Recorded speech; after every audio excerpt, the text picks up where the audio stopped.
I'll explain it to her, Mr. Dillon. After you, ma'am. Oh, thank you. You're very kind, Mr. Dillon. Goodbye. Goodbye.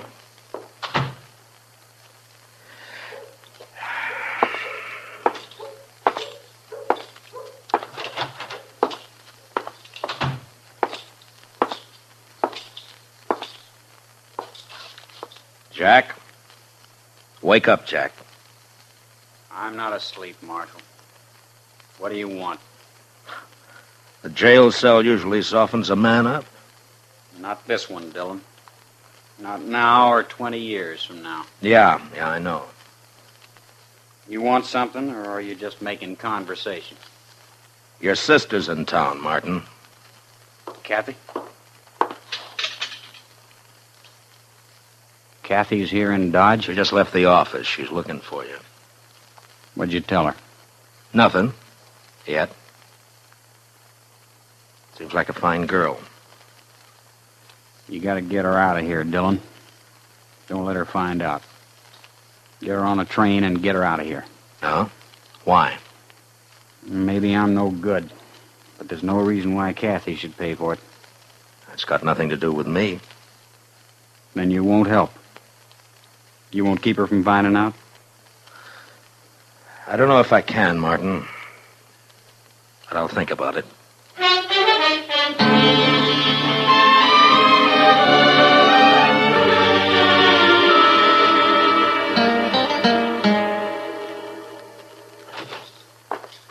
Oh, evening, Mr. Dillon. Hello, Chester. Anything come up? No, sir. It's been the quietest night in weeks. Yeah, no trail herds in town. I guess that's the reason. Miss Blair's all right, I suppose? Yeah, she's all right, Chester. Have you told her about her brother, Mr. Dillon? Well, I told her that he's out of town. We're trying to get word to him.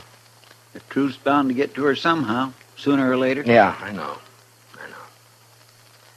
Only reason it hasn't already is because everybody in town knows him as Boston Jack. Yes, but his real name will come out at the trial next week, though. Well, I've been trying to get her to leave before then, go back home, but she won't leave until she sees him.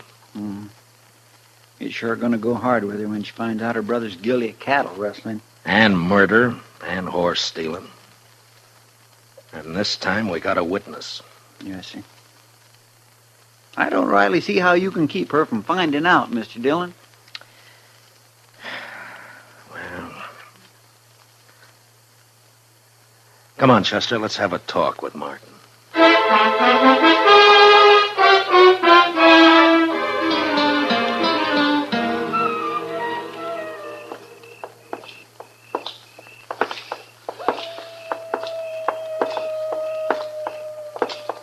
Nice night, Mr. Dillon. Yeah, it's fine. Great night for taking a walk. Don't you think so, Martin? Anything's better than rotting in that cell. Well, where did you expect to end up? All you got is old man Hawk's word against mine. He's lying. The jury will believe him. If he could see me so plain, how come he couldn't tell you who was with me? It was dark. He saw your face in the gun flash when you shot his foreman in the back. That's a lie. As far as that's concerned, I know who was with you, but I haven't got a case against him. Red Poley. Wasn't it?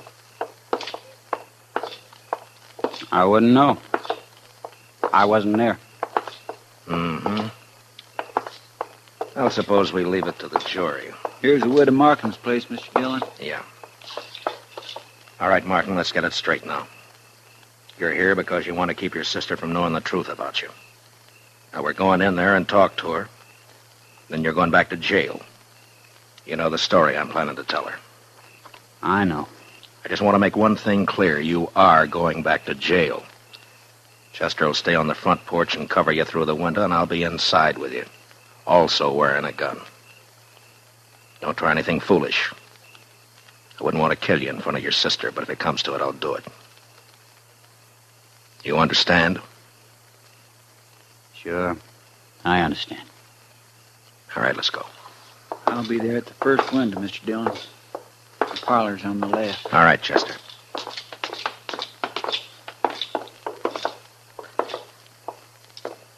Heads up, Chester. Yes, sir.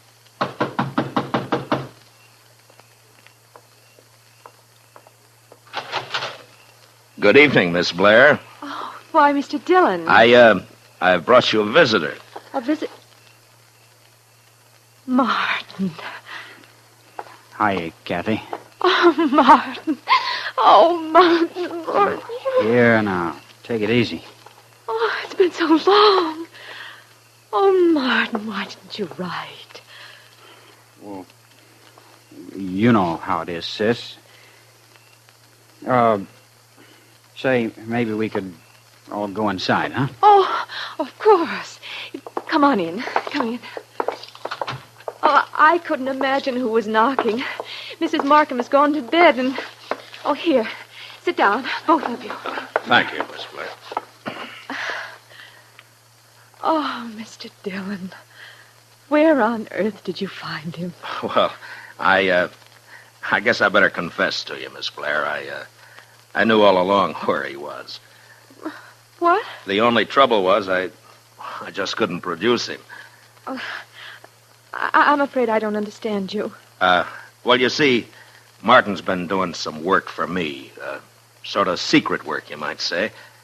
We're trying to dig up evidence on a gang of cattle rustlers around. Oh, just wait till Mother hears about that. Oh, and she was so worried about you. Yeah. It's quite a job. It's pretty hard for your brother to get away from the gang without stirring up suspicion. In fact, he's only got about an hour this evening. Oh? But you will manage more time in the next day or so. I'm afraid not, sis. I may not be able to get away again for a month. A month? In fact, I've been thinking it over, and I think the best thing you can do is to take a train back home right away. But I just got here, Martin. It's no place for you, Kathy. He's right, Miss Blair. Dodge City's no town for a girl alone. But I came all this way to see Martin. It's like I told you, though, sis. It may be a month before I can manage to get away again. Tell you what. After this job's finished, maybe I can get back east for a week or so. Oh, Martin, if you only could. We'd all be so happy. I can't guarantee it, but I'll sure try. I'll admit I'm a little nervous here. Why, the very first thing Mrs. Markham showed me was a revolver she keeps hanging out there in the hall. In case of intruders, she said. Good heavens. Well, this is the frontier, Miss Blair. The law is still pretty much with the man who shoots first. Except sometimes. Yeah. That sounds awful. Martin, you will be careful, won't you? I'm always careful. I suppose I had better take your advice and arrange to leave in the next day or two. But meanwhile, we have an hour at least. Tell me about yourself, Martin. Tell me everything you've been doing.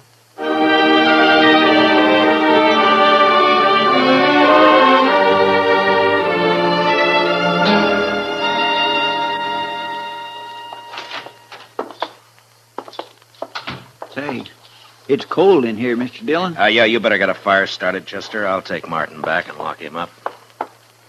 I could use a little heat back in that cell. You got plenty of blankets. Well, come on, let's go. Now, you walk ahead of me. Dillon, suppose the jury brings in a conviction. What's the sentence going to be? That's not up to me. I'm just asking for information. It means hanging, right? Probably.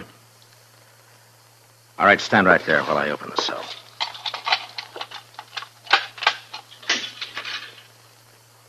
I don't want much to hang, Marshal.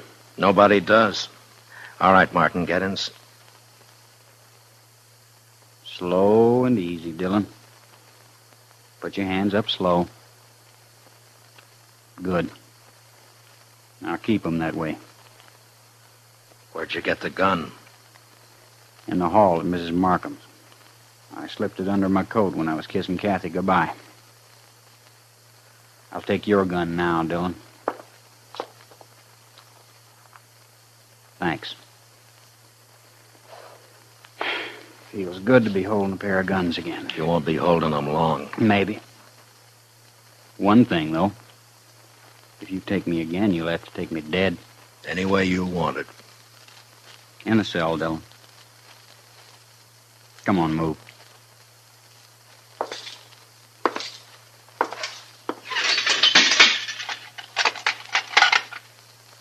Tell Chester goodbye for me, will you? I think I'll just go on out the back way. What about your sister? I guess she wouldn't want to see me hang either, when you come right down to it. So long, Dillon.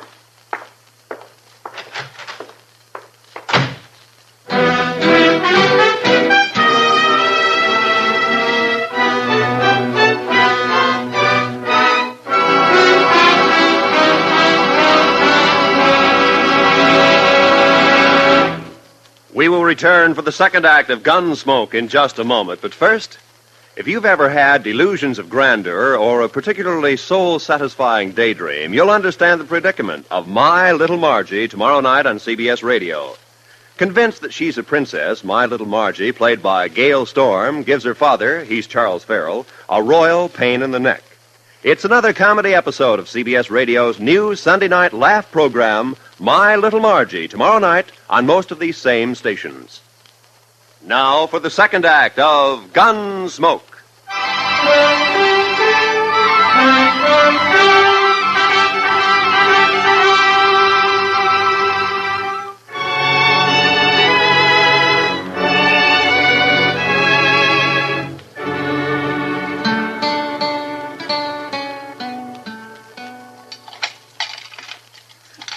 Doggone it, Mr. Dillon. I know one of these keys is supposed to fit. Chester, all I've got to say is that it better fit. Yes, sir. Well, that's not it. It would be a fine how-to-do if we had to call in a blacksmith to get you out of your own jail. Chester. It'd be sort of like the time... Never mind, Chester. Just get the door open. Yes, sir. Oh, I know how you feel, all right, Mr. Well, I declare. There you are, Mr. Dillon. Come on. I'll get the other gun out of the office safe. Fine thanks you get for trying to help people. A man gets careless and then he winds up in a jam like this. Hey, let's see now. Right, 27. Left, 69. Right. It's sure going to be hard to explain why you took Martin out of jail, Mr. Dillon. Yeah, I know. If he gets clean away, we're going to look pretty foolish. He's not going to get away, Chester. Yes, sir. 10-1, Martin will try to team up with his sidekick Polly before he heads out of town. Let's try the saloons first and see if we can pick up his trail. Yes, Mr. Dillon. Martin said we'd never bring him in alive, so don't take any chances.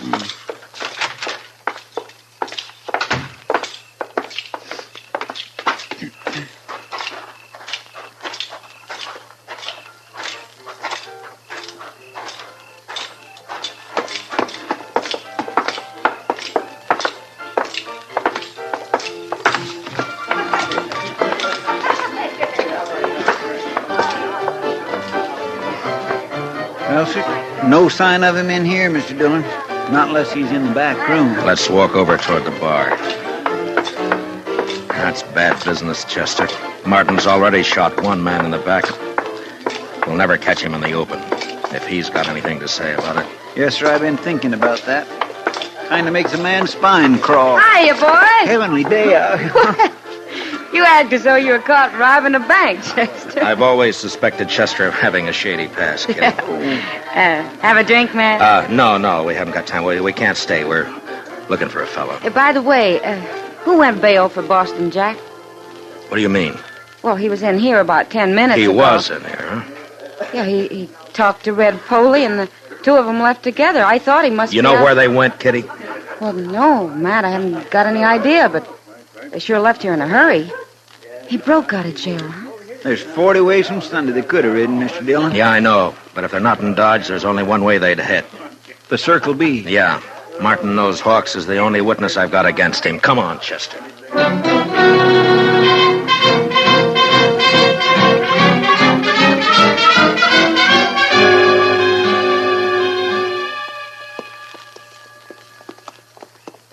Ranch looks quiet.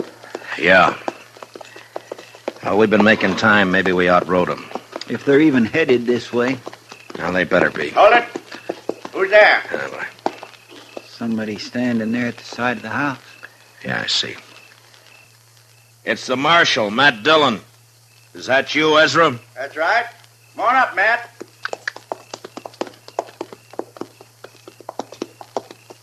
What brings you way out here this time of night, Matt? Well, I'm sort of counting on an old acquaintance of yours showing up here sometime tonight. What are you talking about? Boston Jack. Out of jail. Matt, how'd that happen? Well, I doubt if it'd serve any good purpose to go into that right now. He hasn't been here, I take it. No. Matt, he's a mad dog, ought to be shot long time ago. I'd kill him on sight. Well, I came out here to make sure he doesn't kill you. Chester, put our horses in the barn. Get them out of sight, huh? All right, Mr. Dillon. And, you may as well stay there, Chester, and cover the yard. Yes, sir. Well, what about us, Matt? What are we going to do? Go inside the house and put the lights out and wait. That's all, just wait.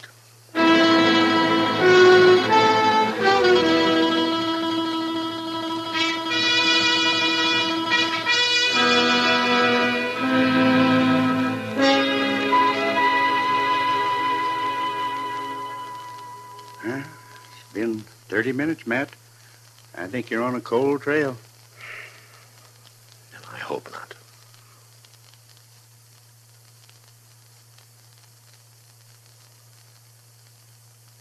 Yeah. You've had enough time to get here. Maybe not enough courage, though. They figure the odds are 2-1 in their favor. Shouldn't take much courage. People who've never killed anybody don't understand. The killer's worst enemy is his own nerve. Well, I'll take your word for it, Matt. I guess you've sat and waited like this plenty of times. Yeah, too many. Does it ever bother you, Matt? Do you ever get to wondering? Wait a minute.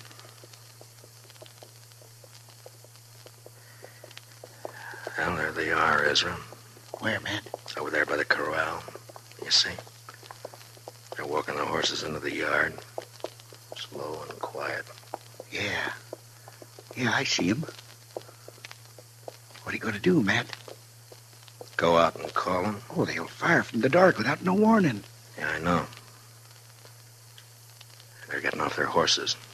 Gonna walk up here, I guess.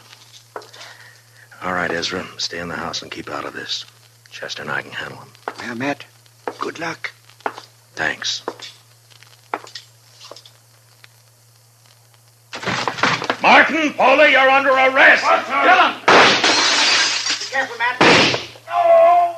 Heads up, Chester. I dropped Foley. Martin's running into the corral. Yes, sir, I see him, Mr. Dillon. You're trapped, Martin. Now climb out of that corral. I told you how it would be, Dillon. Come on in and get me. Sure, Martin. I'm coming. Mr. Dillon, he's fired the hayrick. We ought to... Look, he's trying to ride the horse out.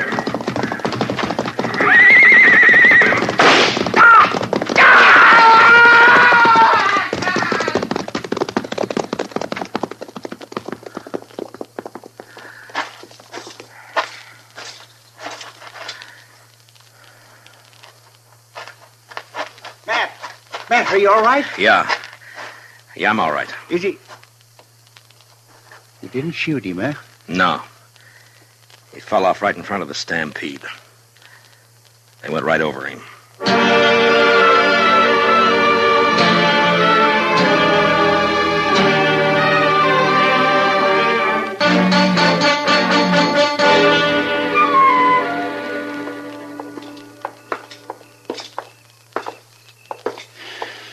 Well, here we are, Mr. Dillon.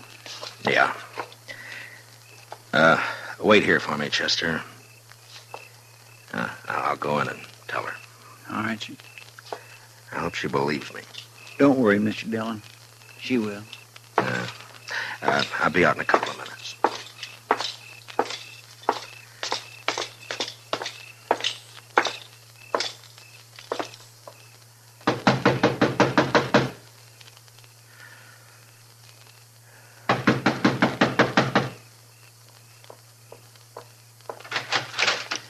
Evening, Miss Blair. Why, Mr. Dillon, this is a surprise. Do you mind if I step in? Of course I don't mind. Thank you. A friend of Martin's is welcome any... Mr. Dillon, is something wrong? I'm afraid so, Miss Blair. I've got bad news for you. It's Martin. Something's happened to Martin. Yes, ma'am. He's hurt. It's worse than hurt, ma'am. No. Oh, no. Martin was killed in a fight. Martin dead.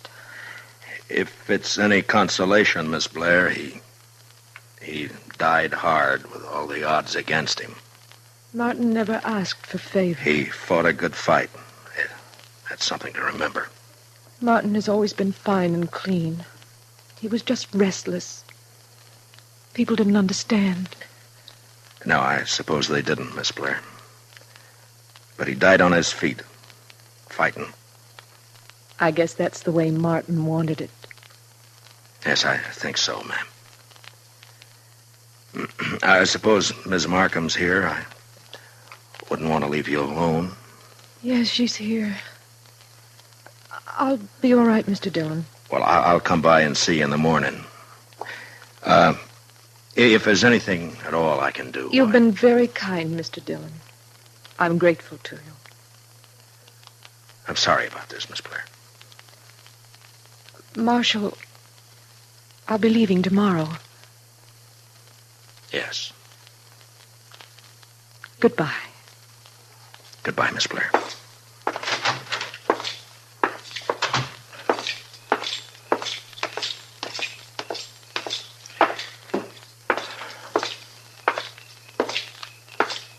She all right, Mr. Dillon? I think so, Chester. Did she believe what you told her? What I told her was true. Well, there's no harm in letting her think the best of it. Martin paid his debt. No reason his sister should suffer. That's right, Mr. Dillon. Chester, if I remember correctly, Kitty offered us a drink earlier this evening. That's right. Well, let's go.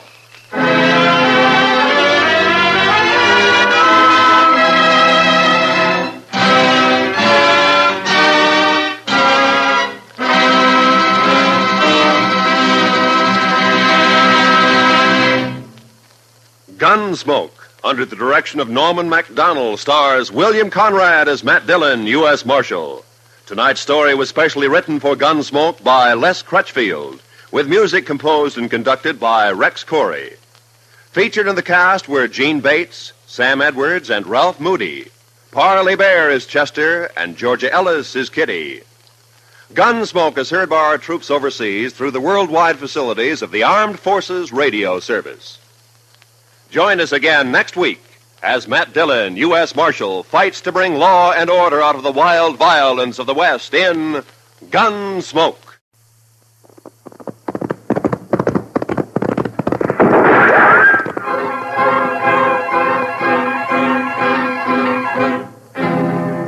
Around Dodge City and in the territory on West, there's just one way to handle the killers and the spoilers, and that's with the U.S. Marshal and the smell of Gunsmoke.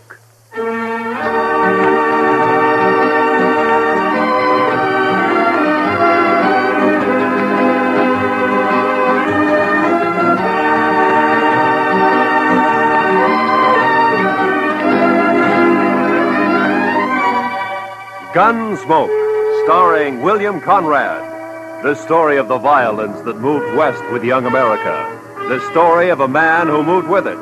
Matt Dillon, United States Marshal.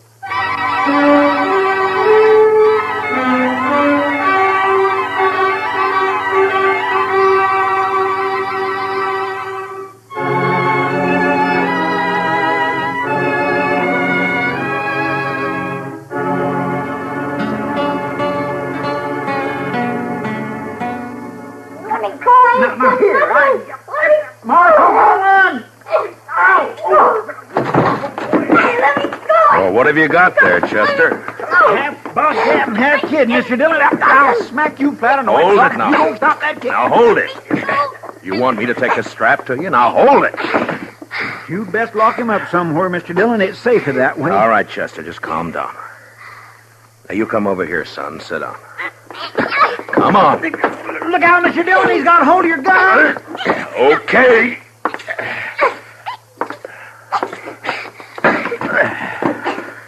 Now, you sit there. And don't you move an inch. You hear me? Not 1 inch. He is a mean little bug. Now, what's it all about, Chester? What's he done? I ain't done nothing. Now, you hush your mean little face. This here place is the law, and you're talking What's to the he marshal. done, Chester? I ain't done nothing. There, you hear that, I told Mr. Chester? Dillon? Yes, sir. Well, sir, I don't rightly know what he's done. That's what I told you. I ain't done nothing. Mr. Dillon, I was walking down to the office when I see this kid. I know most all the sprouts in town, but not him, so I says, hello, and he starts running. That's what he did? Yes, sir. And that's why you brought him in here? I sure did, Mr. Dillon. I figured if a kid runs away from me for doing nothing, then he's been up to something, so he must have done something. You know what I mean? No. Now, what's your name, son? I ain't done nothing. All right. Now, what's your name? I ain't saying. There, you see what I mean, Mr. Dillon? Just plain, ornery, mischievous. You mean live little here boy. in Dodge? I ain't saying. All right. Well, he's probably a runaway, Chester. I guess we'll have to lock him up until somebody comes looking for him, huh? Best thing in this whole wide world to do, Mr. Dillon. Just look at where he gnawed my thumb. Best thing to do. Come on, You ain't gonna lock me up? Have you got a better idea? We got to do something with you. Let me be on my way. Well, where do you live? About 4 miles out. Oh. Oh, sure. I know you. You're the Macklin kid. No, I ain't. I'm Danny Birch, but I ain't saying. There, I knew he wasn't town kid. I just knew that, Mr. Dillon. What did I tell you? Nothing. Now, if you'll just close up a minute, Chester, we can get this settled and Danny can go on his way. Now, you say you haven't done anything wrong, son? No. Your ma know you're in Dodge this morning? Guess so. All your chores done before you came? No. Well, maybe you better go on back then, huh? Your ma might be kind of worried. Guess so. You, got a horse? Yeah. Okay. So long. And take it easy. I can go now? Sure. Go ahead, Danny. You're Marshal Dillon, ain't you? Yeah, that's right. Well, I guess I come to Dodge to fetch you. My sister sent me. Oh? I wasn't going to, but I got to now because I promised Lily. She made me swear on Rattler's buttons, and I figured if I didn't see, I wouldn't be telling no lie if I told her he wasn't around. But now I see him. No, hold on. Your sister wants me to come out with you to your place, is that it? Yeah. Why? On account of Pa. None of us gives a hoot except in Sister Lily, and she's just acting like a girl. Oh, what's happened to your pa? He's gone off again, shooting up the cattle. Thing is, he took 2 guns with him this time and a whole mess of bullets. Lily's just scared. Your pa been drinking a little, maybe? I guess. Anyhow, he goes loco and stays that way for a long while. But it's like Dave and Donald say, he'll get over it, he always does. They're my brothers, Dave and Donald. They ain't worrying. Uh-huh. Now, you want me to go out with you to help find him. Is that it? I don't want it, Lily does. And I had to swear on Rattler buttons that I'd fetch you. Oh, yeah, sure. Well, it's good that you did. Chester, get your stuff, will you? We'll ride out with Danny.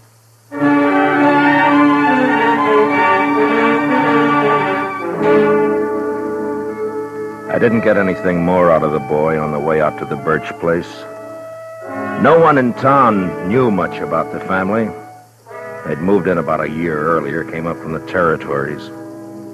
The folks about said Birch and his brood kept pretty much to themselves. There'd never been any trouble with anybody.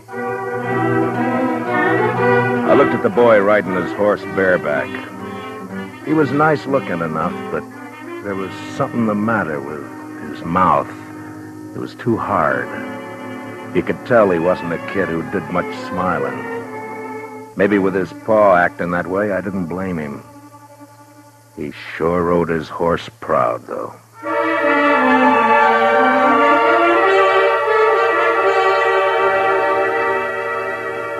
It was hot and dry, and by the time we were in sight of the birch place, the sun was burning down hard.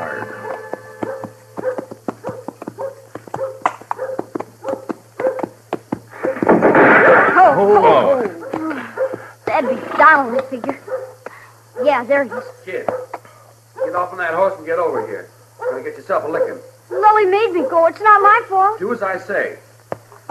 And you, mister. The name's Dillon. I'm the U.S. Marshal out of Dodge. Your brother asked me to come out and help. Don't need no help. Shut up, Ham. Nothing to help with.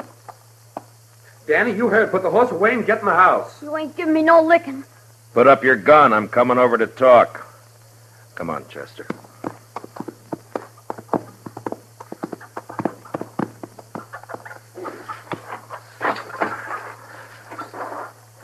It's against the law to shoot a man in cold blood. You know that? Shucks, I wasn't aiming at you. I was aiming at a rabbit up in the rise there. Your horse is scared it away. Mm-hmm. Well, now, what about your paw? What about him? Have you found him? Shucks, he don't need to be found. He'll come back when he's good and ready. Pa's off hunting. That's not what your brother says. Where'd he go? Oh, he's going to get himself a licking, that's what, and he knows it. Get himself away, that's what. Donald. That's your name, isn't it? Yeah. Well, look, I'm not one to interfere in family matters, but if you do need help, I mean, if your paw's shooting up cattle like Danny says, well, maybe he'll be practicing next on people, and that wouldn't be so good. That brother of ours, he's a dirty little liar. No, he's not, Donald. I'm glad you came, Marshal. You come into the house, please?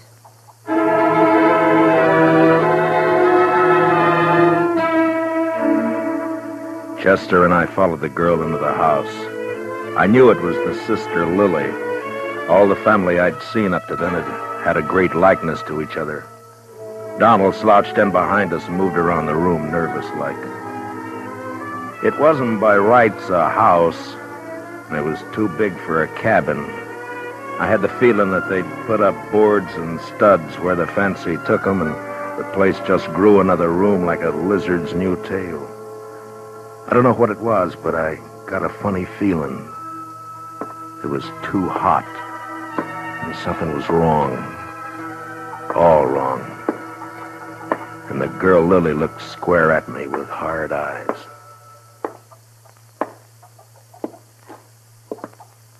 Donald. Huh? Sit down. You make me nervous. Oh, sure. Marshal Dillon, I want you to help us find Paul. Oh, Lily, Dave's going to be awful mad. Somebody's got to do something around here. Did your paw take a horse? No. Oh, where do you think he went, Miss Lily? I don't know. Maybe up to Horse Flats. Maybe over by Gorman's Creek. Creek's all dried up. There's got to be no water in there. Did he take a water skin with him? Uh-uh. No, he didn't. Kind of bad wandering around without no water. When did he leave? Yesterday morning. We heard a couple of shots along about noon. Dave found a calf laying dead over in the North Range. You can see it there through the window. Haven't had time to bring it in yet. Was he drunk? Well, sure. Drunk as you can get. Weren't you, Lily? I'm afeard for him, Marshal Dillon. Yeah, I understand. Well, it makes good sense you sent for me. Well, I'll try and find him and bring him back. Well, I ain't gonna do no such thing.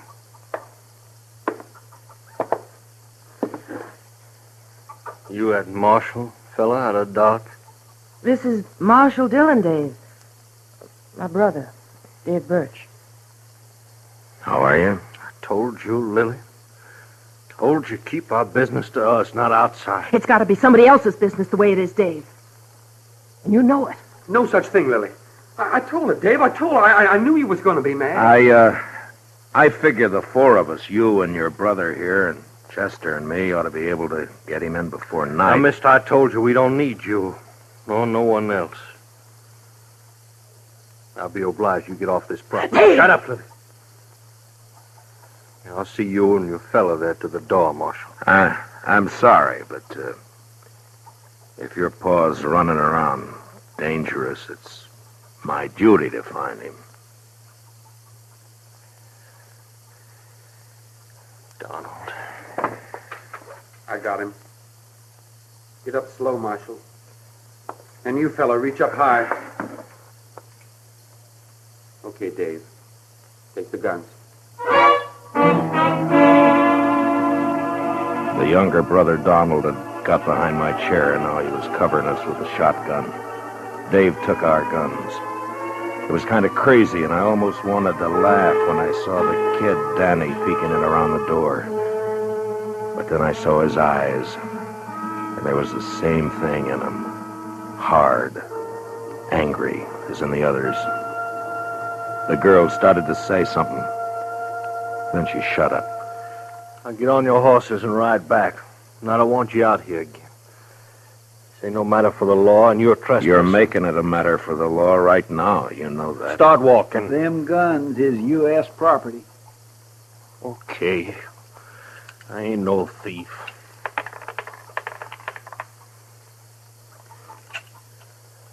Here, bullets I'm keeping. Figure they're worth about 2 bits. Donald, give him 2 bits. Sure. Here. All right, now here's your guns. Now get out fast. You come snooping back again, me and my brother's going to be shooting at you.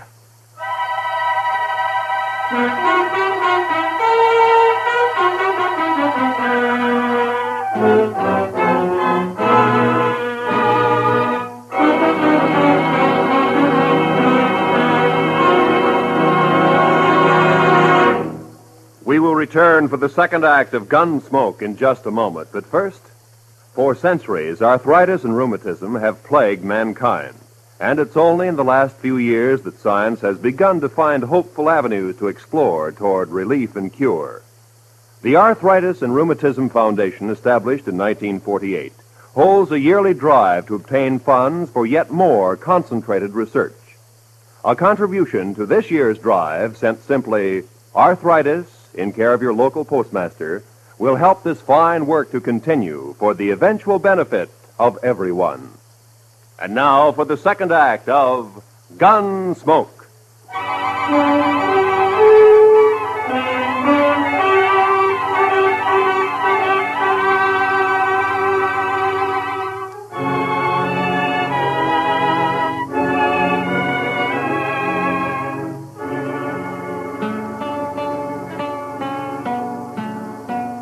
The 2 brothers followed us out and over to the horses.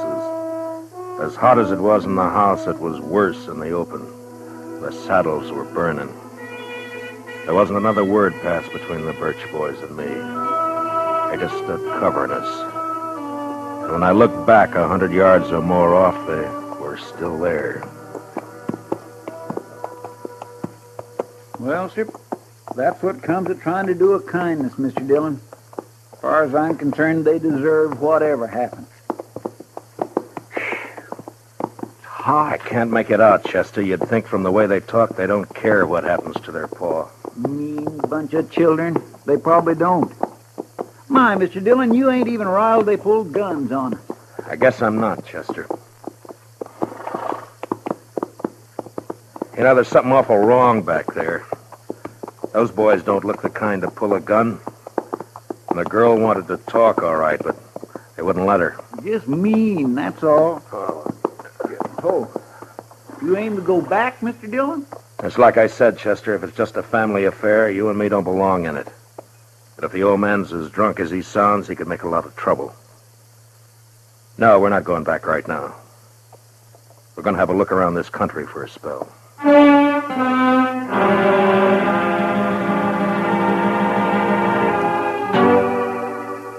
Chester and me covered a lot of ground that morning and into the afternoon.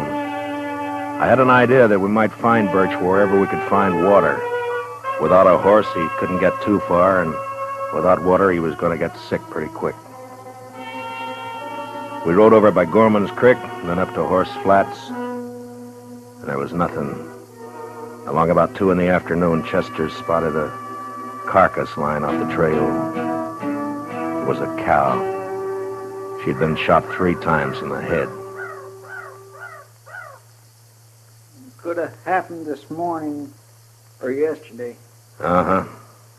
Hard to tell in this weather. Oh. Well, the ground's too dry to pick up a track. Might as well take a chance and go over to the hills. Yeah, might be water there. Boy, I could do with some right this very minute. Come on.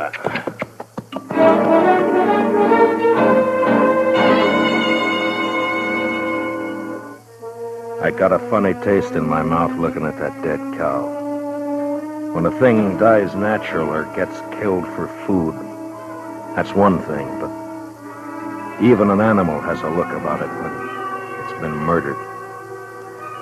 We rode the 6 miles to the hills. They weren't rightly hills, maybe more like humps rising up from the brown, dry earth.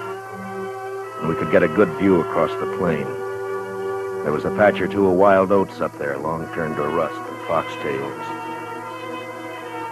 Maybe it was in our minds, but just those few feet higher made us seem closer to the sun and hotter.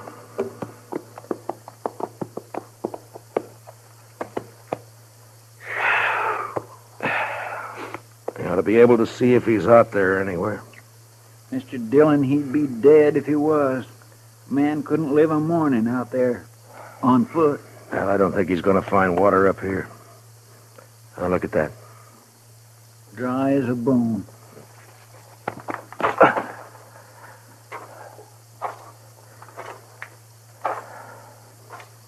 You see something, Mr. Dillon? Yeah, tracks, I think.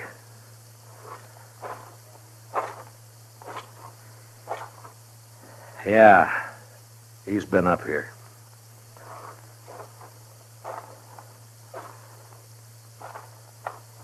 I went down again, though.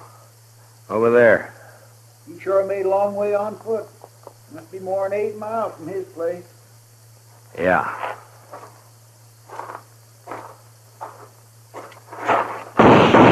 Oh, you darn fool.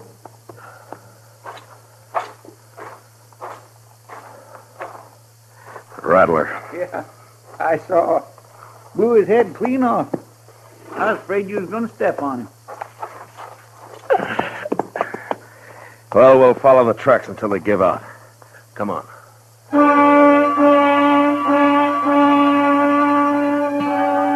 Those tracks kept going in and around the hills. In a couple of places we saw where they'd stop by a dry water hole, then went on. Then as the hill sloped down to the plain again, we lost them. But the direction seemed to be headed back to the Birch place. That's the way we rode. We hadn't gone more than 15 minutes along when we saw the body of a man and a horse some few feet away. They were both dead.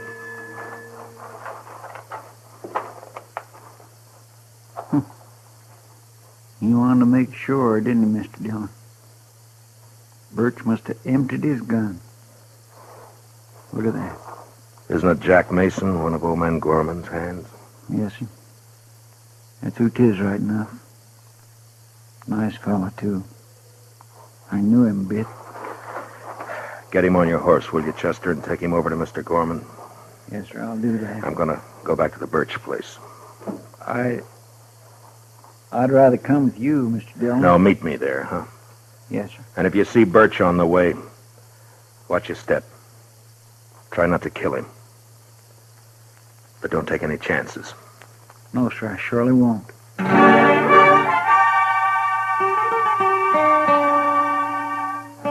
There was killing now, and I wasn't in the mood to talk gentle and kind with the sons and girl at the house.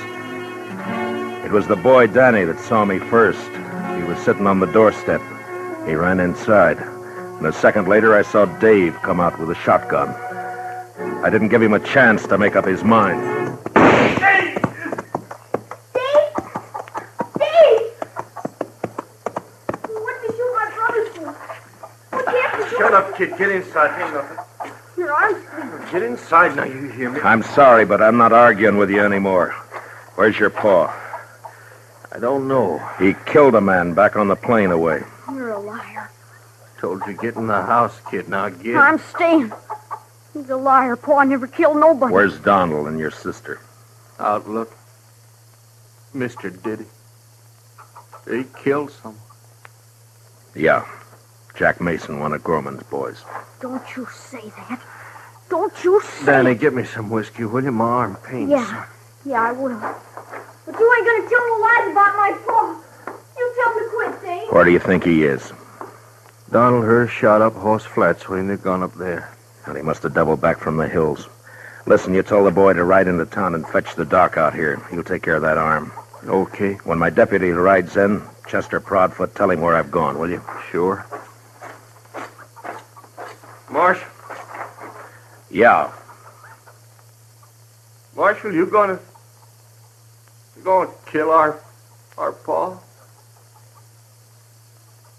I don't want to. Not if I can help it.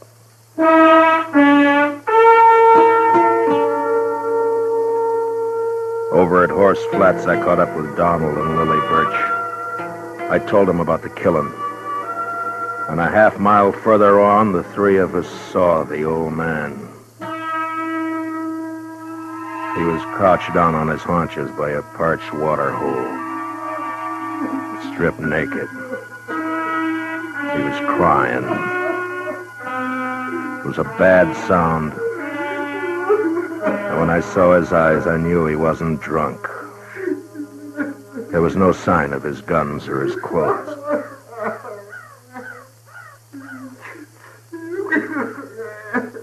Come on, Pa. It's okay. It's Donald. You're okay, Pa. Come on, home. Come on, Pa, please. I knew it would happen like this. Someday. I knew it would.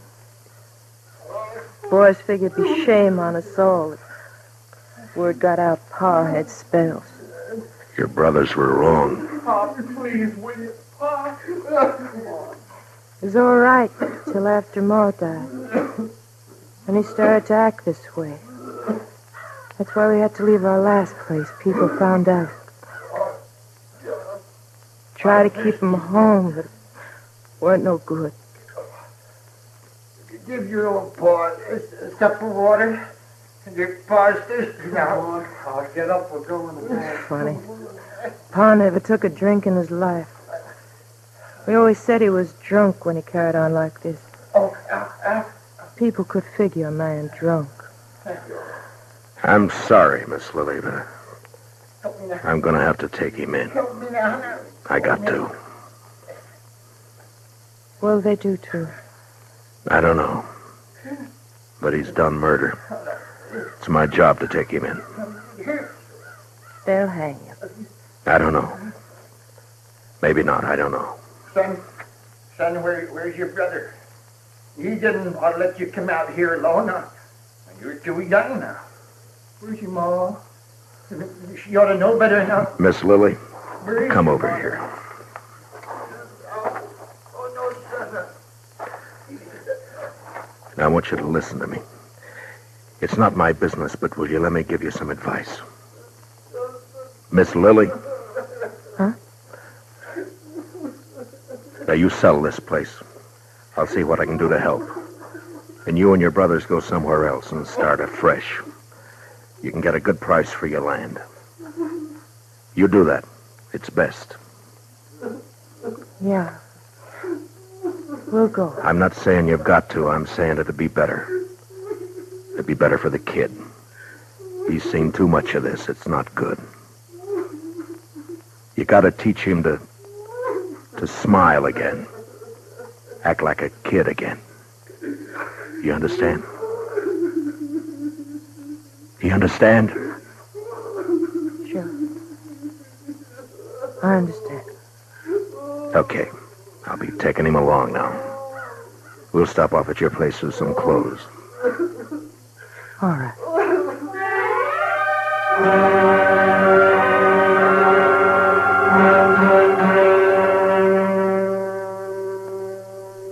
We took the old man back to his place. Got him dressed. His children said goodbye to him like they knew that they'd never see him again. Like there was no hope. Chester rode in, and the old man seemed real happy to go back with us to Dodge. He didn't know. He didn't care.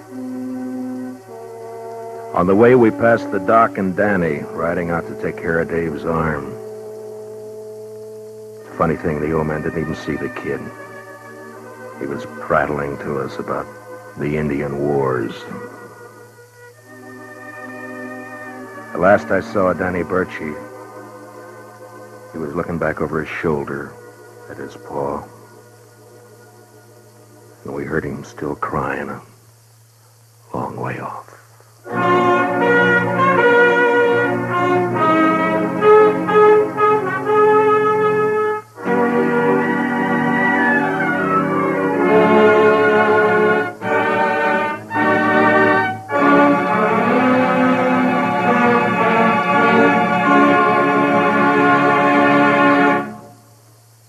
Gunsmoke, under the direction of Norman MacDonald, stars William Conrad as Matt Dillon, U.S. Marshal. Tonight's story was specially written for Gunsmoke by Anthony Ellis, with music composed and conducted by Rex Corey. Featured in the cast were Richard Beals as Danny and Michael Ann Barrett as Lily, with Lee Millar, John Boehner, and Lawrence Dobkin. Parley Bear is Chester. Gunsmoke is heard by our troops overseas through the worldwide facilities of the Armed Forces Radio Service. Join us again next week as Matt Dillon, U.S. Marshal, fights to bring law and order out of the wild violence of the West in Gunsmoke.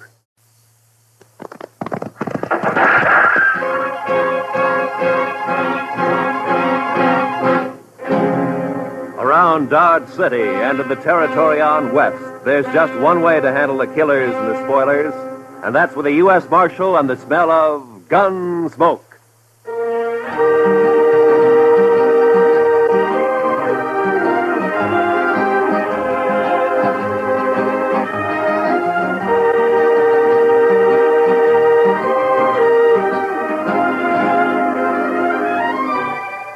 Gunsmoke, starring William Conrad.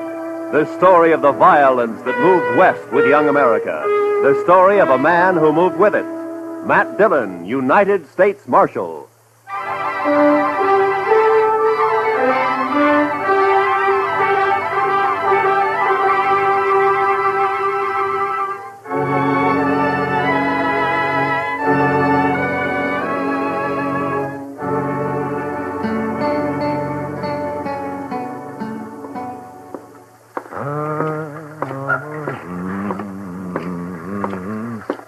How are you this morning, Mr. Bumby?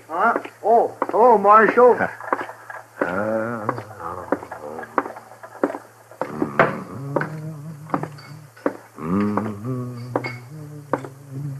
Morning, Mr. Dillon. Morning, Sam. Is, Kitty around? Oh, don't know she's up yet, but if she is, she ought to be down soon. I'll wait. Nippy this morning. Oh, feels good. It's a nice time of year. I don't know. I kind of like spring myself. Sam, you better wash that glass over. Oh, yeah. Thanks. Can I get you something? Beer, maybe? Got any coffee? Sure. Just made a pot. Oh, that'll be fine.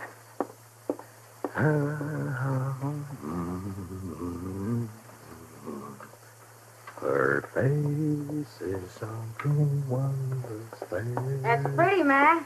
You got a pretty voice. Oh, it's good enough for calling hogs, I guess. Yeah.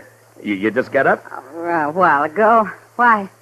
Oh, it just strikes me I haven't seen you close, too, early like this. Uh-huh. No, you look fine. I mean that you... You better quit by your head. Yeah, I guess it's... Where's Sam? Oh, he's bringing in coffee. Oh, Sam, cup for me, please. Sure, Miss Kitty. What's the occasion, Matt? Kitty? There's a party tomorrow night, a dance. It's a benefit for the new school down at the hall, you know? And, every fellow's to bring a girl. You know? It happens at dances. Go on. Well, what I'm trying to... Will you go? With me?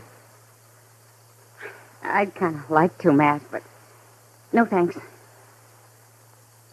Oh. Well, I gotta work here. You know that. Besides... Well, you ought to be able to get off. Well, even if I could, ladies might not take kindly to it, Matt. I'm not rightly polite society. Ah, what do you care about what... Well, thanks anyway, Matt. Ah, that smells wonderful. Sammy, I think I'll marry you. Me? Shucks. Me? Oh, shucks. Listen, Kitty, about the dance, I've already bought the You're tickets. sweet, Matt, and I thank you kindly for thinking of me, but you better ask someone else. Well, it isn't... Sam, will you go and polish up your glasses, please? Oh, sure, Mr. Dillon. Sure. Now, look, Kitty, I'm asking you to go with me. It's important to me that you go. Are you making love to me, Matt? At this hour in the morning? No, I mean it. I want you to go to the dance. You want to be embarrassed. You want everyone to stare at us. You know what they'll say? My, the marshal really should have better sense than to bring that woman here. It ain't decent. It ain't proper. Okay. Well, it's true. I'm a hostess at the Texas Trail, a saloon. You know what they think about me. Well, will you go, Kitty? No. I'll call by for you at 7, huh? I'll drink a bottle of whiskey and clout some old biddy on the head. Then you'll be sorry. Oh, Kitty. I haven't got anything to wear, Matt. I can't wear my working clothes. You look just fine, like you are, Kitty. Just fine, just like you are. Marshal, Yeah. I shouldn't, but I guess I'll go to the dance with you. I'll be ready at 7.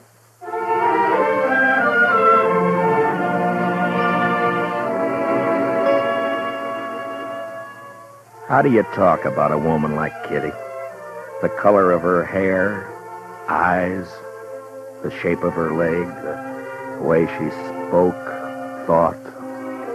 Well, that's a picture you had to get by looking and hearing. Otherwise, you'd never know it.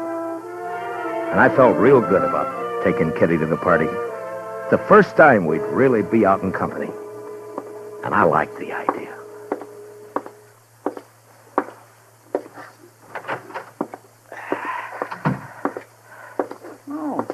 Morning, Mr. Dillon. Good morning, Chester. Nice day. What is that? That, Mr. Dillon? Yeah, all over my desk, that. Ink. Yes, sir, I know. I was just cleaning it up, Mr. Dillon. Seems like a big bluebottle fly, last of his kind this fall, I guess. Big fool bluebottle fly was a-setting on your desk, Mr. Dillon. Oh, you're slopping it all over the floor, Chester. Yes, sir, I see it. That lazy fool bluebottle fly was a-stomping all over your desk, Mr. Dillon, and I took a whack at him with a paper I happened to have in my hand, and I got him. Well, thanks a lot. Well, that's all right, Mr. Dillon. If there's anything in this world I hate, it's a big, maggoty bluebottle fly. Yeah, I know, Chester. The mail come in yet? Yes, sir. A couple of minutes ago. It's right over there. Oh, okay.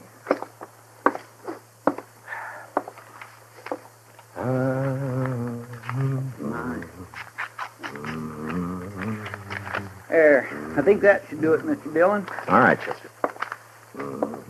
Anything likely in the mail, Mr. Dillon? No. Look, Chester, we better get these government circulars posted. Would you do that for me? Yes, sir, I'll do that. Say, Mr. Dillon, Yeah, what is it, Chester? about the dance tomorrow. Now, what about it? Well, you're going, aren't you, sir? Doc's going. He's taking Ms. McNish. I'm going. Everybody's going. You are going, aren't you, Mr. Dillon? Yeah, I'm going. Don't seem right, a man here standing not to go to a big social like we're... You are? Yes. Well, that's fine. Just fine. Doc and me, we were talking, and it just didn't seem right to us that a man like you didn't have no real nice, sweet girl to escort to a big social. I got one, Chester. A real nice, sweet girl. I'm taking Kitty. Miss Kitty? I asked her before I came down, and she accepted. Well, that's good. Miss Kitty. That's right, Chester. I got a couple of letters off to Washington, Chester. You want to go and see about posting those circulars, huh? Yes, Mr. Dillon. Ah, fine.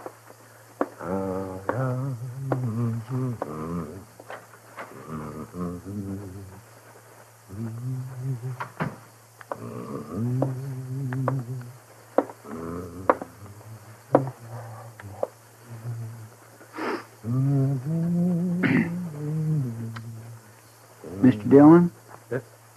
Oh, what is it, Chester? Well, Mr. Dillon, it ain't none of my business, and I did not have no right to say it. Say what? Well, sir, Yeah. I was wondering if I might borrow one of them fancy ties off you for the party. That's not your business.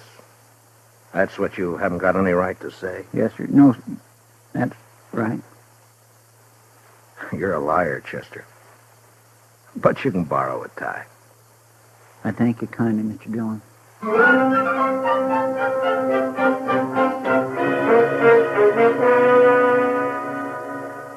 You work for a long time with a man, and you share a lot of life and a lot of death. And after a while, you know him even better than yourself. Well, that's the way it is with Chester and with me. Now, he had something on his mind, and I figured after a while he'd get it off. Well, the morning went, and it was almost noon when Chester came back. Gonna go have some dinner, Mr. Dillon? Yeah, I think I will. How about you? Hungry as a raggle-bone possum. Did you get the posters up? Yes, sir. Well, okay, let's go. Mr. Dillon? Yeah? I guess there's something you ought to know, sir. There's talk. Yeah. All right, Chester, come on, get it out. It's all over town. About you taking Miss Kitty to the dance tomorrow night. What do you mean, all over town?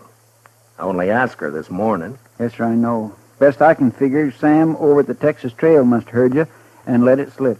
There's been a mighty fierce mess of gum clobbering up and down. All over. All right. Thanks for telling me, Chester. It ain't none of my business. Yeah, I know. You said that before. Yes, sir.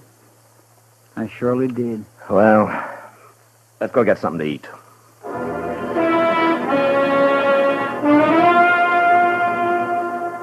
It's hard to tell about people.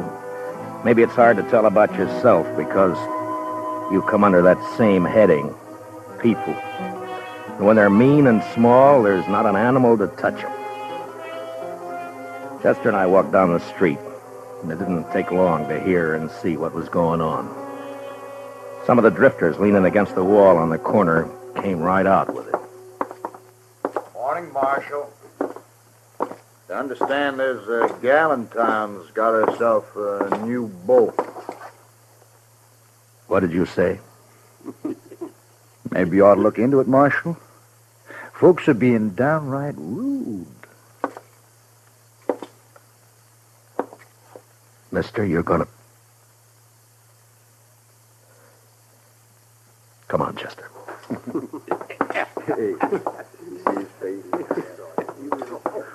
Ought to haul them in. Every one. Yeah? What are you gonna charge them with? Pestilence, Mr. Dillon. Just plain pestilence.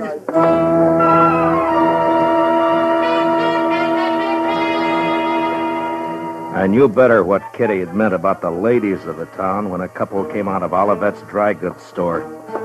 He didn't see me until it was too late. Complain to the dance committee. It's indecent, that's what it is. Why, she's common. Nothing but a common saloon woman. What's this city coming to when a United States Marshal... Ooh. Morning, Miss Sprinkle. When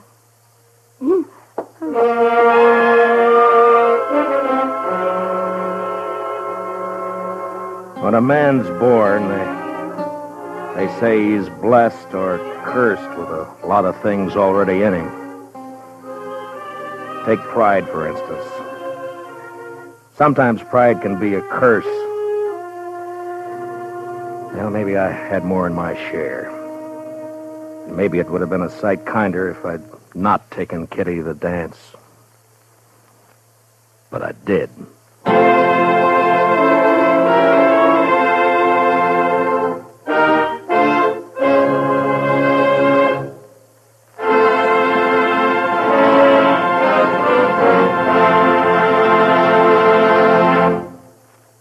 We will return for the second act of Gunsmoke in just a moment. But first, this hint for weekend driving. Whatever you do, be moderate. Be obedient to all traffic laws. Be careful. Use your head and don't take chances. Now for the second act of Gunsmoke.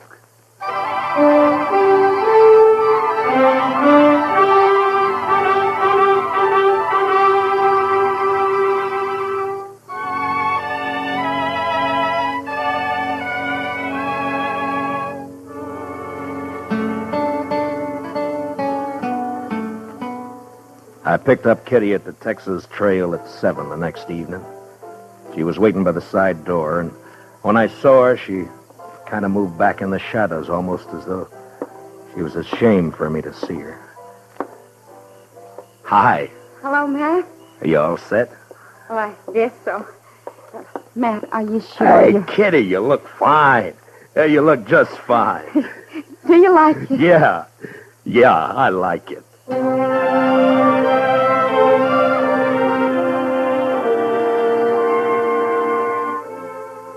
We walked along the street down to the hall, and I kept looking at her like I say, you know, you had to know this, Kitty, to understand what I mean, and even then you get a surprise.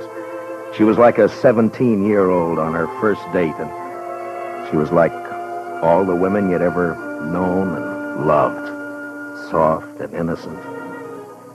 And something else, something that's female, and you can't figure out what. Something that makes you drunk without a drink inside you. It was snowing a little, and the flakes caught in her hair and melted into the black of her velvet cloak. And just before we went in, I looked at her again. And I didn't care. I was proud she was with me. Oh, evening, Marshal Dillon. Evening, Miss Murphy. You know Miss Russell? How do? You have your tickets, Marshal Dillon? Oh, yeah. Here we are. Fine. Go right in, won't you? Oh, sure. Oh, excuse me, Mrs. Murphy. Is there somewhere I can put my cloak? Oh, yes, of course. The ladies' reception room is right through there. I didn't catch the name. Catherine Russell, ma'am. Excuse me, ma'am. Yeah, sure. I'll wait for you. Thanks. You better.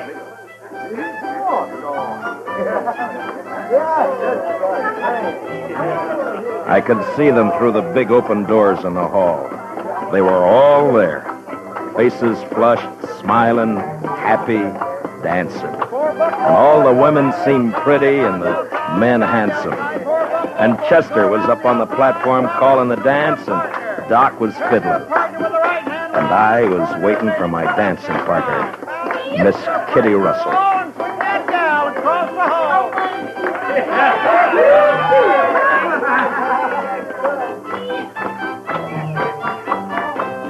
Now run away home and clean your own and leave my buffalo gal alone.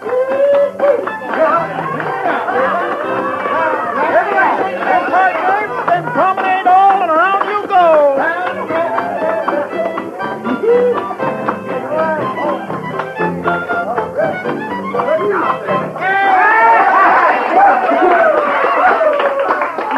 Hi.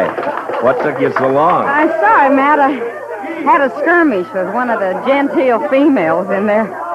Oh, I'm sorry. What says she? You know, I get the idea I'm not welcome around here. Let's go in and get some punch, huh? Sure. How are you, John? Oh, that's a nice dress, Kitty. I haven't worn it since a few years back in New Orleans. Hey, Marshal. Oh, Miss Kitty. It's Doc. Well, hiya. Oh, fine, Doc. Hello, Doc. I say, we got a bottle of whiskey outside. You care to join us? Oh, this punch. Not right now, thank you, Doc. Oh, well, sure. Say, Miss Kitty, I saw you come in. Best-looking woman in here.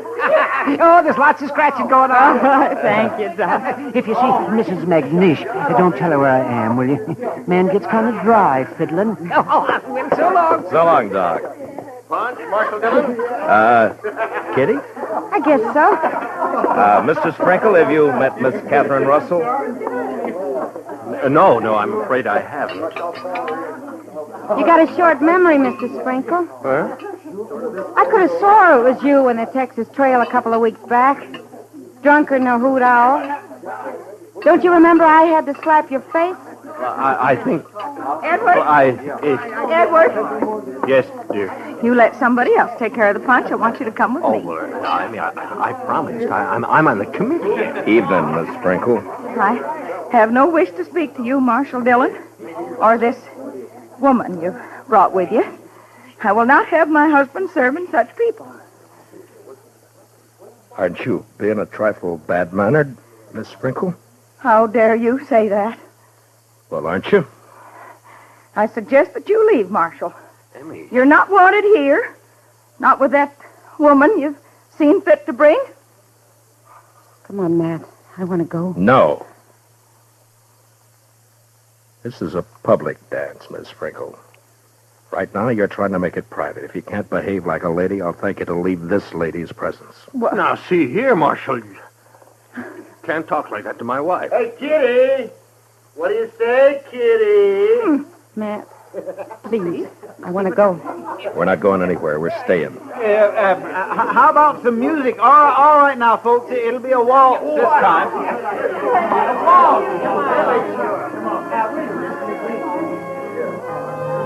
Thanks for the punch, Mr. Sprinkle. Come on, Kitty.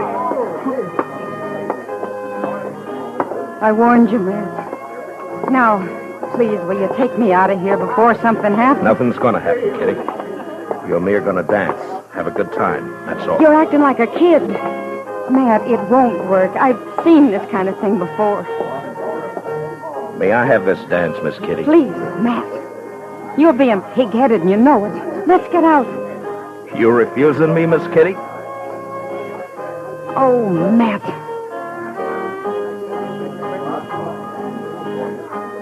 We danced. But it wasn't what I hoped it'd be. Kitty closed her eyes. I guess she was trying to blot it out, but I could see the other couples looking, whispering, and one by one dropping away over into a small group that got larger. And there were only about 6 of us left when the waltz ended. And that's when the stranger and a couple of his pals walked out onto the floor. They were drifters, probably been in town for a week. And they were having their fun before they moved on.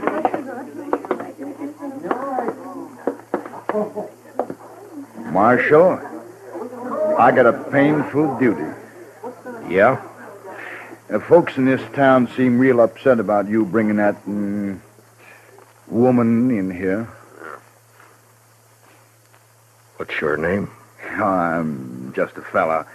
I kind of made myself and my friends here a committee of 3, seeing as how everything's done by committees here, and we figured it would be best if you take your friend home. Mister, I'm the marshal in Matt, Dodge City, and I'm leaving. You're staying here, Kitty. She's smarter than you, Marshal. Everything all right? Mr. Everything's Dillon? fine, Chester. This ain't a matter of law, you know, Marshal. It's decency and what's right. Yeah, and Marshal, this ain't right. Mister, I'm taking this badge off. Chester, you stay here with Kitty. Matt, don't you do it. Now come Matt. on outside. You. We're going to talk some more about this out there. Ah, it's cold outside. Now, you be a good fella and get out of where you ain't wanted. You know I won't hit you in here, don't you? Were you thinking of doing that, Marshal? Now, that ain't lawful. I ain't done nothing. Kitty, Kitty, wait. Now, there's a gal with sense. All right, mister. So I'm telling you, you and your pals are going to have to come out sooner or later, and when you do, you better start hightailing it out of Dodge before I catch up with you. We'll think of that. We sure will. Marshal.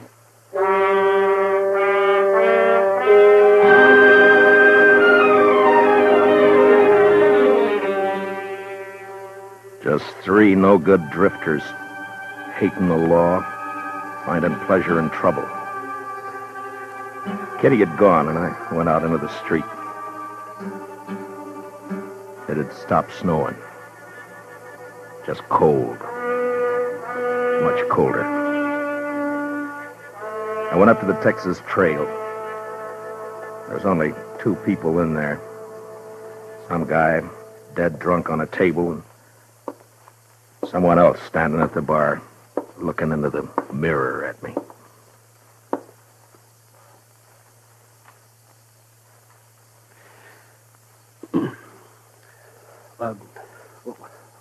What do you have, Mr. Dillon? Nothing, sir. Yeah. I got some things to do in the back. Give me a call if anyone comes in, will you? Yeah, sure.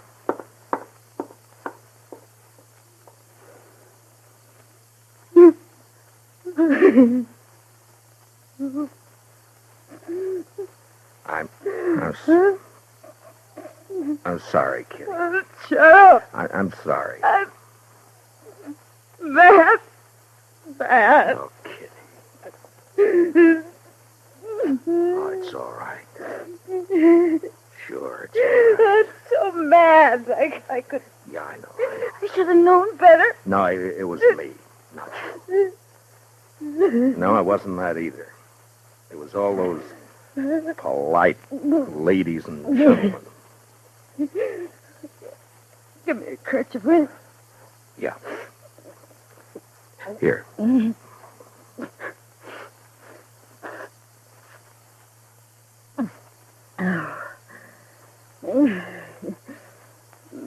a long time since I cried. Yeah, sure. It wasn't so much for me. For you. I wanted to cry right there in the hall. Watching you and knowing there was nothing you could do. Nice mess of people we got in Dodge. No, it's not them, Matt. It's me. I've run into this before. The only difference was I didn't have you around. I wanted it to be right tonight because of you. A lot of narrow-minded prayer spouting. Yeah. They hurt your pride, didn't they? No, it wasn't that. No? No, I wanted you to go with me. That made me real happy. But maybe we're different, Matt. You and me figure life different to them. That's not their fault. There's a lot of folks there, I know. I smile at them on the street. They talk to me. But tonight, well, that was different. I made them uncomfortable. Yeah?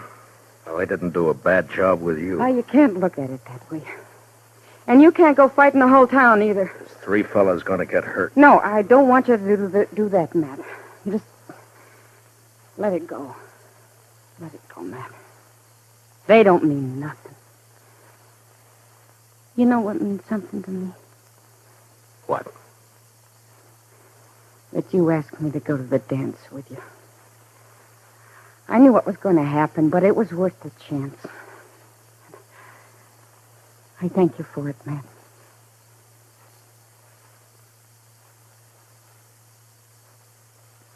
You're a funny one. Am I? But you sure showed them up, those women. The way you look. Oh, I'm glad. You know, you look pretty fine yourself. Sam? Yeah? You got any champagne, Sam? What? Have I got any what? Champagne. Well, yeah. I guess maybe. A bottle or 2? Yeah, maybe. Sure. Well, break it out. All right.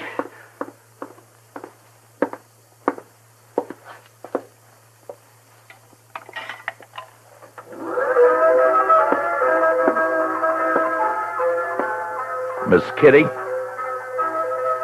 I think the next dance is mine. Oh, Matt. I'd be real pleased, Mr. Dillon.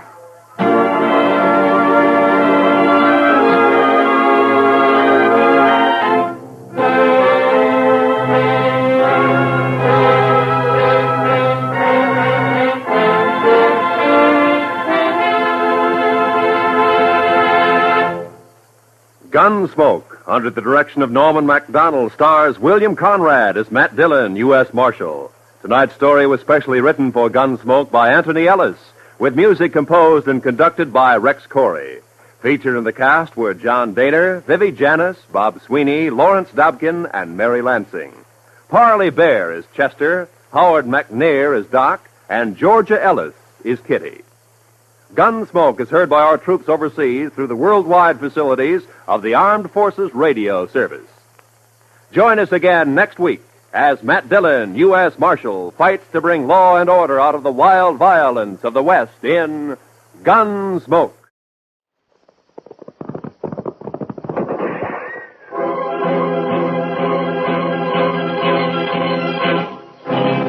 Gunsmoke, brought to you tonight by Plymouth, with an invitation for you to visit a Plymouth dealer's tomorrow. Meet the new Plymouth and enter the big $25,000 contest.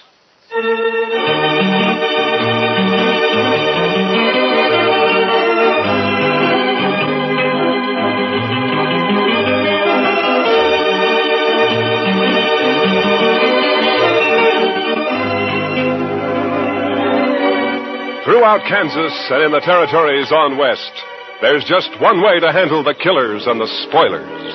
And that's with a U.S. Marshal and the smell of Gunsmoke. It's here, a new kind of low-priced car. The exciting 53 Plymouth, completely new, completely beautiful.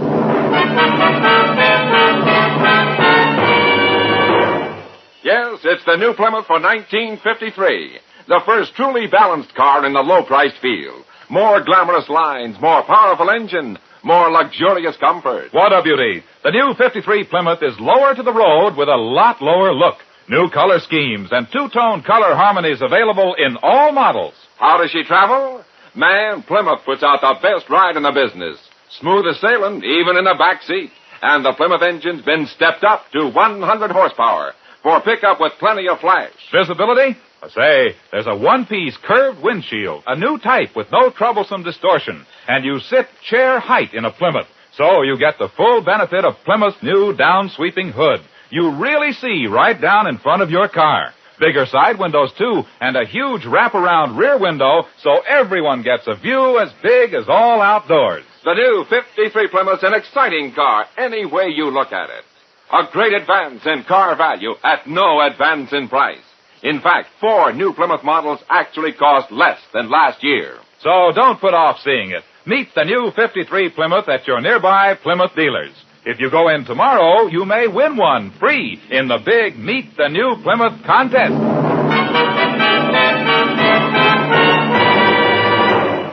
And now, Gunsmoke, starring William Conrad. The story of the violence that moved west with young America. The story of a man who moved with it.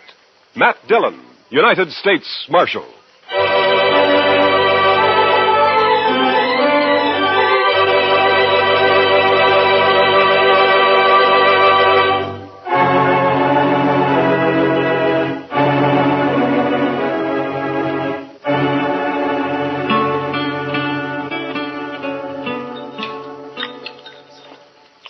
The cook sure must have had a bad night, Mr. Dillon. Well, how do you figure that, Chester? Well, sir, I never saw so much chili pepper on a couple of poor eggs. He must figure everybody's got a hangover this morning. Almost everybody usually has of a Sunday around here. Well, now, I clean forgot all about it being Sunday. So that's why Jim Cobbett's all dressed up over there, huh? First time I've ever seen him with his hair combed in. Well, haven't you heard about Jim, Chester? He's going to get married. He's got his wife-to-be coming in on the train from back east today. Jim Cobbett? Yeah. Well, now, what sort of a woman would that be, Mr. Dillon, who'd come clear to Dodge City to marry a fellow like Jim? No, Jim's a good man, Chester. It's just that Well, living out on that homestead of his year after year has made him grow a little off-center, so... Loneliness will do that to a man sometimes. Morning, Marshal. Chester. Morning, Hank. Well, what do you think of that old goat Jim Cobbett getting himself hitched? It's a fine thing, I'd say. Well, Jim's no older than you are, Hank Lewis. Older, maybe.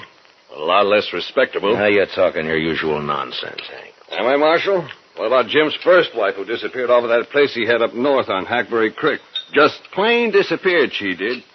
Jim never explained that, and nobody ever saw her again either. Oh, you're worse than an old woman with your gossip, Hank. Jim's never done anything to you, Hank.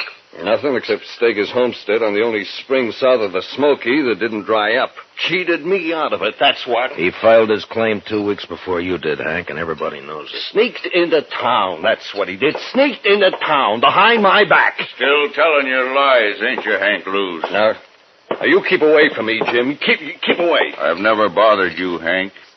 But I hear you talking around Lila. When she gets here, I'll hurt you. I'll hurt you bad. What is it you want to hide from her, Jim? Maybe that business about your first wife? All right, don't touch that gun, Hank. Not a move. You arrest him, Marshal. You saw it. Get up. Put him in jail now. I didn't touch him. Shut up.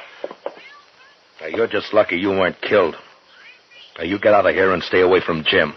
It's his wedding day, and if I find you bothering him again, I'll throw you in jail. Now, go on, move. Fine. All we got around here, man. Get packed up and happened. Sorry to make trouble, Marshal, but I won't hold for his making that talk around Lila. Oh, forget it, Jim. Just keep clear of him for a while. What time's the wedding? About 3 o'clock. At least that's when the preacher said he'd come down. It'll be at the church, won't it, Jim? Well, no. The preacher thought maybe it'd be better to do it somewhere else. It's because of... Yeah, sure, Jim. Dodge City House would be a fine place, wouldn't it? That's just what I'd planned, Marshal. I brought a jug of corn in with me in case anyone came around, maybe. Jim, I wouldn't miss it for the world. I'm going to be there for sure. Yeah, me too, Jim. I certainly do enjoy weddings. I never got married myself, but I sure do like to watch. See you later, Jim. Sure, Marshal. We'll be there, Jim. Bye.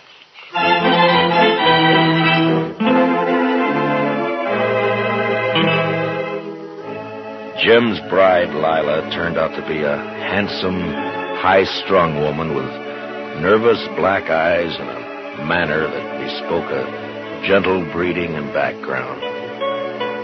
I watched her, and I wondered how she'd ever make out in this crude, raw country she'd chosen to come to.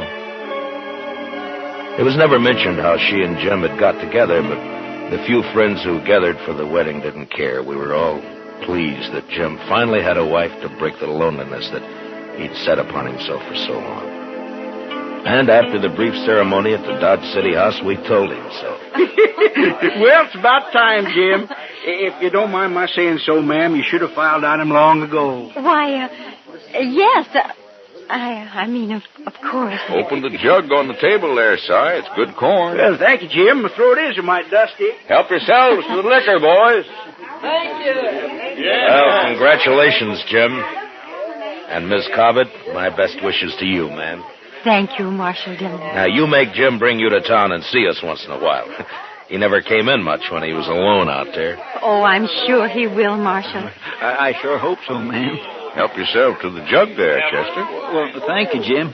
If I can get it away from Si long enough, I will. You stay in here tonight, Jim?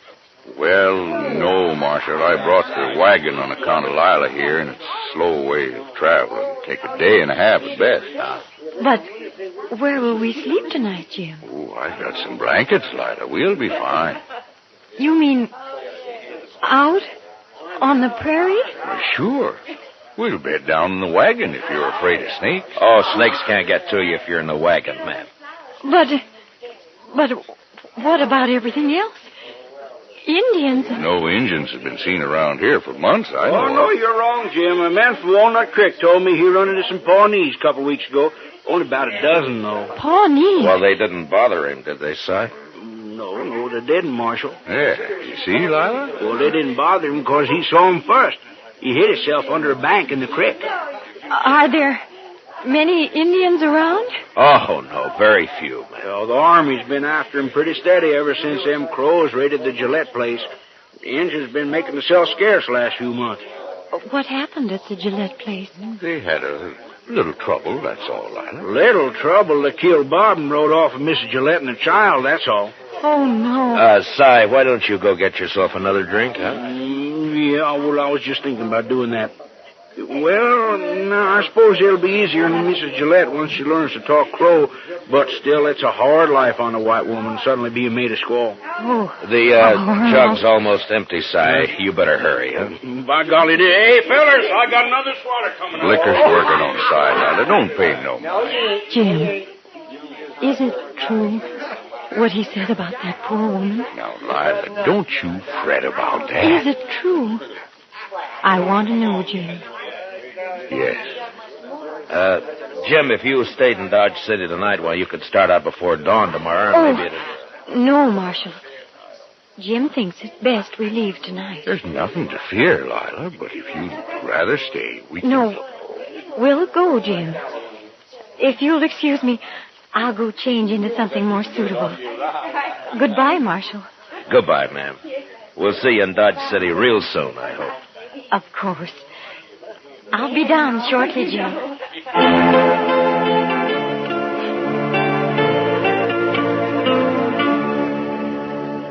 Maybe it was best that way for Lila to face out her first night on the prairie, not far from Dodge. Nothing would bother him that close to town, and it'd make it easier for her on the next night.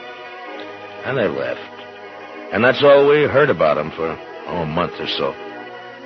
Dodge City was fairly quiet, except for 1 week when a Texas herd arrived. 2 boys were killed the next night, and another a few days after. But then things cooled off and became peaceable again. Hank Blues is in town, Mr. Dillon. Oh, no, Chester. Well, there ought to be a law against it, that's all. He said he was coming here to see you in a few minutes. Look, you talk to him, Chester. I think I'll go upstairs and pick on the doc for a while. Oh, he doesn't want to see me, Mr. Dillon. I'll send him up when he comes. Chester, no. Yes, sir, but he'll ask me where you are, sir, and then what am I going to tell him? Marshal, I want to talk to you. Well, all right, Hank. Go ahead, talk. You think I was lying about Jim Cobbett, don't you? Well, listen to this, Marshal. Lila's disappeared, too. What? I saw it with my own eyes. I saw she isn't there. What are you talking about, Hank? I'm telling you, Marshal, Lila's gone, just like Jim's first wife up on Hackberry Creek. She's plain disappeared.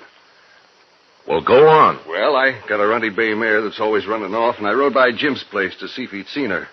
Jim was just sitting there, and he hardly paid me any mind at all. He was all alone, and when I asked him about Lila, he just walked off, wouldn't say a word. Well, maybe she was just out on the prairie somewhere. Then she stayed a long time. I was back next day and still didn't see her. Stock's gone, too. When was this, Hank? About a week ago. Now, Marshal, I think you ought to get out... I do my own thinking, Hank. Well, all right. But you better get out there, Marshal. I've told you now. Yeah, you've told me, and you can forget it. Just stay away from the Cobbett place, you understand? All right, Marshal, I've done my duty. You better do yours. Goodbye, Hank. Well, Goodbye.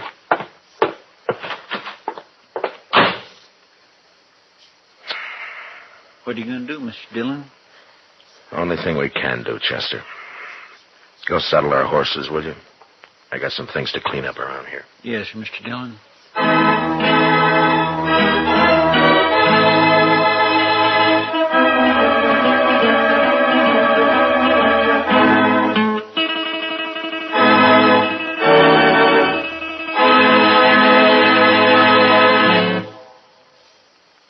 Big doings at all Plymouth dealers.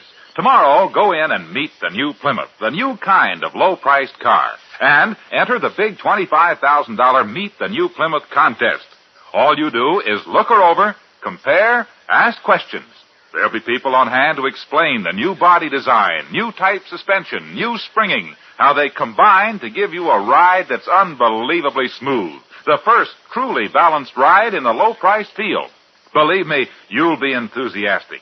So just transfer that enthusiasm in 50 words or less to a contest entry blank.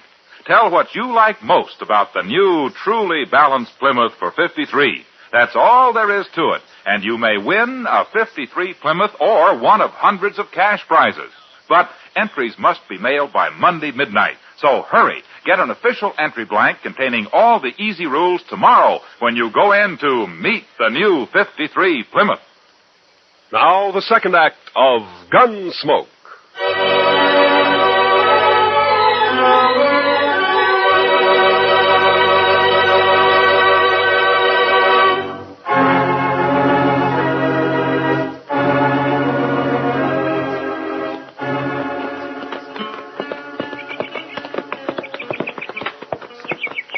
Sure looks quiet around here, Mr. Dillon. Yeah.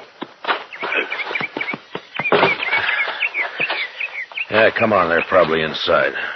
You think Lila's here, don't you, sir? I will soon find out, Chester.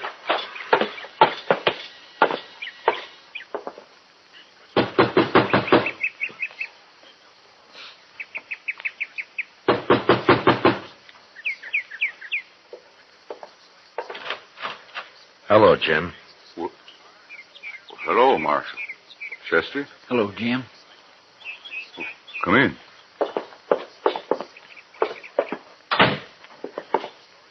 How have you been, Jim? Hank Lewis told you, didn't he, Marshal? Where is she, Jim? Hank Lewis said I killed her, didn't he, Marshal? Oh, now, Jim, you know I don't pay any attention to what Hank Lewis says. Then why'd you come here, Marshal? To help you. If you're in trouble. Lila isn't here. I'm in trouble, all right. Well, what happened, Jim? Where is she? I don't know. What? Well, Indians, party of Crows, they took her. They took her. Indians? My goodness. You mean you were raided here? Maybe 10 days ago, a war party, about 12 Crows. Well, what happened? Well, Lila was out there by the spring. It was just getting dark. I was sitting on the floor right there, mending the saddle I'd torn the stirrup off of when I heard her come running up the path out back. All in a sweat and yelling. Ella, what is it? Oh, I saw something out there. Oh, Jim. Jim, I think it was an Indian. Come inside. Oh. Get on the floor in the corner there. How many did you see? Oh, just him. I saw his skin behind that little rise. Oh, Jim, don't let him get me. Easy now, Lila. Oh. Oh. Well, I don't see a thing out of this window. Take a look over here. Nothing. Must have heard you yelling. Oh, Jim, what'll we do? Stand them off, that's all. Oh. Wait a minute. There's one. Oh, no. Getting hard to see. Jim, the other side. They'll sneak up on the other side. Might be one behind that log out there. Oh, no. But we'll just wait. Oh. They'll get bolder in the dark. I can pick them off easy. Oh, Jim. Jim, they'll carry me off like they did that other woman. I can't stand it, Jim. Here. Take that 6-shooter. Yes, I will. I will. It won't take you while I'm alive. I promise you that, Lila. Wait a minute. They're down at the corral. Oh, no. They're after our horses. That'll show them. Here he goes. There was one behind that log. Oh, Jim, I can't stand it. Yeah, they're sneaking up on us. We'll just wait. Let them get in the open. Wait till a little more. Then when they jump and run on us,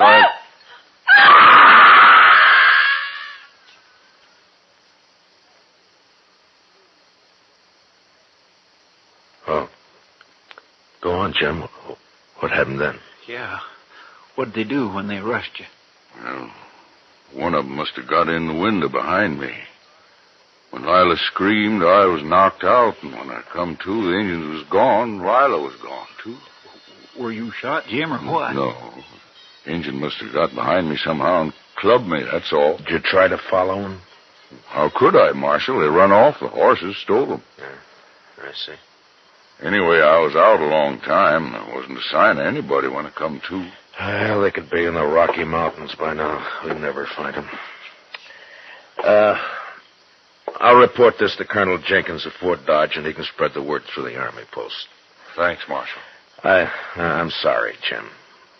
But I guess that's all I can do for you. Sure, Marshal. Come on, Chester. Let's take a look around outside and then get back to Dodge City. Yes, sir. So long, Jim. I sure am sorry it happened. So long.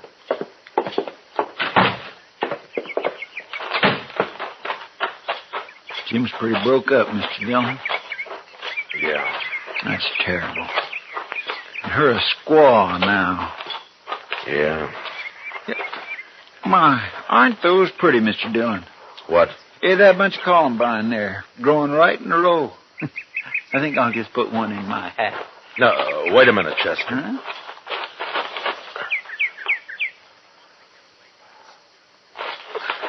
I wouldn't pick them, Chester.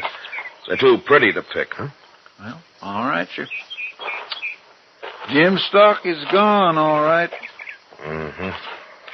You know, Mr. Dillon, Jim Cobbett ain't the luckiest man in the world, is he? No, he sure isn't, Chester. Come on, let's get out of here.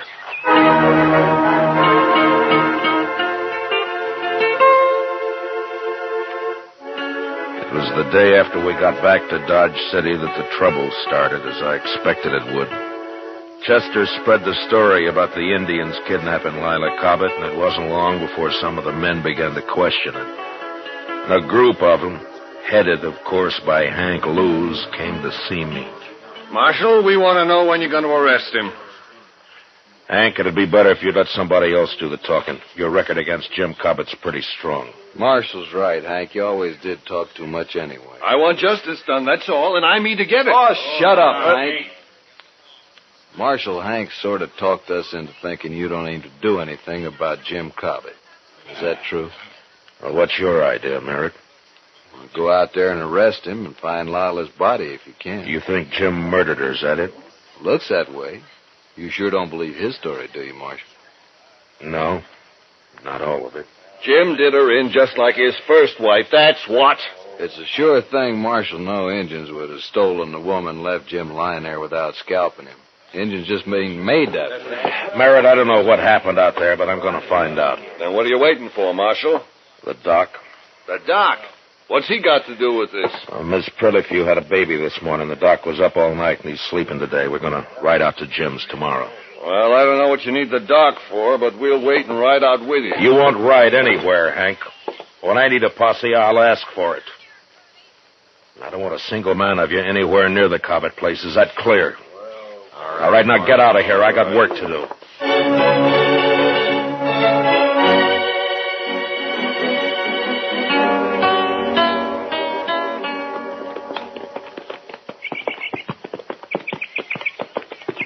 It's a mighty lonely-looking place, Matt. Yeah, indeed. I wonder what Lila Cobbett thought when she first saw it. She must have been mighty fond of Jim to come here at all, seems to me. Yeah.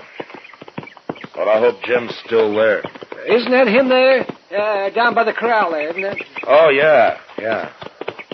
He's got a new horse. Oh.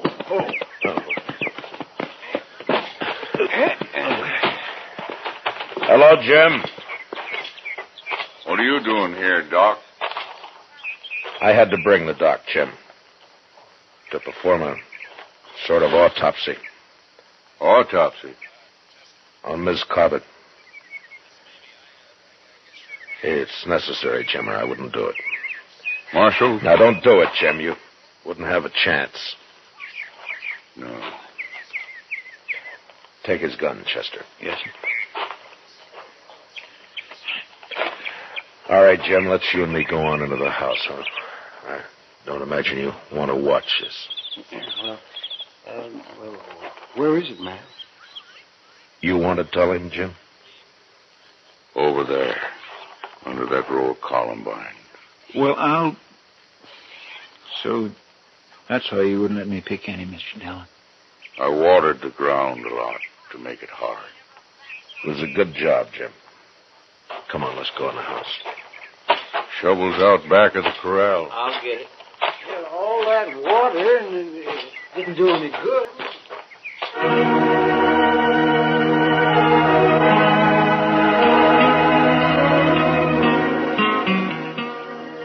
the house, Jim sat with his back to the wall, his hands clasped tightly across his knees. He was so gaunt and leathery that I wondered if he'd bothered to eat anything at all since this had happened. He just sat there as if waiting to be sentenced and not caring very much one way or the other. Finally, Doc and Chester were finished, and they came into the house. We put her back, Jim. Right where you had her. Yeah. And it wasn't easy, Matt. Yeah, I know. But what did you find? Well, she was killed by a .45. Fired at close range. Bullet entered her head just under... Never mind, Doc. Jim's gun here is a .45, Mr. Dillon. You want to tell us about it, Jim? You think I killed her, Marshal? Well, it looks that way, Jim. But I still can't believe it. Thank you, Marshal. If you did it, Jim, you're going to hang for it. The crows didn't attack the house, Marshal. They never aimed to. They just dodged around out there, some of them, to cover for the ones that ran the stock off. They didn't want to fight, just to stalk. Yeah, it's happened before. Lila screamed and screamed. I guess she went kind of crazy. Then I heard a shot. First I thought she was shooting at the engines. Then I saw her on the floor there. I didn't care after that. They could have come right in there. They could have done anything they wanted. I didn't care. You had given her your 6 gun, is that it? Yes. The crows didn't bother you after that? They just took the horses and left? I didn't care about them. I buried Lila out there right away. And I sat there on the ground all night. Everything would have been all right, Marshal, but when Hank Lewis came by, I got scared. I didn't want to talk to him, but I knew what he'd say. So, I put water on the grave and tried to hide it. Except for the flowers I'd planted. I just couldn't not have planted flowers there. Yeah, he's telling the truth, Matt. Yeah, Jim isn't lying. No, sir, he certainly isn't. There's no reason I know of why Jim should stand trial. What about Hank Lewis, Mr. Dillon? He'll make trouble. The 3 of us here have heard the story and seen the evidence. Hank's talk doesn't mean a thing. I have no cause to arrest Jim. Then I can go, Marshal. Go? Go where? I don't want to live here anymore. It's like the other place up north after my first wife rode off. She just said goodbye and rode off one day. I was ashamed of that, so I never told nobody what happened. I left the place. I come leaving this one. Well, you got to settle down sometime, Jim. No, I don't. I got bad luck both places. I won't settle down no more. We won't stop you, Jim. I think I'll go now, Marshal. I don't want to spend another night here. I'll get my things together. Yeah. We'll wait outside. Come on, Chester. Doc.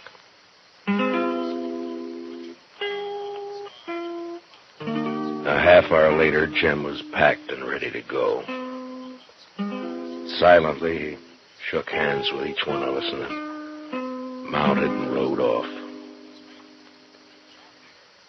Yeah, the prairie had dealt hard with Jim Cobbett, but the man was too tough and dry not to survive somehow. He wouldn't try again to be happy, but he'd live. He'd make his way. We watched him disappear while the sun went, and the land cooled and became still and quiet.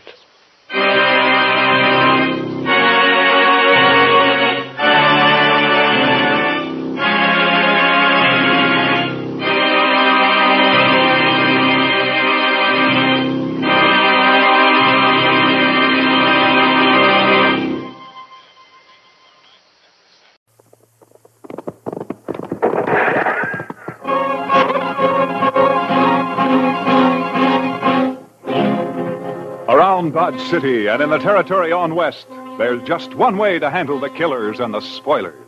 And that's with a U.S. Marshal and the smell of gun smoke.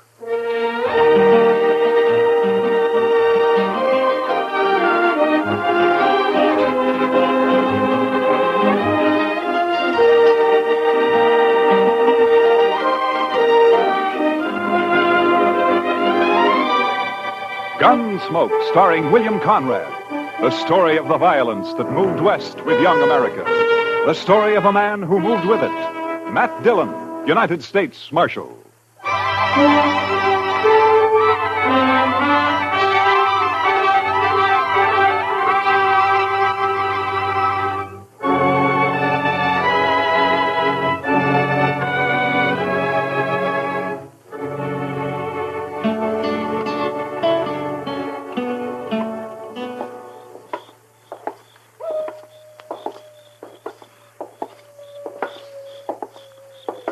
Quiet night, Mr. Dillon. Yeah. Except for that coyote.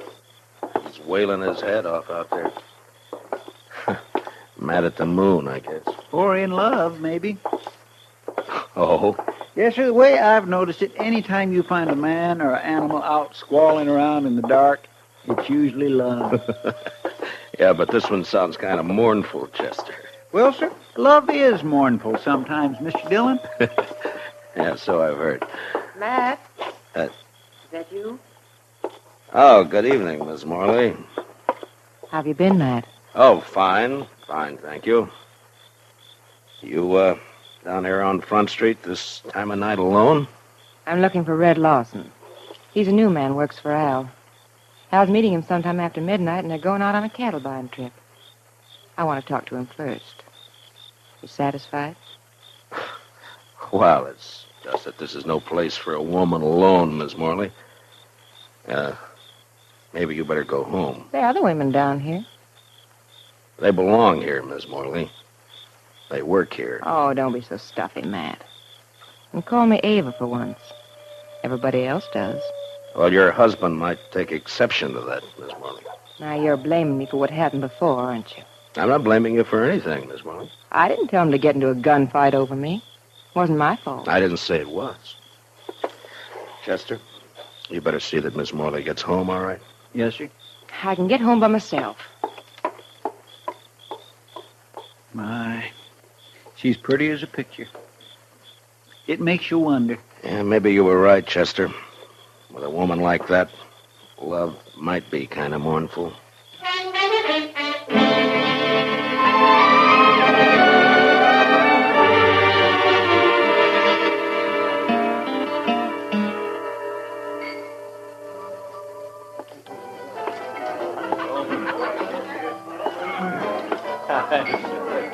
So I just give my rope a couple of turns around that juniper stump, and I jerk back on it. Lawson? Oh, hi, Marshal. I wonder if I could see you for a minute, huh? Yeah, sure. Be right back, boys.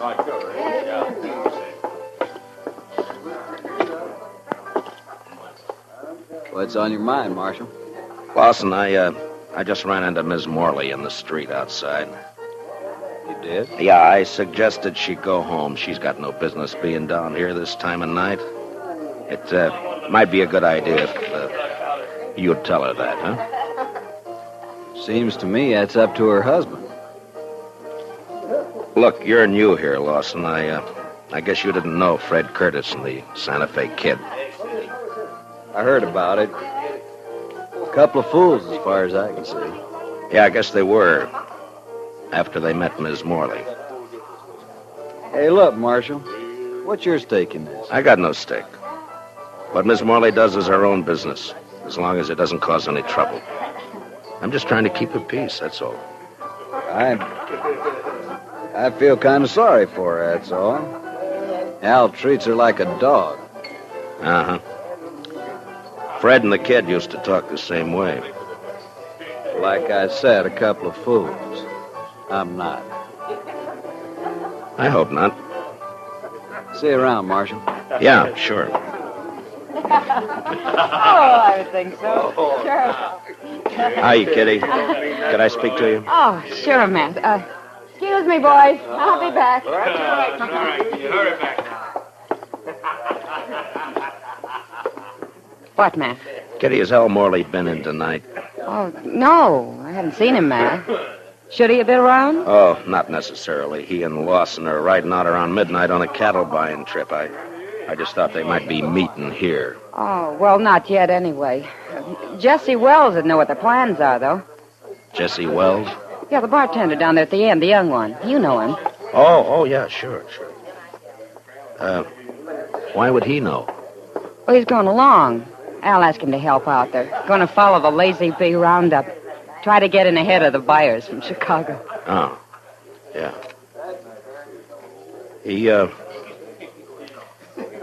He's a nice-looking kid. I wonder if, Yeah. Yeah, he's another friend of Ava's.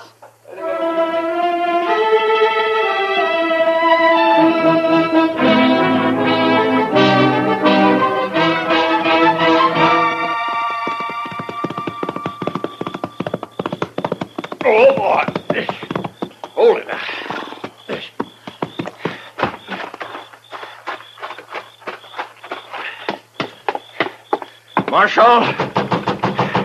Marshal Dillon. Oh, come on. Wake up, Marshal. All right. Take it easy. Who is it? Jesse Wells, Marshal. Open the door. All right, just a second till I get it. there.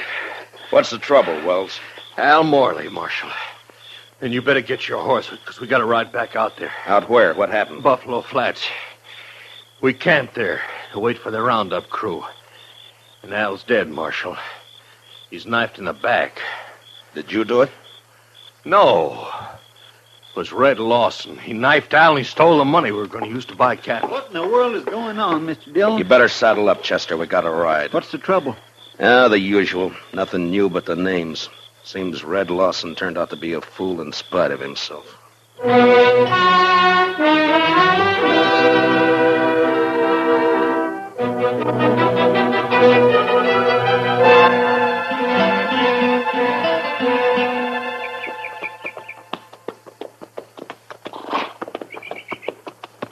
Over this way, Marshal.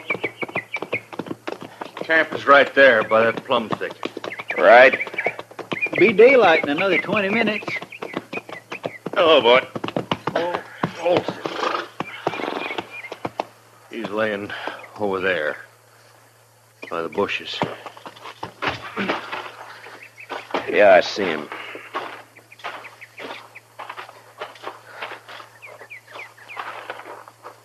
Whose knife is it, Jesse? It's Al's. We were all asleep. We built a fire, made some coffee, and then turned in. But wait for daylight, the Lazy Bee bunch planned to work their stock up this way. I see. Yeah, here, Chester. Wrap the knife in something and hang on to it. Huh? Yes, Mr. Dillon. Now, go on, Jesse. What happened? Well, like I said, Marshal Dillon, we were all asleep. I guess it was the sound of the horse's hooves woke me up. Mm-hmm. Red Lawson, he was pulling out. I run over to Al, shook him to wake him up and tell him. Then I saw the knife. He was dead. Where were you sleeping, Jesse? Well, right about here, I guess. Red was across the fire over there, and Al was where he's laying now. What about the money? How'd you know it was gone? Well, I thought about it right off, and I figured that's why Red done it. Al was carrying about $10,000 in a little leather sack. He'd stuck it under the blanket before we'd gone to sleep. So I went and looked for it. It was gone. You figure Red killed him for the money, then? Well, sure. Of course, I doubt he meant it, though. I think Red was trying to ease the sack out from under the blanket when Al woke up and caught him. Yeah, it's possible.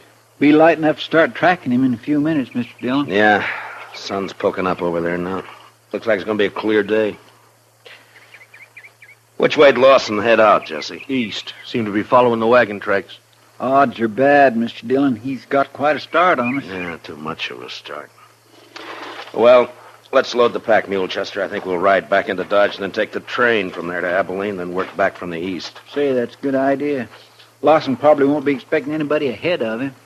I can't understand it.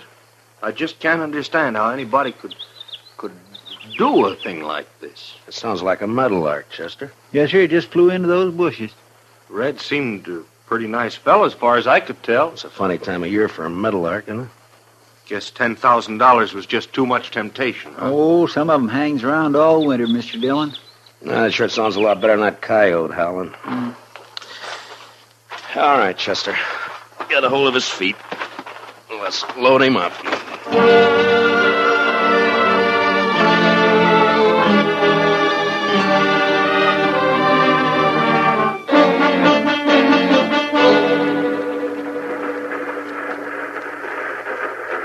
Sumac Creek water tank's right around the bend up ahead of us there. How long we stop here? Oh, about 5 minutes. Just long enough to take on water. Might as well relax, Marshal. It's a long ways yet to Abilene. Why, we ain't but 24 miles from Dodge City. Feels more like 100. These seats are harder than a saddle. Yeah. Say, this here feller you boys looking for, I guess he's a real mean enough. What? Oh, yeah. Mean enough. Well, it's just like I always say. This prairie country ain't never gonna be a law-abiding place to live. Well, every time I pull out of Kansas City on the run west, I'm expecting every minute to be shot or hung or scalped. Chester. What's the matter, Mr. Dillon? Look out the window here. Around the bend there by the water tank.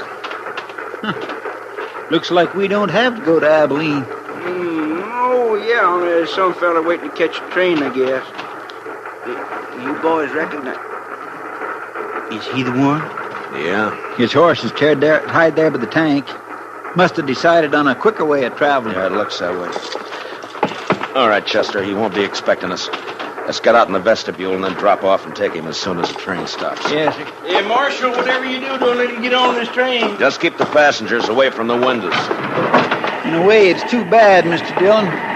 Miss Morley would have really enjoyed that $10,000. You're guessing, Chester. Well, he hasn't seen us yet. All right, let's go. Lawson, get your hands up. Bill. You're under arrest. Get your hands up. Look! He's running for his horse, Mr. Dillon. Lawson! He's gonna fight. You can't get away on foot. Lawson! Come on, Chester. That's a cutting it awful thin, Mr. Dillon. Giving a man 3 chances before you haul down on him. Well, we're still on our feet. He's not. Yeah, but it's a pushing the odds, though. Yeah, I guess. All right, pick up his gun there, will you? Yes, sir. Lawson? He's still alive, Mr. Dillon. Can you hear me, Lawson? Sure, I can hear you. There's a sack of money.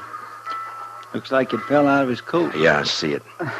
Lawson, there's no doctor on the train. We're going to try to stop the bleeding and do the best we can for you. There'll be a train back toward Dodge City in about a half hour. We'll wait for it. Is that all right with you?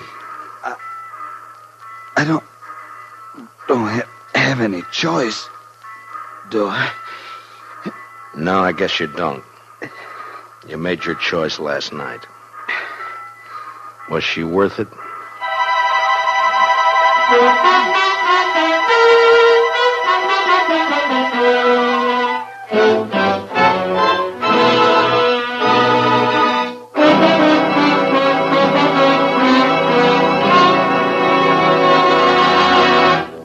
We will return for the second act of Gunsmoke in just a moment. But first, every Saturday night, Gene Autry invites all his friends to visit him at Melody Ranch for a half hour of songs and stories about the Old West. Tune in the Gene Autry Show tomorrow night over most of these same CBS radio stations. Now for the second act of Gunsmoke.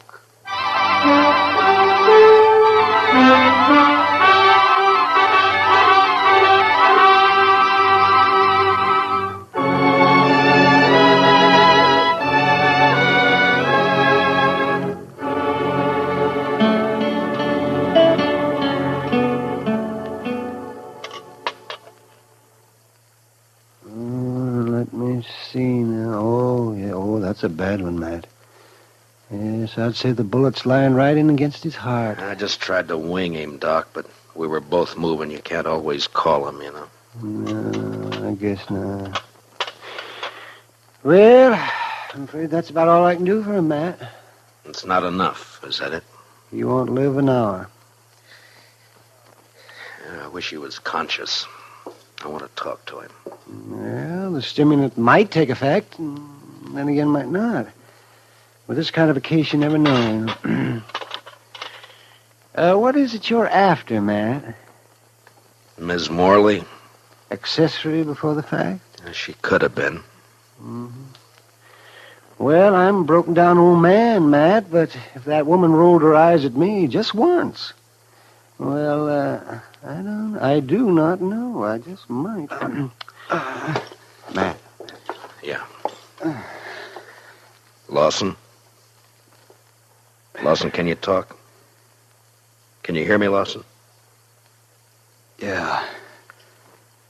Sure. Was Ms. Morley in on it? Nobody was in on it. Did she know you were going to do it? She had nothing to do with it.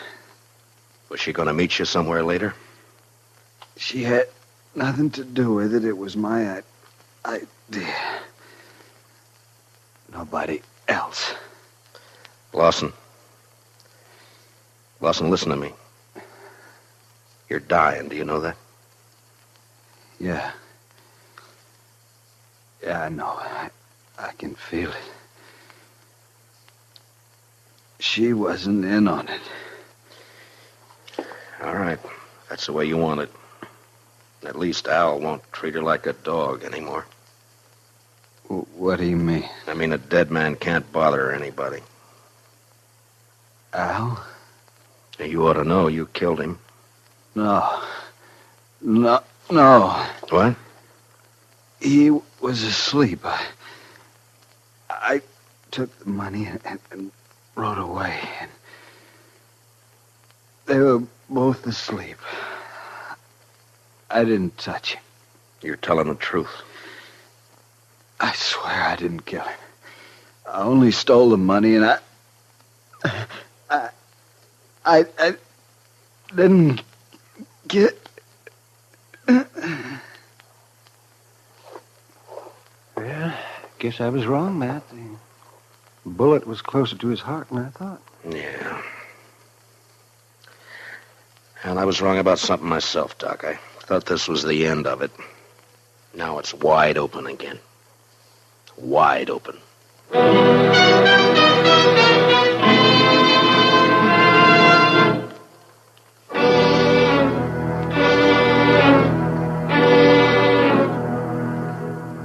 I don't see why you got me here just to ask the same things all over again, Marshal, because I told you how it happened. Yeah, I know, You Jesse. caught Red Lawson with the money on him. Now, what more proof do you need? It only proves he took the money, Jesse. It doesn't prove he killed Al. What do you mean? Chester, you better punch that fire up over there a little, huh? It does seem to be getting chilly in here. Now, what do you mean by that, Marshal? You killed Al yourself. Didn't you, Jesse? You're out of your mind. You woke up and saw Red steal the money and take off, and it gave you ideas. You slipped over and knifed Al in his sleep. You knew Lawson had got the blame for it. Well, sure. Sure, because he did it. He said he didn't. Dang stove. Well, Marshal, did you expect him to tell the truth? He was dying, Jesse. Knew he was dying. I think he told the truth. I see. His word against mine. Word of a thief. I didn't say I could prove it, Jesse. But you did it, though. We both know that.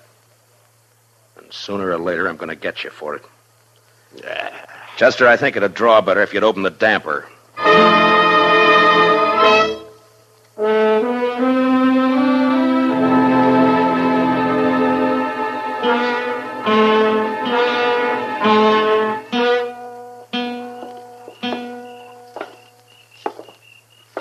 Quiet night, Mr. Dillon. It was a quiet night last night. And 2 men who were alive last night are gone tonight. Sure makes you stop and wonder. Well, at least one thing hasn't changed. That coyote's still there. I guess there'll always be coyotes around, Mr. Dillon. What are you going to do about Jesse Wells? Oh, I don't know, Chester. He's guilty. You can see it written all over him, but there'd be no use bringing him in. I haven't got one piece of evidence. I don't know. Yes, sir. She's quite a woman. Mercy. Quite a woman. Yeah, she is that, all right. Matt? Is that you? Good evening, Miss Morley. Who are you looking for tonight? Can't be Red Lawson. He's dead. So is my husband. You forgotten? My deepest sympathy. Don't bother. You know better. I am sorry about Red, though. He was nice. You're the one who did it, aren't you, Matt? Yeah. Yeah, I killed him. For you. I couldn't do anything else. I don't know why you say for me. It wasn't my fault. Yeah, sure, I know. You know. You don't know anything. You don't know how it feels to sit in a house alone with your husband dead. No one in town coming near you. Like he was poisoned or something. Sure, I don't feel sorry about Al, but I would have once. He's the one who changed me, made me feel different. I know it wasn't your fault. And you didn't even come to tell me he was dead. Why not? It's part of your job, isn't it? I didn't come and tell you, Miss Morley, because I figured that you'd... Chester? Yes, sir? Would you mind walking on ahead? I'll meet you on the Texas Trail in a few minutes. Well, All right, Mr. Dillon, if you say so. Well, I get Why'd you send him away, Matt? I was just wondering if you were going to be home later tonight. Well, I could be. Around 10 o'clock, say? Sure, Matt. I'll be there.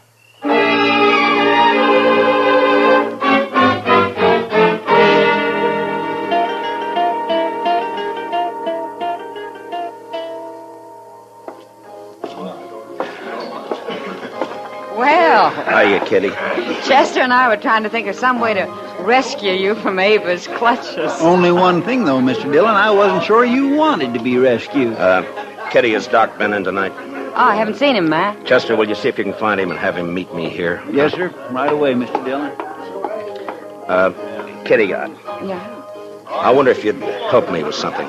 Well, sure, Matt. What? Drop a hint to that bartender, Jesse Wells, that it might be smart to slip out of here and pay a visit to Ms. Morley's around, say, 9:45 tonight. All right. Is it anything you can talk about? I don't exactly know how to talk about it, Kitty. I got a murder on my hands. I know who the killer is, and I can't touch him. So? So I'm going to try to make him touch me. Oh. All right, Matt. I'll take care of it. Will you be around for a while? Yeah. I'll be here till about 10.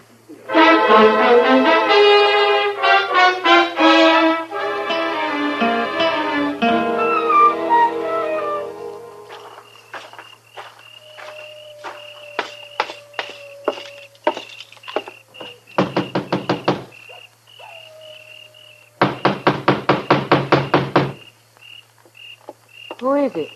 It's Matt Dillon. Who'd you think? Just a minute.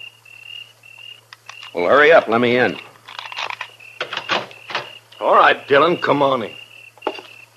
Well, Jesse, I thought you were working. I was, till just a few minutes ago. Well, what's on your mind?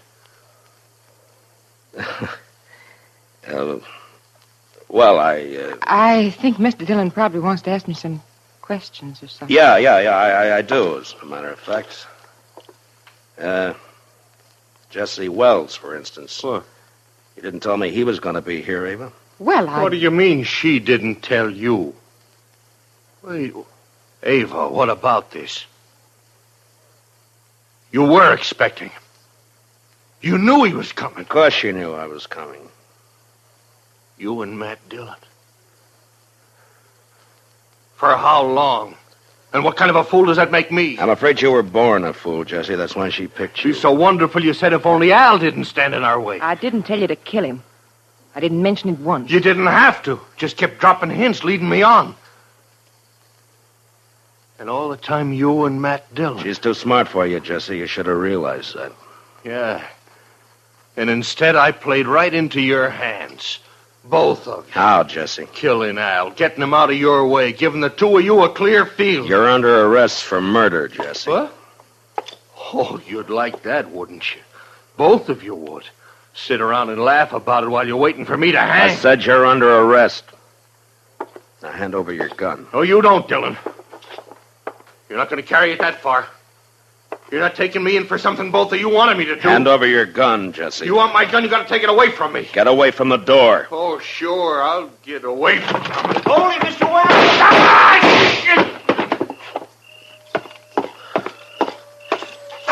Are you all right, Chester? Yes, sir.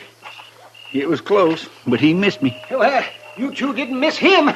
I don't know which one of you fired first, but either bullet would have done it. Well, you got his confession all right, Mr. Dillon. Doc and I heard every word from the front porch there. We sure did. Only one thing, though, Matt. He didn't implicate the woman in it. Yeah, I know. Will you take charge, Doc? Oh, sure. Be glad to. Part of my job, you know. Matt. All right, Chester, let's go. Matt? Could I see you for a minute before you go? Matt? What's it add up to, Mr. Dillon? 3 men have been killed since this same time last night. Yeah. And you know, Mr. Dillon, I think maybe it's kind of all her fault. And you can't pin a thing on her. My. Well, there's one lucky thing. There aren't many women like her.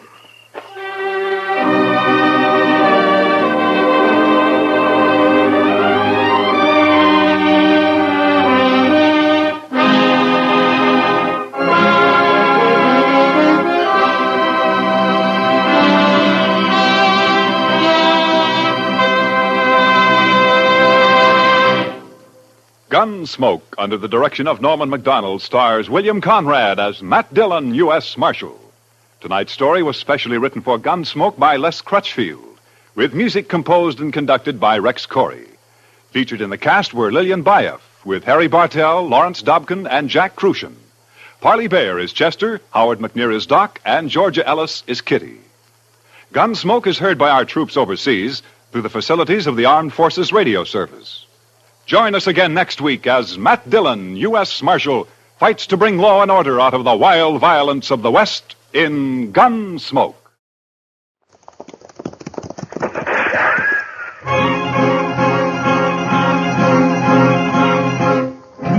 Around Dodge City and in the territory on West, there's just one way to handle the killers and the spoilers, and that's with a U.S. Marshal and the smell of Gunsmoke.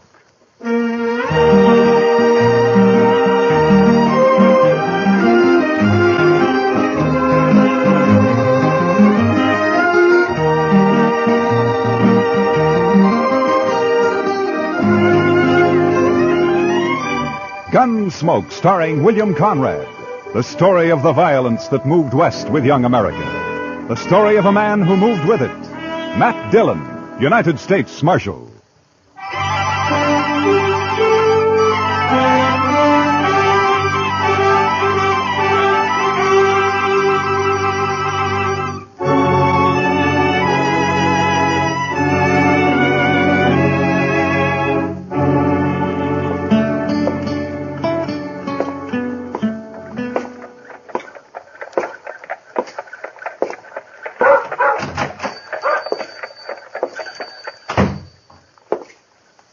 Hello, anyone here? Be right out. I was just in the... Oh, hello, Marshal Dillon. Hello, Ben. How are you? Had shipment come in from St. Louis? They came in on the morning train, Marshal. I was going to send the boy over to tell you. What, have you seen it yet? I haven't had a chance to open it up. Here it is. Oh, good. Well, let's see how it looks. All right. There it is. Prettiest gold watch chain I ever did see. Chester will like that. Yeah. And look at the gleam on that elk's tooth. Yeah. Chester know you're getting this for him? Oh, no. It's by way of a surprise. He thinks he's got a birthday this month sometime. Saturday's about the middle of the month, so I figure it's as good a day as any to give it. Yeah, morning, Miss Tara. Oh, morning, Ben. Marshal Dillon. Morning, Tara. Oh, how beautiful. Is it yours, Marshal? Oh, no. It's for Chester. He's always wanted one. It's lovely. Ben, did my hand mirror arrive? Yeah, came in this morning, Miss Tara. Can I take it now? I don't know why not. It's paid for. Here. Careful now, Miss Tara. Came all the way from Boston, so don't drop it. Oh, I won't. Don't worry. Thanks, Ben. Goodbye. Goodbye, Marshal Dillon. Goodbye, Tara.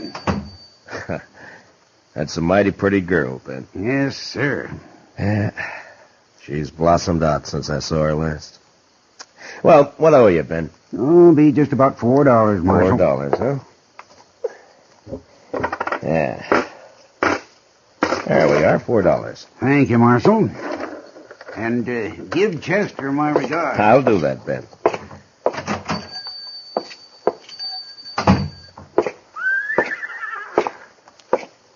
Well, morning, Miss Lane. Morning, Marshal. Morning. Morning, Marshal. Hello, John. Oh, hello, Marshal. Good morning, Chester. Well, morning, Mr. Dillon. Put this in the safe for me, will you? Yes, sir. How was the auction yesterday? You know, Mr. Dillon, I never did see so many horses and mules. You buy anything? No, sir, Mr. Dillon. But Asa Welton bought that old stud horse off Mr. McGovern. No, is that so? Yeah. You know, I feel sorry for poor old Asa. Why, that stud horse has got a ring bone so bad he can't hardly walk. Well, Asa isn't very smart when it comes to horses, I'm afraid. No, sir, he ain't. And I purely hate to see him lose good money on a horse like that. Why, he paid $19 for that horse. No? Well, he'll make out if the stud can get him some colts. Mm-hmm. Yes, sir, I guess. That is, if he's got a mare. Yes, Chester, if he's got a mare. And if he don't, well, sir, I just don't know. My. Chester, this evening I'm going to have supper with Kitty over at Dodge House. Will you stay here? There's no work to do, but you could keep an eye on things, huh? Why, I'd be proud, Mr. Dillon.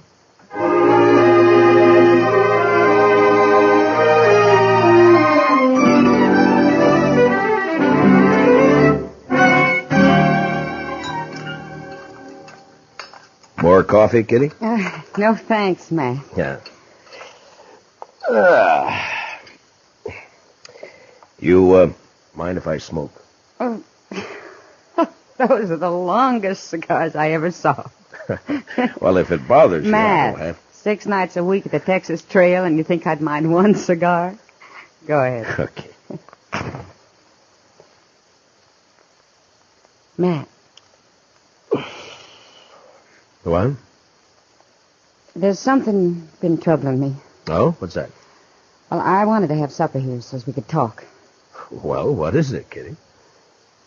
Almost 4 months ago, you and Chester brought a little girl back into town. Daddy was dead, out in the plains. You brought her back because she couldn't stay out there alone. Well, go on. She was real sweet. Young, I guess maybe 17. You're talking about Tara Hantry. Yeah, Matt. I saw her over at the general store this morning.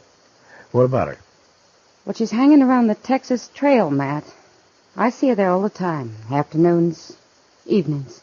Oh? Well, why are you telling me this, Kitty?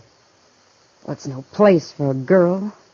Not a young girl, not a girl like Tara. I don't have any say about how Kate runs the Texas Trail. If they don't want Tara in the place, Kate should keep her out. Well, Kate won't keep her out. Why should she? Tara's attractive. She's good for business. Kitty, when I brought Tara back to Dodge, Lawrence Kells and his wife took her in. They've been treating her like their own daughter. Now, it's not my place to interfere Well, with maybe them. they don't know, Matt. They're church-going people, Kitty, Kells and his wife. They try to do what's right for Tara. I'm sure they do. Matt, people like the Kells don't know the Texas Trail. They don't know the saddle bums, the spoilers, the wild ones that hang out there. Even if they did, they wouldn't see too much wrong with the man Tara's taken up with. Well, who is it? Jack Grace. Jack Grace? Yeah. Tara's keeping company with him? She has been since he came to town a few weeks back. Oh, that little fool. Well, don't blame her too much, Matt. He cuts quite a figure. Long hair, buckskin shirt, Texas spurs. She's young, and his stories make for good listening. Yeah. Matt, I've talked with Grace, and there's something wrong with him. He's too cold, like he's dead inside. He can charm you with a smile, and he talks just fine, almost like a gentleman. But there's nothing inside him, Matt. He's empty, like a shell. All right. What do you want me to do, Kitty? Thank you, Matt. Talk to the Kells. All right. Tomorrow morning. I promise.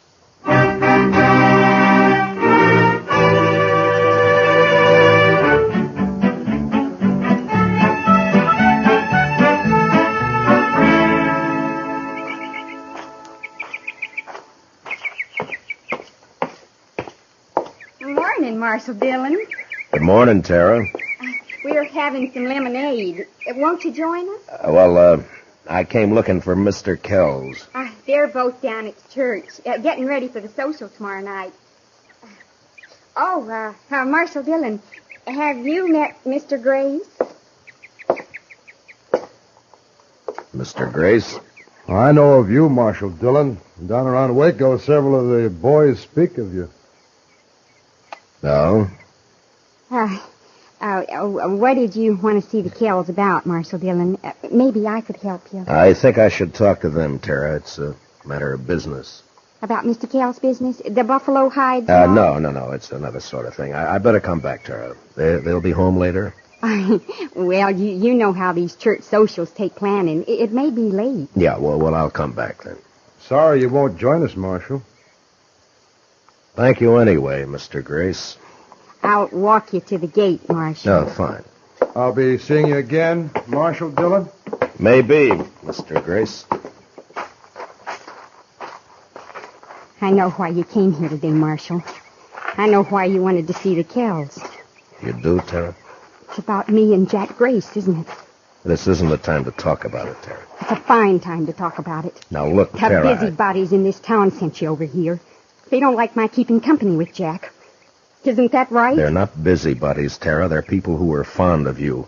Older than you and know more about Jack Grace than you do. Blue-nosed old gossip. Now, Tara, listen to me. No, you listen to me. For as long back as I can remember, Pa and me worked that dried-up old homestead. Alone after Ma died. He killed Pa. Came near to killing me. Look, when I brought you into Dodge, the Kells took you in. They treated you like their own daughter. Mr. Kells is a wealthy man. He's given you everything he can. And I'm grateful to him. He's tried hard to do all the things Pa would have done if the planes hadn't killed him. But he still can't give me the love and excitement and fun Jack Grace can. Oh, Tara, so help me. If you were 2 years younger, I'd put you across my knee and slap some sense into you. Now, if you hurt the Kells because of Jack Grace, or if you get yourself in trouble, I'm going to forget about this. I didn't know better. I'd say it was a lover's spat. I'll be back later, Tara. There isn't much point in that, Marshal Dillon. From what I could hear on the porch, Miss Tara seems to have said what she thinks real plain. I'll be back later, Tara. Will you tell him? I don't know why you bother, Marshal. If the Kells are ones to worry about loose reputations, they might not pay too much attention to you. What are you getting at? A U.S. Marshal who sniffs around one of the girls at the Texas Trail isn't in the best of company, and after all, everyone knows that Kitty is... Now get up. And if I ever hear you've mentioned Kitty again, I'll come after you. Why don't you do that? I will. Good day, Tara. Oh, Jack, I'll call back for you later this afternoon. I'm sorry, Tara. I didn't mean for this to happen. You're just a big, blundering, stupid bully. Tara, please. And if you mess up the one thing that means happiness for me, I'll help him kill you.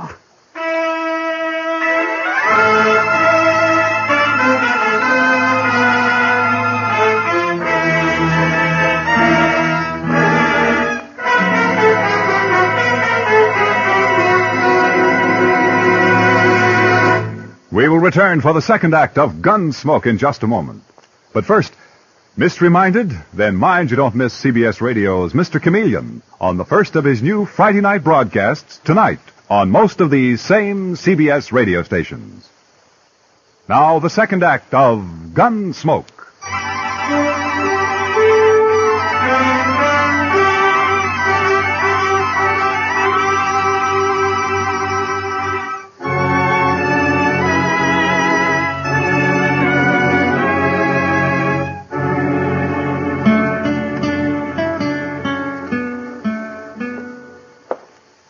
Chester told me you wanted to see me, Mr. Dillon.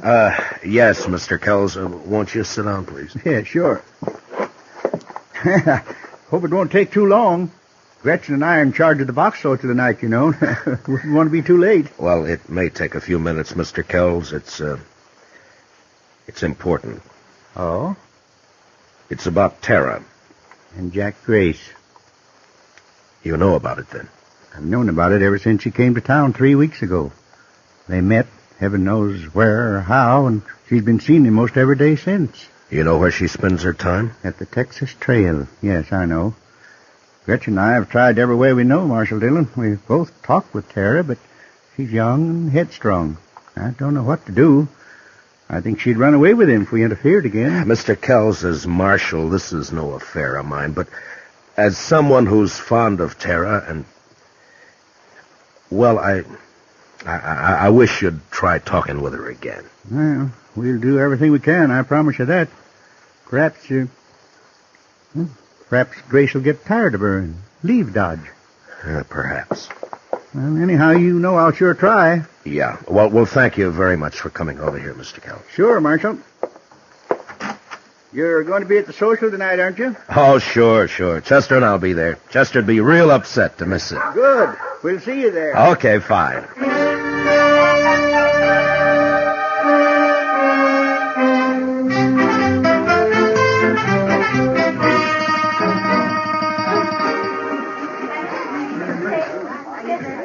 Mr. Dillon, this is Miss Honeycutt. How do? I'm proud to know you, ma'am. I bought her supper box. Did you bid on any supper boxes, Mr. Dillon?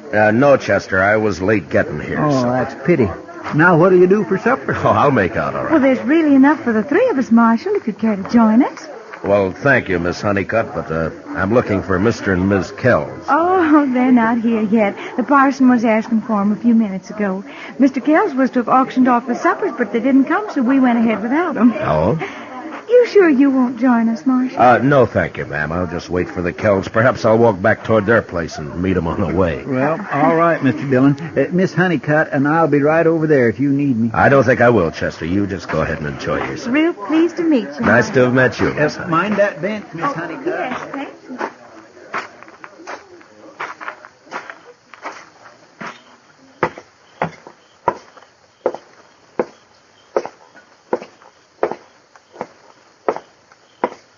Matt? What? Oh, hello, Kitty. You leaving the party before I get there? No. I was just walking back toward the Kells place. They're not at the social yet, and this might be a good chance to talk to them. Oh, all right if I come with you? Well, sure. I had a talk with Mr. Kells this afternoon. Yeah? Yeah. He knows all about Tara and Grace. Has known for a long time. Well, what's he going to do about it, Matt? He doesn't know what to do. Neither do I, Kitty. Look, Kitty, you're a woman. You know about these things. You don't tell a woman she shouldn't love some man, do you? No. No, you don't. Kells has tried hard. He's done everything he can. Well, he's a wealthy man. He could send her east for a few months on a visit. St. Louis, maybe. To forget Grace? Yeah? Would it do any good? No.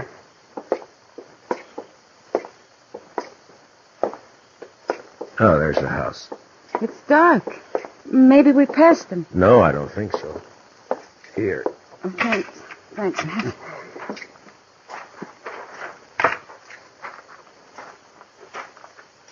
Kitty? Yeah? Maybe you better wait here, huh? Matt, what is it? The house shouldn't be dark. We didn't pass them. What are you going to do? I'm going inside. I'll come with you. All right, come on.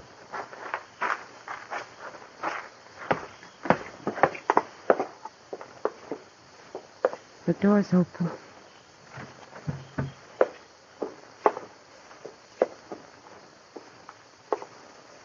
Oh, Matt. Matt, look. Stay here, Kitty. Shot, both of them. Oh.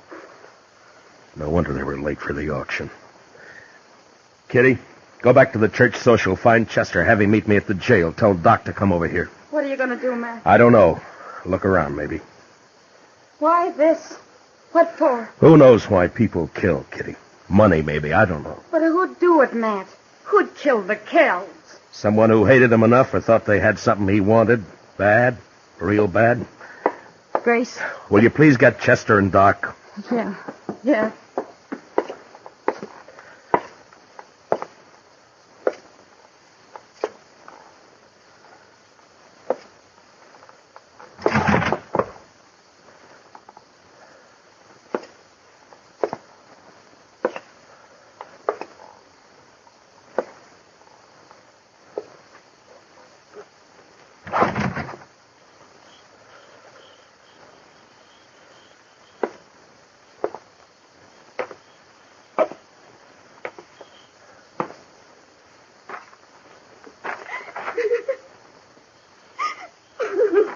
Tara?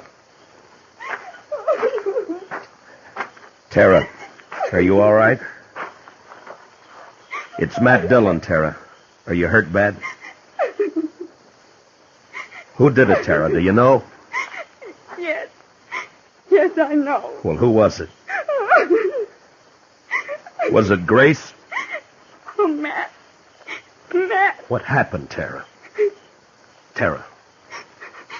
Mr. Kells was waiting for him when Jack came for me. Mr. Kells wanted to talk with Jack, he said, and oh, Well, go on. I don't know. I don't know. I can't help if you don't tell me what happened. But when Jack came, there was an argument. Mr. Kells told Jack to go away, leave me alone. Told him not to come back. Jack laughed. Called Mr. Kells a name, and Miss Kells slapped him. And Jack hit her. Mr. Kells tried to get his rifle in the corner, and Jack... Yeah? He shot him. He shot both of them. Then he turned. He said it wouldn't have worked out for us. He was leaving. Just like that. He was leaving. You see, you'd be nothing but trouble, he said. I'm leaving, he said. Then he hit me. And... oh. Doc will be here in a few minutes, Tara. He'll take care of you.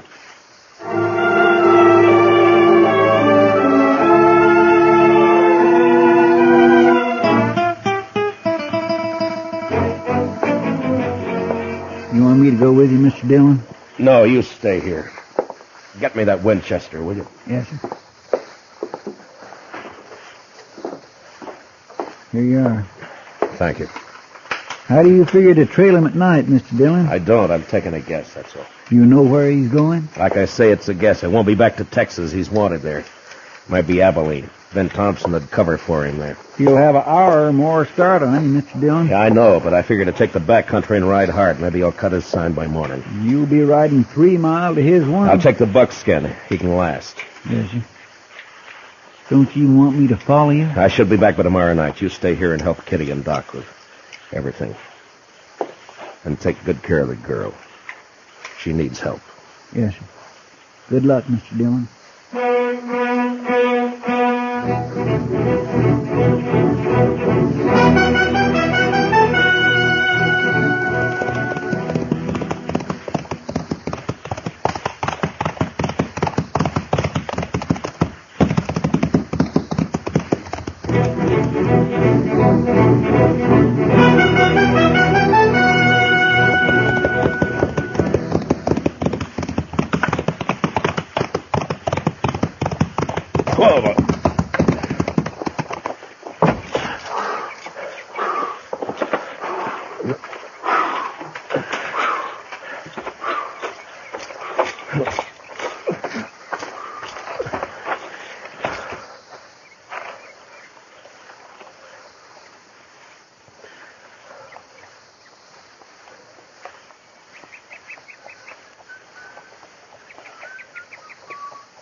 Grace! You can't see me. Don't bother to try. Just drop your gun belt. Easy. And your rifle. Throw it down. Now keep your hands high, just like they are.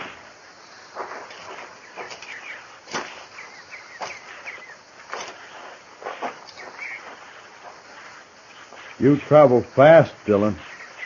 I didn't waste time getting to here. I know this country better than you, Grace. Roads aren't always straight. Even so, that buckskin of yours must be quite a piece of horse. He is. We'll be starting back right quick, but meanwhile you just sit tall right where you are. Arms will get tired. Taking me back to jail in Dodge. Well, what do you expect? You murdered 2 people just last night, tried a third. I just hit Tara down. I don't know as I tried to kill her. You must have known I'd come after you. I figured maybe you'd start tracking me toward Texas. I didn't give you credit to think of my heading for Abilene. I guess the joke's on me. Yeah, I guess it is. You know, I don't understand what goes on inside you, Grace. There's no point in my getting riled. You got me cold, Deck. Someone told me earlier you were just a shell, that you were empty inside. But by heaven, you are.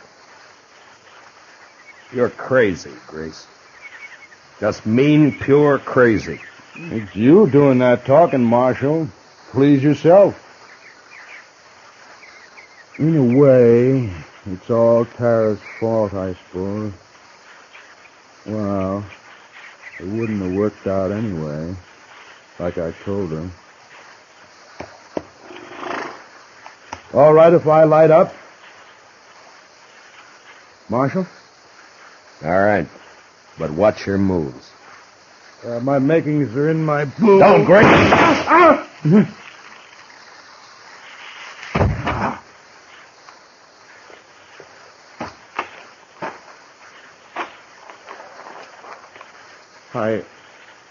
I didn't know Kansas marshals were so fast. A derringer up the sleeve's an old story, Grace. Yeah, but they sure are. Guess I won't go to trial after all. No, maybe not. But you're going back to Dodge. Like they say on the posters. Dead.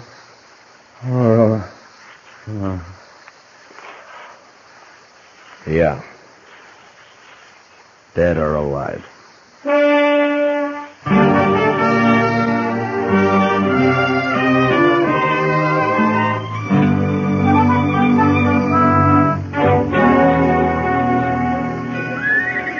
Marshal Dillon, I want to thank you and Miss Kitty for everything you've done for me since...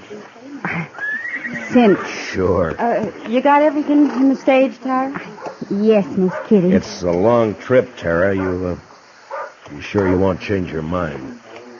I think I'll like it back east, and St. Louis won't be as big as all this. Marshal Dillon will be late into Hays City if I don't get away now. Okay, driver. Well, goodbye, Tara. Good luck. Goodbye.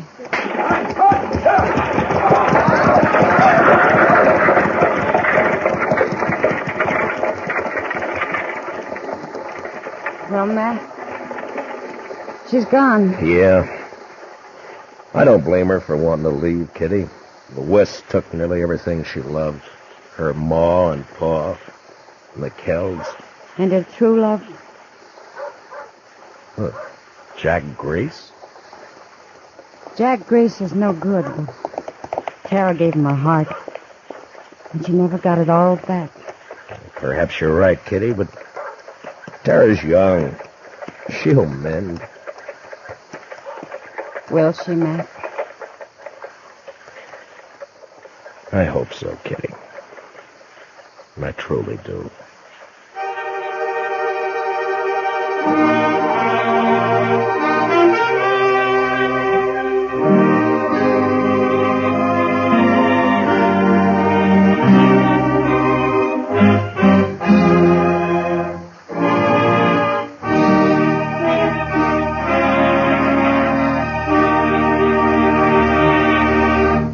Gunsmoke, under the direction of Norman MacDonald, stars William Conrad as Matt Dillon, U.S. Marshal. Special music for tonight's story was composed and conducted by Rex Corey.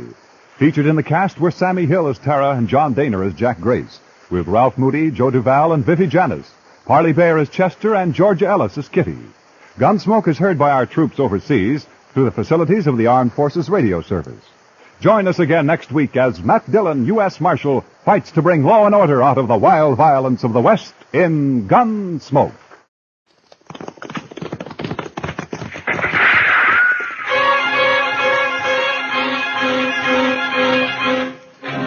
Around Dodge City and in the territory on West, there's just one way to handle the killers and the spoilers, and that's with a U.S. Marshal and the smell of Gunsmoke.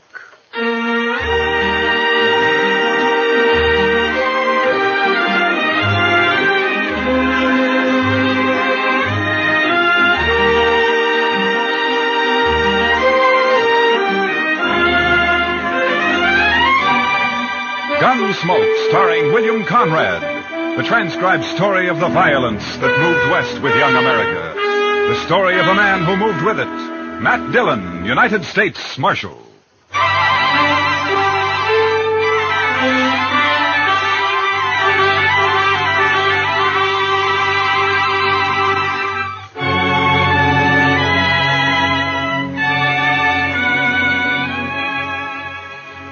A stranger named Joe Beaudry killed a man in Dodge and then got on his horse and rode 90 miles northwest.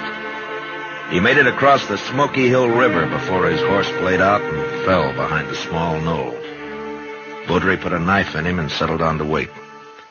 Half-hour later, he shot my horse out from under me and crippled Chester's with a slug in the shoulder. And then he gave up. He just threw down his guns and walked toward us across the prairie, his hands in the air.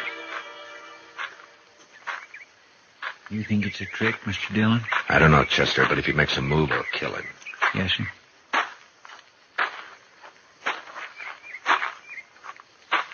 That's far enough, Beaudry. Now turn around.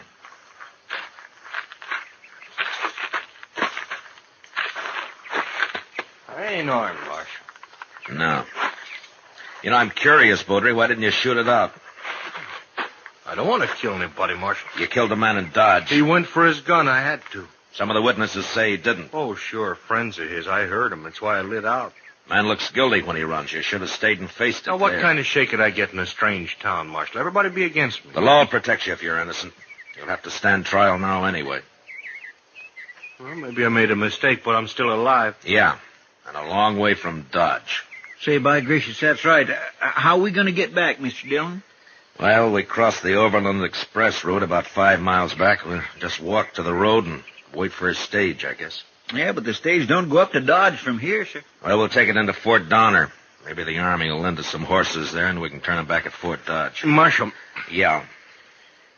Well, I know you don't owe me no favors, Marshal, but I never been arrested before. I'd be kind of ashamed in front of everybody at the stage. Well, that's tough, Baudry. What do you expect me to do? Only a little thing, Marshal. Won't make any difference to you. Just don't let them know that you're taking me in is all. All right, Baudry. I guess it doesn't matter. Thanks. I'm not wearing a badge anyway. But you make one move, and I'll hog tie you, and you'll ride on the roof. Or you'll be dead. Well, it's a deal, Marshal. You'll get a fair trial, Baudry. If you're innocent. Hey, Marshal, look, is it all right if I lug my saddle back with me? Yeah, sure. We're not leaving ours. Chester, I'll go with Baudry and get his guns. Yes, Mr. Dillon. I sure do wish you'd stop closer to the stage road, though, Baudry. 5 miles is a long way packing a saddle. Go take care of your horse, Chester. Let's get out of here. Yes, sir. It's a doggone shame, though. That was a mighty good horse. Come on, Baudry.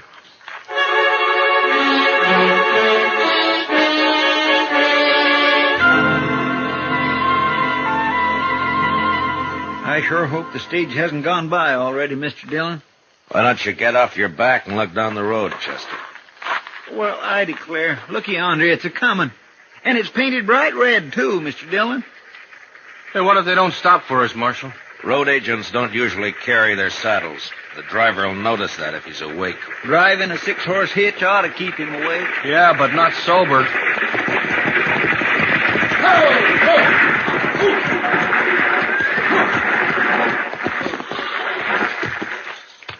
That's a shotgun the messenger's holding. He doesn't need it. We want to ride, that's all. Where's your horses? Marshal, please, you remember what you said. We lost them. You don't look like greenhorns to me. It can happen to anyone. That's good.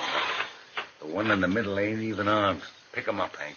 All right, Berryman, it's your treasure box. How far are you going? Fort Downer. It's about 60 miles to Fort Downer. You're crowding us. That'll be 15 cents a mile. 15 cents. How much is that, Mr. Dillon? About $9, Chester. $9 apiece, that is, and payable right here. All right.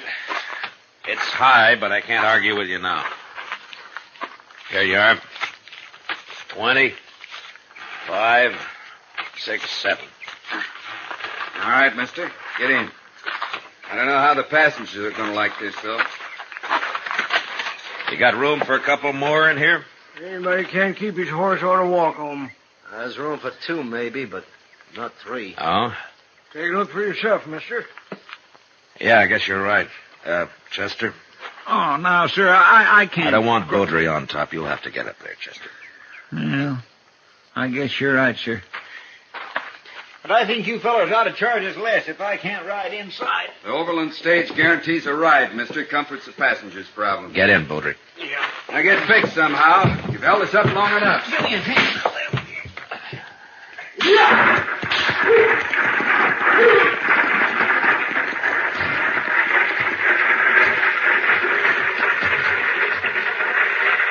You don't look like a judge, mister.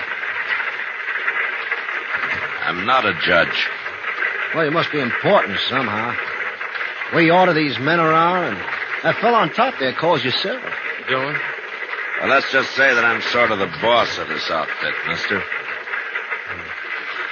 What'd you say your name was? I didn't say. It happens to be Dillon. Oh, I'm Zimmer. Old man here called himself Gant. My name is Gant, and I ain't ashamed of it. And I don't give a long hoot what any of you call yourselves. Gant's kind of crusty, but he's sober. That's more than I can say for the other 2 here. They only wake up long enough to pull on that jug they got and get drunk enough to go back to sleep. Well, that's not a bad way to travel if your stomach can stand it, I guess. No, it ain't. Do it myself if I was younger. What business you in, Dillon? You ask too many questions, Zimmer. You ain't got no manners. Nobody's asking you, old man. Good. Then I don't have to listen to your gobbers. Now, listen here, Gant. Any more out of you, and I'll tear you apart. You can't spook me. I'm too old. 85, mister. Would you believe it? No, sir, I wouldn't. That's mighty old.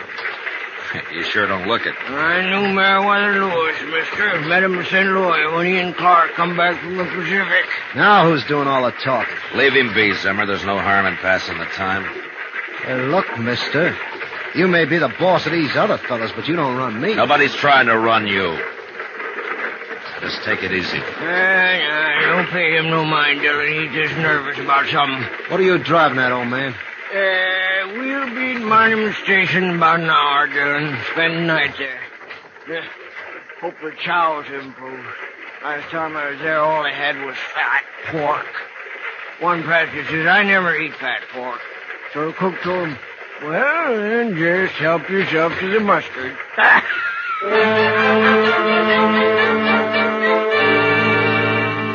Monument Station was a long, low hut made of sun-dried, mud-colored bricks, with a flat roof thatched and then sodded. The one building served as an eating room in the daytime and a bunkhouse at night. There wasn't much air inside, and after dinner, fat pork and mustard, Chester, Beaudry, and I went out to the corral for a smoke. My gracious alive, I hate to think of sleeping in there. All those men, why, a fella could suffocate. And I'll bet that stock tender hasn't washed himself since he left home. He said he washed his blankets anyways, just this morning. Yeah, sure. You know how? He spreads it on an anthill for a couple of hours. Oh, well, that settles it. I'm sleeping outside. All right, Chester. But just don't get too cozy. Half the night you're standing guard over Beaudry here. I'll watch him the other half. Well, I'm not going to run away, Marshal. You ran once, Beaudry. All right, I'll tell you something, and maybe you'll trust me a little then. Tell me what? Would you like to know who Zimmer is? Zimmer? He that real testy fella? I don't like him at all. He's always on the prod about something or other. Wait a Just minute, little bit Chester. ago, Wait a minute. What about Zimmer, Beaudry? His real name is Chess Rhine. So? Well, at least that's the name was under his picture. Well, where was his picture, Beaudry? Well, in California, tacked onto a pole. Go on. Well, I think the reward was $500. Of course, I ain't certain. You sure it was his picture? Yeah, Marshal, I'm sure. Heard a lot of talk about him in Sacramento just before I left. What kind of talk? Well, like one time he rode in a stagecoach as a passenger, and he was peaceful enough until some fellows on horses, they stopped that stage in a canyon somewheres, and then this here Chess Rhine, he pulled a gun on the other passengers, and he disarmed them, whilst the boys outside unloaded the treasure box. They had an extra saddle horse along, and Rhine, he rode off with them. That's the way I heard it.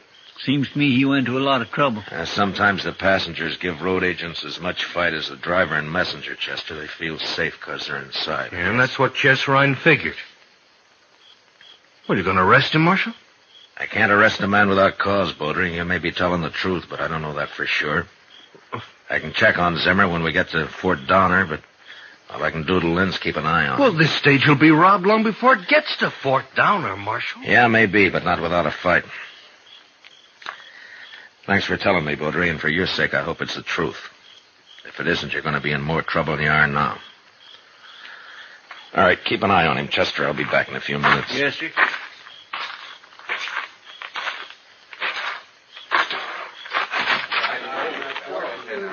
Berryman? Yeah? Out here a minute, will you? What's up, mister? I want to talk to you, that's all. Alone. Come on outside, huh? Be right back, Hank. Save some of that whiskey for me. Right, Barry.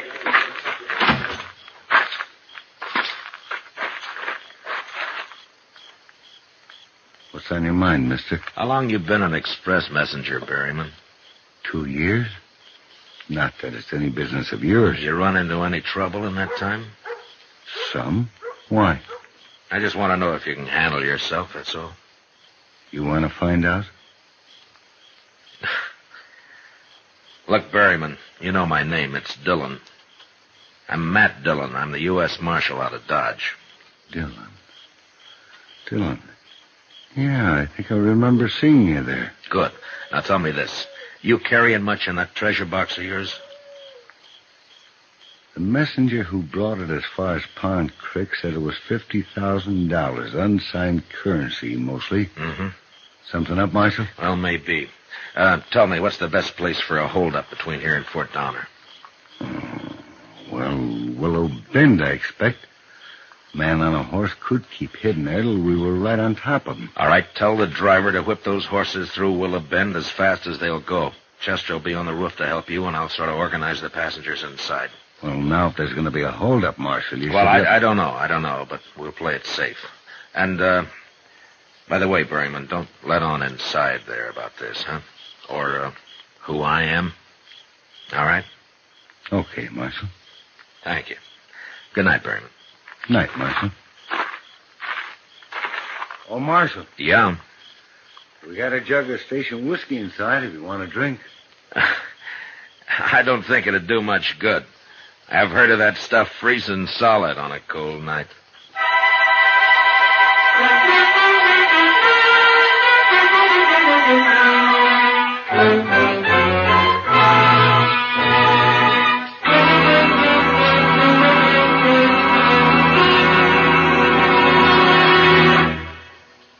We will return for the second act of Gunsmoke in just a moment. But first, backing up the great CBS Radio News Team election night will be Univac, the new electric brain operating for the first time to bring you faster, more accurate, more complete election night totals.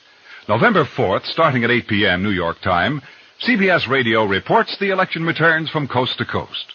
Make CBS Radio your election headquarters to hear the trends, the color, and the mounting tide of results, reported by Edward R. Murrow, Lowell Thomas, and the rest of the same great CBS radio team that made convention reporting history earlier this year. Now, the second act of Gunsmoke.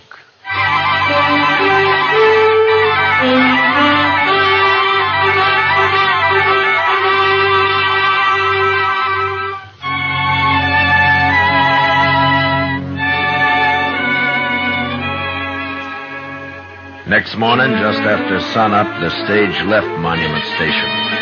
It was 10 miles to Willow Bend and 12 miles to the next change of horses at a small swing station run by a lone stock tender. Zimmer, or Chess Rhine, if that's who he was, seemed nervous. Too nervous for an experienced road agent, but maybe he had figured me for what I was, and that gave him the jumps. Anyway, I sat next to him so I could handle him faster if and when the time came. We drove at an easy pace until we neared the bend. Then the driver popped his whip over the teams and they began to run hard. But suddenly he was pulling them in and braking at the same time. One move by Zimmer at that point and I'd have killed or crippled him. What are we stopping here for? Hey, driver! What's up? Wheel's been dragging. Couldn't you feel it pull? All right, everybody out. Well, what's that here, driver? What's wrong? The wheel's stuck. Can't pull it off with you in there. Come on, hurry it up. Baudry, get over there by Chester. Well, don't you worry about me. You keep an eye on Marine. Go on now. Come on. What do you think, Dillon? Well, they'd have jumped us by now, Berryman, while everybody was still inside. But keep your head up anyway. You watch the other side of the coach. I'll stay here. Okay. What do you mean it wasn't greased? Why not? It's sizzling hot. You have to cool before we can take it off. That drunken fool at Monument didn't grease this one, that's all. Take a bullwhip to him when I get back there. Well, you can grease it now, can't you? I could, mister, if I had any grease. Well, you mean you haven't got any? Not unless I render you down and make some. Now get out of my way. Well, any more of that and I'll... All right, forget it. What are we going to do? How about grass, driver? Hey, that's an idea. Wrap it around the spindle and go till it wears out. It won't last long, but we can keep putting it on till we get to the next station. We'll be all day stopping every half mile. Why don't you greenhorns ask a real man how to fix it? All right, Pop. How are we going to fix it? Cheese? Cheese? Yes, cheese. It works fine, too. Yeah, it might at that. I suppose you brought some cheese along just in case, Pop, huh? I brought it along to eat. You get it? But I'll let you have it. It's in my carpet bag.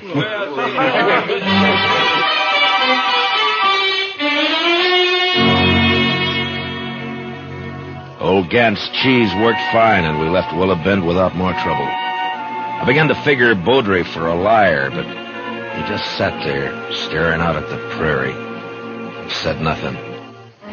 few miles further on, as we approached the swing station, I heard a shout from the messenger, and then Beaudry pointed ahead. And I leaned out to take a look. The station was a small, one-room adobe hut with the usual corral at the rear, but there wasn't a horse in sight. And out of the two windows facing us poured thin streams of white smoke. As the stage pulled to a stop, I saw two arrows embedded in the half-open door. Come on, look at them arrows. Wait a minute. Let me take a look in there. Let's all take a look, Zimmer. Where's the stock tender? They kill him? They tried to fire the place, but it just smoldered. Who are those two men? I don't know.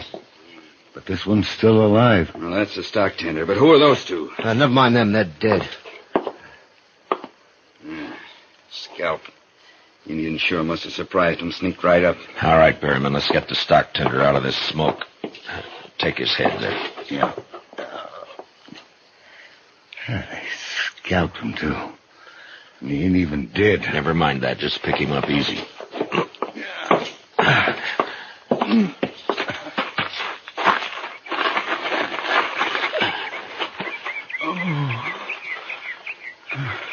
It's all right, fella. Stage is here. Indians, Comanches, they scalped me. Never even heard them. Ask him who those other men were. What were they doing here? Leave him be. The man's dying. Water. Give me a drink. Chester, get the water bag. Yes. Can't you let the man alone, Dillon? Scalped 3 men and stole the horses. That's Comanches for you. Here's the water, sir. Oh, thanks. Here, fella. Here now. Take a drink. There we go. Road agents, those two, they held me up. They said they'd hide till the horses were unhitched, and then hold up the stage. Had a partner on the stage to keep the passengers out of it. What was his name? Their partner, I mean. Put my head down, mister. It's bubbling over. The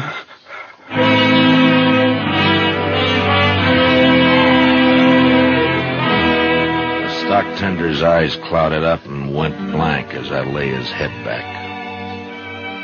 And then there was a scuffle behind me, and before anybody could move, Zimmer grabbed Gant, and using him as a shield, he walked backward toward the stage.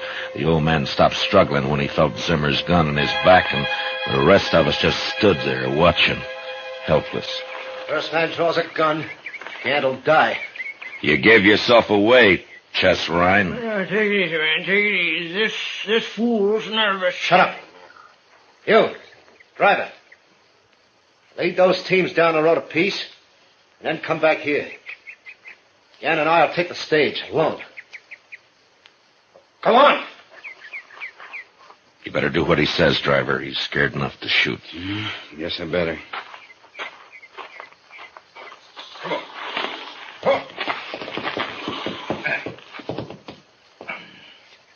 What are you stopping for? Take him 50 yards down there. Can't do it. That wheel's froze up again. He ain't going anywhere at that stage. Might as well give up right now, you young fool. I never did like you, Gant. Ryan, listen to me. You've made your play and you've lost. If you give up now, the charges will be attempted robbery. If you don't, they'll probably turn into murder. Who are you anyway, mister? I'm a U.S. Marshal. Well, you're not arresting nobody. Not unless you want Gant dead. You make a move and his blood will be on your hands, Marshal. You can't hold him there forever, Ryan. The stage going west passes through sometime today. What'll you do then? He's right. That stage passes this station about noon. I drive it myself half the time. I'll think of something. First, I want all you men to unload your weapons. Line up and throw them in a pile there. One at a time.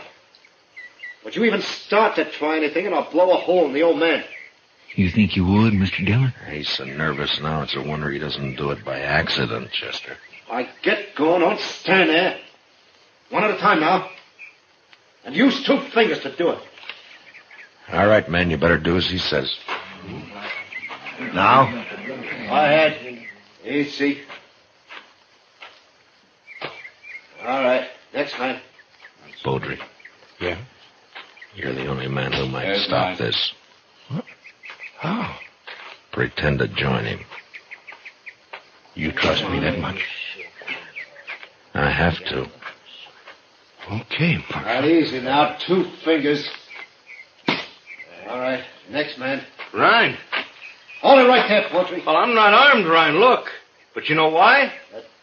Too yellow, maybe. Oh, the marshal's got my gun. I'm under arrest. He's taking you in, is that it? He was, till I woke up just now. I killed a man in Dodge, Ryan. They want to hang me for it. Now, Baudry, we told you you'd get a fair trial, Chester, and what's more... shut up. Yes, sir. Well, look, you haven't got much chance alone, Ryan. But you and me, we can disarm these men, throw away their guns, and ride off on those horses without the coach. You do that, Baudry, and I'll quit my job and run you down if I have to chase you all the way to Oregon. I couldn't show up in Dodge after this anyway. Well, I'll be watching for you, Marshal. It beats hanging. Well, how about it, Ryan? Make a fool out of Dillon, huh? I like that. I pick up a gun, Baudry, and get over here. I'm warning you, Baudry. Sorry. I figure I'll live longer this way, Marshal. Yeah, you hold the old man, Baudry. I want a free hand. Yeah. I'll kill Gant quicker than Ryan would. If any of you men try anything. You heard him. Now, let's get this over with. Fast. Ryan, I want to tell you something. That's far enough, Marshal. All that... That gun in your hand, Ryan, you better keep it on me. You even glance at Baudry, and I'll draw and kill you. What are you talking about? You shoot me, and Baudry will kill you from behind. What? That's right, Ryan. Gant, you walk back over towards the hut so you can see I'll let you go.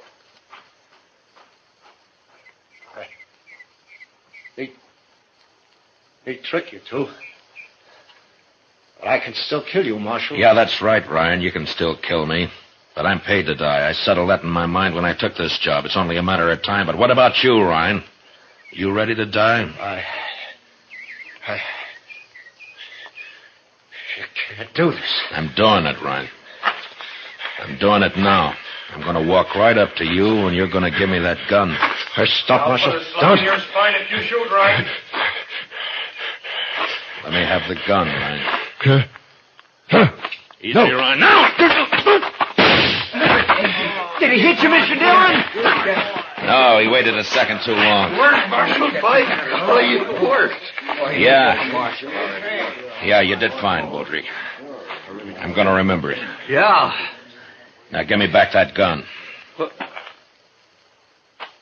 You still gonna take me in? Of course. No, that don't seem fair, Dillon. I'm only a marshal, Baudry, not a judge. Oh. I'm not sure I wouldn't rather die right here. Wait, Baudry. Now, I'll testify at your trial, and I promise you it'll be a fair one, but that's all. Now, give me the gun. You don't make it easy, Marshal. My job's to bring you in. Any way I can get you there. Dead or alive? That's right.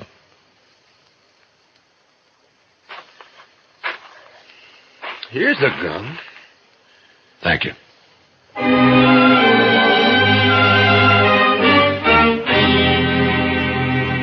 The next day, I turned Chess Ryan over to the Army at Fort Donner. The colonel wanted credit for sending him back to California, and I wanted to be rid of him. Took us 3 days to ride back to Dodge.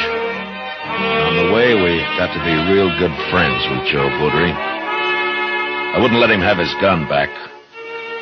But even so, he managed to supply us with antelope steaks every morning. I made him borrow Chester's gun.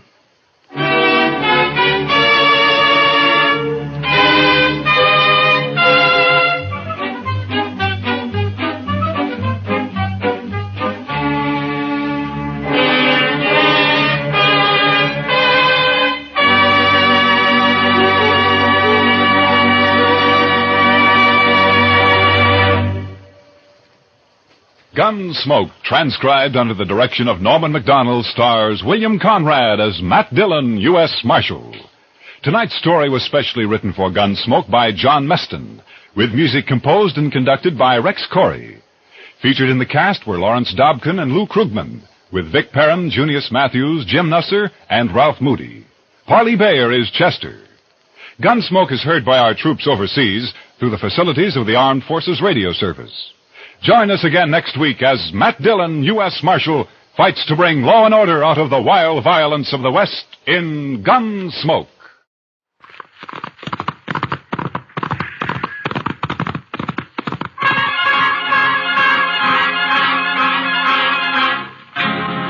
Around Dodge City and in the territory on West, there's just one way to handle the killers and the spoilers. And that's with a U.S. Marshal and the smell of Gunsmoke.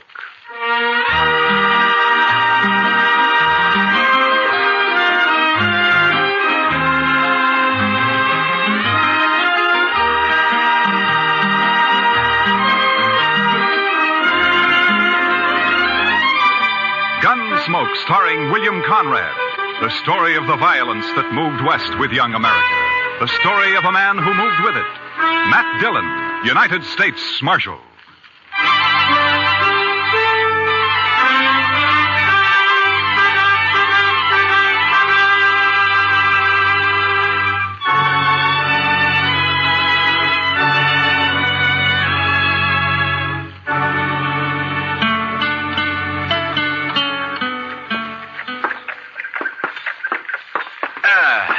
You know, Chester, a morning like this makes a man glad to be alive. Oh, it's a fine one, all right, Mr. Dillon. Yeah. A little nippy, maybe, but just fine. Indian summer hanging on and winter holding off. You know, Chester, this time of year, I wouldn't trade western Kansas for everything east of the Mississippi.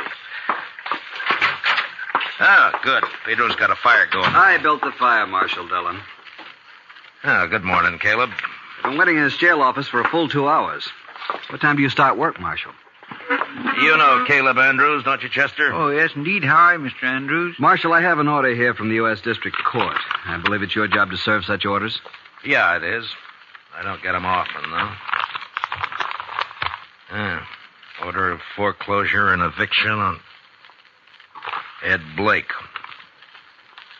Why are you doing this to Ed, Caleb? The man borrowed money from me. He gave me a mortgage on his farm and household effects. He can't pay it. Why do you think I'm doing it? It only came due 3 days ago. You sure didn't waste any time. I'm not interested in your opinions, Marshal Dillon. Yeah, amount of the mortgage. $420. What do you need with $420? You own half of Ford County now. Marshal, it's not your place. You know as well as I do why Ed Blake can't pay this off. His horse rolled on him last spring and broke his leg. And his wife and kid nearly broke their backs trying to get a crop out. I didn't come here to listen to you. If you let this ride on through the winter, you'll get your money out of it. If you go ahead and foreclose now, you'll wipe him out. Marshal, I already have foreclosed. You'd break a man for $420 you don't even need, huh? As I said, your opinions don't interest me. All I expect from you is to serve these papers. All right, I'll serve them. You'll notice they're to be served today. I said I'd serve them. Now get out. What? This office belongs to the United States government, and as far as I know, that's one thing you got no mortgage on, so get out. You may find I have some influence in Washington, Marshal Dillon. Then see if you can get me a decent salary for this rotten job of mine. It sure was a fine morning, Mr. Dillon. Yeah, it was. All right, Chester, let's saddle up.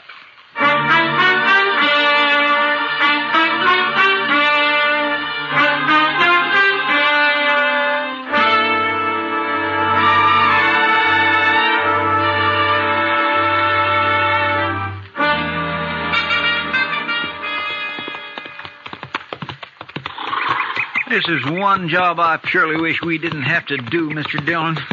Yeah. My, this sure is a nice farm. Ed and Martha have put in a lot of work here the last 4 years. We don't have any choice, Chester. Yes, sir, I know. It's a downright shame, though. Hey, Marshal! Oh, boy. Wow. Hi, Jimmy. Look at here what I got, Marshal. Well, looks to me like a mighty dead coyote. Sure, that's what it is. He's been killing my chickens, so last night I hid out behind the barn. Yeah? I got him with one shot, Mr. Dillon, and there wasn't even a full moon. Well, that's fine, Jimmy. Matt Dillon, how are you? Oh, good morning, Martha. And Chester, too. Miss Blake? Well, I'm glad to see you. Get down, come on in. Thank you. Jimmy, now that you showed that thing to Mr. Dillon, take it away somewhere. All right, Mom. He sure is a big one, ain't he, Mr. Dillon? Yeah, about the biggest I ever saw, Jimmy. He's real proud of those chickens of his. He's done fine with them. Well, here I am, though, keeping you standing out here in the yard. Come on, let's go inside. Well, we really can't stay, Martha. Oh, nonsense. You don't get out here once in a coon's age. Yeah, I know, but And you're just in time. Your favorite dish, Matt. I was about to take it out of the oven when you rode up. Cornbread.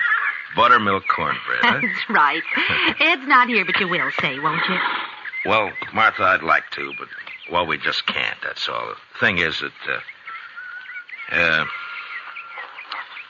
you say Ed's away? Yes, he's in town. Matt, you're not yourself. What is it?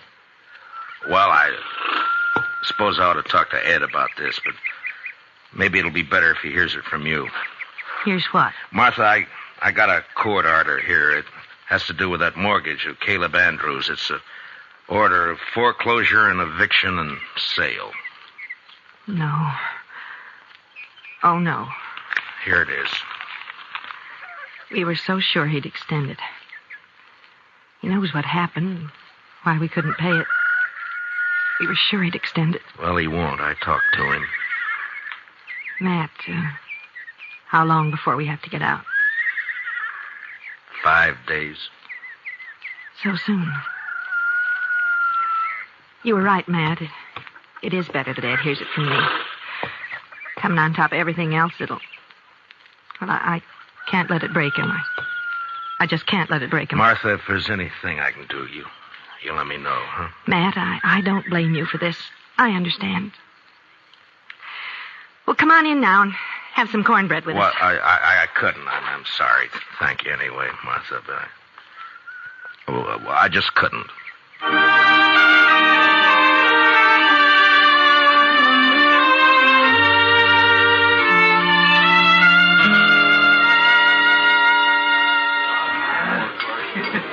Matt, you looked low all week. No, it's just things in general, Kitty. Sometimes you get to wondering if it's all worth it or not. The Blakes, huh? Chester was telling me. Chester talks too much. It's not your fault, Matt. Somebody had to serve the order. Somebody has to be hangman, too. Life's never all good, Matt. There's always a little bad in it. Well, in my job, it's more than a little. Try making your living sometime as a dance hall girl. Yeah, I guess. But when you gotta go out and boot somebody like the Blakes off their land and out of their home, then you start wondering what's right and what's wrong, that's all. Well, if you find out, Matt, let me know. I've always... Oh, there you are, Marshal. I stopped by the jail. Well, all right, Caleb. What's on your mind? That Blake family, Marshal, they were supposed to vacate today. Well, they haven't done it. I rode by there a little while ago.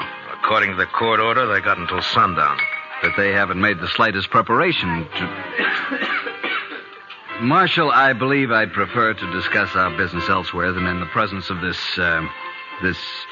Easy, Caleb. Matt, I'll go. Caleb, you're going to apologize to Miss Kitty right now. No. Apologize? If you think I'm going to apologize to this cheap little baggage who's in it... Matt, you shouldn't have done that. Finnegan, take him outside and throw some water on him. Yes, sir, Marshal. Why not, Kitty? He had it coming to him. He'll do everything he can to hurt you now. He'll take it out on the Blakes, too. Yeah, maybe. Look, Kitty, I just got an idea. I'll see you later. All right, Matt.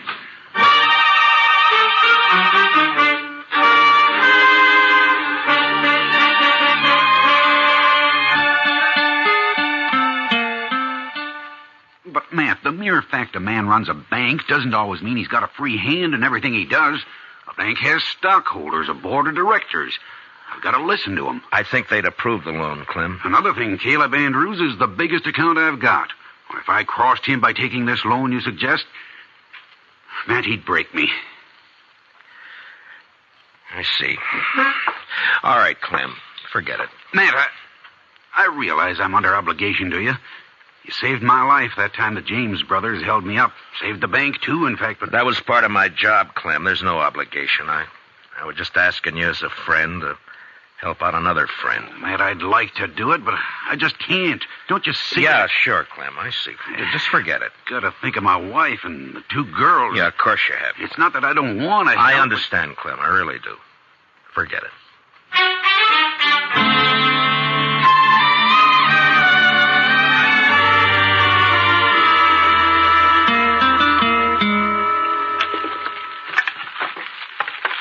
There. That ought to hold it a while. That fire feels kind of good, Mr. Dillon. It's getting chillish out tonight. Yeah, I guess we better have Pedro lay in some more wood. Yes, sir. When winter sets in, it always makes you feel good to know you got a warm place to hole up. Be mighty rough not to have a... Yeah, I was thinking of the same thing, Chester. You suppose they vacated this afternoon? I don't know. We'll ride out there in the morning and find out. Sure is a shame. It's just too bad that... Come in. Can we bother you, Matt? Ed! Oh, come in, Martha. Well, hiya, Jimmy. Come on up to the stove, folks. Come on. Matt, the fact is that we kind of like to impose on you for tonight. We haven't got any place to go, no money. Wondered if we could sleep in the jail tonight. Oh, sure, Ed. Chester, would you get a fire going back there? All right, Mr. Dillon. And dig up some blankets out of the storeroom, huh? Yes, sir. Hey, want to come help me, Jimmy? Jimmy? Now, you go along with Chester now, boy. Go on. All right. He doesn't understand all this, Matt.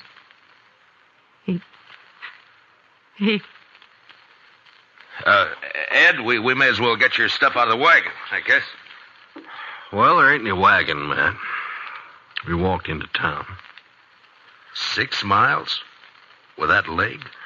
I know, but that wagon, the horses, all the household goods, they're all covered by that mortgage. We didn't take anything. Except the clothes on our backs. Oh, so help me, Ed. So help me if I could... It's all right, Matt. We know how you feel. But after all, we started with nothing before. We can do it again. But there's no reason you should have to. We do have to, though. And that's that. Ed and I can accept it. We're not bitter any longer. Jimmy can't understand. He's been carrying on pretty bad, but he's just a boy. And in time, he'll be able to... Dillon? Yeah, what is it, Chester? It's Jimmy. He grabbed a rifle from off the rack and took out the back way. I couldn't stop him. What? But where on earth's he going? I think I know where he's going. And heaven help Caleb Andrews if we don't catch him.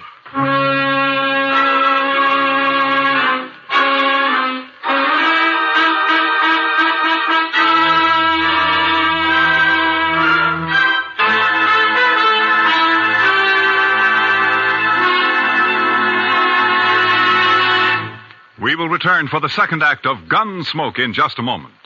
But first, that widely traveled man of music, Mr. Vaughn Monroe, will land in Pottstown, Pennsylvania this Saturday night. The Moon Maids, the Moon Men, and the Monroe Ensemble will be on hand to enliven the session. Remember, tomorrow night and every Saturday evening, it's Vaughn Monroe and his musical caravan on most of these same CBS radio stations. Now, the second act of Gunsmoke.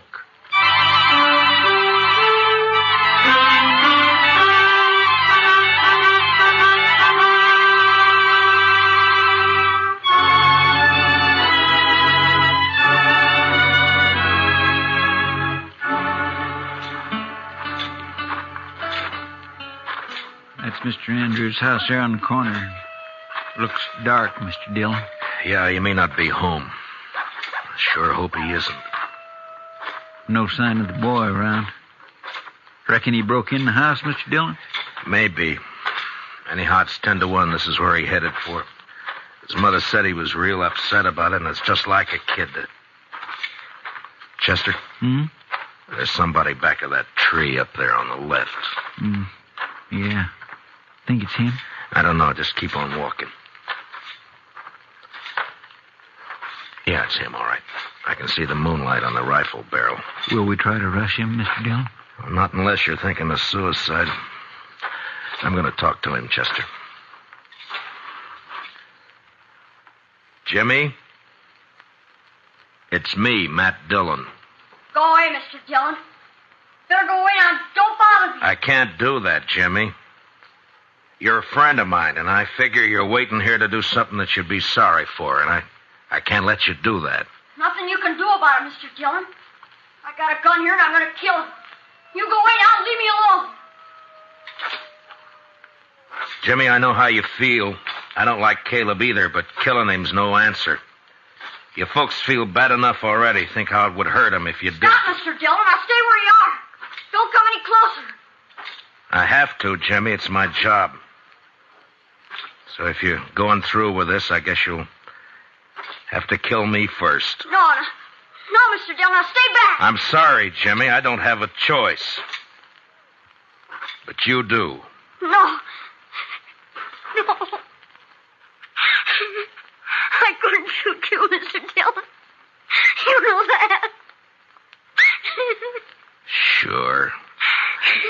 I knew you couldn't. I kept waking up nights and hearing Mom crying. Dad would sit up all night without the lamp lit, no fire, not saying anything, just sitting. Easy now, Jimmy. Why is he doing it to us, Mr. Dillon? Jimmy, listen to me. Will you do something for a friend? Yeah. If you say so. All right. Then take that rifle back to the jail and put it in the rack. And go to bed. Now, you promise? Yeah. I promise, Mr. Dillon. I'm sorry, and I'll do like you say. You're all right, Jimmy. Good night, son.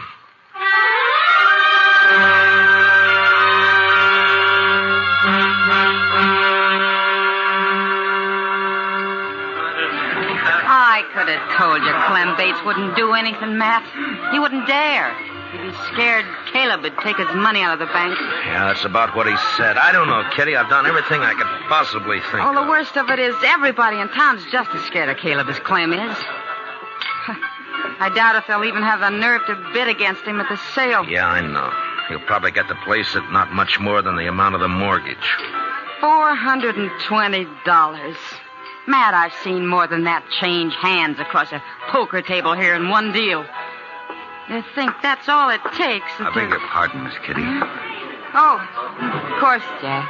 I'm not usually one to eavesdrop on people, but I have been listening to you, too. Jack, have you met Marshal Dillon? No, I haven't had the pleasure. The reason I butted in, Miss Kitty, I heard you talking about these people losing their home. I don't know this fellow Blake. He's never done any business over my table and probably never will. No, I don't think he's ever been in here. And I don't know if this will make sense. But the thing is, I left home when I was 10 years old, and I've been drifting ever since. When I see somebody like this Blake that sticks it out and works and fights and gets a raw deal. Well, what I'm getting at, here's $50 if that'll help him any. Oh, Jack. Well, this is awful decent of you, Jack. Matt, I said a while ago that nearly everyone in town was afraid of Caleb. Yeah? Well, there's some who aren't. Like Jack here and me and the rest of the dealers and the gamblers and the girls and the bartenders. That's right, Miss Kitty. Because we're drifters. We got nothing to lose. Matt, I'll raise $420 right here in the Texas Trail. By heaven, Kitty, I think you could. Well, I can't do as well as Jack, but... here's 20 from me. Boys! Everybody! Now listen to me for a minute. I got something to say.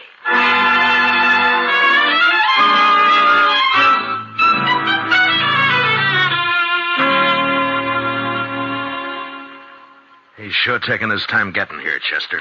Well, I told him what you said, Mr. Dillon. Well, that ought to bring him on the run, if anything will. Anytime Caleb figures he's about to lose $1 or $2, it's hitting him where it hurts. The Blakes turned in for the night? Yeah, I guess so. It's been quiet back there for the last few. Marshal, what's this all about? Well, shut the door, Caleb. We're trying to keep it warm in here. Would you mind telling me why I've been called over here at this time of night? Yeah, sure. Here's $420. The Blakes want to pay off the mortgage. They do they? The court costs up to now probably run about $10. I'll pay that myself. That's mighty generous of you. Well, good night, Marshal. Is it a deal, then? I am not the least bit interested in having that mortgage paid off, Marshal Dillon. The Blake farm is worth about $2,000 now, and in 5 years it'll be worth 3 times that much. Land's going up in Ford County. That's why I'm grabbing every piece I can get. So I don't want the money. I want the farm. And when it's put up for sale, I'll get it at my own price. The foreclosure still goes. I see. Good night, gentlemen. Well, I guess that's that, Mr. Dillon. I don't know why I even thought he'd take the money. The Blakes won't get a cent out of the sale. He'll scare everybody off and bid it in a few dollars over the amount of the mortgage, and nobody in town will even try to...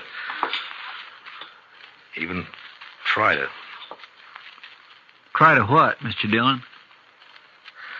Chester, I'm going over and wake up Clem Bates. I got an idea, and if it works, we'll hold that sale at noon tomorrow. That's pretty short notice to find an auctioneer. I don't need an auctioneer, Chester. This one I'm going to run myself.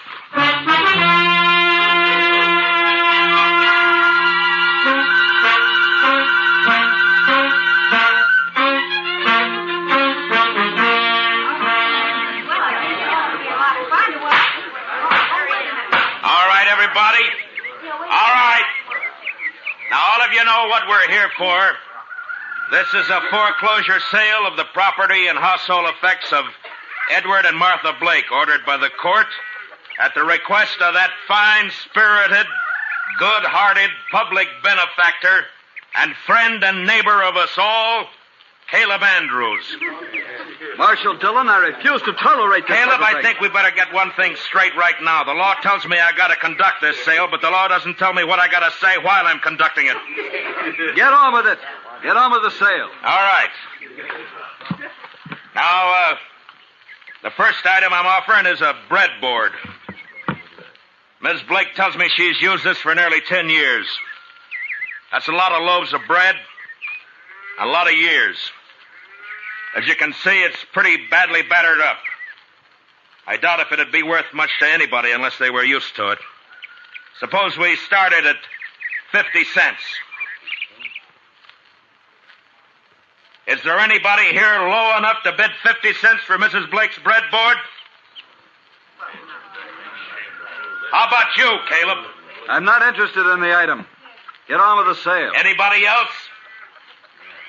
No? All right, then. The second item. It's a crib. Now, you'll notice it's handmade. Rough construction. Never been painted. And it's been well used. Ed built it himself 12 years ago, just before Jimmy was born. There are teeth marks all over the slats here, but that doesn't really hurt anything.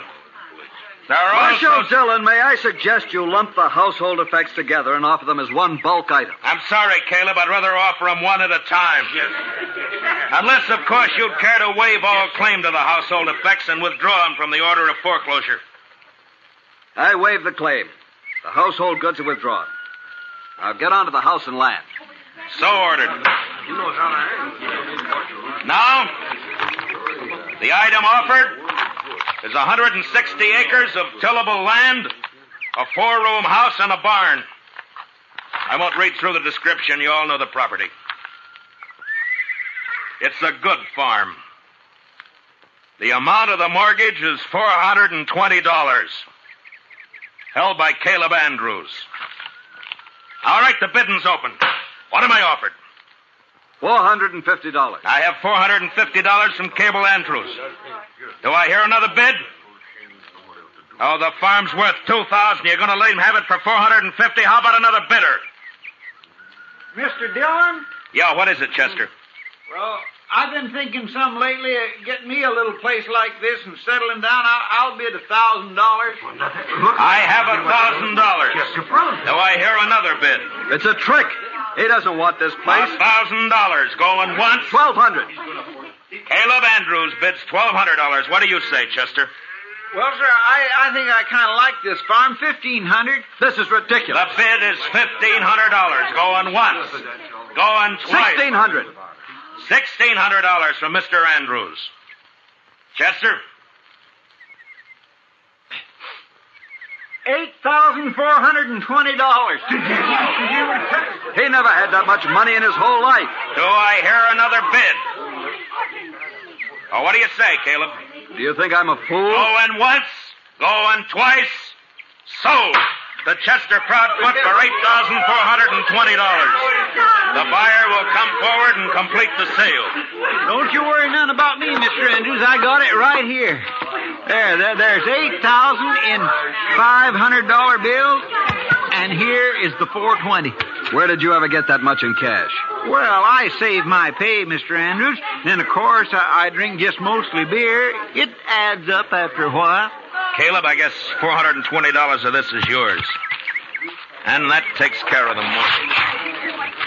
Well, Ed, looks like you made a pretty fair profit on the place. A lot better than I expected. Here's your money. Thank you, Matt. But I tell you, I'd still rather have the farm than the money. Well, now, I've been sort of thinking it over, Mr. Blake. Maybe I kind of lost my head. But when you come right down to it, I don't know what I'd ever do with a farm, so if you'd like to buy it, I'll take a $420 loss and sell it back to you for $8,000 cash. Done. Here's your money. This is unheard of. They can't do it, Marshal. Well, as far as I know, there's no law against a man selling his own property. Now, the way I see it, Mr. Andrews, is right this minute you're a trespasser on my property. Come on, let's go. We're going. Hey, Gracie, who do you think you're landing?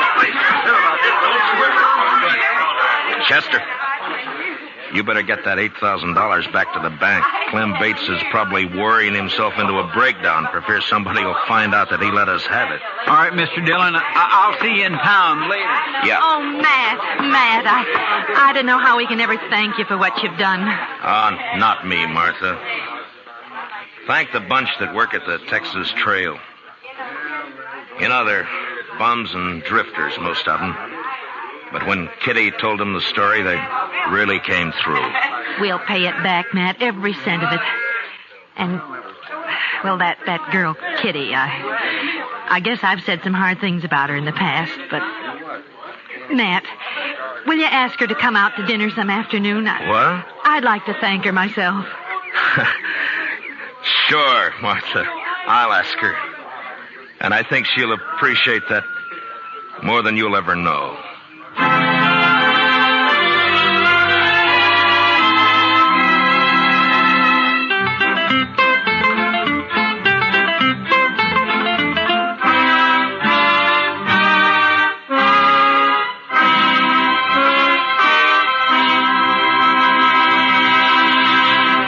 Gunsmoke, under the direction of Norman Macdonald, stars William Conrad as Matt Dillon, U.S. Marshal. Tonight's story was specially written for Gunsmoke by Les Crutchfield, with music composed and conducted by Rex Corey. Featured in the cast were Harry Bartell, Paula Winslow, and Richard Beals, with Joe Duvall, Lawrence Dobkin, and Jim Nusser. Parley Baer as Chester, and Georgia Ellis as Kitty. Gunsmoke is heard by our troops overseas through the facilities of the Armed Forces Radio Service. Join us again next week as Matt Dillon, U.S. Marshal, fights to bring law and order out of the wild violence of the West in Gunsmoke.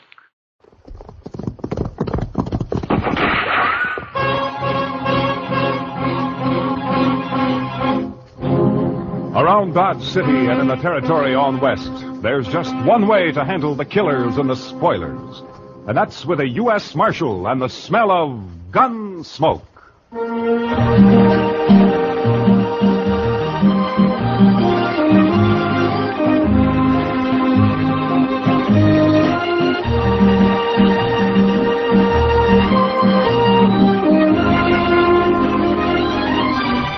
Gunsmoke, starring William Conrad. The story of the violence that moved west with young America. The story of a man who moved with it. Matt Dillon, United States Marshal.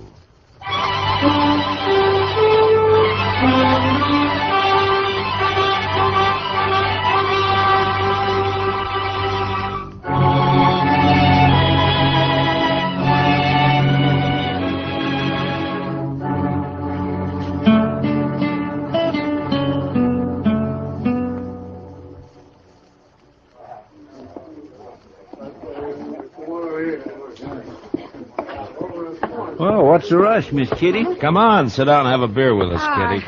I'd love to, Matt, but I just stepped out for some thread. I gotta get back to work. Some thread? That sounds pretty domestic for you, doesn't it? Yeah, but it's an occasion. I'm making a wedding dress. What? Oh, no, Miss Kitty, not you. Oh, my, no. Well, it isn't for me, Chester. Worse luck. It's for artist Nash. It's gonna be beautiful. If I say so myself. Well, if I ever need a wedding dress made, I'll sure come to you for it. Well, I'll be here, Matt. Let me know. See you later, boys. So long, Kitty. She's a fine girl, Mr. Dillon. Kitty? Oh, yeah, she's great. She's... Well, look who's back in town, Mr. Dillon. Yeah, Frank Craig.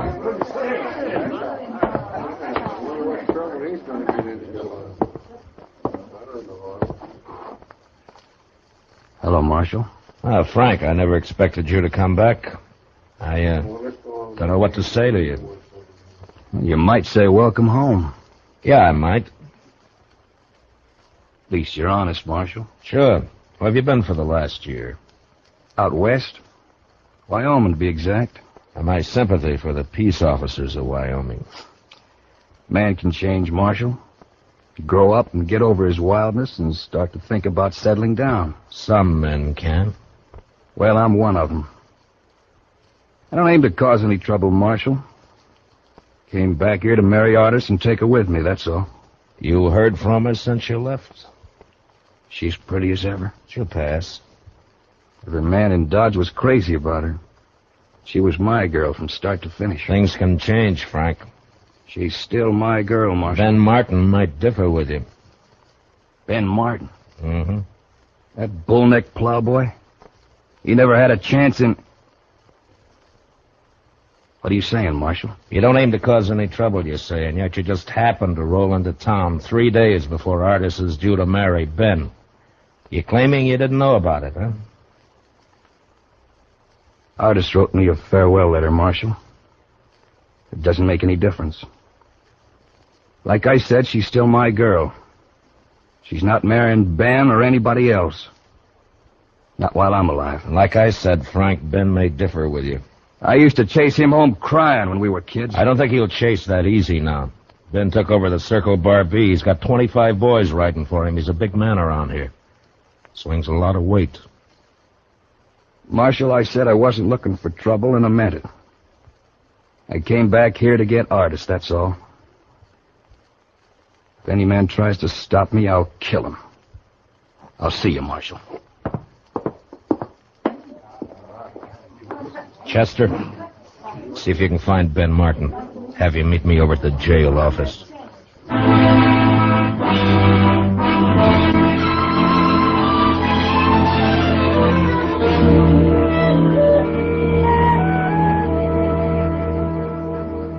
I thought he was 1,000 miles away, Marshal. I didn't think he'd ever have the nerve to come back. Well, Ben, the two of you are bound to run into each other, so I figured you'd better know about it. What's he expect, Marshal? Artis forgot him a week after he left town. Does he expect to force himself on her? Maybe, you know, Frank. For my money, he's a crazy, half-wild saddle bum who should have been hung 5 years ago. He says he's settled down, though, Ben. He's not going to settle down here. Look, Ben, I don't like killings. Now, hang on to that temper of yours. Sure. I'll hang on to it, Marshal, just as long as Frank Craig stays clear of me and stays away from my girl. Otherwise, I tell you right now, Marshal, Is that you? Artis.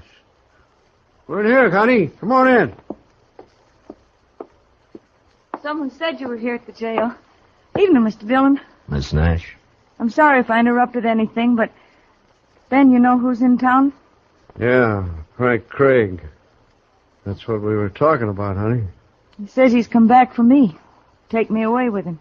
What do you mean he says, Miss Nash? He came to the house a while ago. He knew about Ben and me, that we were going to be married. But he came anyway. I sent him away. That does it, All right, Marshal. hold it, Ben. Now, there's no harm in him just talking to her. A man's got a right to protect what's his, Marshal. Protection's my business, Ben, and as long as I'm Marshal here, it'll keep on being my business. Now, in 3 days, you got a wedding coming up. I'd hate to see it ruined by a killing. Well, I have nothing against Frank Craig, Mr. Dillon. I wouldn't want him killed. Neither would I. Oh, good night, Miss Nash. Ben. All right. Think it over, Ben. Don't lose your head. Yeah, sure, Marshal. I'll think it over.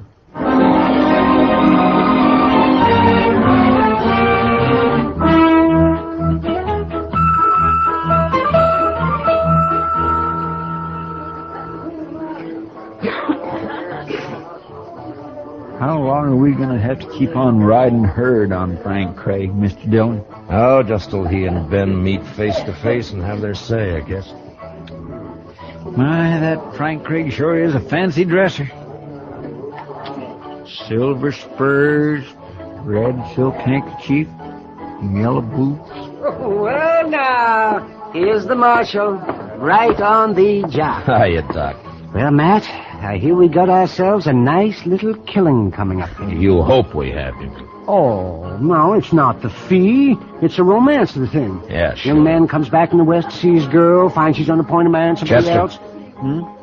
Watch me for the play and keep me covered, huh? I don't know what you mean. Over there. Oh. Ben Martin and two of his boys, they just came in. I'm going to go over to the bar next to Craig. Now keep your head up. Yes, Mr. Dillon. You better give me some room, Doc. Al, how are you, Frank? Yeah, I saw him come in, too. You've been standing over there watching me for 2 hours. Now you come up and speak. I fight my own battles, Marshal. Frank, the way I'm playing it, there's not going to be a battle. Well, Ben, it's nice to see you. Marshal, I'd rather you weren't here. I guess you know that. Yeah, sure, I know that. Don't worry, Ben. Dillon's neutral. That still gives you 3-to-1 odds. What more do you want? Frank,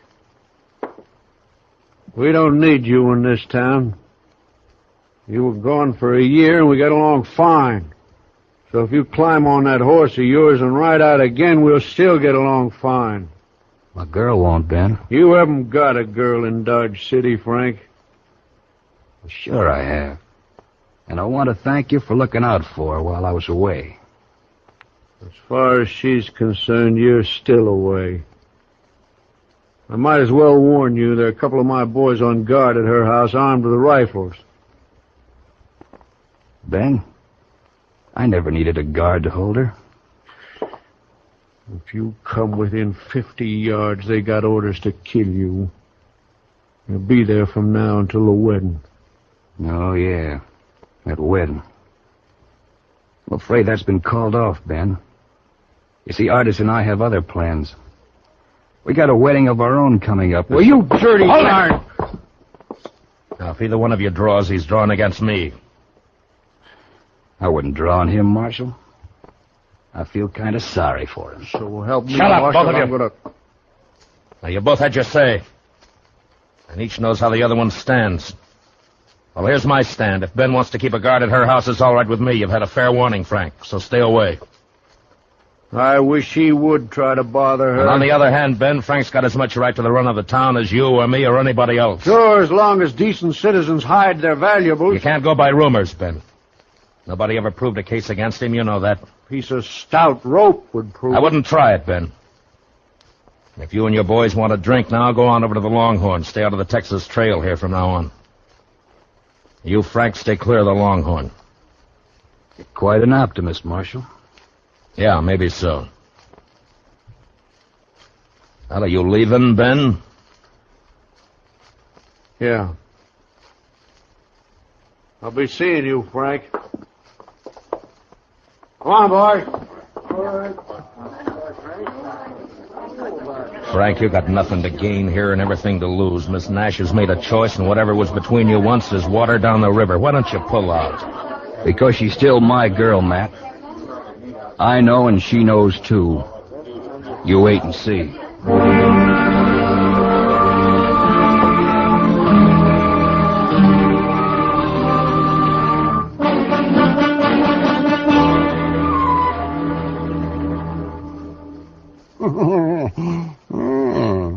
Your move, Matt. Yeah, let's see now. So I move there. You'll move there. Jump with my king, block the whole corner. Nah. But if I move here... Oh, no. Mr. Dillon, you can move. No, you don't, Chester. No, you don't. I'm playing Matt. Not the both of you. Well, Chester and I kind of run together, Doc. Enforcing the law, that's fine. Playing checkers, no. Matt, it's still your move. Yeah, I know.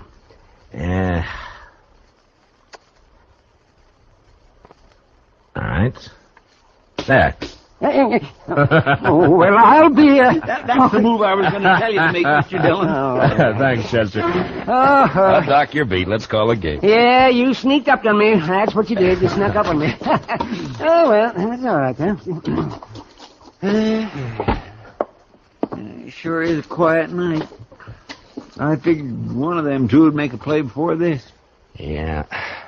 Well, if we can get past noon tomorrow with Ben and Artis married, well, even Craig ought to know when he's beaten. I don't know, Matt. He never did when he was here before. Well, then he better learn. Trying to get a girl to change her mind is one thing. Bothering a married woman's another. You know, Mr. Dillon, it seems to me Miss Artis Nash is the one that could put a stop to all this. If she'd just speak her mind out plain... There was... Oh, Kitty. now what's the matter? Kitty, what's Matt, the... they want you over at the express office right away. You too, Doc. Oh, what's wrong? Hold up, Matt. Somebody shot the clerk. He's dying. Will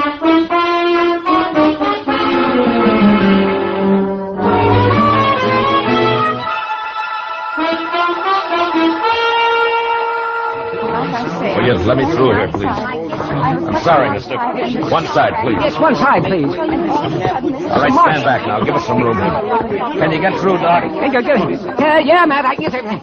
Yeah, stand back. Chester, will you move them back? Make them stand back. Yes, sir, Mr. Dillon. Yes, let me have a look now. Just let me have a look. How does it look, Doc? Well, there's a lot of bleeding, Matt. I don't know. I'll do what I can. Mr. Dillon. Easy now, fella. You're going to be all right. It was one man, Mr. Dillon, wearing a mask over his face. Red silk handkerchief. A red silk handkerchief. Oh, Frank Craig's the only man who... Yeah. I know.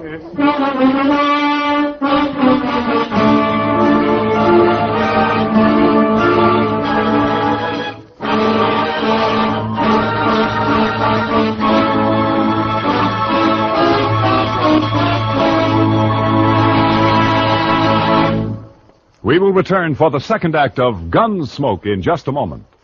But first, tomorrow night, Vaughn Monroe and his musical company settle down for an evening's melody making at Duke University. Eileen Woods is Vaughn's guest songbird. Bandleader Vaughn, the Moon Maids, and the Moon Men join in playing and singing the top tunes of the week. Enjoy every bit of it tomorrow night on CBS Radio. Now, the second act of Gunsmoke.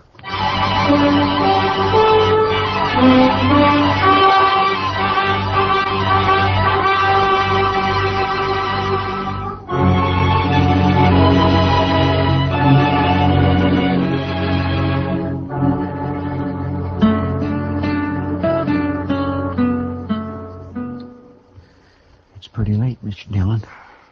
Maybe he's not going to come back here. His bedroll's here, Chester. All his belongings. Man doesn't leave his stuff in a rooming house unless he's planning to come back to it. He might have got the wind up after he shot that clerk. Maybe he just hit the saddle and lit out. No, not Frank. That's one thing about him. I've never seen him scared. He'll be here. Sooner or later. I can't figure him, Mr. Dillon. He must have needed the money awful bad. Yeah, I guess so. My, this hiding out in the dark gets on a man's nerves, don't it? Yeah, it sure does. help some if we could just smoke. I don't suppose... Shh. Somebody's coming, Mr. Dillon. Yeah, I hear him. That's him, all right. Now watch it, Chester.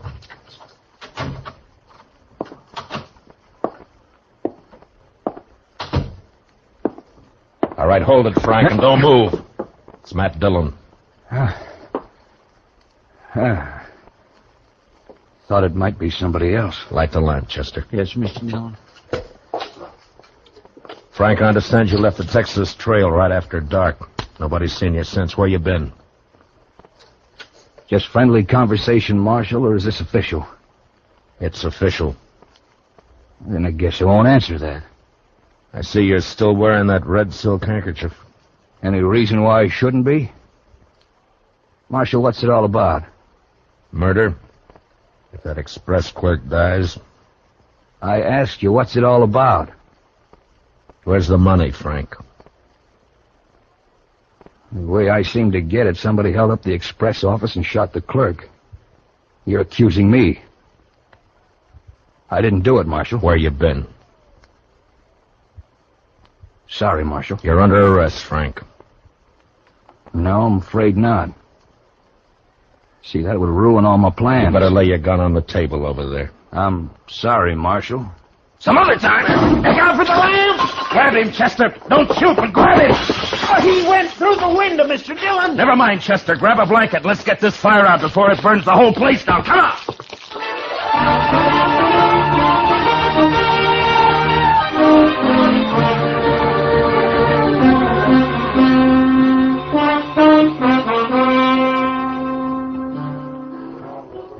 Matt, don't look so sour. In an hour, it'll all be over. Kitty, I'd be a lot surer of that if I had Frank Craig locked up in jail. No trace of him, huh? Not a sign. Then forget about him, Matt. He could be halfway to Wyoming by now. Well, I wish I could think so. I wonder what Artist Nash is thinking about him. What business has she got thinking about him when she's going to marry Ben in an hour? I'm afraid you'll just never understand women. Well, who does? Frank Craig's a born drifter. He'll never settle down. He's wild as a range colt. Never been broken, never will be. And sooner or later, he'll come home tight across his saddle. How any girl can get herself interested in a man like that beats me. Not me, Matt. I know exactly how a girl can get herself interested in a man like that. What? I'll see you at the wedding. I gotta help Artist finish dressing. Morning, Miss Kitty. Morning, Doc. Yeah, good morning, Matt. You working up your courage? What for, Doc? I'm not getting married. How's the express clerk? Oh, he's bad. He's getting worse. I don't think he's going to make it. What about Frank Craig? Nothing, not a sign. I think he's still around town somewhere, but we Morning, can't Mr. find Dillon. him. Well, Doc? Doc, look at that. Well, look, it's an alpaca coat, a borrowed shirt, green galluses, and a pink silk tie. Oh, well, Chester, I haven't seen a get-up like that since I hauled out of Boston. Well, I figured it was only due respect to the bride. Where's your gun, Chester? Oh, goodness gracious, Mr. Dillon, you can't wear a gun to a wedding. Well, at this wedding, even the bridegroom's wearing a gun, Chester. I'm wearing one, and so are you, so you better go get it. Meet me at the church.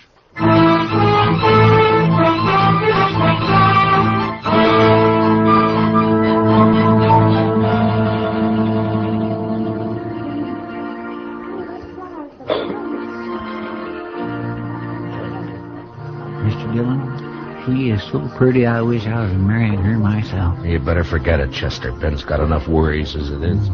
He sure does look fidgety, all right. Yeah, he's got reason to. Room for me here, Matt? Oh, yeah, sure, Kitty. Here, slide right in here. Yeah. Here we are.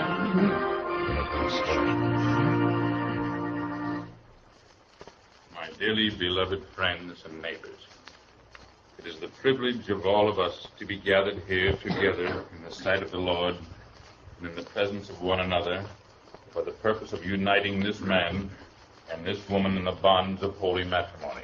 It won't be long now, This Mr. fine Dillon. young couple Yeah, the standing sooner now the better. before me, Barbara Artis Nash and Benjamin Martin, There is, I am sure, no need to emphasize the solemn and sacred nature of the great institutions into which they are about to enter. I never heard all of this before. You still want to marry her, Chester? Beyond and above the decay and corruption of the flesh and the devil. Your manifest presence as you come here together and forsaking all others, stand hand in hand. Look at the back of the church. To have, and hold Frank Craig. He's just standing there, Mr. Dillon, just standing there and looking. Slide out to the side aisle, Chester. Maybe we can get to him quietly without breaking up the meeting.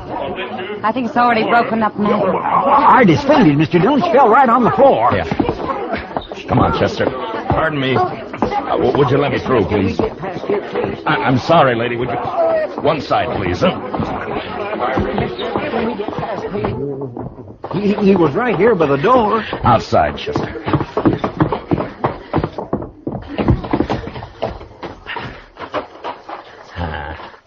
Hell, no sign of him. Matt, did you find him, Matt? Not yet, Ben. Put that gun away. You want to kill some bystander in the crowd? There's only one man I want to kill. I should have done it 3 days ago. Yeah, I know, Ben. What'd they do with Miss Nash? They carried her into the minister's study. That dirty, walking right into the church. Scared her out of her wits. Marshal Dillon. Oh, over here, Reverend. Marshal, a terrible thing has happened. He forced his way into my study, pushed me out the door. Craig? Yes, he had a horse tied behind the church. He's gone and taken her with him. He's kidnapped her, Matt. He's kidnapped her. Save your breath, Ben. Get your horse. Come on, Chester, let's ride. I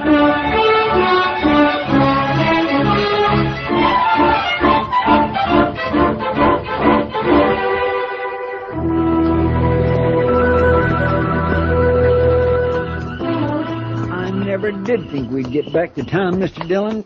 I'm saddled, sore, and beat. Yeah, Chester.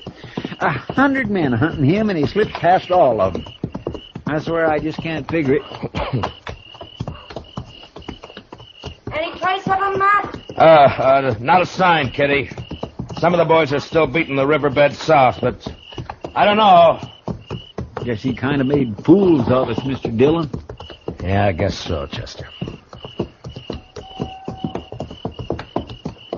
Matt? What? Any luck?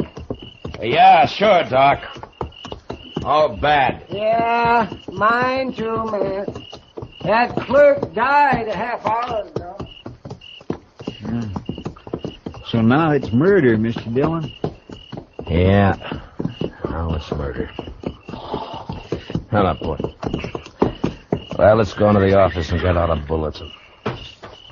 A bulletin. What a good that'll do.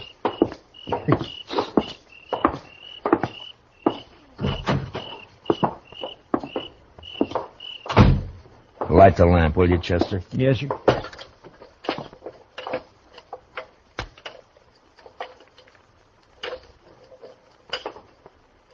There we are. Hold it, Matt. You too, Chester, don't move. The only place nobody'd ever think of looking. Right here in the jail. Yeah, that's what we figured. Well, Miss Nash, you seem to be in pretty fair shape for a kidnapped victim. I'm not a victim of anything, Mr. Dillon. Unless it's my own foolishness. That's what most people would say, I guess. Maybe they're right. I only know this. When Frank came back to town, I knew then that it wasn't over and never would be. I'm Frank's girl, Mr. Dillon. For better or worse, right or wrong. I'm going with him to Wyoming. He's wanted on suspicion of murder, Miss Nash. He didn't do it. He couldn't have.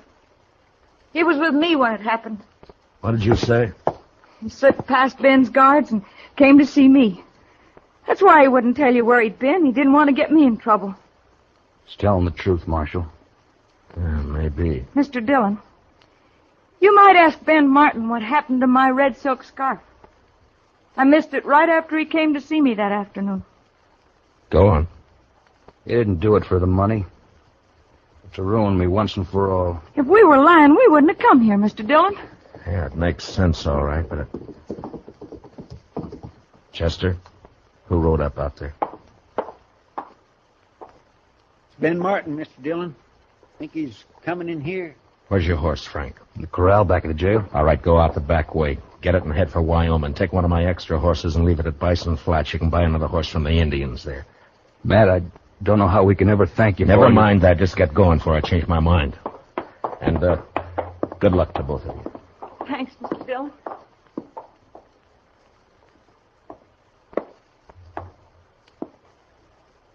Anybody here? Yeah, come on in, Ben. Saw the light on. Figured you must be here. Any sign of him? What's the matter? The clerk died. Why'd you do it, Ben? I don't know what you mean. Where's the red scarf you stole from Miss Nash? I gotta arrest you for murder, Ben. I don't think so, Matt. I don't think I'm going to let you do that. You've seen me draw before. Now you better give me your gun, Ben. Don't do it the hard way. What you call the hard way, Matt, may be the easiest way of all. So win or lose, I guess...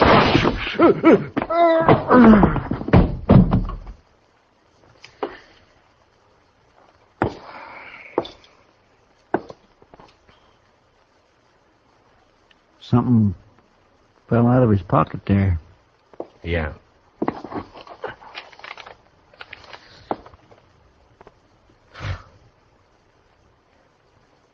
His marriage license.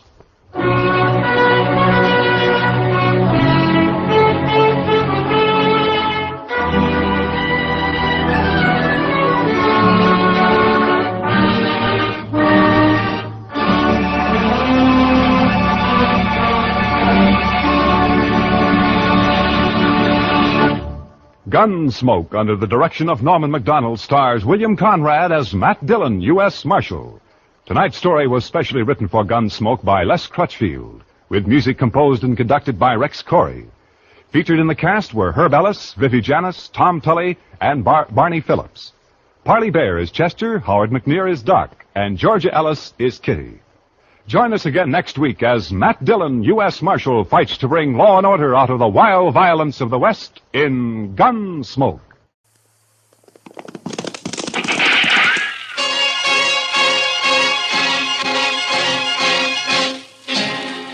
Around Dodge City and in the territory on West, there's just one way to handle the killers and the spoilers.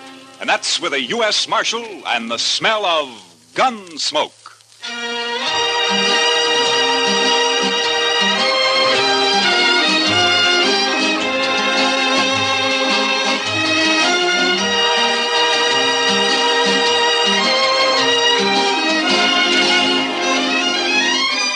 Gunsmoke, starring William Conrad. The story of the violence that moved west with young America. The story of a man who moved with it. Matt Dillon, United States Marshal.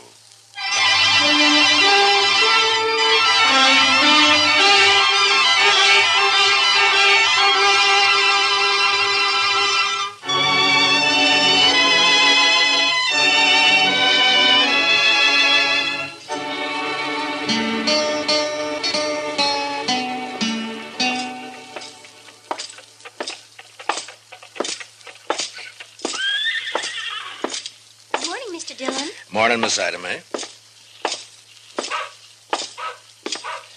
Hiya, Marshal. Good morning, John. Hey, Matt. Wait a second. What? Oh, hiya, Doc. Oh, on my way over to jail. After you. Oh? You heard about the Longhorn? No, what about it? You haven't heard, or you wouldn't ask. Well, heard what, Doc? Well, I'll walk along with you if you're heading that way. Well, as a matter of fact, I was heading that way. Hey, what's all that crowd out in front there for? In due time, Matt. In due time. You know, Doc, there's only one thing that makes you happier than having a secret, and that's to collect your coroner's fee. Yeah, might get a fee out of this, too, for it's over. No wonder you're all worked up. Hey, have you heard about the Longhorn? It's the What? thing. Your Longhorn, the doggonest thing I ever come across. Morning, Mr. Dillon. Hiya, Chester. Say, you heard about the Longhorn? No, Chester, I have not heard about the Longhorn. What? He's upset, Chester. He's the only man in Dodge who hasn't heard. Look, so help me, Doc, if this is one of your practical jokes. No. I had nothing to do with it. You'll see. Will you pardon me, ma'am? Let him through. Pardon me, please. Let me through. Excuse me.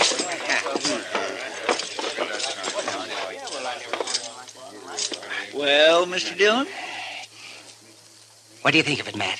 Aside from the misspelled words. The Longhorn been closed all morning? Yep, locked tight. That sign was on the door daylight. The Longhorn Saloon will open at 8 o'clock tonight with new management and a new policy. Everybody welcome. Signed the new manager, Mamie. Mamie? That's a woman, Matt. Lately of Kansas City, St. Louis, and points east. Well, I don't know, Mr. Dillon. We never had a woman running a saloon in Dodge City before. And we won't now, Chester. The boys won't let her last an hour, I'm afraid. Be kind of fun for that hour, though. And another thing, if this Mamie is the new manager, what's happened to Herman Bleecker? Well, I don't know. He must have sold it to her. He didn't say anything about it yesterday morning. That's right. I saw him over at the livery stable in the afternoon showing off one of them fancy vests he's always ordering. And he never said one word about it. Well, you know that little popinjay. He's flighty. Probably happened sudden. Too sudden, Doc. Even for Herman. Say, come think of it, I haven't seen him all morning. And he's usually strutting up and down Front Street, preening himself like a powder pigeon. Yeah, he's probably upstairs there, sleeping in, getting ready for the opening tonight. We gonna be here, Mr. Dillon? Mamie. Mr. Dillon? Huh? Oh, yeah, Chester. We're gonna be here.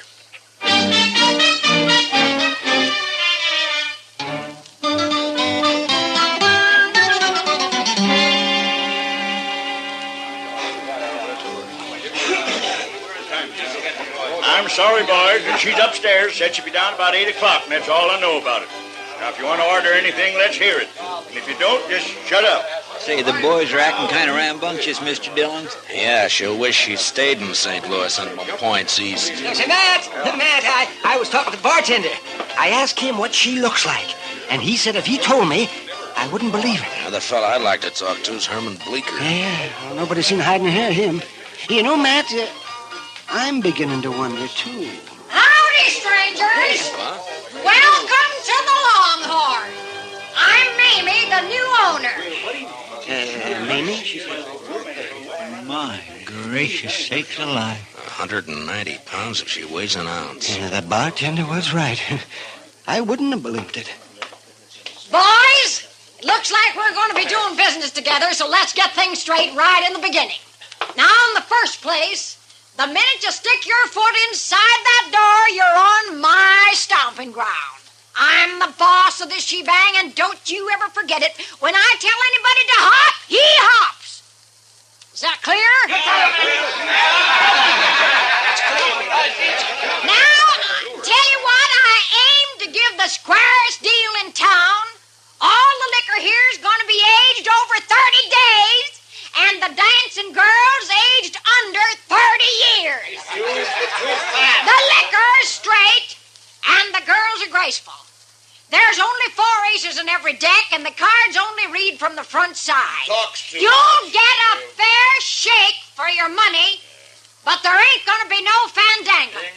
And another thing, mister! I'm talking. Well, so am I, you old battle axe. Excuse me, boys. Oh, looks like it started, Mr. Dillon. Yeah, wait a second. He paid for his drink? Yes, ma'am. All right, you wall-eyed little maverick. Come on!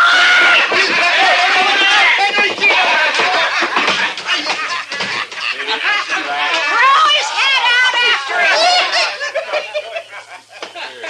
Now, as I was saying, boys, I just won't stand for no fandangling.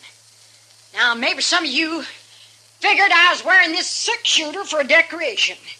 When I just cast your eyes on that ace of spades I got tacked up on the back wall. Now! Did you see? For the land's sakes, did you see that draw, Mr. Dillon? Yeah, and she got the card, too. Oh, the boys won't give her no trouble, man. All right, boys, the first one's on the house. And it's the last free everyone you'll get. And the only credit I give is for funeral expenses. Belly up, boys! Well, sir, Mr. Dillon? Chester, I want to talk to Herman Bleecker more than ever. Say, you know, she's big enough to... well, I'll bet she forced Herman to sell. Yeah, maybe. Doc, I'll be right back. I want to talk to her. Oh, that you was nothing, boys. Oh, you're the marshal, huh? Yeah, that's right, ma'am. My name's Dillon. Proud to shake your hand, Mr. Dillon. Well, thank you, Miss Mamie. Welcome to Dodge City. Mighty decent of you to express the sentiment, Marshal. I reckon you won't get much business around the Longhorn. I'll take care of any trouble that's around here. It'd be quite a change. The boys used to push Bleecker around every now and then. Oh, that runty little prairie dog. I didn't know he was planning to sell, Miss Mamie. He must have made up his mind in a hurry. Yeah? I made him an offer, and he took it. Just like that. He found himself some new living quarters, I suppose. Oh, yeah. He moved right out last night. Oh. I wonder where he's holed up. Huh? There are a couple of things I'd like to see him about. Well, now, I'll tell you, I'm afraid he left town, Mr. Dillon. I think he said something about taking the Santa Fe to St. Louis, now that I remember. Oh, I see. Well, that's too bad. I'd sure like to have seen him. Well, I'll probably drop in now and then, Miss Mamie. Sure! Anytime, Marshal. For you, it's on the house! Thank you. What'd you find out, Mr. Dillon? Let's get out of here, Chester. Coming, Doc. Sure. Oh, yes, with both ears a-flapping.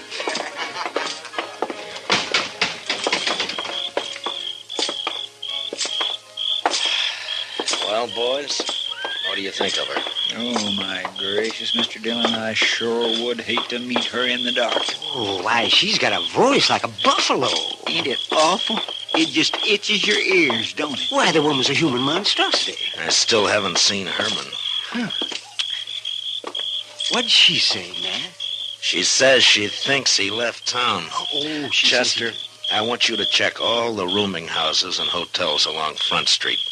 I'm going to go to the railroad station and the stage lines. I'll meet you over at the jail. Huh? Yes, sir, Mr. Dillon.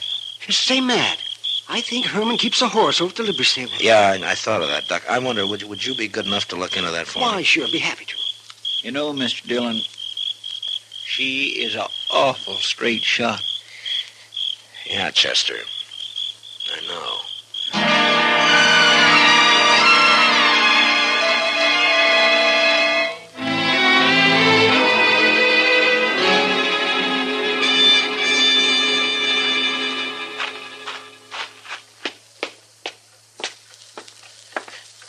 You here, Matt? Oh, yeah, come on in, Doc. Well, his horse is still over at the stable. He didn't tell them anything about leaving. He didn't leave, Doc. Mamie came in on the 9 o'clock train last night. Only one train out after that, around midnight.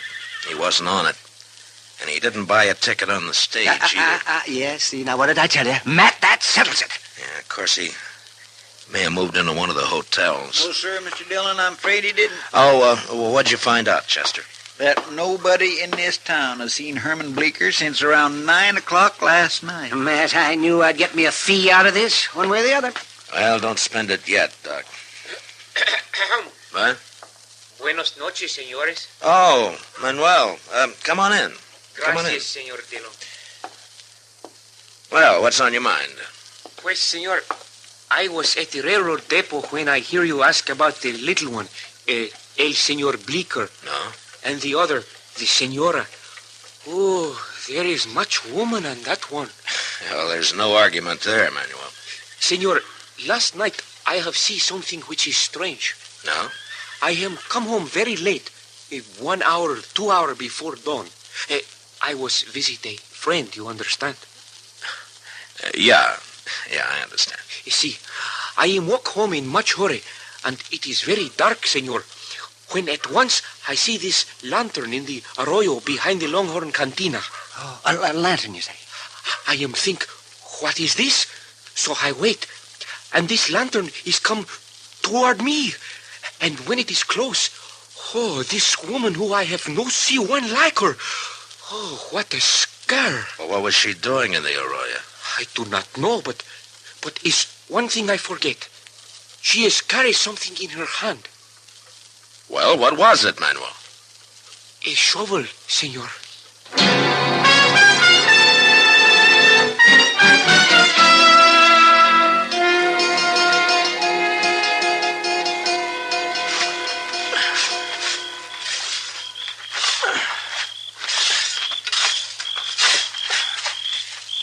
Find anything, Matt? Well, there's something here, Doc, but I can't quite...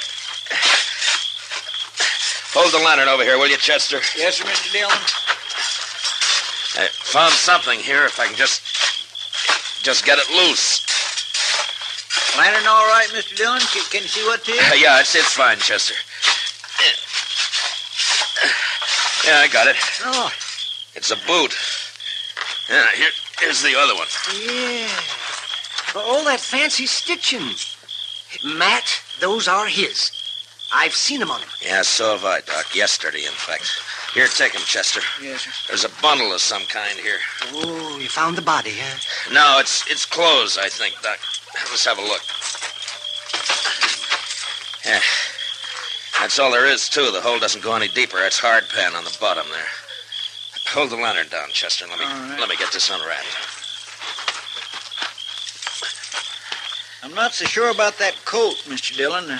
A lot of them like that around town. Yeah, I know, but take a look at this fancy vest. Oh, that's Herman's.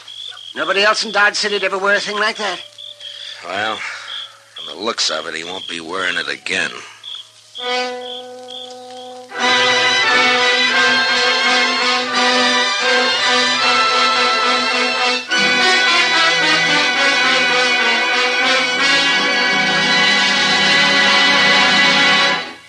We will return for the second act of Gunsmoke in just a moment. But first, the escape car speeds from the scene of the crime, and the victim notes its license number. Police investigating the case discover the car has an ironclad alibi. That just begins the excitement on tomorrow night's Gangbusters program. It's the case of the twice-parked car, an authentic crime story taken from actual police records. Don't miss Gangbusters, presented by CBS Radio tomorrow night over most of these same stations. Now, the second act of Gunsmoke.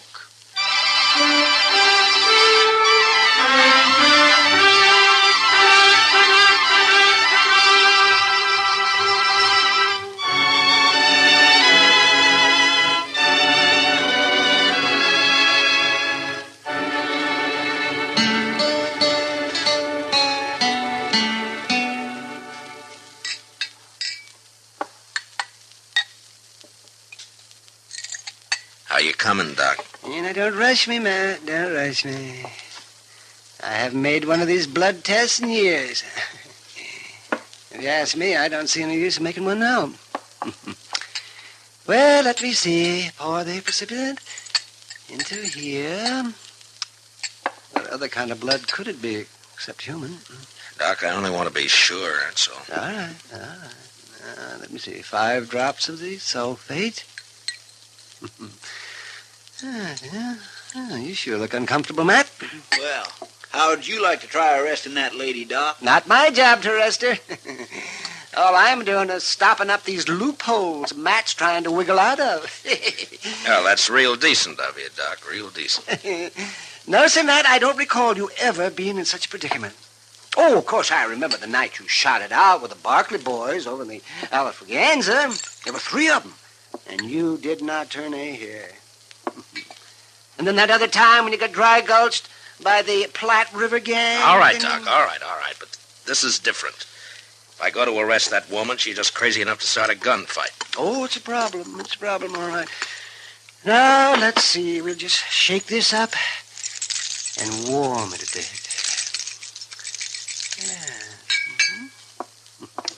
You know, there is one thing, though, Mr. Dillon. Shooting at a mark's not the same as a gunfight. Maybe she wouldn't even resist. You really believe that, Chester? No, sir. Oh, she ain't a woman. She's a human catastrophe. She sure is for Matt. Well, there's still a chance we may be going off half-cocked here. That blood could have got on Herman's vest a dozen different ways. We'll soon see. Let's see now. A couple of drops of reagent. 1, 2, 3, 4, 5. Yeah. And we'll look for the color change. So, turn up the lamp a little bit, will you, Chester, please? All right, Doc. Oh. Wow. Yes. Well, Doc? Well, it's tough luck, Matt. It's human blood.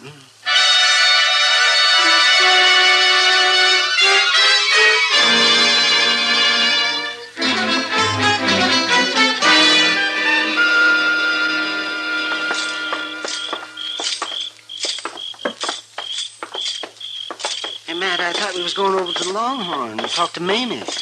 How come the jail? She'll keep, Doc. She's not going anywhere. Looks cut and dried to me, Matt. It might not if you were in my shoes. Come on in, boys.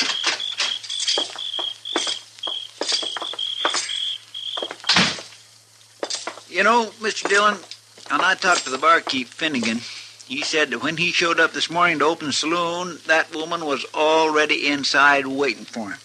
She told him to come back at 8 o'clock tonight, and he didn't see no sign of Herman Bleeker. Oh, well, there's another nail in your coffin, Matt. Doc, if you keep this up, I'm going to deputize you and take you along with me. He sure can have my job, Mr. Dillon. No, you don't. I will not lift a hand in anger against a woman, especially that woman.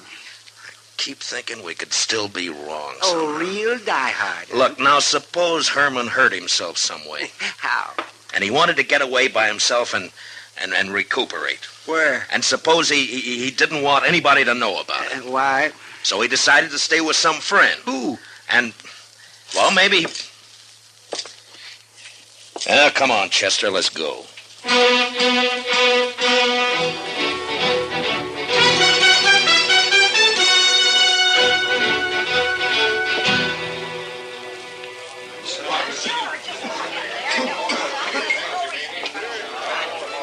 There she is at the end of the bar. What are you going to do, Mr. Dillon? Take her in, Chester. Maybe she'll talk when she's arrested. I gotta get that gun away from her some way. It's not going to be easy. And it's gotta be done.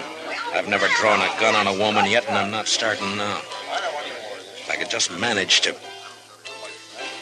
I don't know. There might be a chance. Stick close to me, Chester. Yes, Mr. Dillon. Well, Marshal, mighty glad you dropped back in. I was just wondering how you were getting along, Miss Like a kid with 2 tongues and an all-day sucker. Say, now tell me, did you find that little weasel Herman Bleeker? I thought you told me he'd left town. Oh, well, I was just guessing, Mr. Dillon. He said something about planning to. Here, step up and have a shot of poison. No, thank you. As a matter of fact, I came back here for a particular purpose. Chester and I have a little bet on. Mr. Dillon, What kind of a bet is it, Marshal? Well, it was about that shooting trick of yours, hitting the center of that playing card, you know. Chester figures that it was a fluke of luck. He's betting me that you can't do it 5 times in a row. Well, we'll soon settle that. The card's still up there. Stand aside, boys! Mamie's gonna limber up her shooting irons and get out of the way. Get down there, Curly. All right. There's one. Couple of them. You're doing fine so far. How you doing down there, boys? All dead center so far. Say, you there, whatever your name is, what do you think of your bet now? Well, I guess I just kind of lost my head, Miss Mamie. Well, 3 down, 2 to go. There's 4. And 1 more. Oh, yeah. Well, what are you stopping now for, Mamie? Well, I got some rules I go by, Marshal. One of them's never to fire my last shot and leave my gun empty. I see. Well, that's a pretty good idea, I guess. Sorry to lose your bet for you, Marshal. I'm convinced.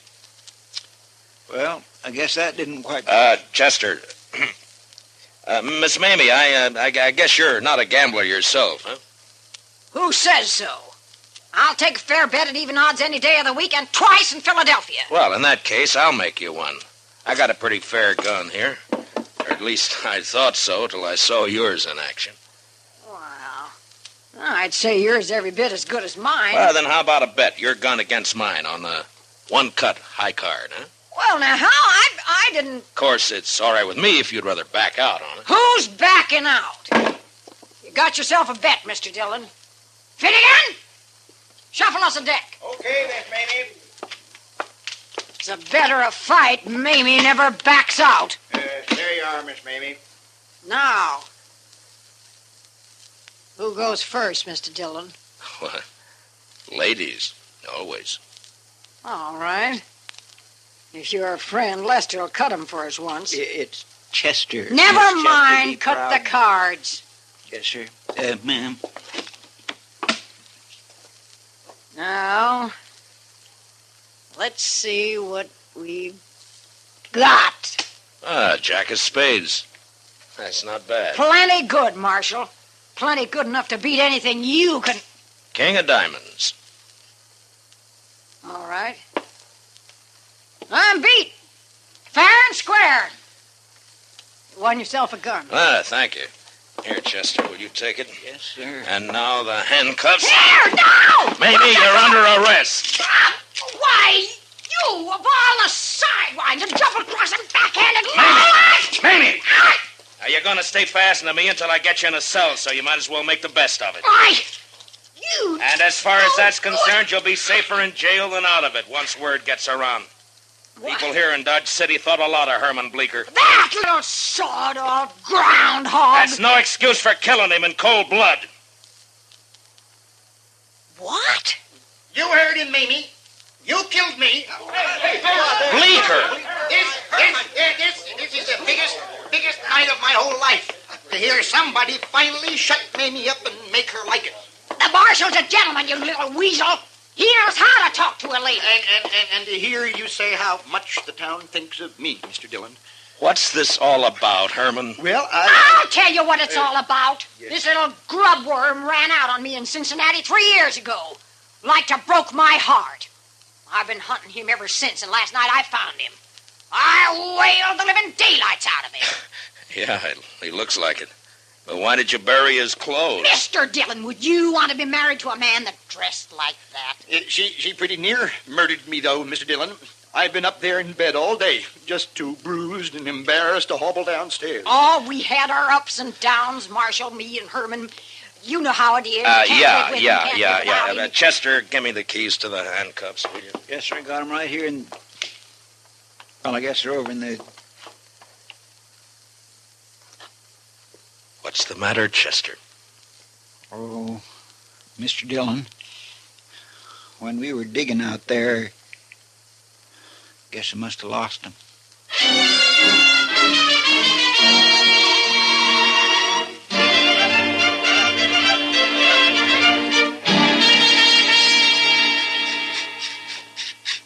Chester, can't you file that thing any faster? You might just well relax, Mr. Dillon. Took a half hour to get that one off Miss Mamie's wrist. Oh, no.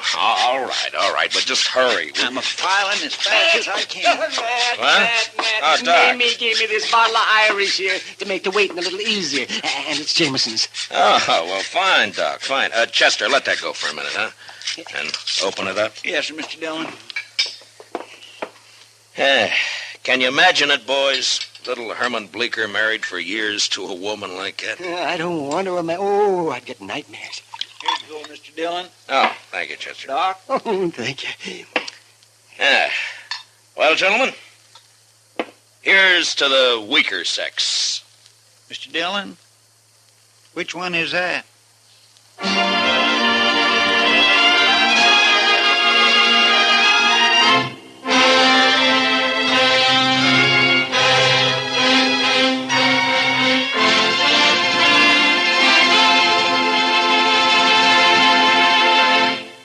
Gunsmoke, under the direction of Norman MacDonald, stars William Conrad as Matt Dillon, U.S. Marshal. Tonight's story was specially written for Gunsmoke by Les Crutchfield, with music composed and conducted by Rex Corey. Featured in the cast were Jeanette Nolan as Mamie, with John Daner, Ralph Moody, and Byron Kane. Parley Bayer is Chester, Howard McNear is Doc. Join us again next week as Matt Dillon, U.S. Marshal, fights to bring law and order out of the wild violence of the West in Gunsmoke.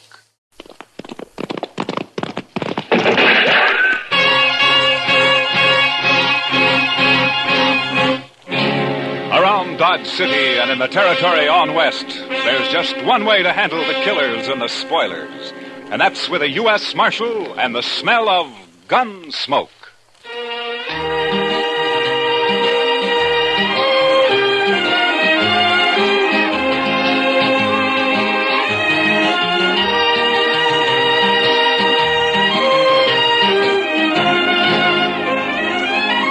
Gunsmoke, starring William Conrad, the transcribed story of the violence that moved west with young America. The story of a man who moved with it. Matt Dillon, United States Marshal.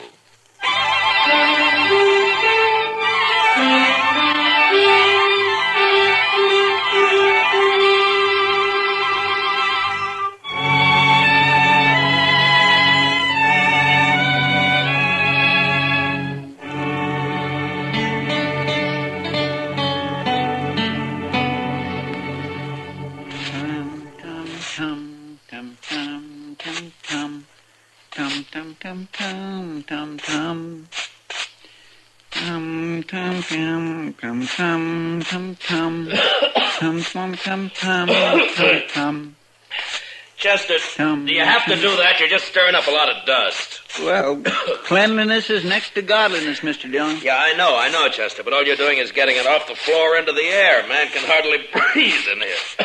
All right, Mr. Dillon. I'll do my sweeping later. Yeah, good. My mother taught me that, Mr. Dillon. Taught you what, Chester? That cleanliness is next to godliness. She was a fine woman, too. Oh, look, Chester, it's a good saying, and it's probably true, and I got nothing against your mother, except that she also should have taught you how to sweep. Well, maybe she just didn't have the time, Mr. Dillon. You see, there was an awful lot of us, and what with chores and... Oh, hello, Doc. Come on, I'll buy you a drink. What? Doc said he'd buy you a drink, Mr. Dillon. He really said that? You coming? Doc, you gotta quit throwing your money around the way you do. Maybe you don't need a drink. No, wait a minute, Doc. I'm with you. I'll tell you all about it when I get back, Chester. I'd be mighty interested, Mr. Dillon.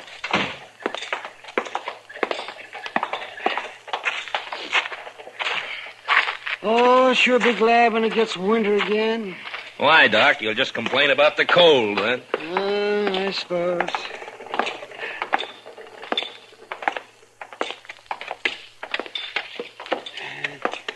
You go sit with Kitty, Matt.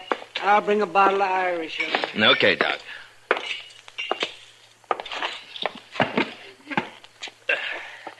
Hello, Kitty. Hello, Matt. What are you and Doc up to? Hey, he wants someone to talk to, so he picked me. And you. Fine. I'm a good listener. Lots of practice.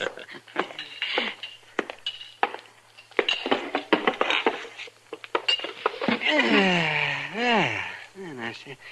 You like Jameson's, don't you, Kitty? Sure, Doc. What are we celebrating? Let's see here. We'll drink to a fella that you don't know. Cain Vestal. Well, here's to him. Yeah? Here's to him. Yes, he'll be dead in a couple of months. What? That's what I told him. What do you mean, Doc? Well, I'm not the only one who's told him that. I'm just the last. Well, who is this Cain Vestal, Doc? Oh, he's just a fella. Came in on the train last night, leaving for Arizona tomorrow. Huh? That's where he's going to die, in Arizona. He's a musician. He plays the guitar, he tells me. Well, how's he going to die? Consumption. He's got it bad. I'm the last doctor who's going to ask about it, he says. Poor fella. Yeah, the climate out there keep him going for a little while longer. Oh, I don't know. He's such a sad man for some reason. Well, who wouldn't be, Doc? No, Kitty. I think Kane's been sad for a long, long time. He's a very nice fellow, too. Nothing can help him, huh? No, nothing. You know, it's a funny thing, Doc. I'm just sitting here thinking. Sometimes you have to tell men they're going to die. Sometimes I have to. Yeah, that's right, man. Oh, say, there he is. See that fellow with the car there? He just came in. Oh. Yeah, I don't think he knows anyone around here. You mind if I ask him over? Well, sure. Your party, Doc. Oh, good. Kane? Kane? Over here?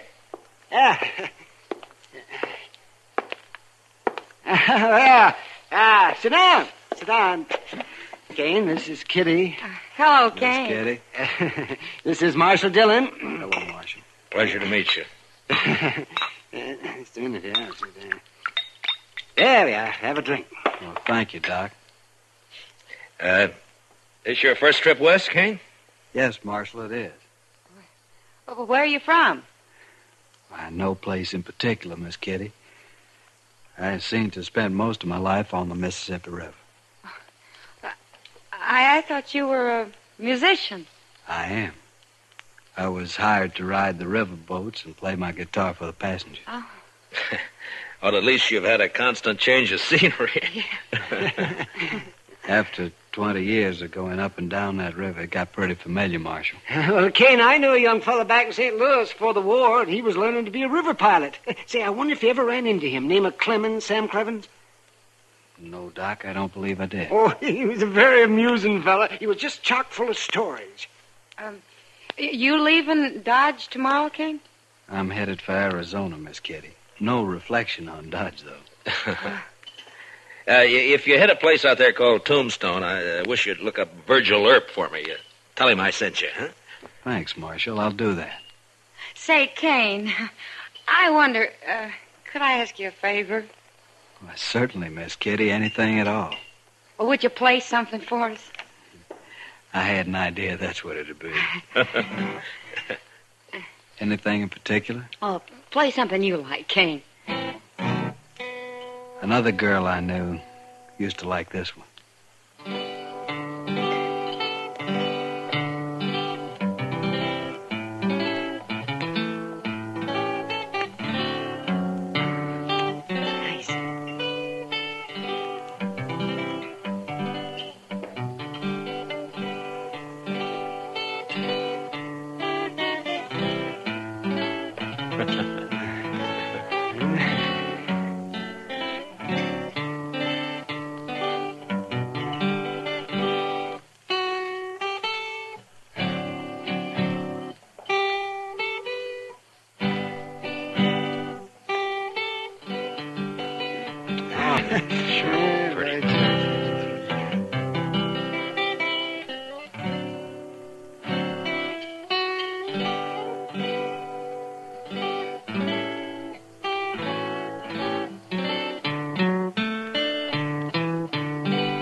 Thank you, Miss Kitty. I wish you were going to stay here a while.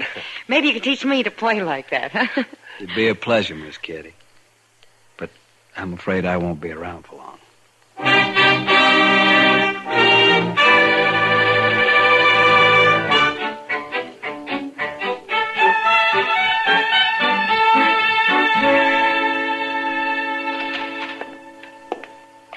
Morning, Mr. Dillon. It's, noon, Chester. Yes, sir, I know, but you went off with Doc yesterday, so I figured I had a little time coming today. Well, that depends on how you spent it. Now, if you've been gambling, Now, Mr. Dillon, you know I never gamble. No, sir. I was out helping a fellow learn to shoot a 6-gun, that's all. No? You mean there's a man in Dodge who doesn't know how? This fellow don't. Never had one in his hand before. He's a musician. What? Plays the guitar, he told me. You mean Kane? Kane Vestal? Yes, sir, that's his name. Nice a fellow as you'd ever want to meet. Yeah. But he was supposed to leave on the stage this morning. And what's he done with his 6-gun anyway? Well, I don't know, Mr. Dillon. He just come by here early this morning and asked me if I'd teach him. Now, where'd he get the gun? Said he'd just bought it.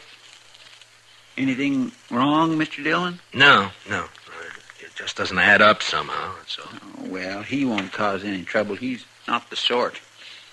You never know, Chester. No, sir. And my Kitty looks pretty this morning. She's got a yellow parasol, Mr. Dillon. Kitty?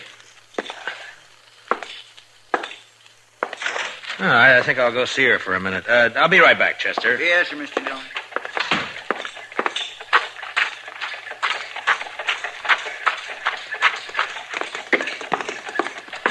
Kitty? Hello, Matt. Kitty, I'd like to talk to you for a minute. Oh, sure. What is it? I'm curious about something, Kitty. Maybe you can help me. Maybe. How long was Kane Vestal with you yesterday? Kane. Oh, well, he didn't leave till evening. Why? Well, he didn't go out on the stage this morning, and he's bought himself a 6-gun. You any idea why? A gun? Huh? Doesn't sound like Kane. Anything happened yesterday, Kitty, or did he tell you anything? Well, yeah, there was one thing, Matt. Joel Adams and a couple of his men came in. Yeah? Kane got pretty upset when he saw him had a bad coughing spell. Oh? Later, he asked a lot of questions about Adams. Well, what'd you tell him? Just that Adams is a big landowner around here, that nobody who isn't working for him likes him very much. That's all I know, anyway. Yeah. They didn't talk, Adams and Kane. No. I don't think they even know each other. Well, anyway, he sure isn't the sort to be packing a gun. Well, you'll just get into trouble, Matt. Yeah. Where's he staying, did he say? Dodge House, I think. Yeah. Thanks, Kitty. I'll see you later.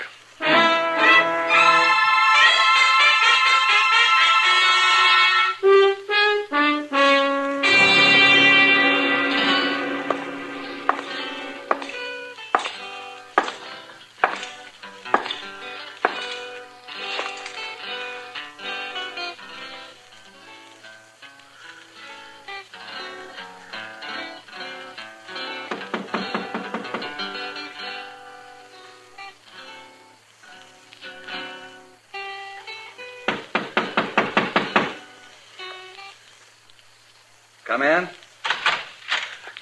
Hello, Kane. Why, Marshal Dillon. Come in. Thank you. What can I do for you, Marshal? I thought you were leaving Dodge on the stage this morning. Well, I was, Marshal, but I changed my mind. You know how it is. Sure, Kane, sure. Now, we're glad to have you around. I'm just curious, though. Your staying have anything to do with that gun you bought this morning? Oh, Chester told you. I thought he would. He's a good teacher, Marshal. Yeah. But that doesn't answer my question. Do I have to answer it? I'm just trying to help you, that's all. Yeah, I appreciate that, Marshal, but I'm afraid there's nothing you can do. Look, Kane, you're new in this country. A man like you just can't pick up a 6-gun and call himself a fighting man. Not and expect to live through it. I certainly lay no claim to be a fighting man. Then why did you buy that gun? There's no law out here against a man having a gun, is there, Marshal? No. But any man who carries one is expected to use it when the time comes. You'd be a lot safer without one. Being safe doesn't mean a whole lot to me, Marshal. Not now. Yeah, I know. Doc told me. What's it all about? It's a long story. And an old one, I suppose. I'd really rather not talk about it. I can't force you to. But tell me this. Does it have anything to do with Joel Adams? Yes, it does, Marshal. I'm going to kill him. When? I don't know. Anytime. Well, why? That's the long story I mentioned. All right, Kane. But if you try to face him, he'll kill you before you got that gun halfway out of your belt. And if you shoot him any other way, you'll hang for it. You've forgotten something, Marshal. What? No matter what I do, I'm going to die soon anyway. A month or two isn't going to make any difference. You hate Adams that much? I wouldn't kill a man I didn't hate, would I? I didn't think you were the sort of man who'd kill anyone. Only Joel Adams, Marshal. Then I gotta warn him about you. Well, I understand, Marshal. It's all right. He doesn't know me anyway. Never even saw me before. But you want to kill him? Yes, sir. Well, I'll take your gun away from you, but you just find another one. And I can't arrest you unless I catch you trying to bushwhack him. I'm sorry for the trouble I'm causing you, Marshal. You know, I've never had to deal with a man like you before, Kane. Maybe I ought to just tie you up and throw you on that stage. You could. But I'd just come right back. Yeah, I guess you would. I'm sorry this has to happen here in Dodge, Marshal. Then why don't you leave? I guess I hate Joel Adams too much. All right, Kane, I'm through trying to convince you. So long. Goodbye, Marshal.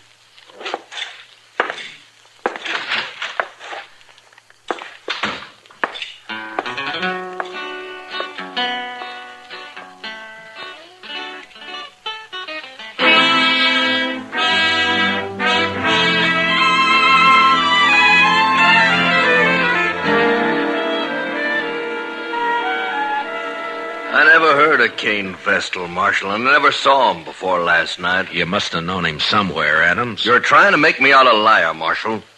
I'm trying to save Kane's life and yours, maybe. Oh, he ain't gonna shoot me. I'll kill him first time he looks sidewise. Maybe you won't see him. Oh, shoot me in the back, eh? Well, in that case... In that case, what? Why, nothing, Dillon, nothing. Forget it. If Kane's shot in the back, you'll be the first man I'd take in, Adams. I don't even know him. Why should I shoot him? I'm only warning you. Well, just leave me be, Marshal. I can take care of myself. See that you do, Adams, and only yourself. Why, sure, Marshal. I don't much like the idea of some stranger gunning for me. Makes me sort of uneasy. There must be some reason for it. Don't start it again, Marshal. Ain't no reason. I know. You've led a blameless life. You never hurt anyone. I told you twice. There are men around here who'd shoot you on sight if they thought they could get by with it. I don't think you were ever any good, Adams, so don't tell me Kane's got no reason. I don't believe it. You're pushing me now, I'm Marshal. tired of your talk, that's all. Maybe it's true you don't know him, but he sure knows something about you. Well, then he'll wish you didn't. That's all I got to say. Well, just keep out of his way. Give it a little time, and maybe there won't be any killing at all. Why, sure. All the time in the world. All right, Adams. I've done all I can. Just don't worry about me. I'm not. Then goodbye, Marshal. Goodbye.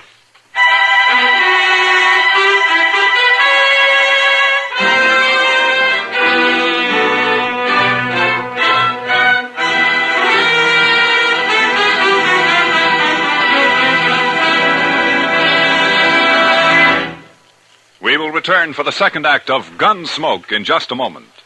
But first... back tomorrow night. Pull up your chair, or better still, roll back your rug. It's the Vaughn Monroe Show returning to the Star's Address. Listen for Vaughn, the Moon Maids, the Moon Men, in their wonderful way with popular music and songs. Once again at their old familiar Saturday night time on CBS Radio. Remember, they're coming back tomorrow night. You and the whole family are invited to this season's scintillating premiere of the Vaughn Monroe Show on most of these same stations. Now, the second act of Gunsmoke.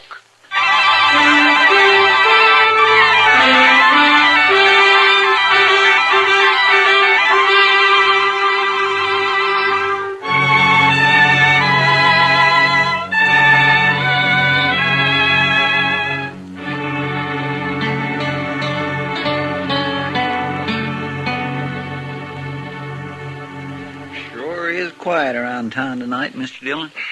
Yeah. There's a trail herd due in a couple of days. I suppose business will pick up then. You'd think those cowboys be too tuckered out after a ride like that to have any juice left in them at all, Mr. Dillon. Yeah, they're too poor to cut loose any other time. Well, that don't stop them down in Texas, Mr. Dillon. No? No. It's just like an uncle of mine back in Waco. He was poor, oh, he was mean poor. But he always said the only good money was to have fun with. Oh, did he have fun? But no, sir. He was too poor, like I said. All right, Chester, all right. All I ask is that you don't try to explain it to me. Well, but there's nothing to explain, Mr. Dillon. It's just that he was the one poorest Chester. man you'd ever... Marshal, say, you want to talk to Cain Vestal? What? Cain is upstairs in my office. He been shot? No, not shot. Beat up. Well, how is he, Doc? Well, he's not too bad. A couple of cowboys found him just outside of town. They heard a shot and said 2 men rode off before they could stop them. Yeah? And I guess whoever it was, they didn't have time to finish the job. They just got started working on him. So Adams made the first move, huh? I'll be back soon, Chester. Yes, sir, Mr. Dillon. They hit him on the head with a gun butt. Scratched him up some. Outside of that, he's fine. It's still assault, even if they didn't kill him, Doc. Yeah, I suppose it is. Anyway, they took a shot at him when they heard those riders coming along. Went right through his coat. Yeah. They probably think he's dead. So that's where you went, Doc. I might have known. Didn't even give you a chance to use that gun, did he, Cain? I didn't have a gun on me, Marshal, but it wasn't he. It was they. Huh? Did you recognize them? Well, I don't know many people around here. You know Joel Adams, so you told me. It wasn't Adam. Could you pick him out if you saw him again? No, Marshal, I don't believe I could. Where were you when they grabbed you, Cain? End of Front Street. I was taking a walk after supper. They rode up behind me, one on each side, lifted me up, and carried me out of town a ways. You must have got a good look at them, at least when they got off their horses. It was too dark, Marshal. Yeah. Doc, how long's he been here? Oh, about half an hour, Marshal. Why? Those cowboys who saw you, Cain, they brought you right in here, didn't they? Yes. So it was maybe an hour ago when those 2 men hauled you out of town? It was plenty light enough then. Was it, Marshal? You're gonna fight it yourself, aren't you? Yes, Marshal. It's my affair. It was, Cain, but you've been assaulted and shot at, so it's the law's business now. I won't prefer any charges, Marshal. You don't have to. I've seen you, and I know who did it, or who hired it done, as well as you do. Please, Marshal. I got to handle this my own way. There's a law that says you can't murder a man, Cain, and the same law says he can't murder you. Are you so full of hate you can't get that through your head? I guess that's it, Marshal. All right, Cain. You do what you have to do. So will I.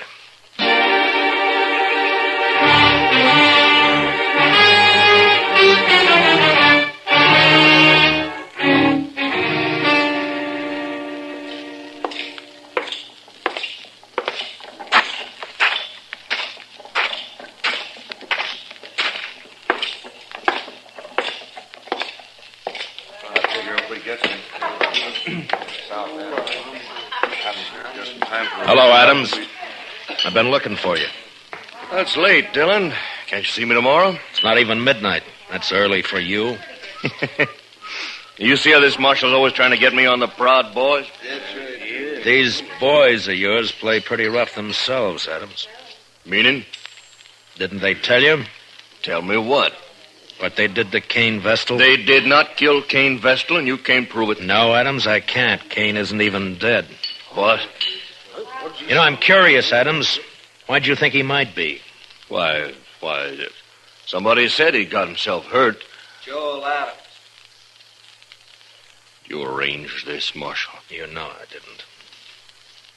Who is he? What does he want? Hello, Joel Adams. Don't strain yourself so you don't know me. Who are you? Cain Vestal. But my name doesn't matter. What are you haunting me for? I never saw you before in my life. That's true. You didn't. But we had a friend in common once.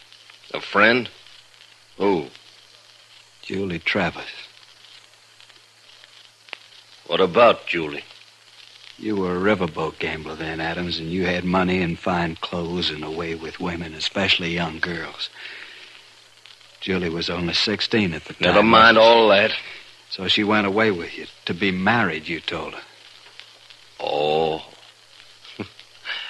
I think I guessed the rest. You wanted to marry her, but I got her instead. Is that it? That's it, Adams. That's exactly it. Oh, now I thought you really had something on your mind, Vestal. Well, all right, why don't you get out of here and quit bothering people while you can still walk? Julie killed herself, Adams. She committed suicide. What? You didn't know that, did you? Well, it's got nothing to do with me. Because you never married her after all. It was just a year after you abandoned her in New Orleans. I think it has a lot to do with you, Joel Adams. What are your plans, mister? I see you got a gun in your belt. Gonna kill you. Oh, so? When? Now. Right now. All right, Vestal, draw. Leave the gun where it is, Kane. One thing I always promised myself, Adams. Someday I'd spit in your face. Why, you...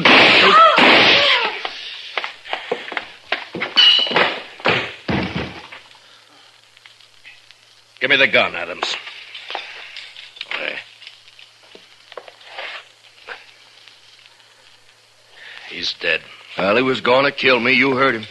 He wanted you dead, Adams, any way he could manage. I know it. That's what I say. You're under arrest for murder. For... What? It was a gunfight. Kane never even moved for his gun. Well, then I'll hang for this. He couldn't have got me any other way. No, don't suppose he could have. I remember the river gamblers used to say, don't matter how you win, so long as you win. That Kane should have been a gambler. Maybe he was. Come on, let's go.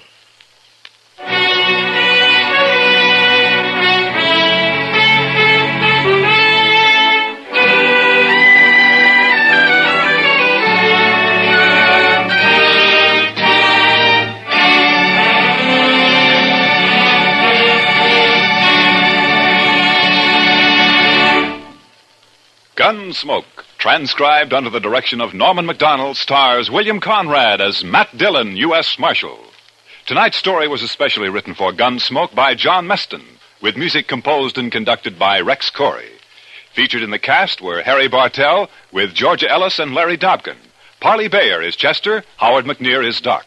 Clancy Cassell speaking. Join us again next week as Matt Dillon, U.S. Marshal, fights to bring law and order out of the wild violence of the West in Gunsmoke.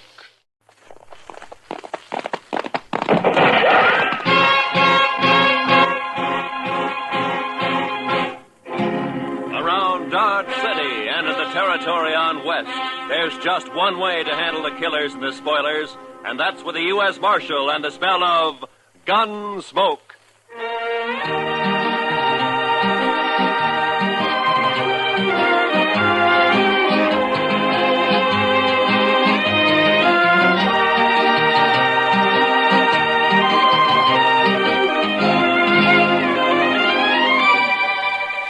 Gunsmoke, starring William Conrad. The transcribed story of the violence that moved west with young America. The story of a man who moved with it. Matt Dillon, United States Marshal.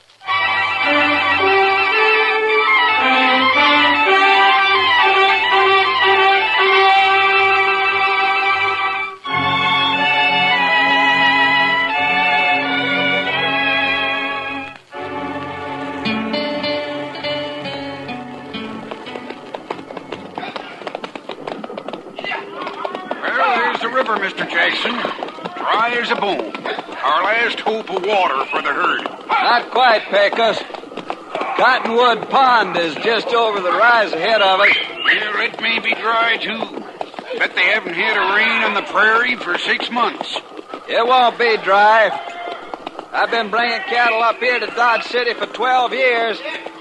Drought or no drought, the pond's always had water. It better have. We're losing 15 head an hour now. We can't push them much further. There'll be water. With luck, if the railroad's got the cars for us, we can start loading this afternoon. By this time... Hey, sounds like the boys up ahead run into something. Yeah, come on.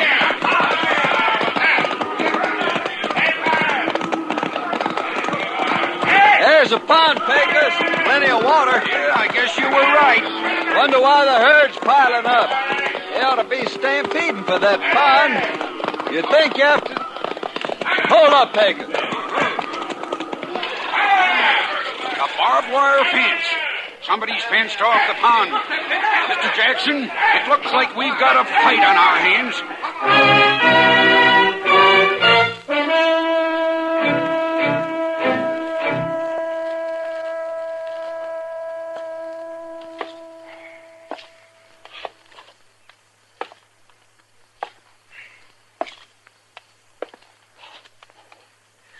I don't like it, Doc. It's too quiet.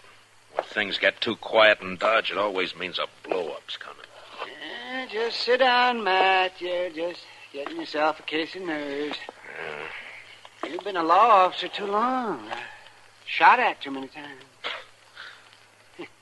You're getting so you just act like a spooky old horse. You're jumpy and you're gun-shy.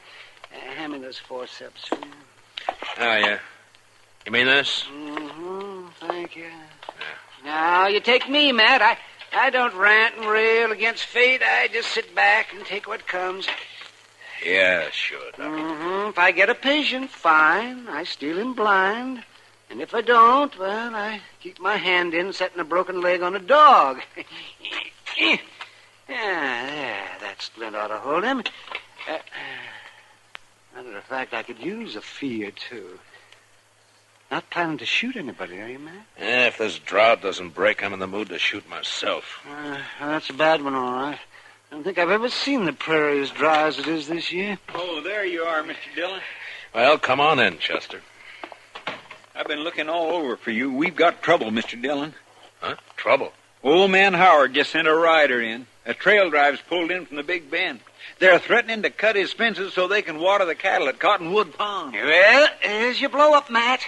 A real head-on smash. A thirsty herd against that skinflint Howard. Bet I could get myself a few fees out of this before it's over. Good old Doc, always hoping for the best, huh? Now, come on, Chester, let's ride out to Cottonwood.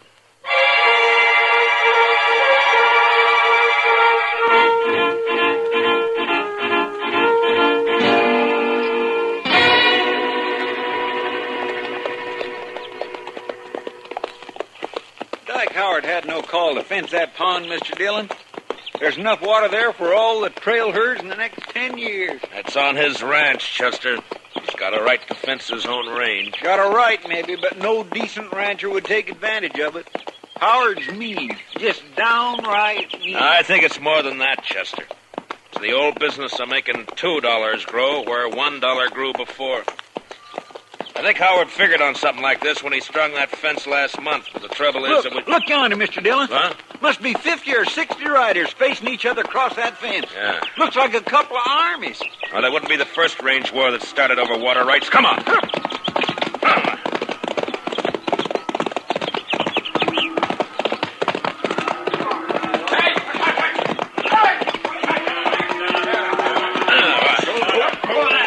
right, boys. All right, hold it. Hold it, I said. Now put away the guns. The party's over. Who says so, mister? I do. Who are you? Dillon, U.S. Marshal out of Dodge. Marshal, that man and his gang have threatened to break through my fences and trespass on my property. I demand the protection of the law. You'll get it, Howard. You the owner of this herd? That's right, Marshal. Jack Jackson from the Circle Z spread down in the Big Bend. Maybe you can make this fella see reason. I got a herd of cattle here that's dying like flies for lack of water. Over there, 100 yards, is plenty of water. Only a sneaking crook has fenced it in. How about it, Marshal? Well, it's his land, Jackson. The law gives him the right to fence it. Law? Right. Everything I got in the world's tied up in that herd. There's 25 trail riders there in the saddle I can't even pay wages to if I lose these cattle. Does the law uphold pushing a man against the wall and wiping him out? It wasn't intended to. Howard, why don't you ride up here to the fence and talk, huh? Sure, Marshal. No objections at all. It's my fence, ain't it? Well, nobody's doubting it. Now, look, is there any reason why you can't get together with this man and let him take that herd in and water it? I made him an offer. He turned it No, down. for $1 a head a day for water, or buy the herd himself for $3 a head. Those are pretty stiff terms, Howard. Better than losing everything like he's gonna do. Why, you dirty All right, loser. hold it, both of you. Now, look, if there's any gunslinging starts, I'm going to be in on it, too, you understand? Howard, I just don't understand you. Most people out here on the frontier stick together when trouble starts. They don't kick a man when he's down. And they don't look on a drought or a blizzard as a chance to make a personal cleaning. Just a minute, Dillon. You call yourself the law in Dodge. All right. Does the law say I can fence in my own land? It does. And never mind your opinions, Marshal. All I want out of you is enforcement of the law. All right, Howard, you'll get it. And that's all you'll get. Jackson, you better have your boys start the herd circling. This mean you're backing him up, Marshal? I'm backing up the law, that's all, Jackson. And I don't think much of your laws up here. I only enforce them, I don't make them. Now, you better circle that herd. I say you better. I'm ordering my boys to shoot the first man or steer that comes through that fence. Chester, you cover Howard. Yes, sir, Mr. Dillon. And if he orders any of his men to fire a shot, kill him. Be a pleasure, Mr. Dillon. What's the idea, Marshal? You wanted the law enforced. All right, you're getting it. But I'm going to do the enforcing, Howard, not you. So if you're smart, you won't give any orders about shooting. All right, Mr. Dillon, you got a tough job. I guess you're trying to do it fair and square. Man does what he has to do, Jackson. I know. It's like with me. If that herd of mine beds down without water, most of them won't get off the ground in the morning. So law or no law, we're going through that fence tonight.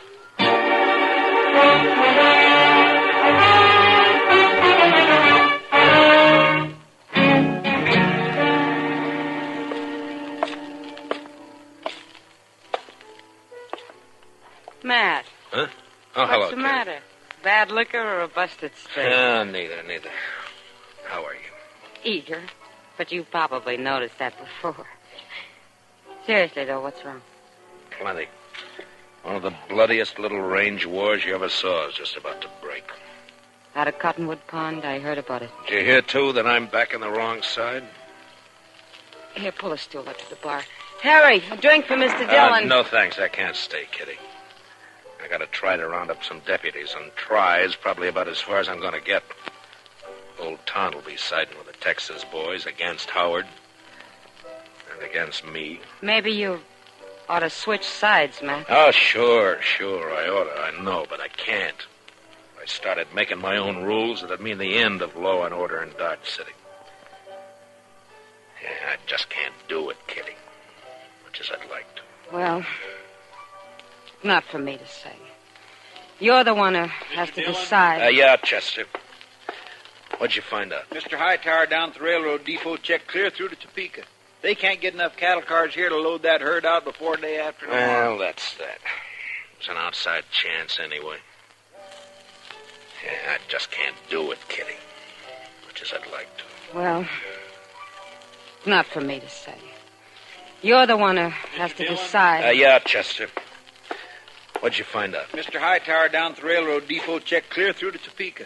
They can't get enough cattle cars here to load that herd out before day after tomorrow. Well, that's that. It's an outside chance anyway. I thought we might load them up fast, Kitty, and run them up to Walnut Creek. It's still got a little water in it. But Matt, there's something wrong with the law that upholds a low-down scheme like this. Well, what Howard's doing is wrong morally, but it's right legally. I gotta find a legal way to stop him. I bet a lawyer could find a way of some kind. Too bad this town doesn't have one. Oh, heaven forbid. Just the same, Matt, Yeah, what is it? My name's Fenton. I'm I'm range boss. Yeah, I know. You work for Dyke Howard. Well, what's on your mind? Well, Mr. Howard figures you ought to be arranging to protect his property. Jackson gave me his word he'd lay off until 9 tonight. His word, sure. But Mr. Howard figures it'd be a good idea if you deputize his riders. Fenton, get out. Now, wait a second, Marshal. Go on, get out. When I want Howard's advice, I'll ask for it. Now go tell him that. Well, yeah, but... Go on. Get out. Move.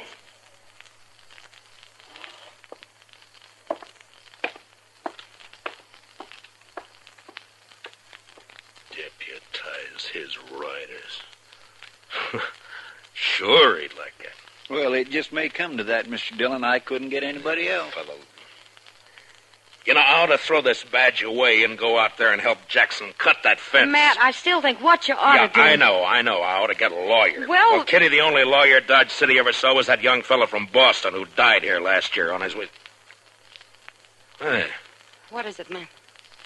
Chester, what happened to those books of his? Well, nobody never claimed them. They're still in the back of the jail there somewhere. That's a long shot, but... Kitty, I love you. Matt. Come on, Chester, let's find those books. I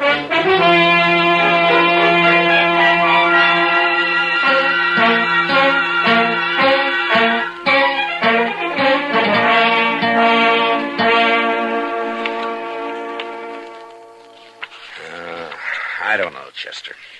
Take a man a year just to learn what these words mean. Well, I sure can't help you, Mr. Dillon. Looky there. Tort. Replevin.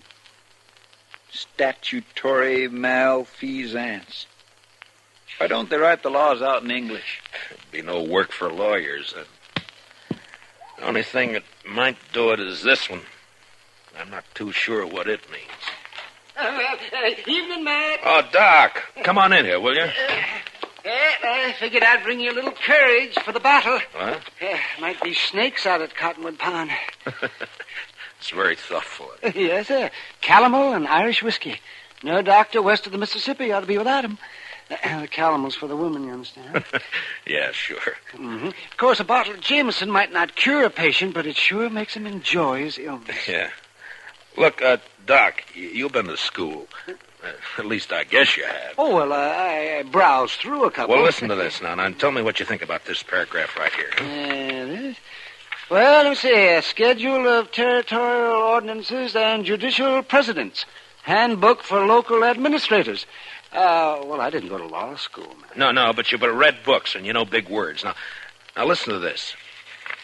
The local administrator or other duly constituted authority in a territorial division is hereby empowered to declare a state of acute emergency in case of riot, rebellion, or any natural catastrophe which threatens the general welfare.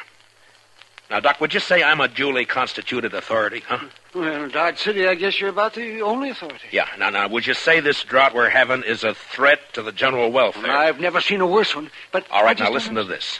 Yeah? During the period of such emergency, the officer in charge is authorized to seize, confiscate, allocate, or otherwise administer critical materials and facilities in accordance with the common need and his own discretion. All right, Matt. Water is a material. Yeah? And as far as keeping cattle alive is concerned, Cottonwood Pond is a facility. That's all I wanted to know. I don't see how it'll help you, though, Matt. Howard will never stand for it. You're still going to have a pitched battle on your hands. Maybe so, Doc. But at least I'll be fighting in the way I want to fight. Well, come on, Chester, let's go. It's 8 o'clock.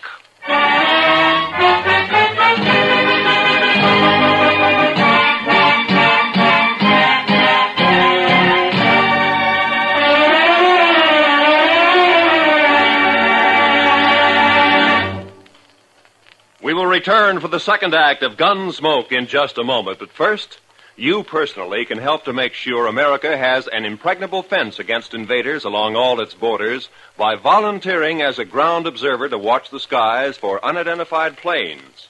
Men and women from teenage up, write or phone your nearest Civil Defense Center. Now, the second act of Gunsmoke.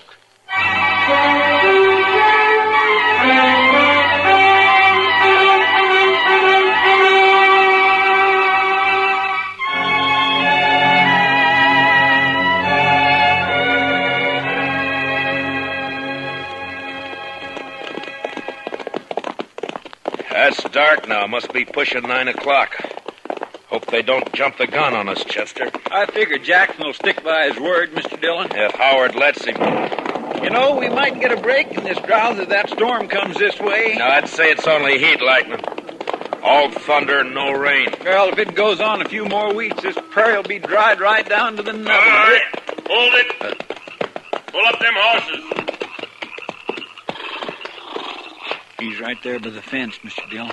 Yeah, I see it. Who's there? Well, speak up. I usually answer bushwhackers with a 6-gun. This is your lucky night, Fenton. Oh, Marshal, I didn't know. Where's your boss? All right here, Dillon. About time you got here. That mob may try to rush the fence any minute now. Not yet, Howard. I said 9 o'clock. You got 5 minutes yet. Come on over here, Jackson. I want you to hear this, too. I kind of wish you'd stayed out of it, Marshal. I'd rather not have fought against you. Never mind. Mr. Howard, by the authority vested in me as a U.S. Marshal, and under the territorial laws and ordinances of the United States, I'm hereby declaring a state of acute emergency due to the drought. What are you talking about, Dillon? The U.S. Territorial Ordinance Schedule of 1858, Section 721C. What are you trying to say? Just this. For the duration of the emergency, I am taking charge of Cottonwood Pond in the name of the United States government. And I'm allocating use of it to Mr. Jackson here to water his herd. Now, if you want to try to make a deal with him, you got 5 minutes before I cut the wire and open the fence. I've never bought water before, but I'll give you 10 cents a head, Howard. How about it? I'll see you dead first. And I'll be struck dead myself before I see one head of your stock onto my property. Dillon, I don't know what's behind this move. Maybe you've sold out, made a deal of your own. Easy, Howard. If not that, then you've lost your mind. Your 5 minutes are running out now. What are you going to do? Fight! What do you think I'm going to do? Going to resist the law? You call it the law, I don't. Dillon, I'm giving my boys orders to shoot any man who lays a hand on this fence. And that goes for you. Listen to me, Howard. You got a chance to do something that costs you nothing and means life or death to somebody else. And you're refusing to do it. Well, I'm sorry to see it that way. But in any case, this herd gets water. Maybe they will. All right, boys, you heard it. Keep that fence covered. If they want to fight, they'll get one. Jackson, I guess I'm going to need some deputies. Well, I got 25 men here, Marshal. They're yours if you want them. All right, boys. Will you all raise your right hands? Do you swear to uphold the Constitution, ordinances, and bylaws of the United States to the best of your ability, so help you? I do. All right, you're all temporary deputy marshals acting under my orders. Now bunch the cattle in this way and start them through the fence as soon as I open the wire. They won't need much starting, Marshal. They've been smelling that water for hours. Now don't shoot unless you're fired on. If you are, protect yourselves and your herd. All right, let's go.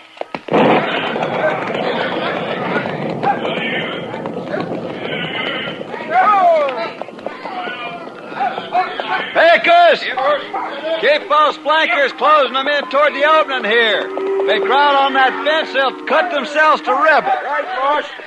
Over this way. Chester, come here, man. Yes, sir. You got the wire cutters? Here you are, Mr. Dillon. You know, I think we got a fight on our hands. Yeah, I guess. All right, keep me covered. I'll watch the left over here. All right, Mr. Jackson.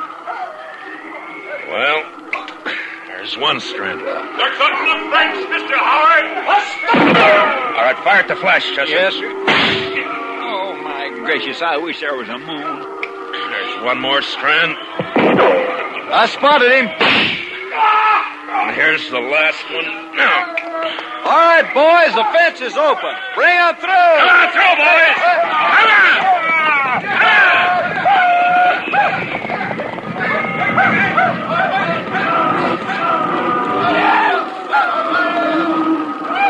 Heads up, Chester.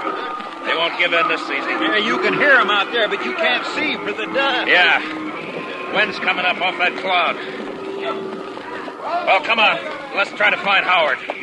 I'm going to take him in for attempted murder. Last time I heard him, he was down along the fence here, Summers. All right, boys. Fire the grass. What the...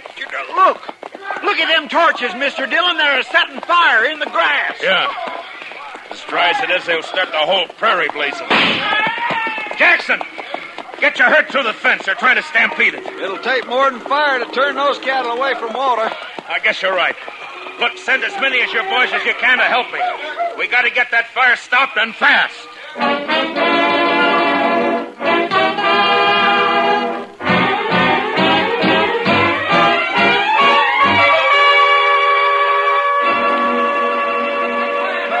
I don't know, Mr. Dillon. I don't know if we're winning or losing. Well, if that backfire holds it, we're winning, Chester. Otherwise... Couldn't have been a worse time. The prairie's dry as gunpowder. Well, at least the herd's safe. They wouldn't leave that pond if the whole world caught fire. Any orders for the boys, Mr. Dillon? Yeah, just have them keep working along the edge of the backfire, Pecos. Beat out any sparks that get across. Huh? Right, Marshal, I got you. Have you seen anything of the Howard gang? Oh, not a sign. I guess they figured they'd done all they could. Yeah, maybe. Mr. Dillon, I'd swear a storm's going to break. I can halfway smell the rain. I don't know about that, Chester. But it's doing one thing it won't help us. What do you mean? Look, the wind's shifting. Starting to drive those flames across the backfire. Well, if it catches there again, it'll get clear away from us. Yeah, it sure will. Now, come on. Let's grab some of the boys and start working behind it. Yes, Let's sir. go, Dillon. Well, Fenton, I figured you'd be halfway to the Mexican border by now. Well, you figured wrong. You keep your hands still, both of you. One move and it's your last move. That's about the way you planned it anyway, isn't it? You wiped us out, Dillon. That backfire of yours took the ranch house and the barns. There's nothing for us to do now but drift. Only first I'm going to kill you. Hit the dirt, Chester. Fenton, drop the gun. You're under arrest. I'll drop it, you dirt. Dillon.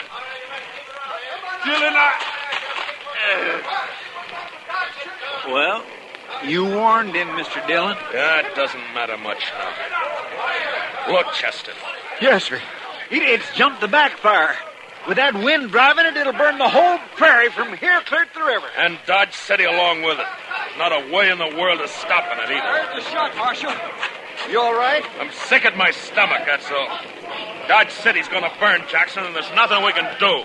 I sure didn't figure on this. I let him have the herd, gladly. No, it's my fault. I should have jumped him first. A man does what he has to, Marshal. I don't think that's your way. Maybe my way's the wrong way. When it leads to burning 10,000 acres of prairie in a whole town, there must be something wrong. Wait, Mr. Dillon. What is it, Chester? I told you I could smell it. Smell what? What the devil? Rain! Yes, sir. By heavens, it's starting to rain! By heaven may be the right expression. Well, I don't know about that, but I know it's the only thing that can save Dodge. Well, come on, rain! Faster! Cut loose and rain, will you? Yes, they're doing it, Mr. Dillon. Look at it. Beating down on that fire. Rain. Chester, you know, out here on the frontier sometimes, when a thing like this happens, it makes you wonder if maybe... Well, I don't know. Come on, Chester, let's find our horses.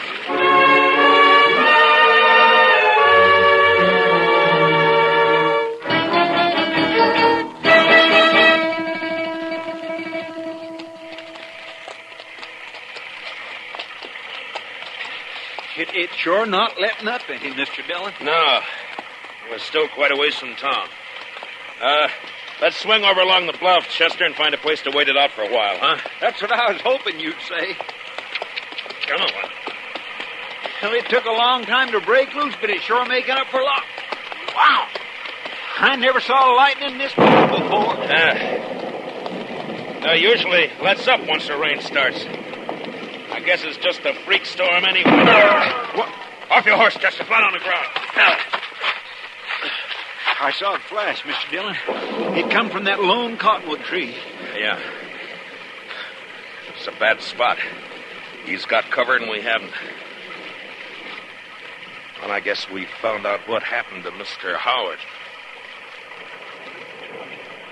All right, Howard. Come out with your hands up. You're under arrest. Why don't you come and get me, Dillon? You're going to flip a shot at the tree, Chester. Roll away as soon as I fire. Yes. All right.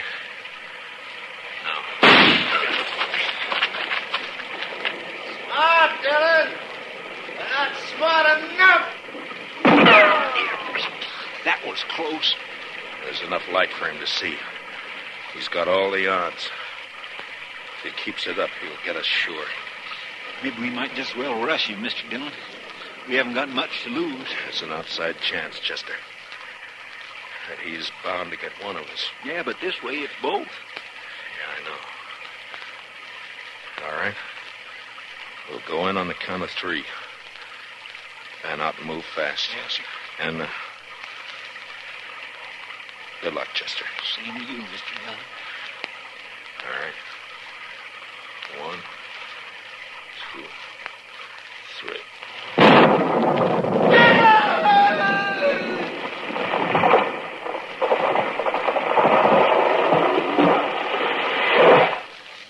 Mr. Dillon, what happened? It was lightning. It struck the tree. I think Howard's lying over there on the ground. Come on.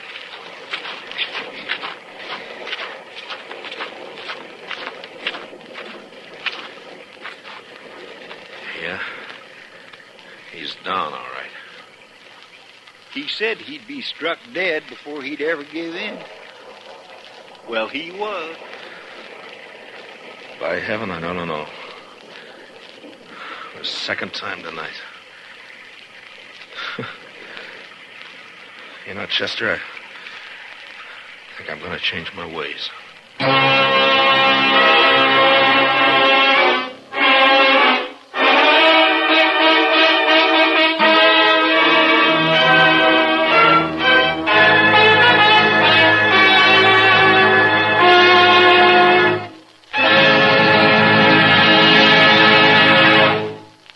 Gunsmoke, transcribed under the direction of Norman MacDonald, stars William Conrad as Matt Dillon, U.S. Marshal. Tonight's story was specially written for Gunsmoke by Les Crutchfield, with music composed and conducted by Rex Corey. Featured in the cast were Harry Bartell and Lou Krugman, with Joe Duvall, Barney Phillips, and Georgia Ellis. Parley Bear is Chester, and Howard McNear is Doc. Join us again next week as Matt Dillon, U.S. Marshal, fights to bring law and order out of the wild violence of the West in Gunsmoke.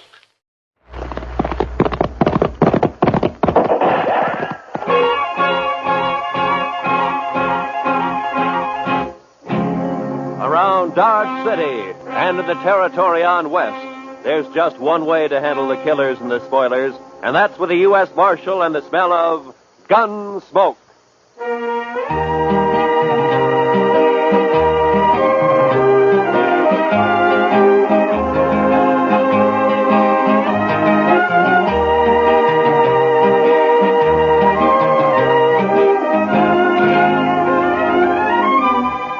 Gunsmoke, starring William Conrad. The story of the violence that moved west with young America. The story of a man who moved with it. Matt Dillon, United States Marshal.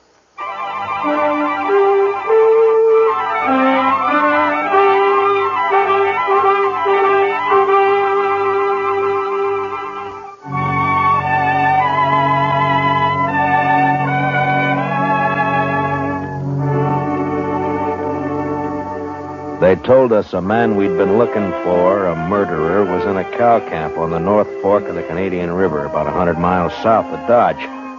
So Chester and I rode down to take a look. We found a fella there with a right name but the wrong face. So we started back. First night we camped in a dry, buffalo-rutted depression. The next morning I woke shortly after daybreak to find Chester already cooking breakfast. Morning, Mr. Dillon. Meat'll be done soon. The coffee made, Chester? That's what I need. It's boiling.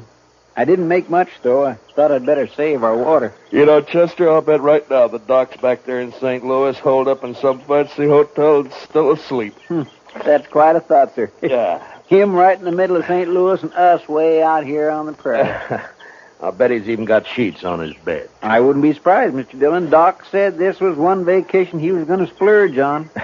He's riding the Santa Fe both ways. Huh? Well, meat's done. I cleaned off this rock here to cut it on. Oh, good.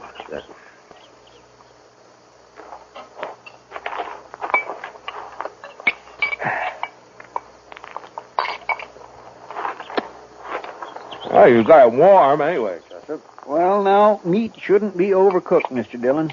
That takes the taste clean out of it. Now, then we ought to be able to taste everything about this steer. Eggman's disappointment. How's that, Mr. Dillon? Never mind, Chester. How come you woke up so early this morning? Oh, I always do. Seems as soon as it gets daylight, my feet start to sweat, and then I just got to get up. Well, that's as good a reason as any, I guess. Wow. Looks like we got company, Chester. What? Oh. Where? Right out there. Heading straight for us. Oh, yeah. Some cowboy, probably. I don't know. He doesn't ride quite like a cowboy. Why, it's just a kid, Mr. Dillon. Yeah, it sure is. Sure needs a haircut. What? Say, Mr. Dillon, it's a girl. What could she be doing out here? I'm carrying a rifle, too. Well, get on, miss, and have some coffee. Who are you, mister? Hi, this is Chester Proudfoot, and I'm Matt Dillon. How do you do? You rustlers or what? Not exactly. I'm the U.S. Marshal out of Dodge, ma'am. U.S. Marshal? Oh, that's good. It is? Why? I need help, Mr. Marshal. My daddy's awful sick. Sick? Well, where is your daddy? We got a homestead about a mile over that rise back there. Oh, what's he sick with? It's his leg, Mr. Marshal. A horse threw him and his saddle both in the corral, and then it stepped on his foot. And now his whole leg's all funny. He's got a fever, too. Mr. Dillon, that sounds like... Yeah, I know, Chester. Tell me, miss, when the horse stepped on him, did it cut his foot, break the skin anywhere? Just a scratch. Tore his boot off, though. Oh. Please, Mr. Marshal, please come see him. I'm scared, the way his leg is and everything. Well, sure we'll come. Your mother with him now? I don't have a mother, Mr. Marshal. Oh. Well, then, what are you doing out here if your daddy's sick? We ran out of meat about 3 days ago, and I don't have anything to feed him. Oh. All right.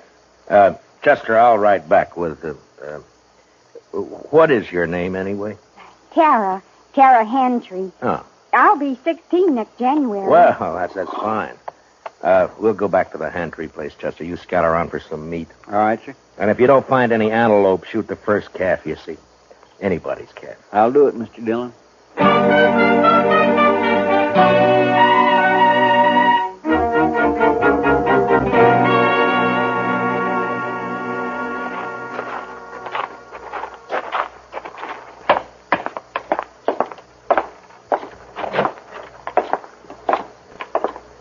He's in the sleeping room, Mr. Marshal. No.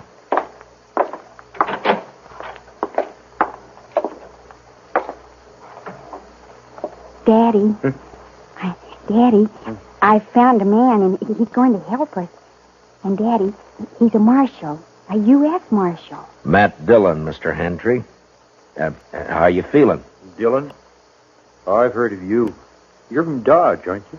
That's right. Well, Marshal, I ain't feeling so good. My foot don't hurt no more, but my leg is all sort of, well, it ain't pretty. I don't know much about these things, but maybe I better take a look at it anyway, huh? Sure, Marshal. There she is. All right, you can cover it up. I was in the war, Marshal. I know what gangrene is. Guess you do, too, huh? Yeah. Well, the first thing, a friend of mine is out getting you some meat, and then we'll load you in your wagon. And Ben took the wagon. What? Ben Warling. He took the wagon when Daddy got hurt. Said he'd find a doctor and bring him back. Well, who's Ben Warling? Oh, he's been sort of working here, Mr. Marshal. I should have run him off long ago. That's what. Well, where is he? What'd he take the wagon for? Where's he going to find a doctor around here anyway? closest doctor's in Dodge I know of. Yeah, and he's in St. Louis, and he won't be back for a couple of weeks. I couldn't get to him anyway. Well, tell me, when did this happen? About 6 days ago, Mr. Marshall. Uh-huh. Ben left the day after. Well, you think he's coming back? Did he steal the wagon or what? He comes back here and me not able to get around.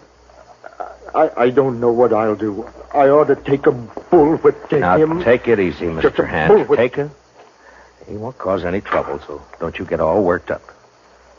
Tara, we'll let him get some rest, huh? All right. We'll have some food for you soon, Mr. Handtree. I ain't very hungry. Tara, what's he so riled up about this Ben Walling for? What's between them? Oh, it's nothing, Mr. Marshall. Daddy's sick and... that's all. Look, Tara, you asked me to help you, didn't you? Yes, but... You trust me, don't you? All right, Mr. Marshall. Daddy hates Ben because Ben... well, Ben likes me. Oh, I see. He even wanted to marry me. Said he would. How do you feel about Ben, Tara? You like him? No. Of course, it's time I had a man and all that, but... I'm afraid of Ben, Mr. Marshall. It's like there's something wrong with him. He's always sneaking around when you don't expect him. Makes me uneasy, like. Well, we won't worry about Ben now. You stay here in case your daddy wants anything. I'll go outside and wait for Chester. Mr. Marshall. Hmm? I'm awful glad you're here. We'll see it through, Tara. Don't you worry. I won't. Now.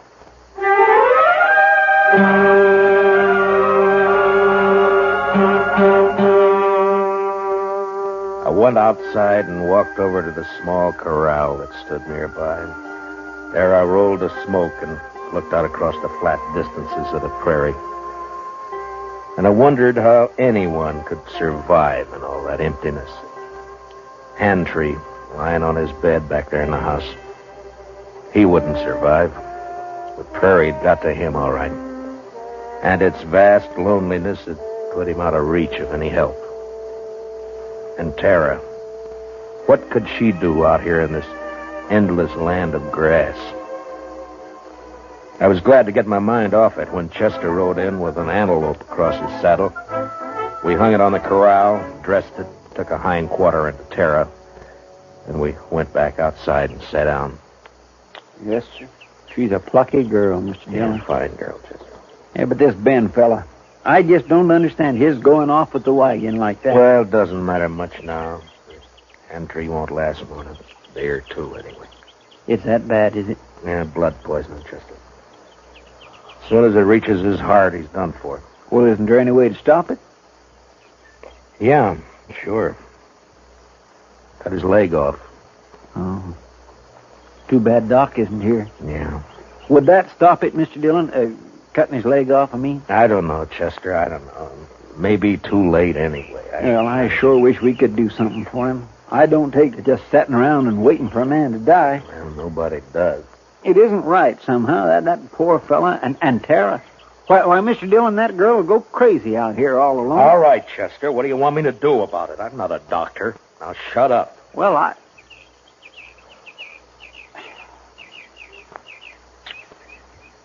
Mr. Dillon, you could do it. I know you could. Do what? Be a doctor. Long enough to save Mr. Handtree's life. Are you anyway. out of your head? No, sir. Then what are you talking like that for? The most I ever did was doctor a horse for the colic. That's fine training for this, isn't it? I know. I couldn't do it. I just plain don't have the spirit. But you do. Oh, why didn't I leave you back in Dodge? It wouldn't have mattered anyway, Mr. Dillon, because you would never just stand by and let a man die. Let's go talk to him, Chester. Yes, sir, Mr. Dillon.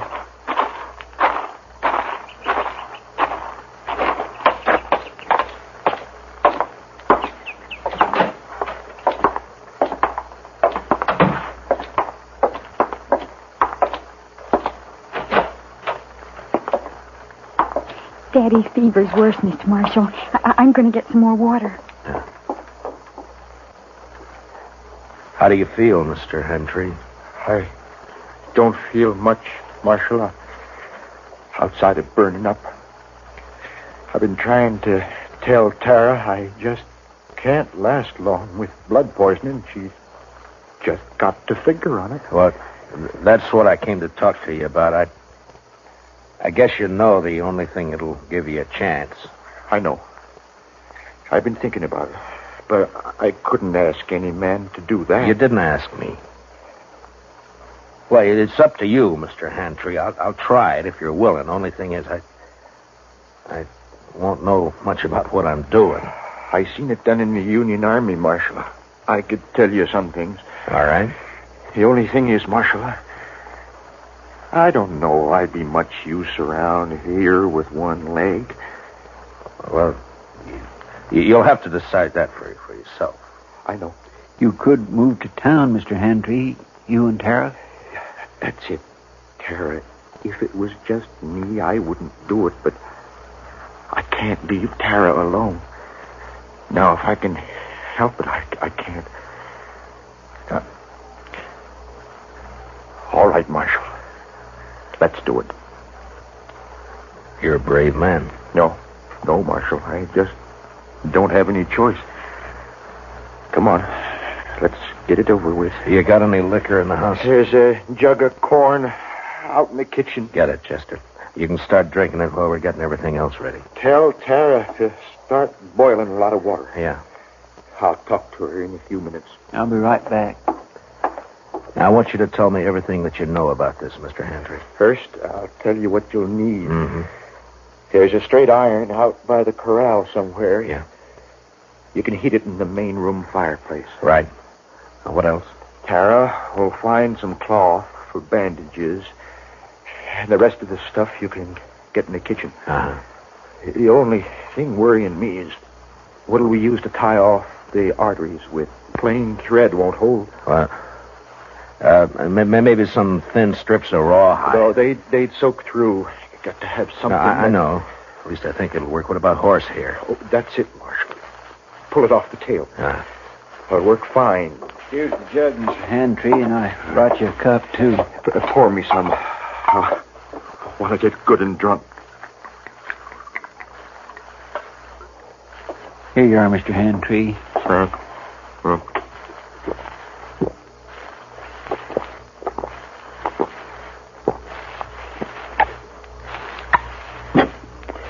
You know, I ain't been drunk in the daytime since we got the news about President Lincoln in the spring of 65. You better have your talk with Tara before that takes hold.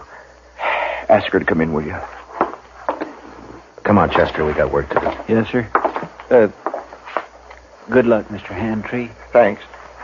Well, Marshal? Yeah? Marshal? I'll try to make it easy for you. Yeah, sure.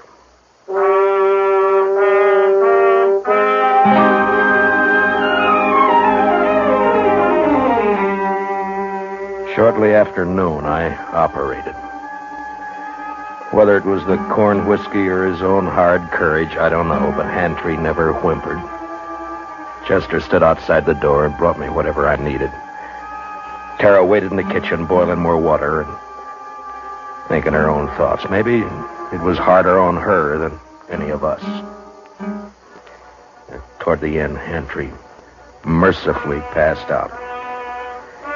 When I'd finally finished bandaging him, I was kind of faint myself. I'd done everything I could. I just hoped I'd done it right. How is he, Mr. Dillon? You'll have to clean up in there, Chester. I've got to get outside for some air. Yes, sir, I'll do it. And put that fire out. It's hot enough around here. I don't know how you did it, Mr. Dillon. Tara? Tara, will you come on outside for a while?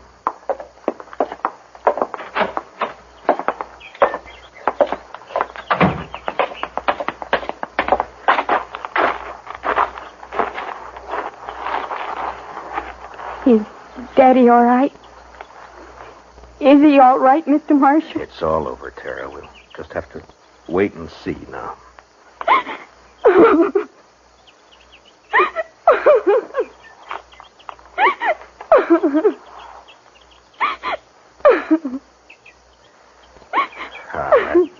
There now, Tara. He's all right. I'm sorry. But it took so long. I thought you'd never finish. He didn't feel much, Tara. The corn liquor worked fine. Fine. Will he get well now? Well, I hope so, Tara. I hope so. Mr. Marshal, are you going to wait and see? Oh, now, Tara, you don't have to worry about that, Chester, and I'll be here as long as you need us. I just wanted to be sure. Can I go see Daddy now? Well, as soon as Chester comes out, Tara, then you can. All right. I'll wait, Mr. Marshal.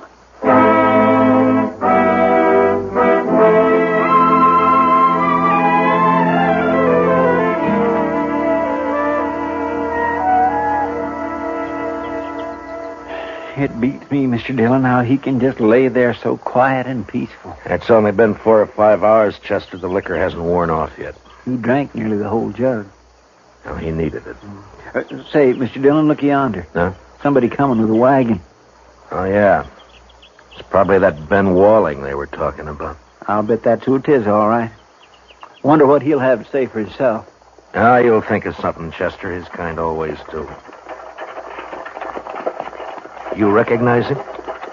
No, sir. Do you? Oh, I never saw him before.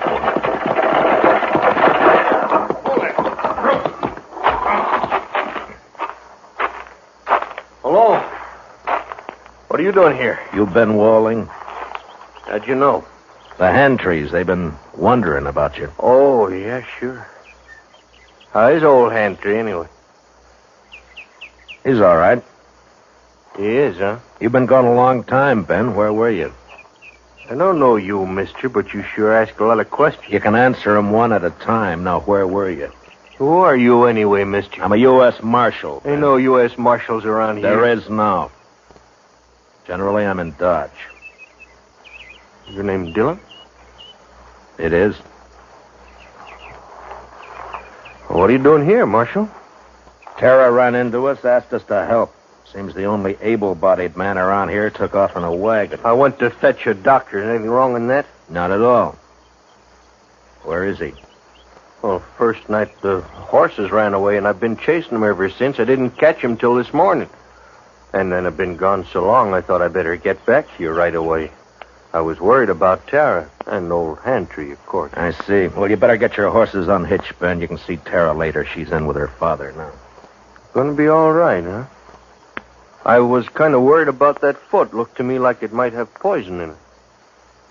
It did. What do you mean it did?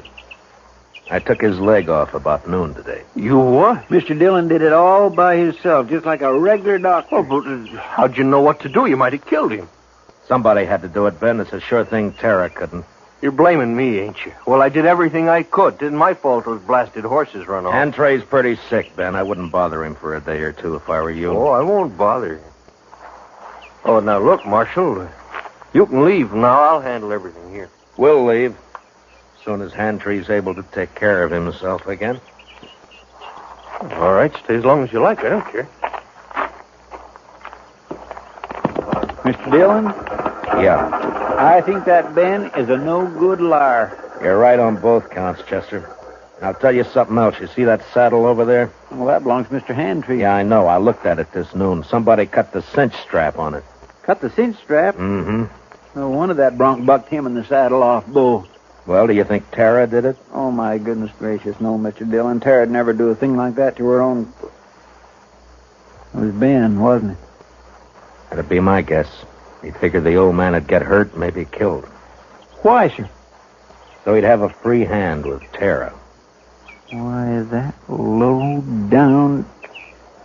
Mr. Dillon, let me arrest him. Not yet, Chester. There's plenty of time. All right, sir. I'll wait.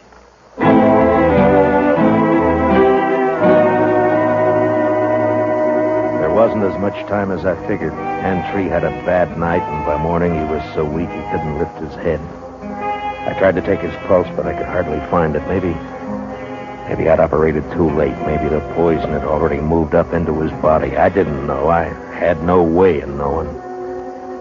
So there was nothing to do now but wait.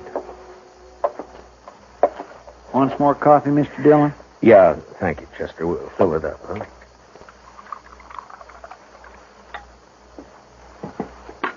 Tara won't eat anything at all, sir. She just sat there by his bed, hasn't slept a wink I know of. Well, it's her father, Chester. He's all she's got. I never thought much about it before, Mr. Dillon, but seeing Tara, I kind of wish I had a daughter. You'd have to change your profession if you were going to take care of a daughter, Chester. Why, I don't have any profession, Mr. Dillon. Oh, Mr. Marshall. Yeah, what is it, Tara? Please come. Daddy wants you. I think he's... You better come too, Chester. Yes, sir.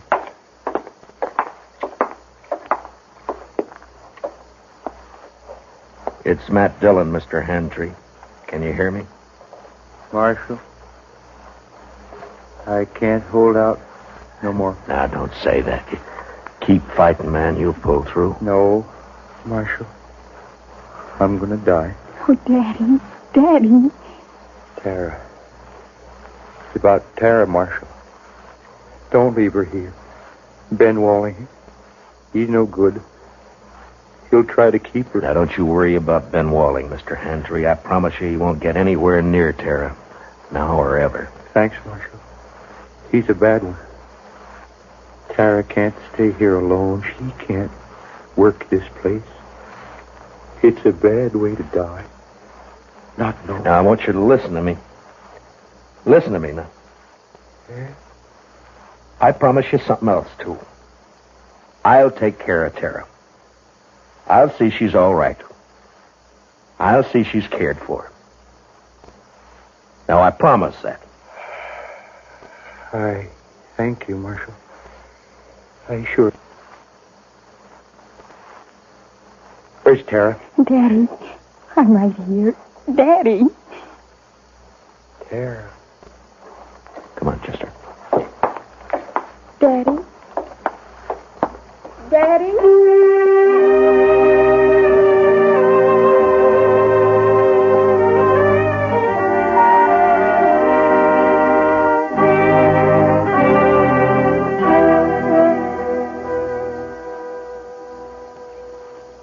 I don't know, Mr. Dillon. I don't think they'd have made out on this place anyway. Why not, Chester? Well, there just isn't enough water. That one little old spring's all they've got. Well, if they had a lake, it'd still be too much for Tara.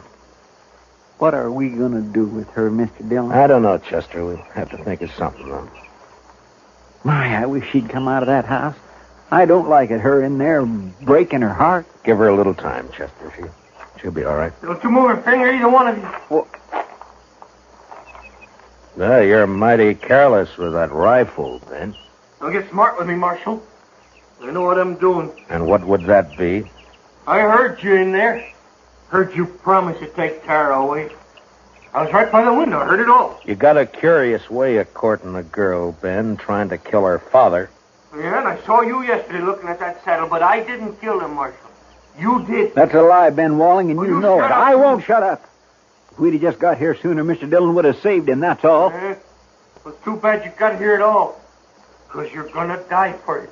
Both of you. Put the gun down, Ben. You're under arrest for attempted murder.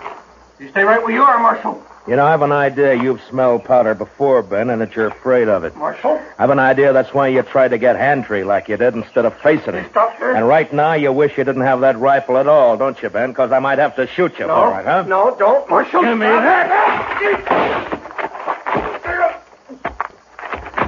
You all right, Mr. Dillon? He didn't even try, Chester.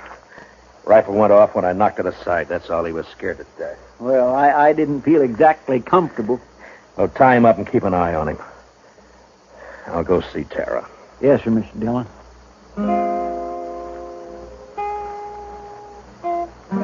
Late that evening, we buried Hantry out on the prairie out in back of the little homestead.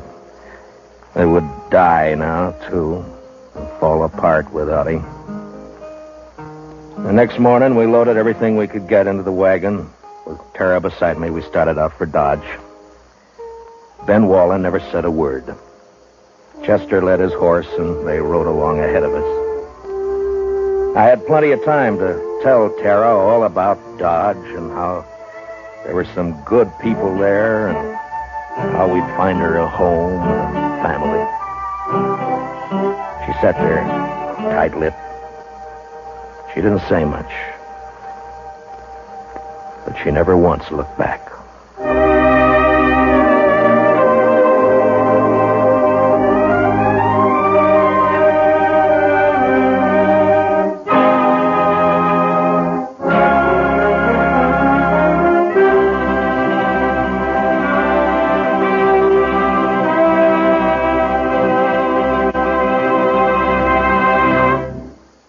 Gunsmoke, transcribed under the direction of Norman MacDonald, stars William Conrad as Matt Dillon, U.S. Marshal. Tonight's story was specially written for Gunsmoke by John Meston, with music composed and conducted by Rex Corey. Featured in the cast were John Daner, Sammy Hill, and Larry Dobkin. Parley Bear is Chester.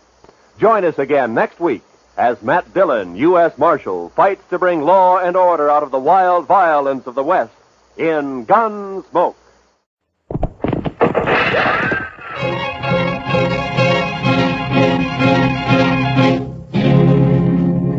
Around Dodge City and in the territory on west, there's just one way to handle the killers and the spoilers, and that's with the U.S. Marshal and the smell of Gunsmoke.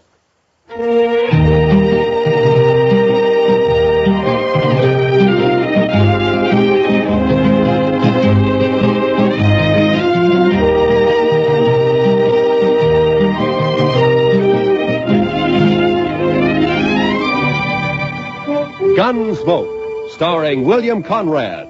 The story of the violence that moved west with young America. The story of a man who moved with it. Matt Dillon, United States Marshal.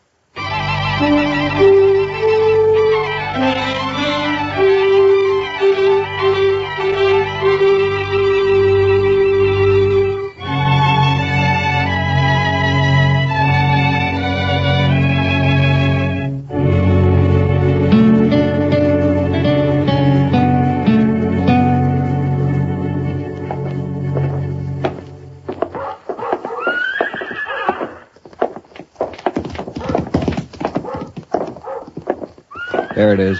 Yeah. Wonder if he's in. We'll soon find out. Look him over close. You've got to know how he stacks up. Yeah, I know. Hope he doesn't recognize us. He won't. Come on. Morning, boys. Morning, sir. Are you the marshal here in Dodge? Yeah, that's right. My name is Dillon. Matt Dillon. Thompson's our name. I'm Jim. This is my brother, Will. I'm glad to know you. This is my sidekick, Chester Proudfoot. Pleased to meet you. Howdy. Howdy. Yeah, Mr. Dillon, we're after some information. Huh? What kind of information? Well, you see, Will and I just brought a trail herd up from the Pecos country, around 2,000 head.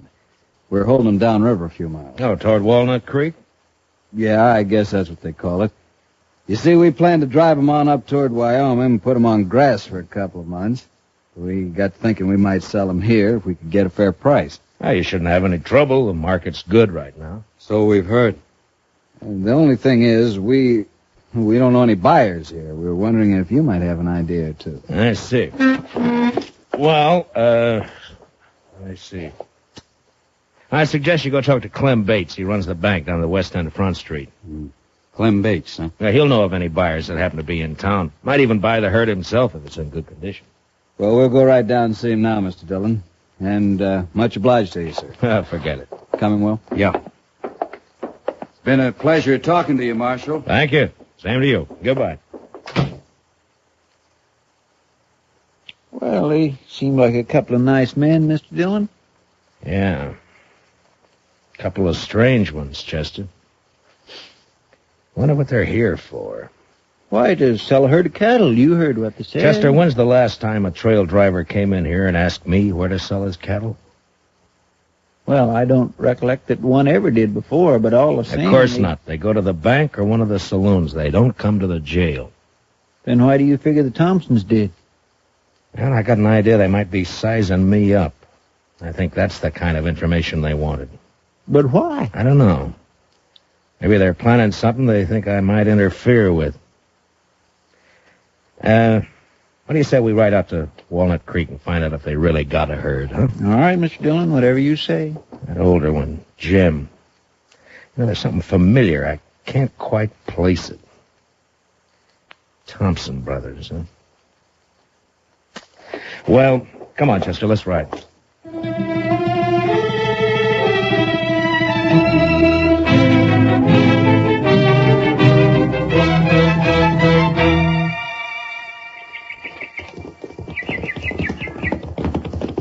Oh, boy. Oh. Well, they got a herd, all right, Mr. Dillon. Yes, so they have, Chester. Well, let's drop in on them, huh? Come on.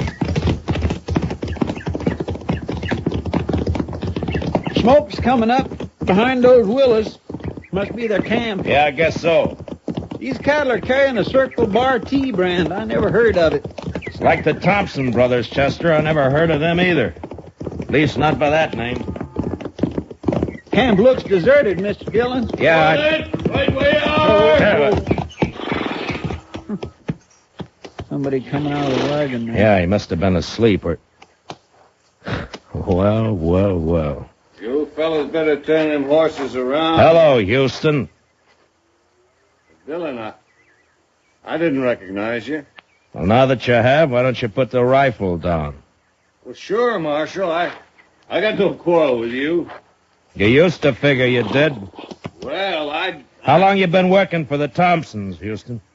Just a couple of months. I ran into them down on the Pecos and hired out for the drive. Did you know them before that? No, I just happened to run into them, and I heard they was looking for riders. Riders? I never knew you to hire out for anything but gunslinging. Why don't you let bygones be bygones, Marshal? A man can change. Maybe. Now, you take me. I don't hold no grudges. You run me out of town last year, and I was pretty sore about it, but not anymore. I'm willing to forget it. If you do, you'll be making a mistake, Houston. Now, look, I Marshal. told you to get out of Dodge City and stay out. That still goes. You understand me? All right, Marshal. That's the way you want it. I'm not in Dodge City. Not yet.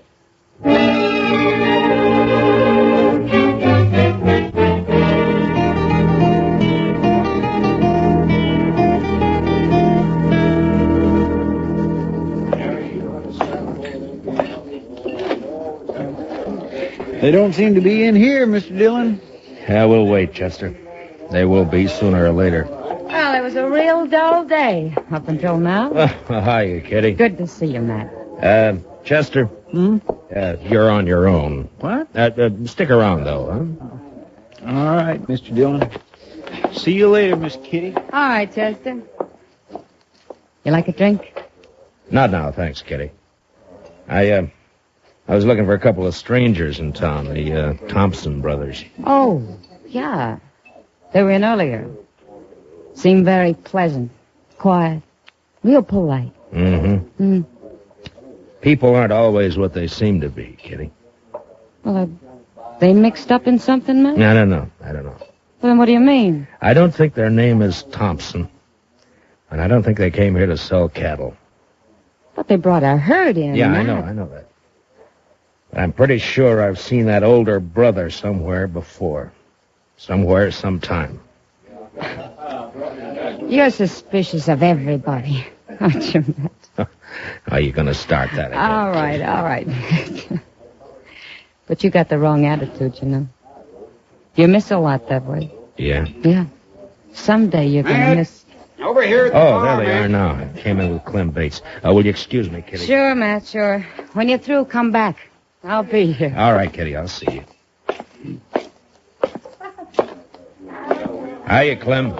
I just bought myself 2,000 head of the finest cattle that's come north all summer. Yeah, they are in good shape. I rode out that way this afternoon. Marshal, we want to thank you again for putting us in touch with Mr. Bates. We're as satisfied with the deal as he is. How about a drink, Matt? Thanks, Clem. Later, maybe, huh? Mr. Thompson, do you know that you got one of the crookedest gunslingers in this part of the country working for you? No, I didn't know it. What do you mean?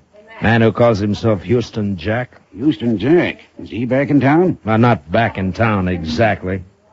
I ran into him out at the trail camp. I ordered him out of Dodge a year ago, Mr. Thompson. The order still stands. That's funny. He didn't tell us he'd ever been in Dodge.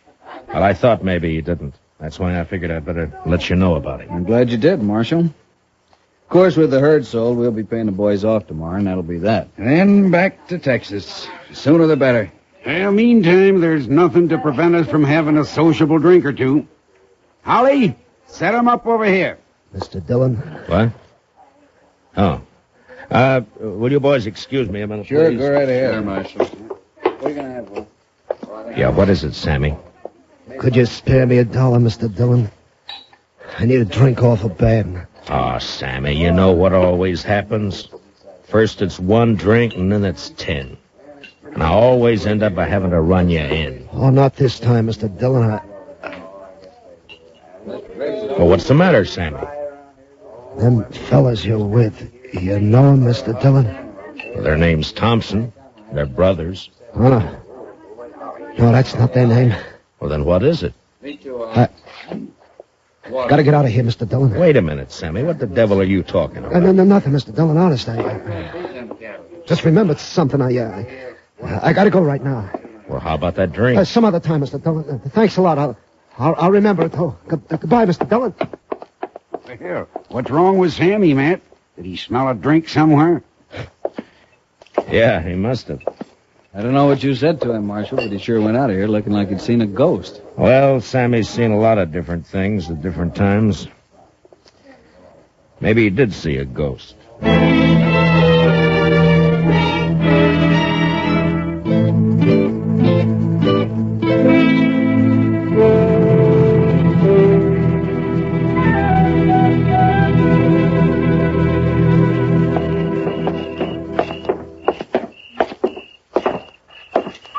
I can't figure where he got to, Mr. Dillon. I looked in all the places he usually hangs out, but there wasn't any sign of him.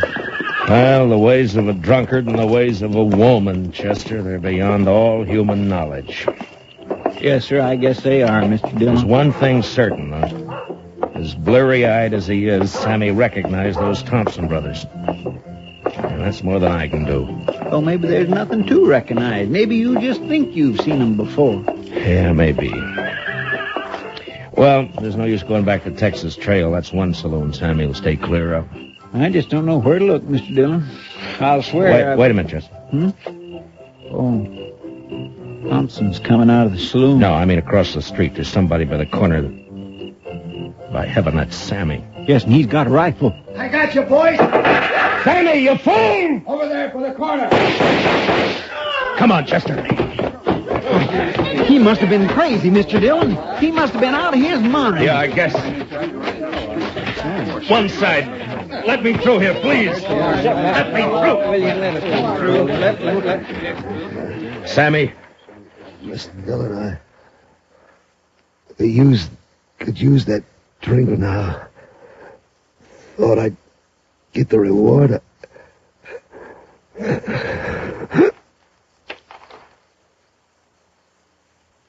Sammy?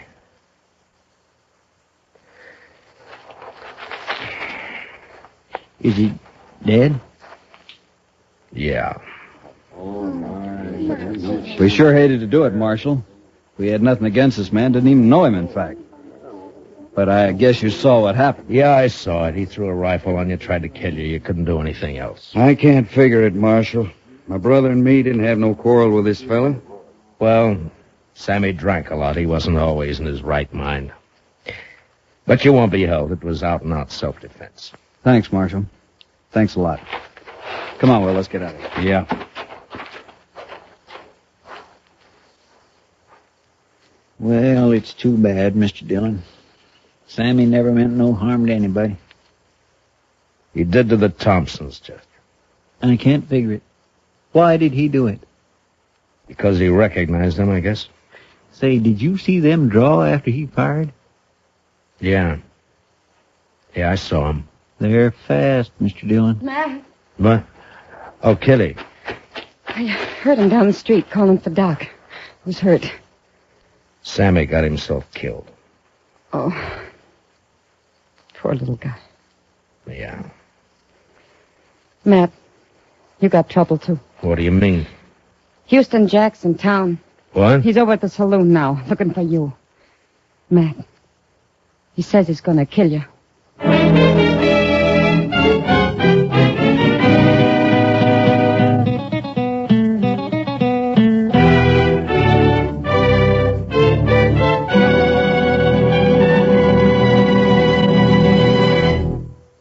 We will return for the second act of Gunsmoke in just a moment. But first, adventure on your mind, then keep tuned. The Gene Autry Show is straight ahead on most of these same CBS radio stations, bringing you the Melody Ranch Gang and Gene Autry songs. Tarzan's straight ahead, too, tonight involved with some fanatic headhunters in darkest Africa. There's another true police case on gangbusters this evening, and Broadway is My Beat offers mystery fiction that's packed with excitement. They're all ahead tonight on CBS Radio. Now, the second act of Gunsmoke.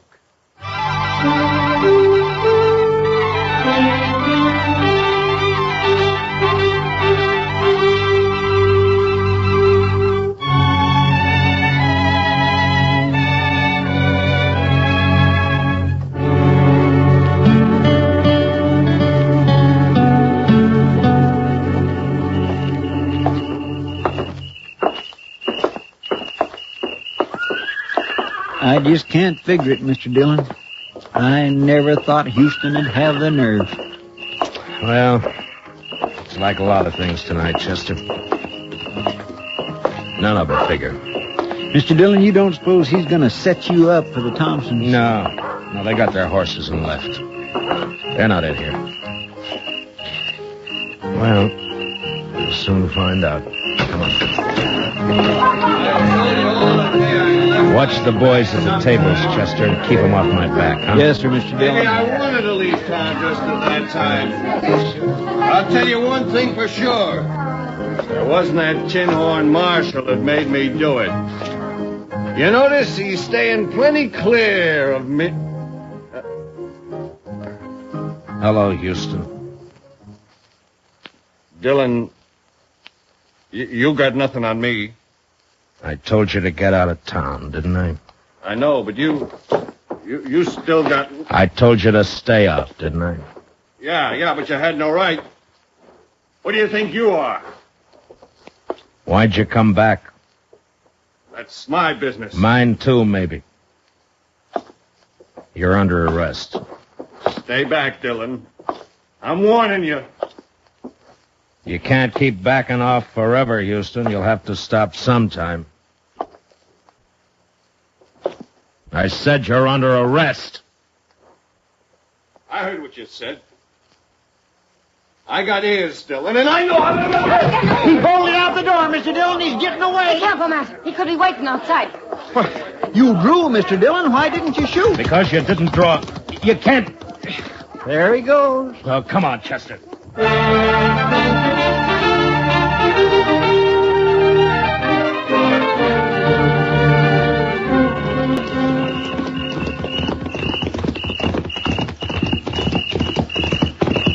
He can't be far ahead of us, Mr. Dillon. He's heading for the range camp.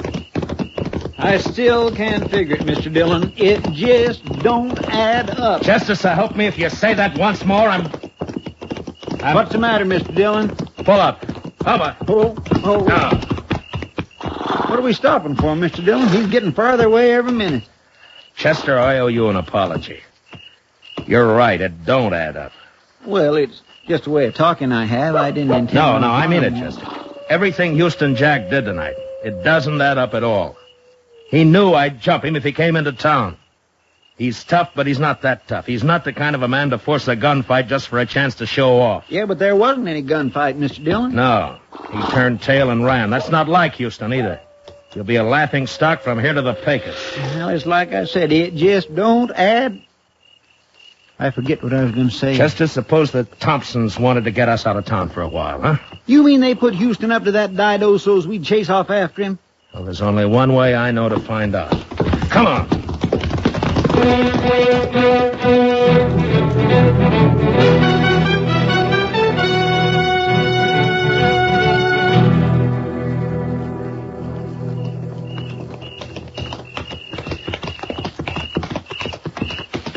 Dodge is kind of spooky this time of night, Mr. Dillon. Pretty, though.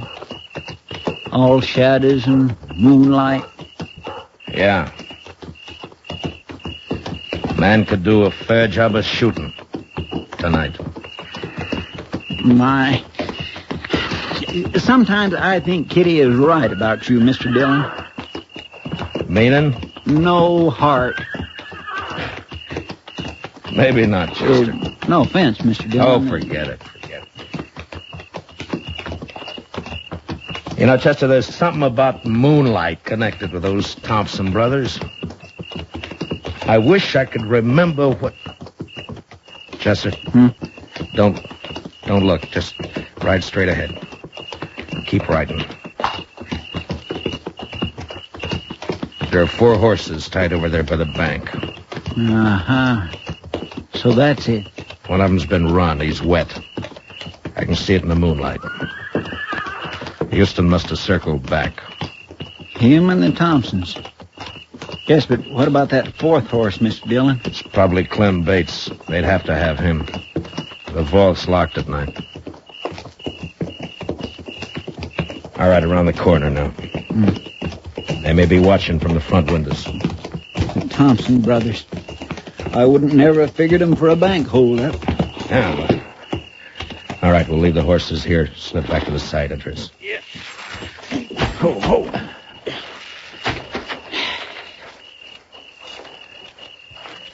Well, what about that moonlight now, Chester?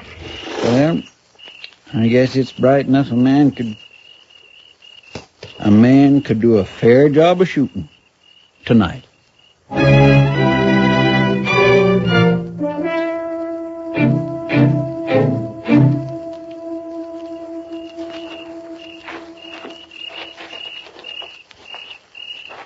No sign of life, Mr. Dillon.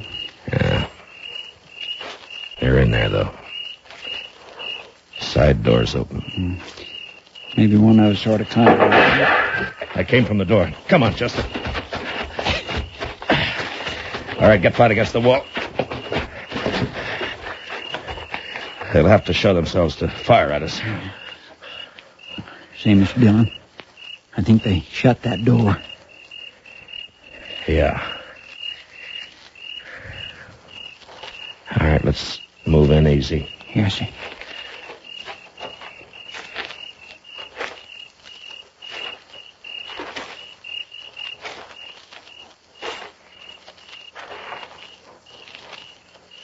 It's shut all right. I'm going to try the door. If it opens, flip a couple of shots in. Yes, sir.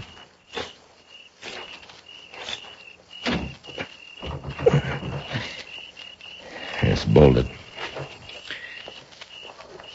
All right, cover me, Chester. Here goes. I think I hear him running inside. Yeah, one more. They crashed out through the front window, Mr. Dillon. Yeah, come on. Oh, there's Clem on the floor. They must have laid him out. Easy, Chester. They may be waiting outside for us. There they go. They're making a run for it. Yeah, come on. Let's get out through this window. Mr. Dillon? Mr. Dillon! It's all right, Chester. Nicked a rib, I think. I'm all right, though. I thought for a minute there that they'd... Yeah, I know. Looks like one of them stayed behind. That shot came from the corner of the livery stable over there. Maybe I can... What's the matter, Dillon? You're supposed to be good. Houston, all right. He's back at that old stone well. Yeah. Stay here and keep him pinned down, Chester. I'm going up on the roof. Through the trap door back here. All right, Mr. Dillon. Watch yourself. Yeah. Throw a shot or two at him. Keep him busy, huh? Yes. You gotta do better than that, Dillon. I will, Houston. Don't worry about that. Now, if I can just get this open without... There. Now... You're not getting Lily, are you, Dillon? South corner there. Put me right over him. And then I... Wait a minute. Moonlight night and a bank. So that's who they are.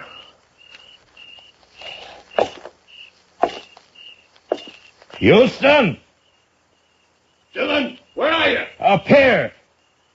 You're under arrest. Drop your gun. I'll drop it.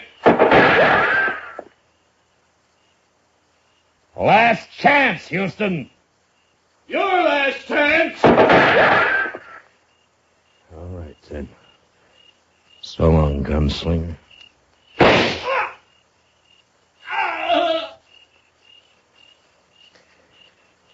I reckon that did it, Mr. Dillon. Yeah. Moonlight's real bright up here, Chester.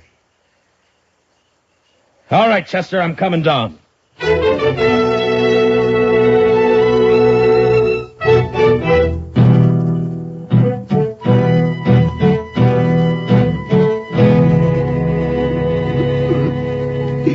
fellas, don't.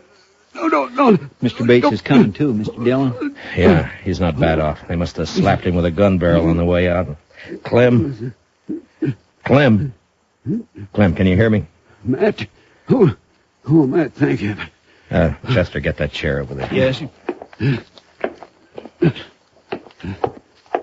you are. All right, give me a hand with him. Easy, fellas. Come on, Mr. Bates. There you are. Now, what happened, Clem? Are they trying to make you open the vault? That's right. It was those Thompson brothers, Matt. Yeah, I know. They fooled me plenty. Thought they were fine fellas. I've been drinking with them all evening. Well, you never know, Clem. They get away with anything? No. I was about to give in and open the vault when you rode by. That got him kind of upset. Well, there's no harm done then. Houston Jack was long overdue for killing. We gonna go after the Thompsons, Mr. Dillon? Where, Chester? They could have gone in any one of a dozen directions. There'd be no chance of trying to track them till morning. Somehow, I don't think we'll get them even then. I think I ought to get something done about this head of mine, Matt. It's giving me fits. Yeah, I'll go with you, Clem. I gotta tell the doc about Houston. Chester, I guess you better go over to the depot and wake up Mr. Hightower. Have him put a wanted bulletin on the wire. For the Thompson brothers, huh? No, Chester. I've recognized them finally. Their name isn't Thompson. Well, what name do I put in the bulletin, Mr. Dillon? Just say, wanted for attempted bank robbery in Dodge City, Frank and Jesse James.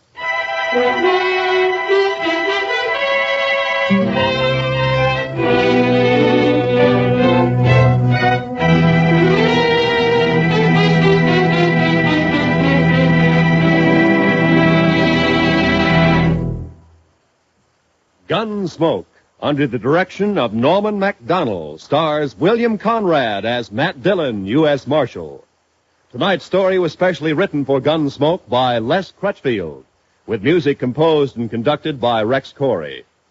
Featured in the cast were Harry Bartell and Vic Perrin, with Paul Dubov, Joe Duvall, and Lou Krugman. Parley Bear is Chester, Georgia Ellis is Kitty.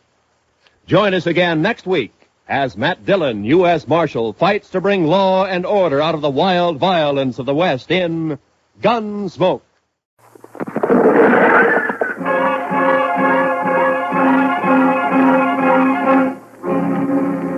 Around Dodge City and in the territory on West, there's just one way to handle the killers and the spoilers, and that's with a U.S. Marshal and the smell of gun smoke.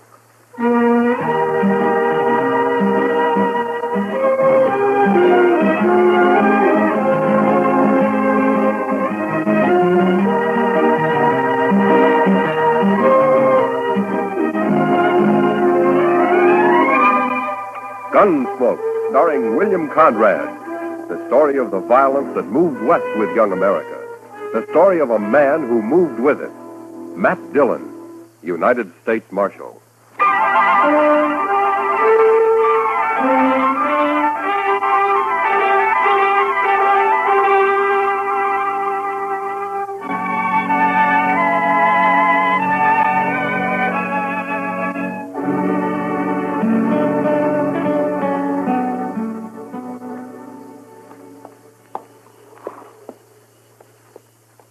There.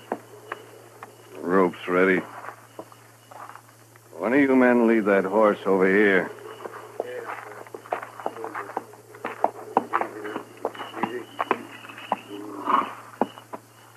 All right.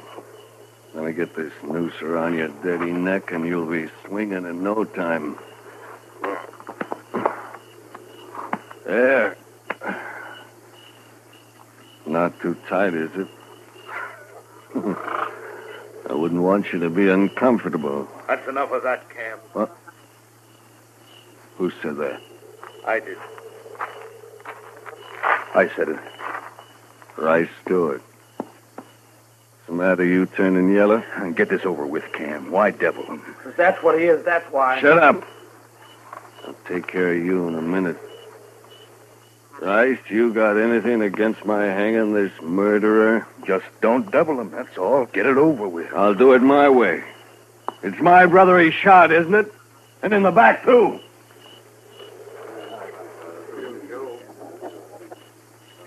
Rice, maybe you'd like me to turn this bushwhacker loose.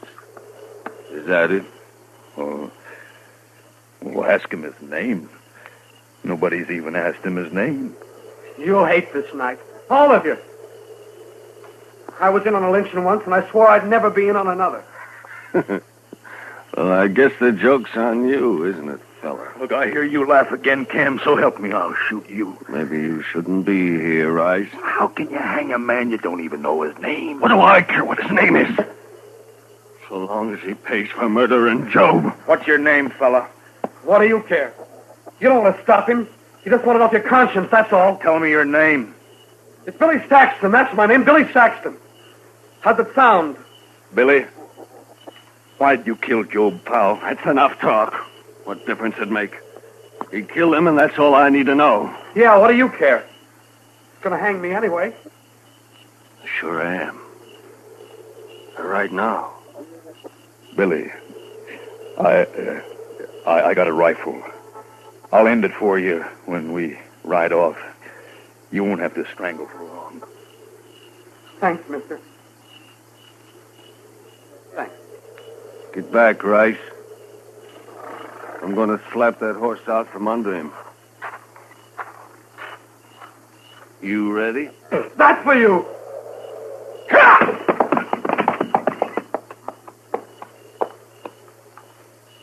Let's go, men.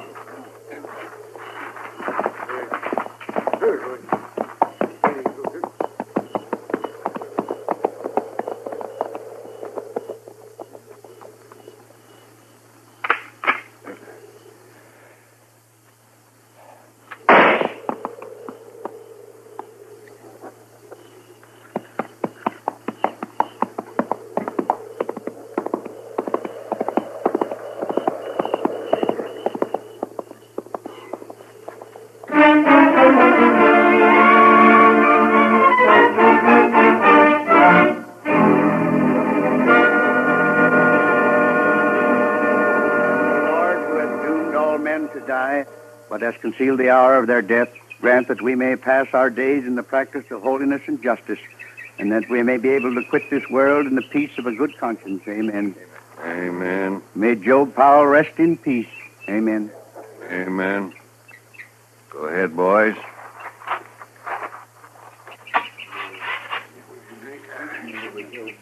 Thank you. Good morning, Cam. I'm sorry to hear about Job. You're late for the burial, Marshal. Well, I was out at Fort Dodge last night. Just heard about it this morning. Preacher? We are in the valley of the shadow of death, Marshal Dillon. Well, if you're all through here now, I wonder if you'd read a few prayers over another man. We got him in a grave just over the hill way. Another man? Man is born into trouble as the sparks fly upward. Job 5:7. Who was this man, Marshal? How'd he die? He was murdered last night. I didn't hear about any murder outside of Job here.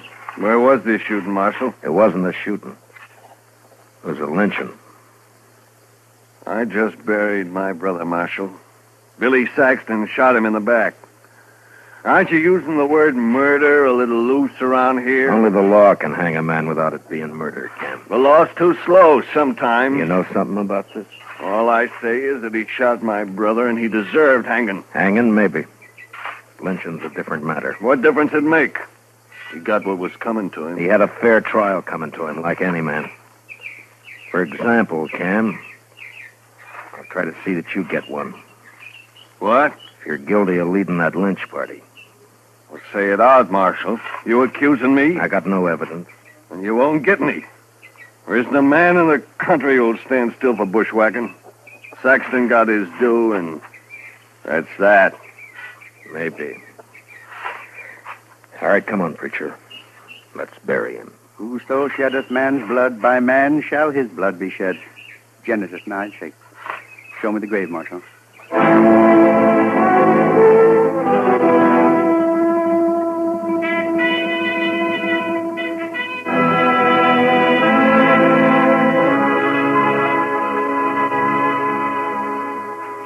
Why don't you just arrest Cam Powell, Mr. Dillon? Yeah, he won't admit anything, Chester, and I can't find a witness. Must be somebody who'll talk. Cam's a bigger man than ever now, with Job dead. The others don't want to cross him. He owns a lot of land, all right. And Job also owned a piece of the bank. Cam will get that now. Ranchers always need money, so they won't talk. Yes, and maybe they're ashamed, too, Mr. Dillon. Yeah, maybe. I saw lynching once, and not a man there could look in the eye for a long time afterwards. You weren't in on it, were you, Chester? Oh, my gracious, no, Mr. Dillon. I was just a small boy. That was back in Waco. They hung a cousin of mine there. Oh? Why? Well, sir, it's kind of hard to explain. He was about as honest a fellow as I ever knew, outside of some loose notions about other people's cattle. But, Mr. Dillon, I just don't believe that struck him as stealing. Why not? Well, because there wasn't anything personal about it, if you know what I mean. Well, I don't, but maybe you can explain it to me. Well, sir, it's just that there was all those cattle running loose on the plains, and I guess they seemed like a natural part of the landscape to him. He figured anybody could own them. Your cousin wasn't very bright, was he, Chester? I didn't know him well enough to say, Mr. Dillon. But anyway, they shouldn't have lynched him. No. No, they shouldn't have. And nobody's going to get by with lynching around Dodge if I have anything to do with it. No, sir. I heard Billy Saxton was at the Texas Trail last night. Maybe I can start there. He sure must have hated Job to kill him like that, Mr. Dillon. Yeah. I'll be back later, Chester. Yes, sir, Mr. Dillon.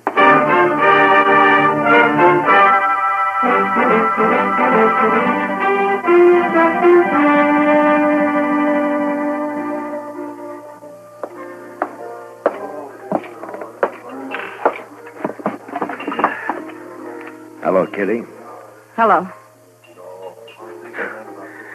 Well, I can remember when you'd give me a smile. What's the matter? Nothing, Matt. Someone been bothering you? You might put it that way. Where were you last night, Matt? Why weren't you around? Yeah, Chester and I rode out to Fort Dodge on business. It was late, so we slept there.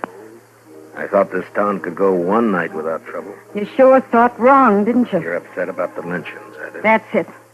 Aren't you? I heard Billy Saxton spent some time in here yesterday. I hate men. I think they're awful. Savage beasts. It'd be worse if it weren't for the law, Kitty. Now tell me about Saxton. He could tell you himself, Matt, if you hadn't picked last night to wander out of town. Now, Kitty, this isn't like you.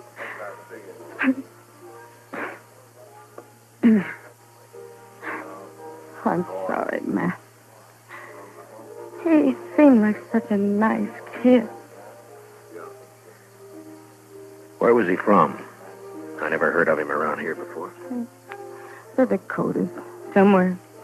It was just a Cowpuncher. Looking for a job. No more a gunman than I am. No, you can't be sure, Kitty. You say he'd ever been in Texas? The Powells came from Texas, didn't they? Amarillo. Well, they never mentioned Texas one way or the other. What'd he talk about?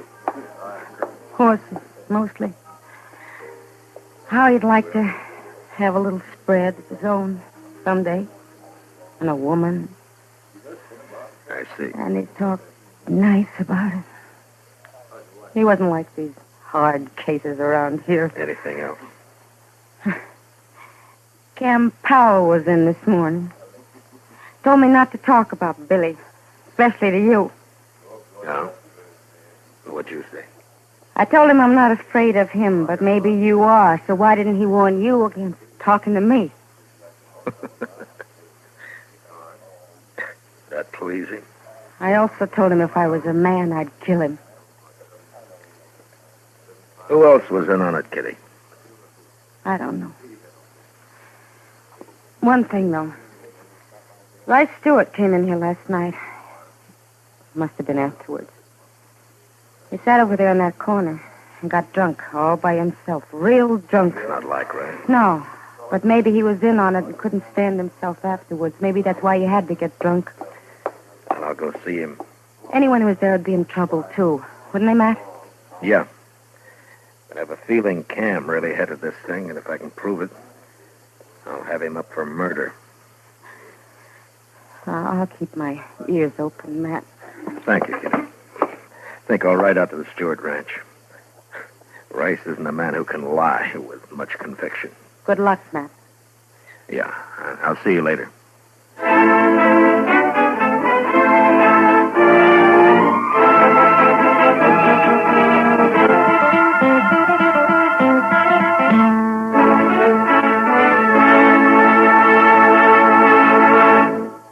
We'll return for the second act of Gunsmoke in just a moment. But first, do you know how old the school building in your community is? If it's over 25 years old, the chances are that it's woefully inadequate to the present demands on it.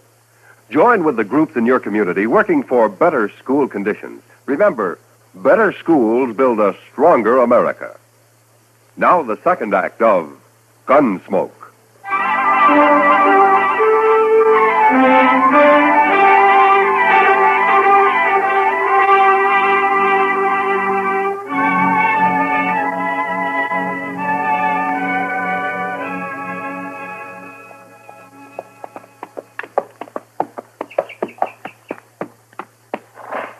Hello?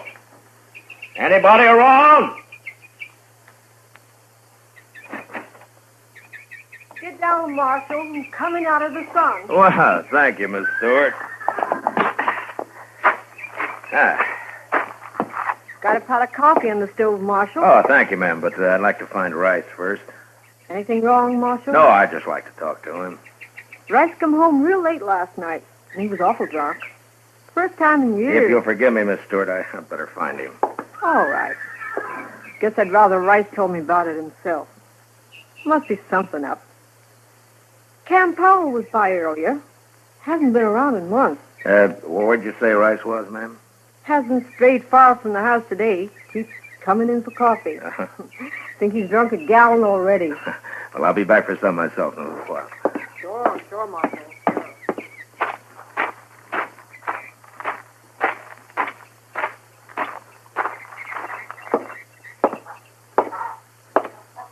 Rice? Rice, you in here? I'm here. Who is it? Matt Dillon. Oh? Hello, Marshal. Hello, Rice. Can I take a little of your time? I'd ask you up to the house, Marshal, but I think I'd rather talk here. Miss Stewart already asked me in. She hasn't heard about what happened in Dodge last night, has she, Rice? No, Marshal, she hasn't. How come you didn't mention it to her? What I tell my wife is my business, Marshal. Yeah, sure.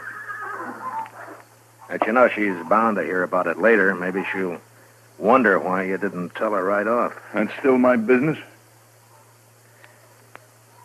She said Cam Powell was here this morning. Anything wrong in that? You don't feel very good today, do you, Rice? I got drunk yesterday. Last night I got drunker. Is that what's bothering you? Well, I'm not as young as I used to be, that's all. You're a poor liar, Rice. I figured you would be. Yeah, I suppose I am. Look, Rice, I've known you for 4 years, and I've never heard a bad word against you.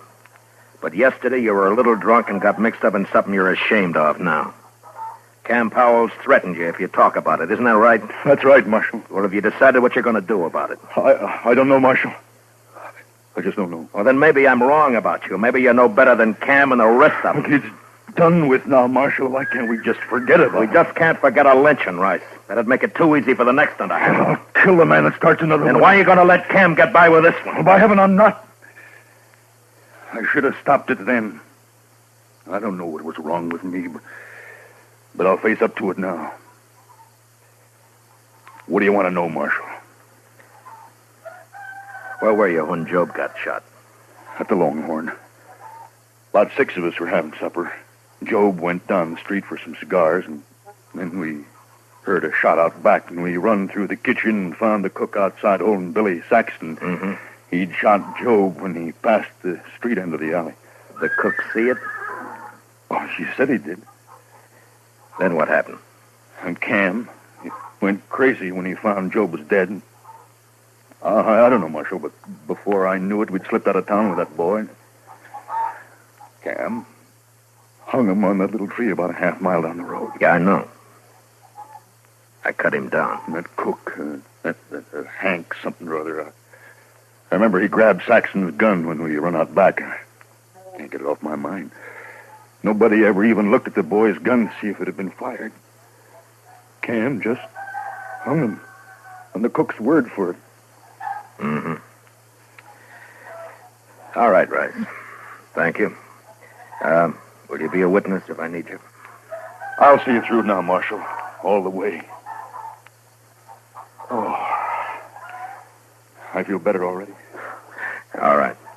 Let's go get some of your wife's coffee, Rice. Yeah. Then I got to get back to Dodge. It's good coffee, Marshal.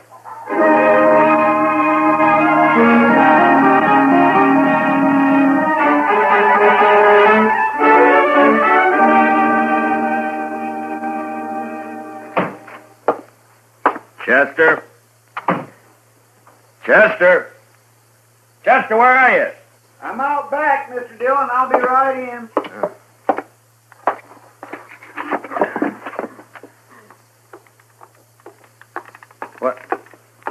What's that you've got all over you? Paint, Mr. Dillon. White paint. Paint? Well, where'd you get it? Now, what are you up to now, Chester? I sent St. Louis for it, sir. I thought it'd be a good idea to make the hitching rail out back all white. Well, what for? Well, sir, we might be in an awful big hurry some night, and that... all right, Chester. All right. Look, I want you to go get cleaned up. I want you to have supper at the Longhorn tonight. Well, I sure do thank you, Mr. Dillon. No, Chester. I want you to go there alone. Oh. Yes, sir? It's for a reason. Do you know the cook over there, Hank something or other? That's Hank Ashford. He's not a very good cook, Mr. Dillon. How long's he been around? Oh, about a week. I don't think he likes cooking much. He don't seem to be very willing either. Well, it doesn't matter. I doubt if he'll be around for long. Why not, sir? I'm guessing that he'll be wanting to get out of Dodge fast after you let it drop. Real casual-like, mind, that I've ridden out to arrest Cam Powell. Is that so? You going to bring Cam in tonight, Mr. Dillon? No. You're just going to make Hank Ashford think I am. And don't let anyone else hear about it, though. Oh. I've got it, sir. You happen to know where Hank rooms? The Dodge house, Mr. Dillon. It's pretty fancy for a cook, isn't it? Yes, sir. All right, you go to supper about 6 o'clock. And I'm gambling that Hank Ashford will be packing his things at the Dodge house by 7. All right, Mr. Dillon.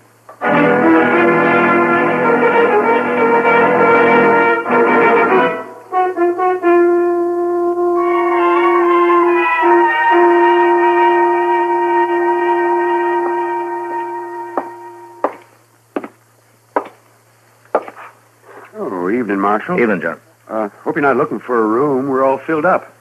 Texans, mostly. Well, that's fine.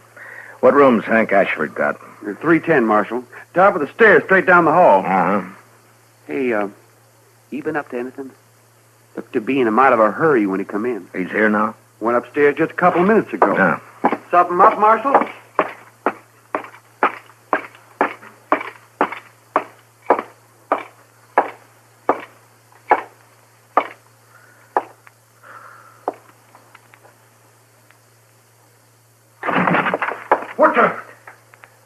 What do you want? Leave that gun lay where it is, mister.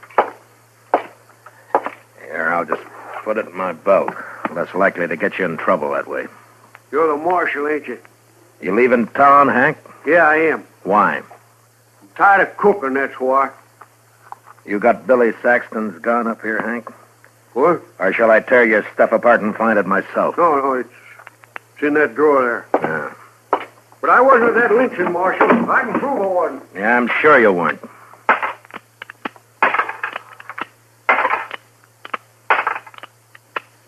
Yeah, all the shells are here. And the barrel's clean. I thought this gun killed Joe Powell. It did. I cleaned it, that's all. Well, you're pretty neat, Hank, for a hash house cook. Yeah, catch this. Now what? And you handle that gun pretty well, too, for a cook. Look at the way you're holding it now. I don't want that gun. What are you trying to prove, Marshal? You're a gunfighter, not a cook, Hank. All right, Marshal, I used to handle a gun, but I'm looking for the peaceful life now. Any law against a man changing? No, but you're under arrest anyway. What for? I'll think of something. Let's go.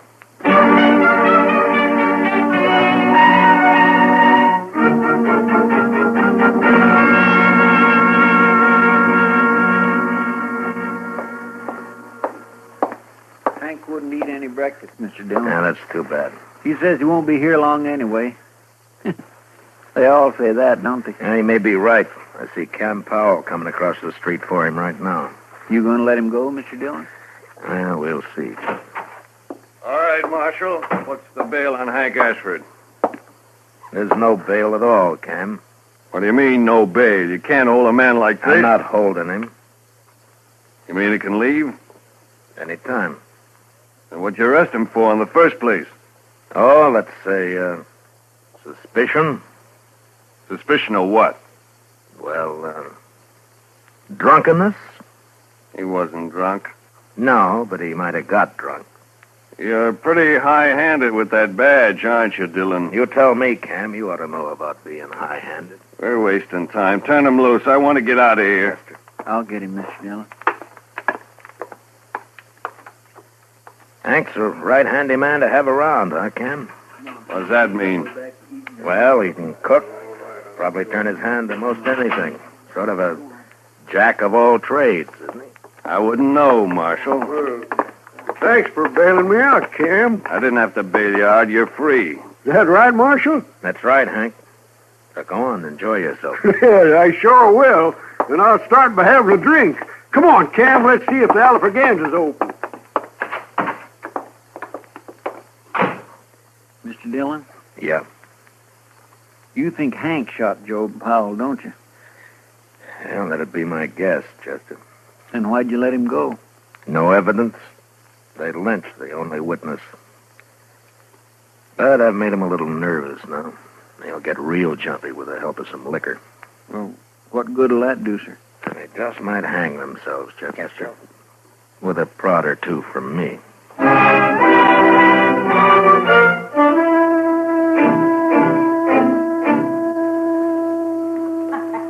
Well, come on, let's Yeah. Are you still here, gentlemen? May I buy you a drink? What are you doing here, Marshal? Why do you want to buy us a drink? Bartender. Give me that bottle there, will you? Cam, I don't like this. Let's get out of here. Wait a minute, Hank. I'm too big a man in Dodge to get pushed around by any marshal. I just want you to have one drink before you leave, gentlemen. Yeah? Just one. For you, Cam. And for you... Thanks. Yeah. Well, gentlemen, here's to may he rest in peace, Billy Saxton. You looking for trouble, Marshal? You're the one who's got trouble, Hank. What do you mean? You turned me loose yourself. Yeah, I know. But what about Cam here? What? You think Cam's going to let you go after everything you've told me?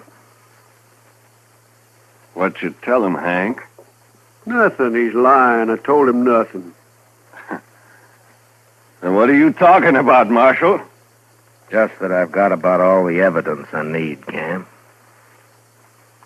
Won't you ask Hank? He can tell you. Go on.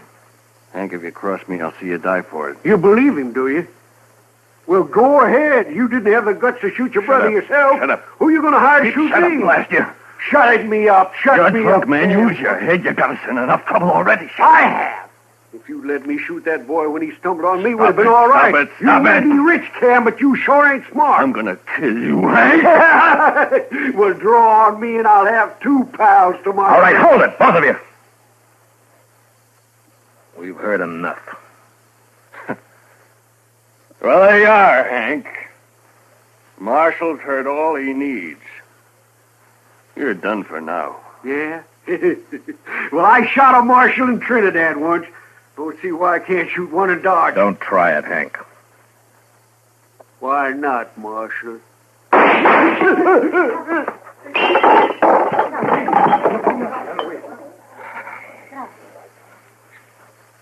Good riddance. You're under arrest, Cam. Hank shot Job Marshals. You heard him say so. I heard him. But I'm still interested in who murdered Billy Saxton. And you're right back where you started, Marshal. Seems nobody knows about that lynching. I know about it. Right stood. I'm not proud of it, but I was there. I witnessed the whole thing. I'll take your gun now, Cam.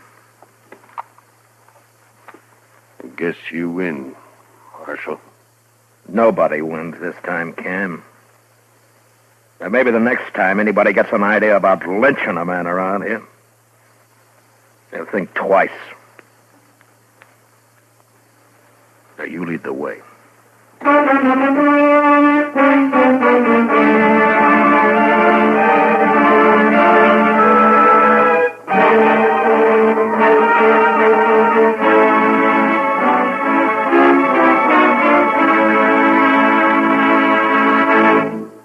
Gunsmoke, under the direction of Norman Macdonald, stars William Conrad as Matt Dillon, U.S. Marshal. Tonight's story was especially written for Gunsmoke by John Meston, with music composed and conducted by Rex Corey.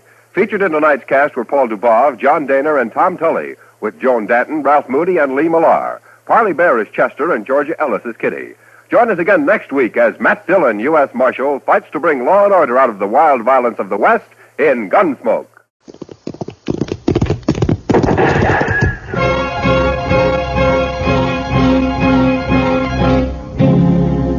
Around Dodge City and in the territory on West, there's just one way to handle the killers and the spoilers.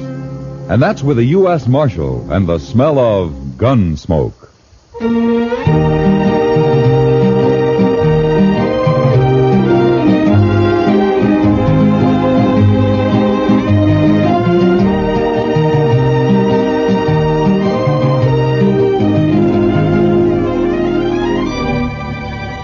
Gunsmoke, starring William Conrad. The story of the violence that moved west with young America. The story of a man who moved with it. Matt Dillon, United States Marshal.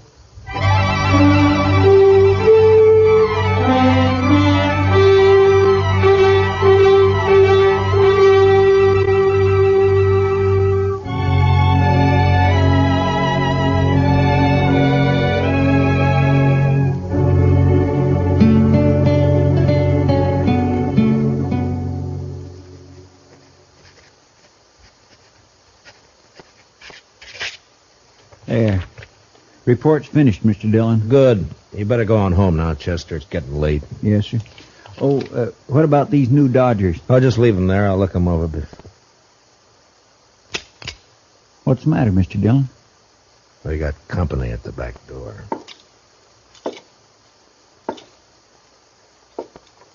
All right, come in, mister. In, I said. Get your paws off of me. What? A girl. Sure, I'm a girl. What do you think I am? Well, put that long rifle away and I'll tell you. Where'd you get that thing, anyway? Pappy brought it with him from Kentucky, if it's any of your business, which it ain't by a darn sight. Uh-huh. What you doing hanging around in the alley? Get rid of him there, and we'll jaw about it.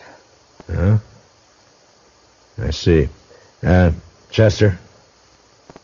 Good night. Hmm? Well, but I'm not going to... Yes, sir. Good night, Mr. Dillon. My gracious. You the marshal here? That's right, miss. My name's Hannah. Hannah Tolman. You arrest folks, don't you? Well, if they've committed a crime, yeah. Uh-huh. Well, then I got somebody for you to arrest. Oh, who? Pappy. Why? 'Cause I said to, that's why. And somebody's been trying to kill him. I figure about the safest place for him is in jail. Wait a minute, slow down. Let's start at the beginning, huh? A few days ago, Pappy was bushwhacked up in the hills near our place. Oh? Was he hurt? No. Slug just bounced off in his head a little. Yesterday, the bushwhacker tried again. He missed. Sounds like a bad shot. Sure. But if he keeps trying, he may get lucky. So you put Pappy in jail until I can run down this ambushing gent, okay? You plan to cross guns with him yourself? I may be a girl, but I was barking squirrels while you was still trying to dent a tin can. Well, you better let me take care of it, miss. And as for your father, I can't jail him without a charge. Sure, I know that. What kind of a charge do you want? Well, what kind do you have? Well, most any, I reckon. Ain't it enough that he's drunk all the time? Well, I can hold him overnight on that. What if he shoots up the town? That's 5 days for disturbing the peace. That'll do. Where did he do this shooting? We ain't. Yet. He's down at the Alfreganza slopping up booze with that other old buzzard Jingle Bob. Oh, the Swamper? Yeah, that's the one. You'd best be somewheres around the saloon in a few minutes. I got a feeling Pappy's about due to bust the law again.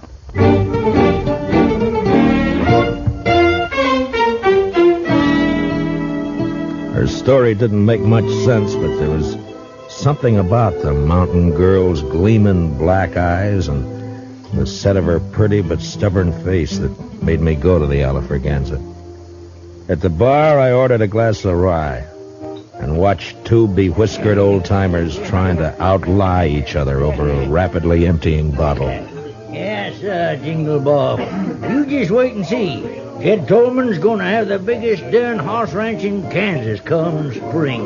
Sure you are, absolutely.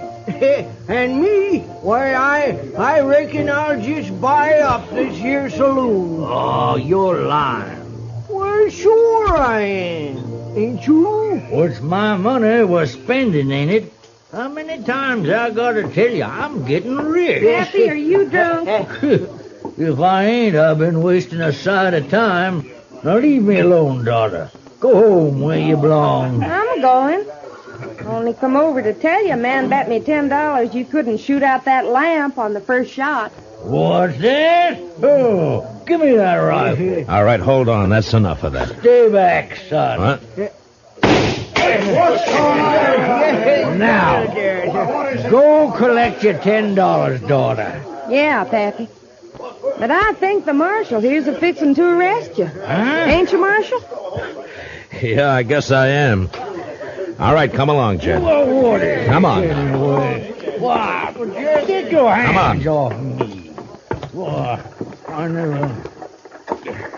You jailing a man for having a little fun. Why, you'd never get away with this back in Kentucky. Jed, you're in trouble, aren't you? Who's trying to kill you? No, I reckon that's my business. Now, that's the law's business. I'll take care of myself, Marshal. Uh-huh.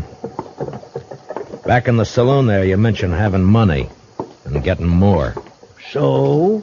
From what I've heard, you and your daughter run a 2-bit horse ranch up in the hills. That hardly figures to make you rich. So? You thick-headed old... Look, all I'm doing is trying to save your skin if it's in danger. Now, why don't you help me instead of being... Reckon I don't wanna. Well, that's plain enough.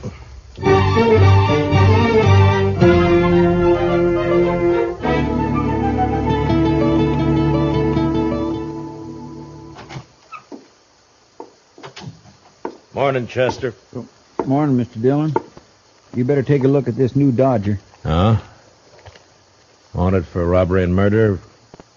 Vic Tolman. So that murderous gun hawk is loose again, huh? Broke out of prison last week. Yeah. If he's kin to Jed Tolman, he'll likely be heading this way. Yeah, likely. I'll give you a hunch, Chester. I think he's here already. You do? You know where he is? No, not exactly. But I expect Hannah Tolman may have an idea. And that's where I'm heading.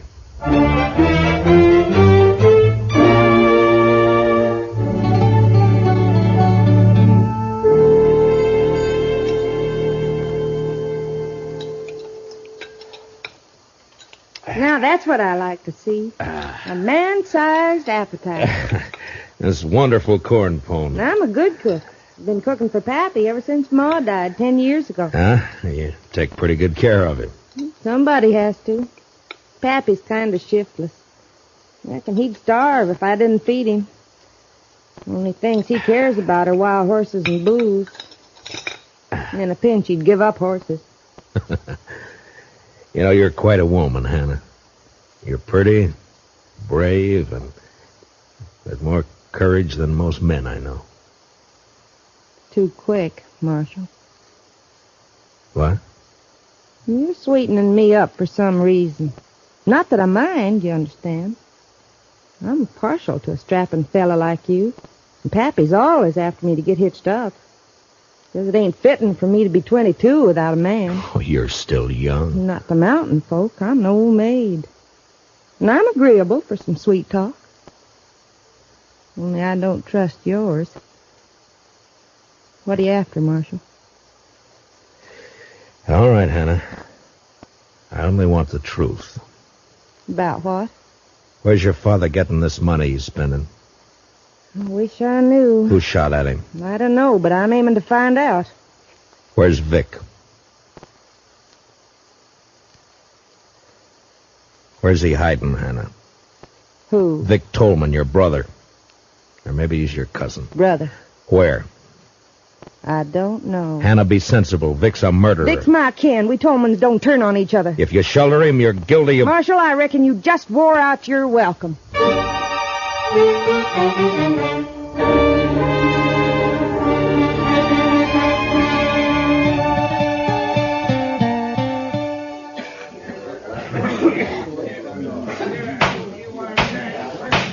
The prisoner will stand up and face me.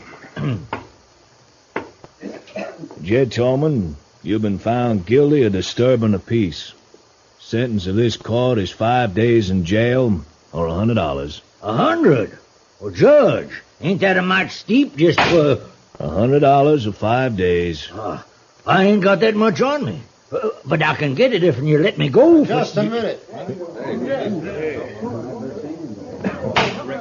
Order in the court. Now, what's the meaning of this interruption? I want to pay this man's fine, Your Honor. That's your privilege, sir. $100. Pay the clerk. Yes, sir. Dick Curry. Somebody's been turning over rocks. Well, I don't know him, but he's sure a friend. Looks like I ain't going with you, Marshal. Yeah, looks like. But in your boots, I wouldn't be happy. Curry's one of the worst killers yet unhung. Oh, Matt, is that a way to talk about me? I'm clear with the law. Come on, Mr. Tolman. Go ahead, Jed. And, say hello to Vic for me.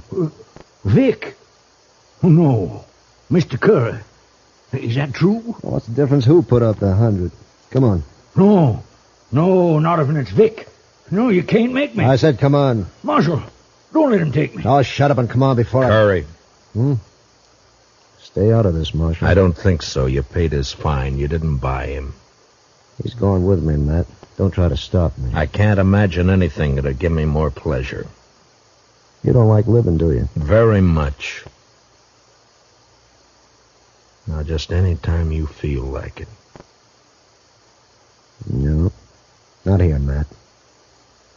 I'll pick my spot. Yeah.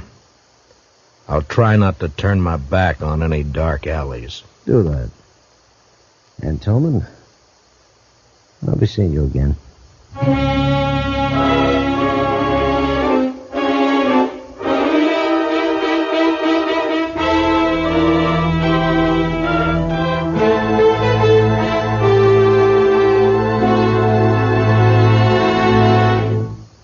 We'll return for the second act of Gunsmoke in just a moment. But first, strength against aggression calls for guns, tanks, planes, and explosives in tremendous quantity. It calls for other things, too. Moral strength, based on equality of opportunity for all, and economic strength, which today can be based only on continued high output of civilian goods. America must produce, as she never has before, war material, civilian goods, and democracy. Only an all-out effort in all three directions will give us security against aggression. Now the second act of Gunsmoke.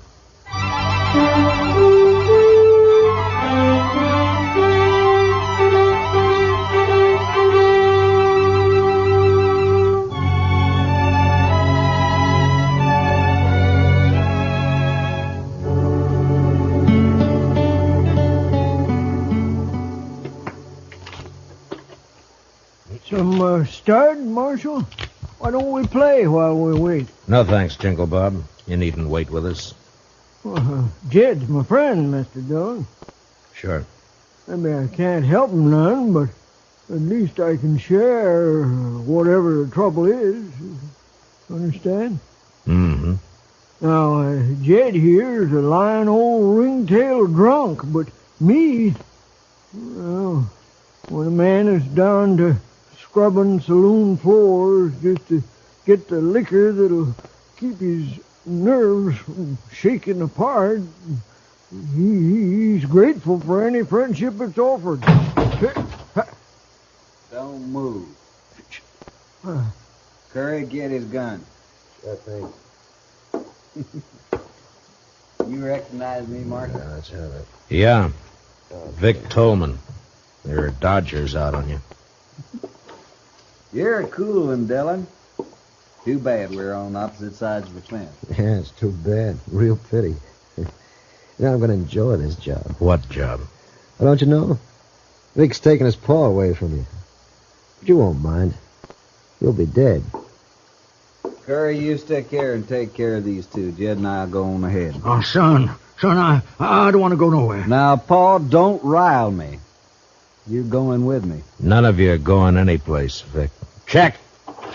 What? Window. Reach high, both of you, and let go of that hardware. Now, you better do as he says. Because Chester's a little nervous with that shotgun. There's mine. Looks like the odds are with you, so... You might as well get rid of that spare in your boot, Vic, before you run into any temptations. You got sharp eyes, Marshal. The law gets a lot of backing up tonight. Your mistake, Vic. Sometimes people just don't give Chester enough credit.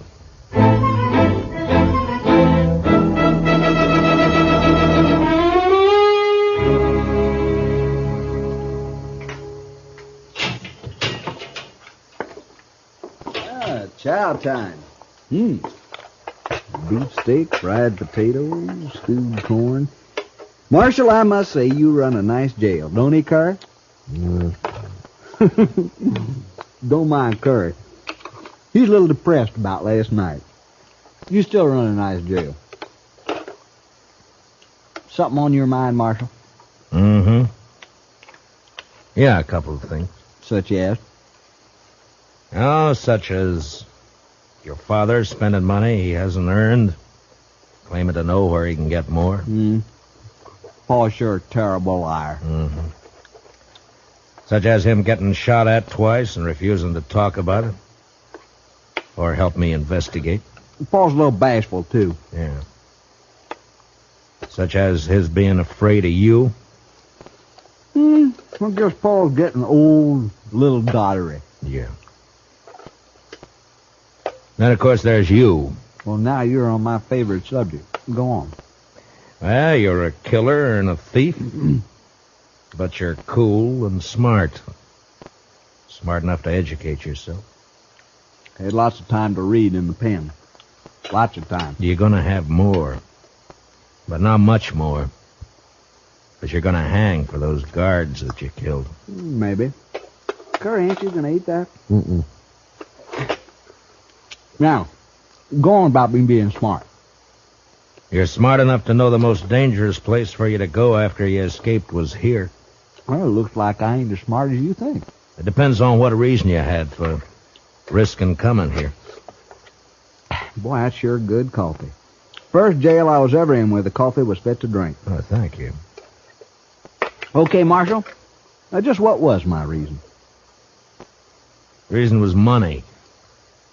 Money? Cash. It's the only thing that'd give you a chance to get out of the country. You're in for robbery as well as murder. How much of the loot was recovered? You know how it is, Marshal. Easy come, easy go. I spent it as fast, well, nearly as fast as I got it. So nothing was recovered, huh? No, it was all gone. It was all hidden, you mean? Hidden until Jed found it. Paul? Sure. That's his source of money. It's also why he was afraid to go with you. Like I said, too bad we're on opposite sides. You got brains and you use them. You want to fill in the details for me? I'll tell you this. You're right about my cash and money. I'd had it and be on my way to Mexico by now if Paul hadn't switched hiding places on me. You know, it hurts. Paul's turning against me. Yeah. The Tolmans always stick together. Except when money's involved. How about you, Marshal? Money by you, sky's the limit.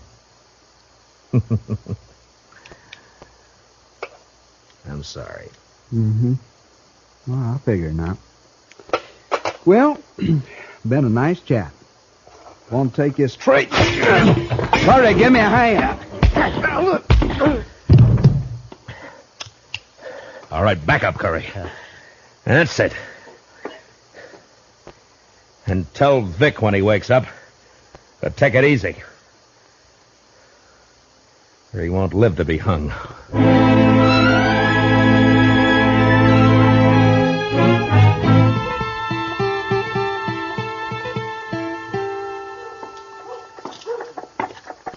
Hey, Jingle Bob. You seen Jed? Oh, sorry, Marshal. I don't know where Jed is. Been looking for him myself. Golly, I'm cold. He must have left town last night. Ain't you cold? I got an old jacket you can have. I'd rather have a shot. Better still 2 shots. You got the jumps? Always got 'em, except when I'm full of booze. Funny, you won't believe it, but there was a time when I couldn't stand the taste of hard liquor. Made me sick. No, can't live without it. Yes, you can. Well, maybe, let's say I don't want to. Let's say that... Here. Huh? Go buy yourself a drink. Hey, that's enough for a whole bottle. Well, thanks. See you later, Marshal.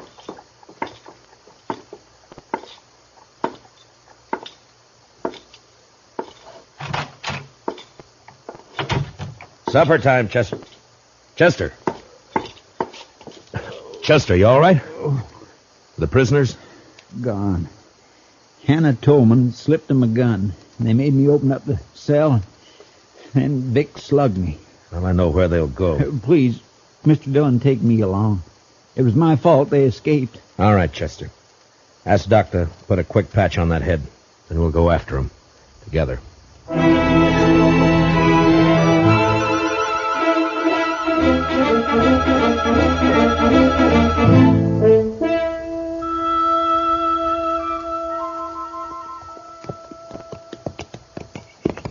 Starting to get dark. Yeah. Why'd we leave the road back there? I wanted to reach that rise, Chester. But we circled around to come up the back side. Does that have something to do with you bringing binoculars? Yeah, it does. Vic Tolman will know he'll be followed. I want to see what kind of a surprise he has for us. All right, pull up. You wait here.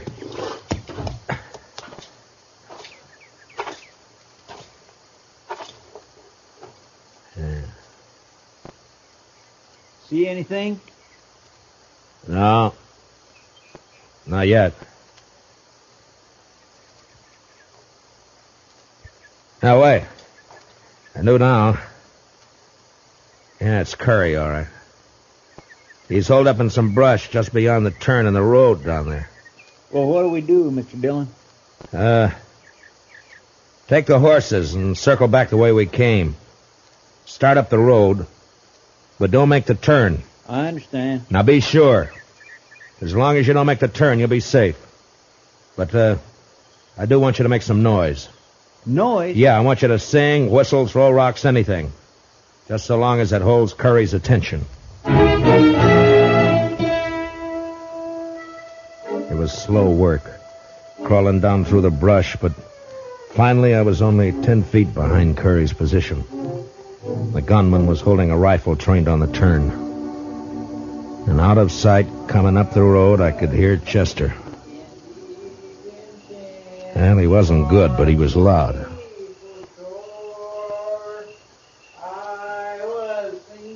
Come on around that turn, blast you. All right, don't turn around, Curry. What? Now, you may have a point, but I like Chester, bad singing and all. Now lay the rifle aside and unbuckle your gun belt. Now, careful. Yeah, sure. Only don't shoot. Okay. Chester! Chester! I didn't mean no harm. I was only going to scare him. Yeah. Now, where's Vic? At the Tolman house. Waiting for Jed to show up. Uh-huh. All right, put your hands behind your back. I'm going to tie you up and leave you here. What? Leave me here? Yeah, we'll pick you up on the way back to town. It was dark when Chester and I were moving through the trees up to the Tolman shack. There was a light in the front, and through a window we could see the figure of Hannah Tolman moving around. Just a girl. Yeah, Vic's there. He just stand out of sight so Jed won't be scared off. Uh-oh. She's coming out. Heading this way. And there must be a well out here. She's carrying a bucket. And behind that tree, quick, and I'll take this one.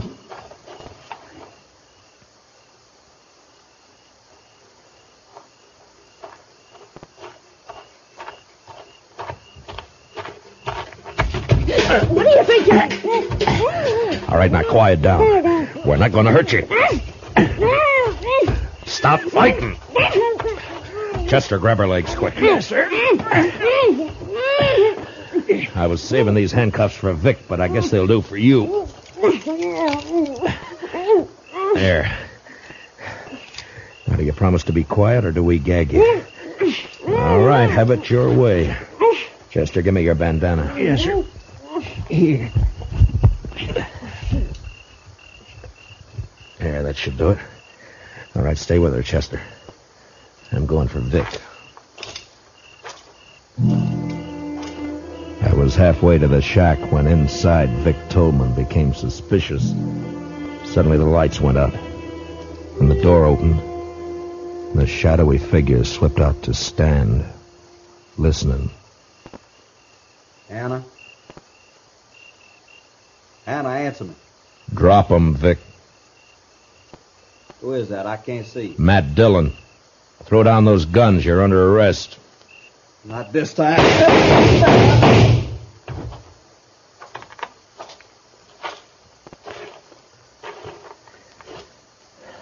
Vic? You were right, Marshal. I ain't gonna live to hang. Vic? Mr. Dillon, over here.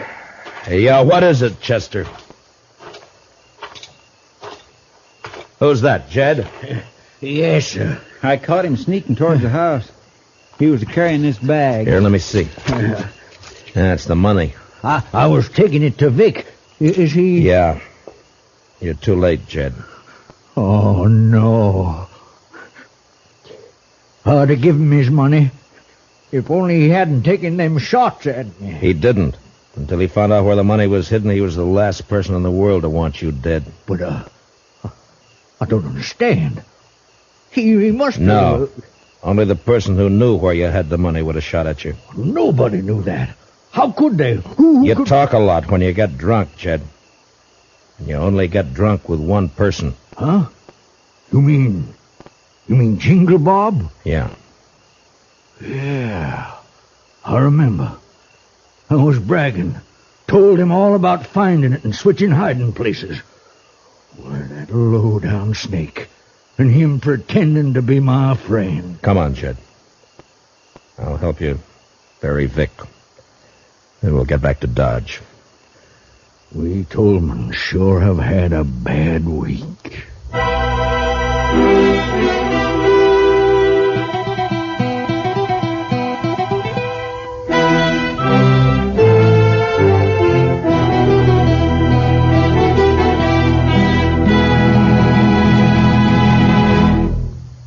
Gunsmoke, under the direction of Norman Macdonnell, stars William Conrad as Matt Dillon, U.S. Marshal.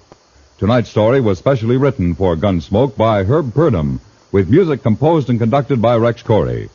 Featured in tonight's cast were Virginia Gregg, Joseph Kearns, and Junius Matthews, with Harry Bartell, Lou Krugman, and Peter Leeds. Parley Bear is Chester. Join us again next week as Matt Dillon, U.S. Marshal, fights to bring law and order out of the wild violence of the West in Gunsmoke.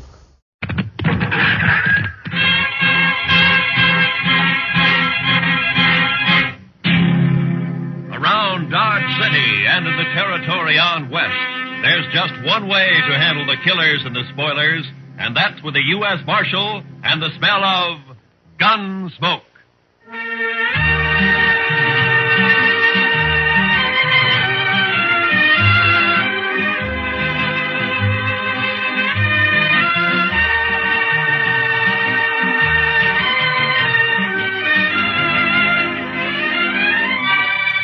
Gunsmoke, starring William Conrad. The story of the violence that moved west with young America. The story of a man who moved with it. Matt Dillon, United States Marshal.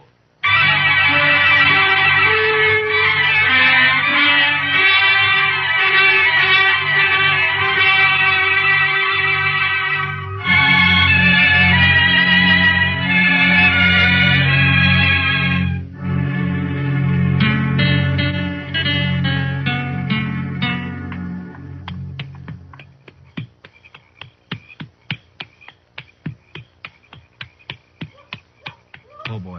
Oh.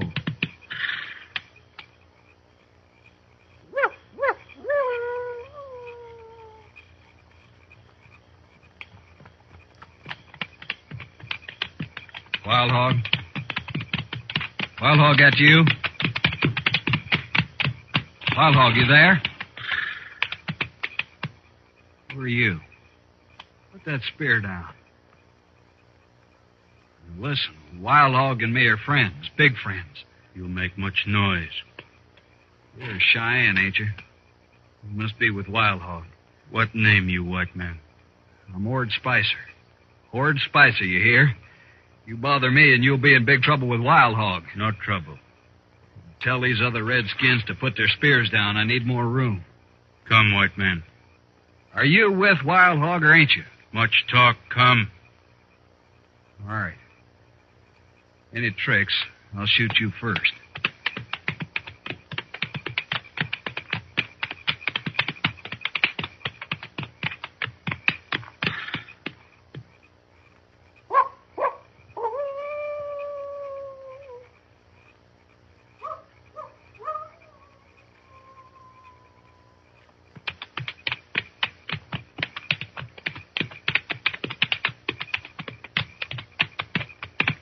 No one around here. Where is he? Horse here, you walk. Blasted, why can't he ride out like anybody else? I want to be in Dodge tonight. Come.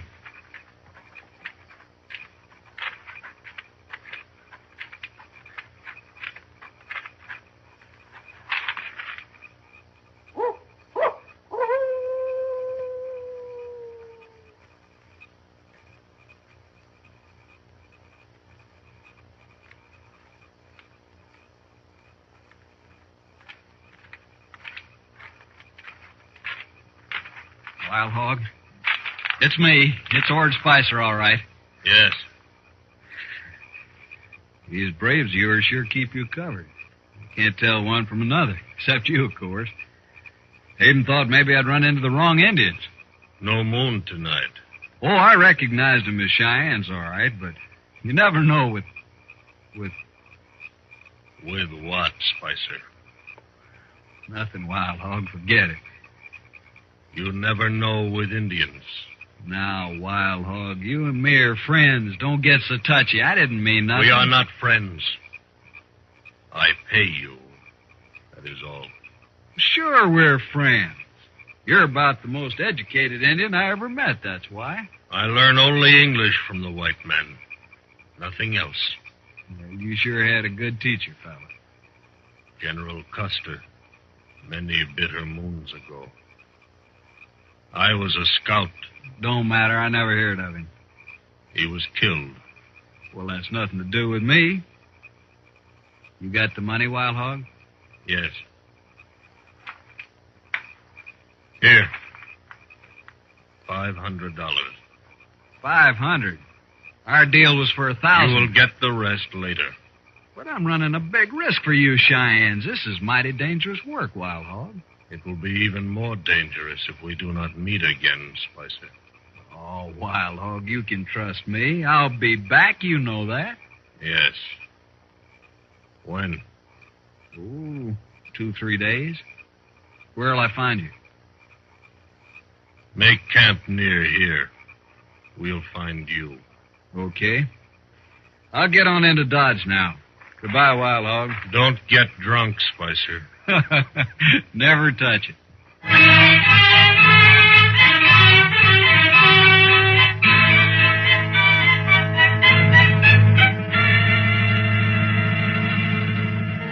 Hey, bartender. Set out another bottle of whiskey for me and my friend. What'd you say you're called, stranger? Ord Spicer, friend. Mm-hmm. Here, let me fill your glass. Some town you got here, Dodge. You're sure easy with your money, Spicer. Nothing's too good for my friend. Say, what name you go by anyway? You got a lot of money, Spicer. Sure, I got money. I'll have more soon. You must have hit it rich, huh? Sure, I hit it rich. Easy money, friend. Easy money. How'd you do it, Spicer, anyway? Friend, I live like a gambler.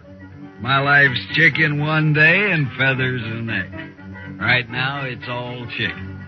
Yeah, but how'd you do it? You made out real good, Spicer. Brains and guts, friend. Brains and guts. That's all it takes. I know, but how? You don't get money like that robbing old Indians. What's that? Huh?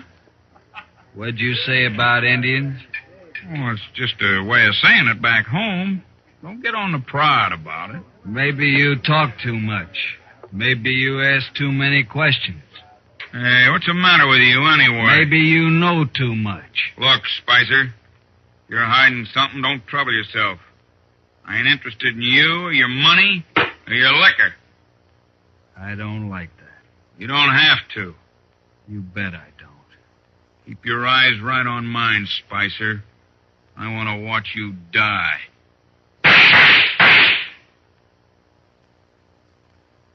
Spicer.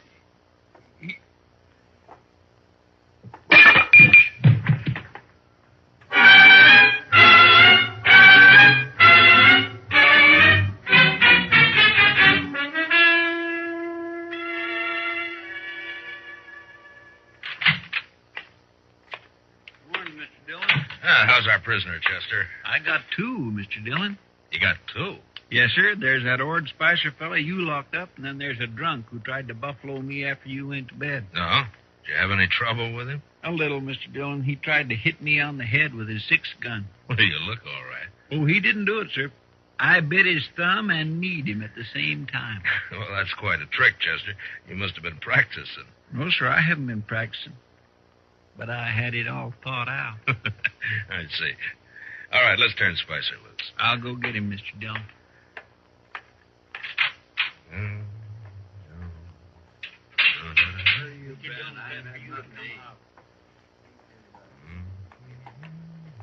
About time. Where's my gun, Marshal? There it is, Spicer. And, don't use it around here anymore. You can't bother a man for self-defense. I just want you to stay out of Dodge. One kill at your limit here, even in self-defense. I ain't a fair to you, Marshal. Besides, this is a poor town anyways. You can have it.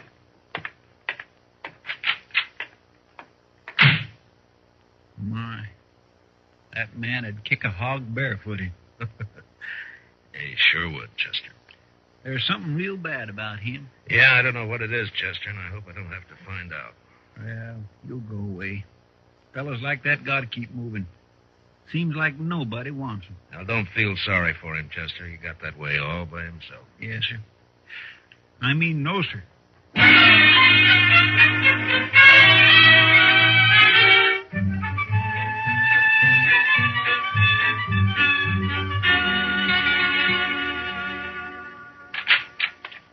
Morning, Marshal. Those graders get here yet, Jack? Yep. Come in on the Santa Fe yesterday, Marshal. 4 of them. Right back here. Oh, good. Beautiful guns, ain't they? Just beautiful.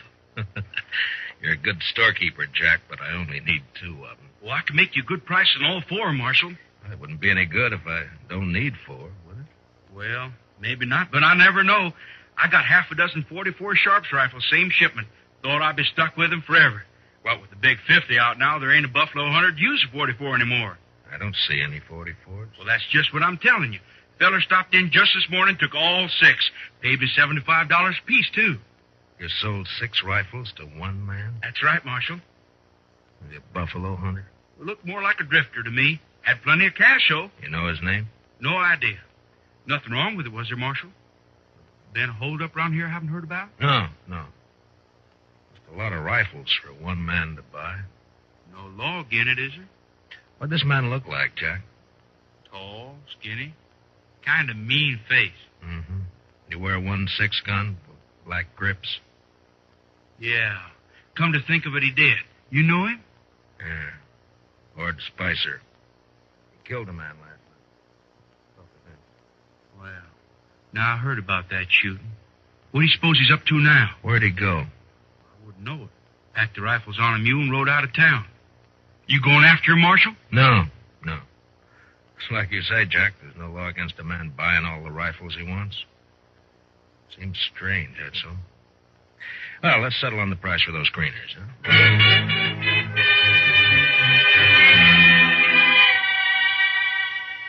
Next day, Chester and I took the new greeners and rode out for prairie chicken.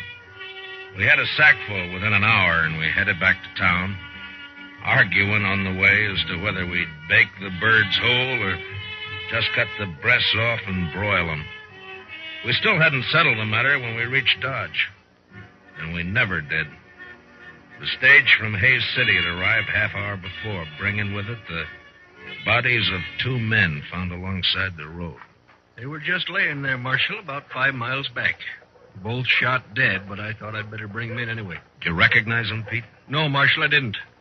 The doc says they're a couple of riders from the T-Bar outfit. Yeah. He got them up in his office now. You bringing their horses? No sign of a horse, but there was an awful lot of tracks around. All right. I'll go see if Doc's found anything. Hang around, Pete, will you? I may want some more information from you. Okay if I do my waiting at the Alfraganza, Marshal? Yeah, sure. I'll put our horses up, Mr. Dillon. Yours, Chester. I may want mine. Yes, sir.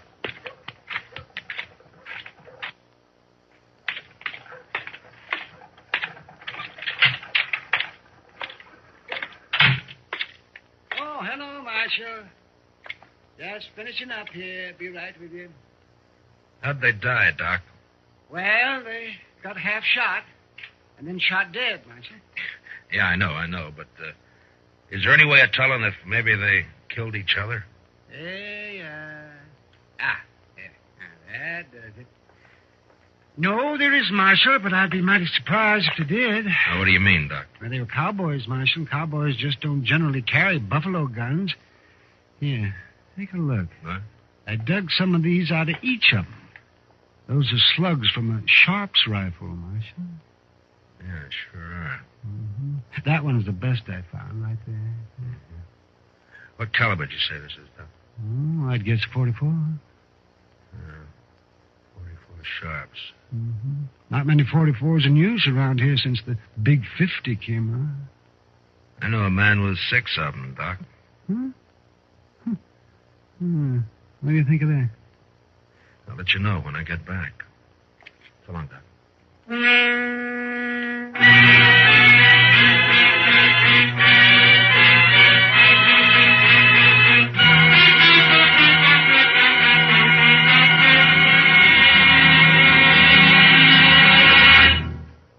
We will return for the second act of Gunsmoke in just a moment.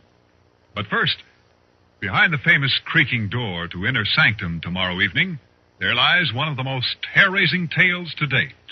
Meet Raymond, your host, on Inner Sanctum tomorrow night on most of these same CBS radio stations. Now, the second act of Gunsmoke.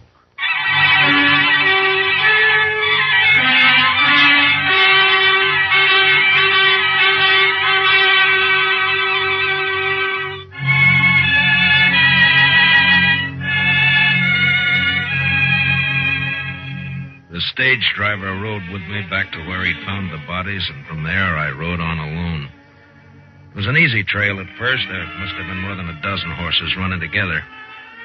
Long toward dusk, however, they suddenly split up, and I was faced with 2 different trails to follow. I made a gambler's choice and rode harder than ever. There was only an hour of light left to track by when my horse stepped into a prairie dog hole, snapped his leg, and went over hard. My head glanced off a rock. There was a shower of light, and nothing.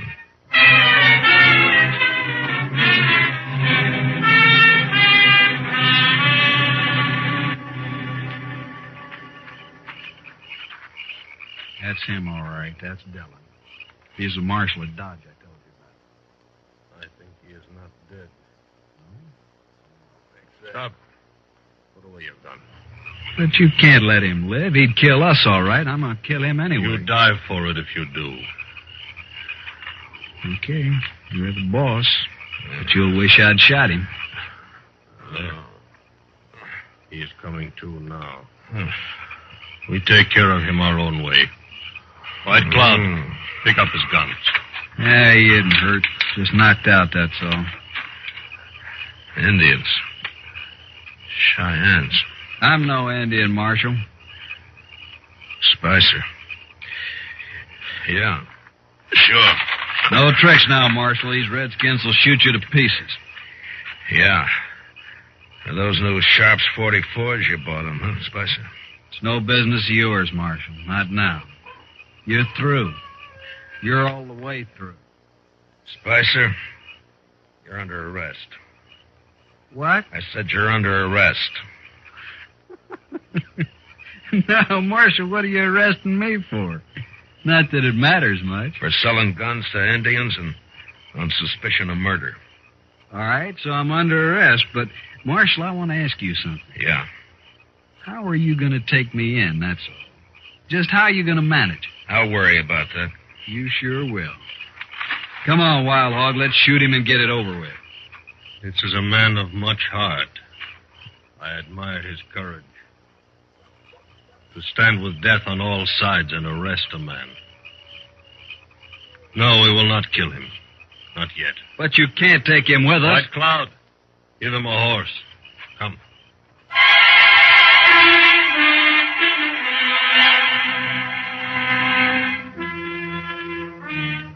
They gave me a horse, all right, with the T-Bar brand on it.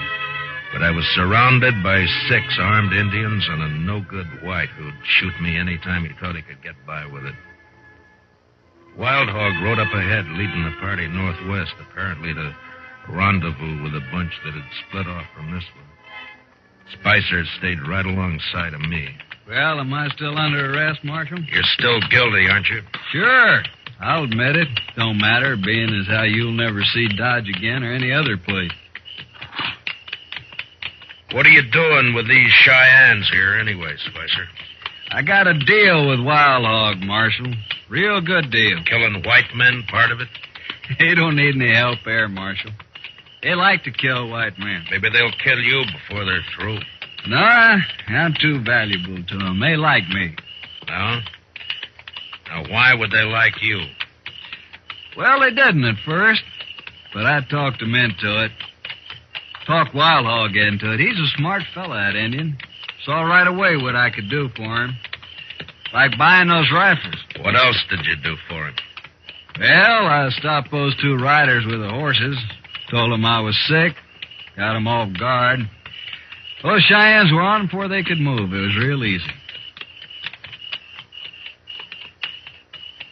You're kind of like a Judas sheep in a slaughter pen, huh? Yeah, that's it, Marshal. Pays better, though. I got $500 coming since we find a ranch or two to raid. I see. Pretty good deal, huh? You know, I think a lot more of these Indians than I do of you, Spicer. I don't like that, Marshal. At least they got an argument on their side. But you're just a renegade white. I'll kill you for that, Marshal. Now, shut up. All right, you've asked for it. Shoot me and Wild Hog will split you wide open, Spicer. Besides, he spotted the rest of his party up there. Huh? Oh, yeah. All right for now, Marshal. But I'll see you dead. I promise I'll see you dead.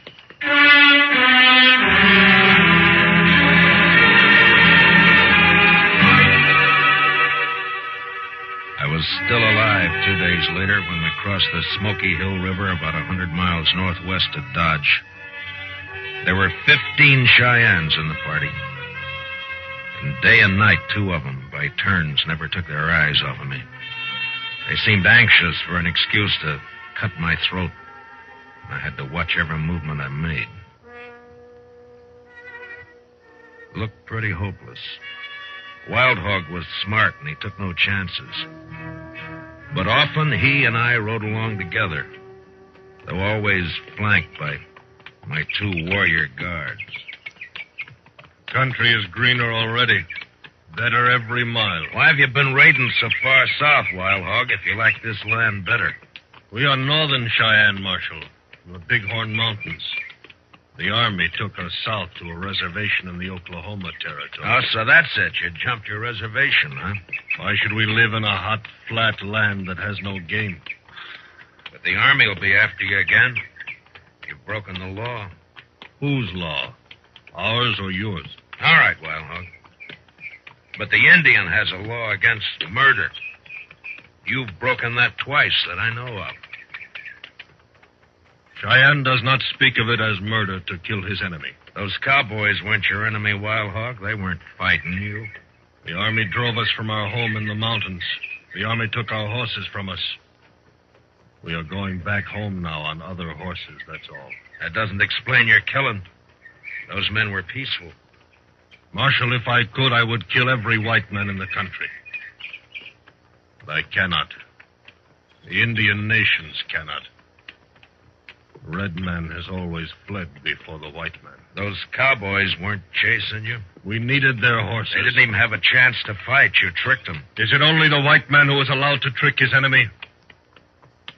I was young once, Marshal, but I have seen too much trickery and lies and destruction and broken promises.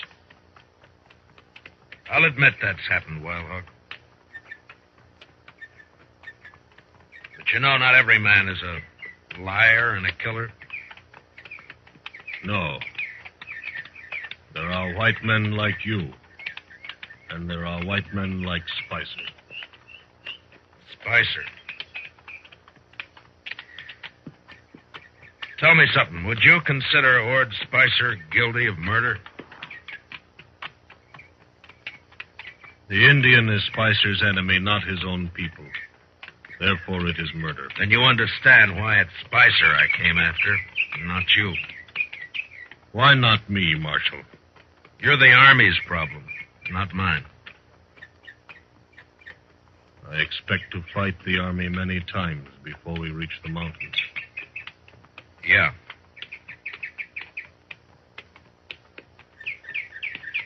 What are your plans for me, Wild Hog?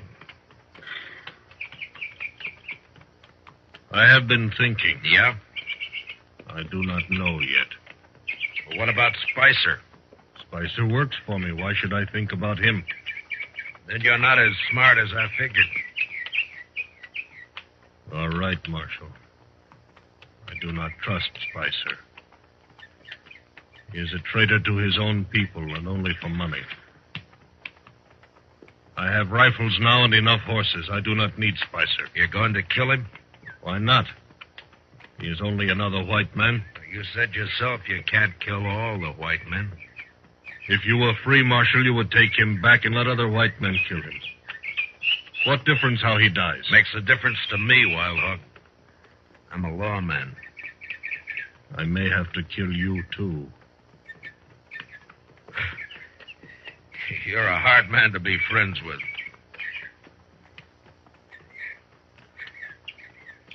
I will explain to you, Marshal. It matters little about any Indian. Few more winters and not many of my people will be alive. I do not complain of our fate. Tribe follows tribe, nation follows nation. It is the law of nature. The white man's turn to be defeated and to disappear will come. It is just a matter of time. And so we may be brothers after all, Marshal. I'm not sure I believe all of that, Wild Hog. Of course not. Still, I recognize you as a warrior among your people, as I am a warrior among mine.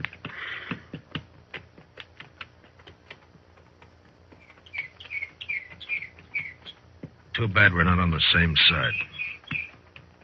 As long as we are brave and willing to die, does not matter. I ride ahead now. You stay with the others.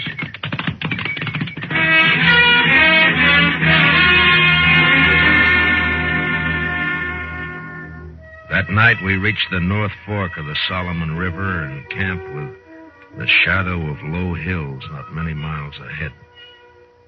Wild Hog ordered my guards to keep me some distance from the rest of the party. So I pulled up some buffalo grass and bedded down on it early. I watched the stars until sleep came.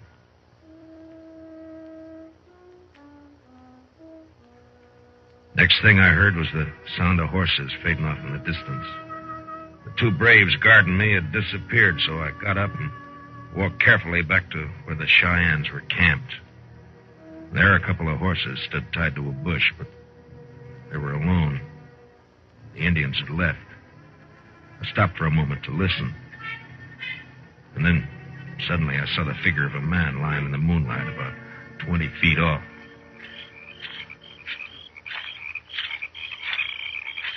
Spicer? Spicer? Yeah, there's no blood on you. You're all right. Come out of it, man. Come on. Yeah. My hair. You've been knocked out, that's all. Now, come on, sit up.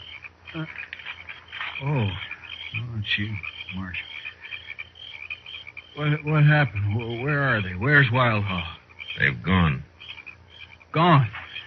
Gone where? Here, let me... Where'd they go? They've been headed for the Bighorn Mountains. Less chance of running into the army if they travel at night. But they couldn't leave me, not here, not now. Looks like they did. Some brave clubbed you and they rode off, that's all. But I gotta go with them. You're still groggy, Spicer. You're still under arrest. Remember? You can't take me in, Marshal. Wild Hog will be back. He won't let you. Why do you think he left you here, Spicer? We're friends. Big friends, me and Wild Hog. You got no friends. You don't belong in anybody's camp. And I'm taking you back to Dodge anyway. That murdering redskins. He's a better man than you, Spicer. He's brave and he's willing to die. Now, come on, we got a long ride back.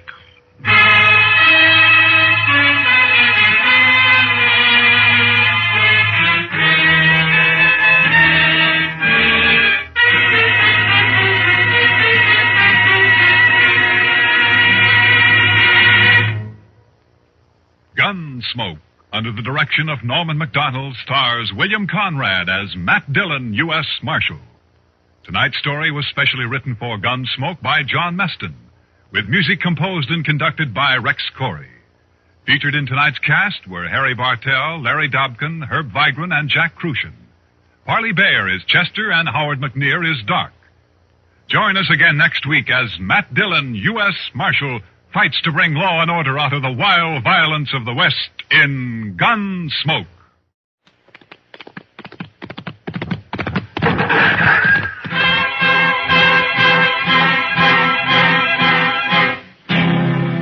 Around Dodge City and in the territory on west, there's just one way to handle the killers and the spoilers, and that's with a U.S. Marshal and the smell of Gunsmoke.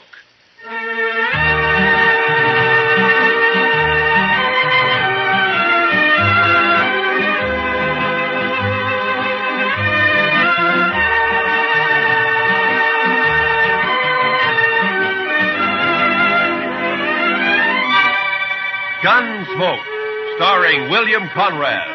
The story of the violence that moved west with young America. The story of a man who moved with it. Matt Dillon, United States Marshal.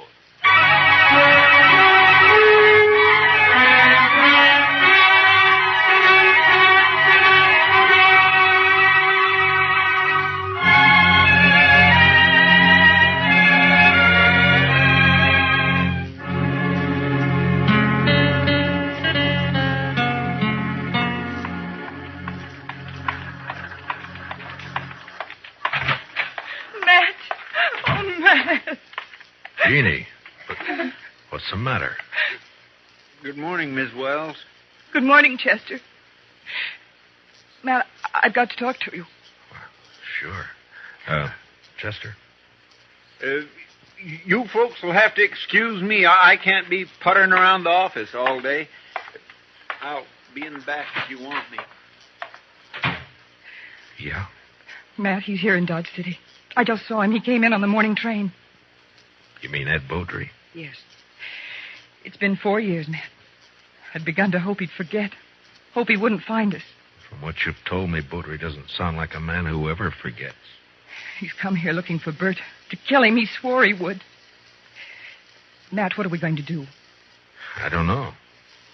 What's Bert think about it? He doesn't know yet. He's busy at the blacksmith shop. Matt, you've got to help us. You're the only real friend we have out here. It might make it easier if I weren't, Jeannie. I'm supposed to maintain law and order in Dodge. That's my job. Doesn't leave much leeway to mix in on personal quarrels. Well, there's no quarrel. It's just that Ed Beaudry's a hot-tempered fool. Bert never did anything to him. He married you, didn't he? A woman has a right to change her mind, Matt. Maybe Beaudry doesn't think so. Matt, you promised me once in Louisville. Yeah. Yeah, I know.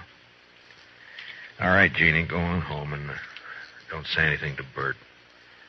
I'll talk to Beaudry. Thank you. I'll never forget it. Goodbye, Matt.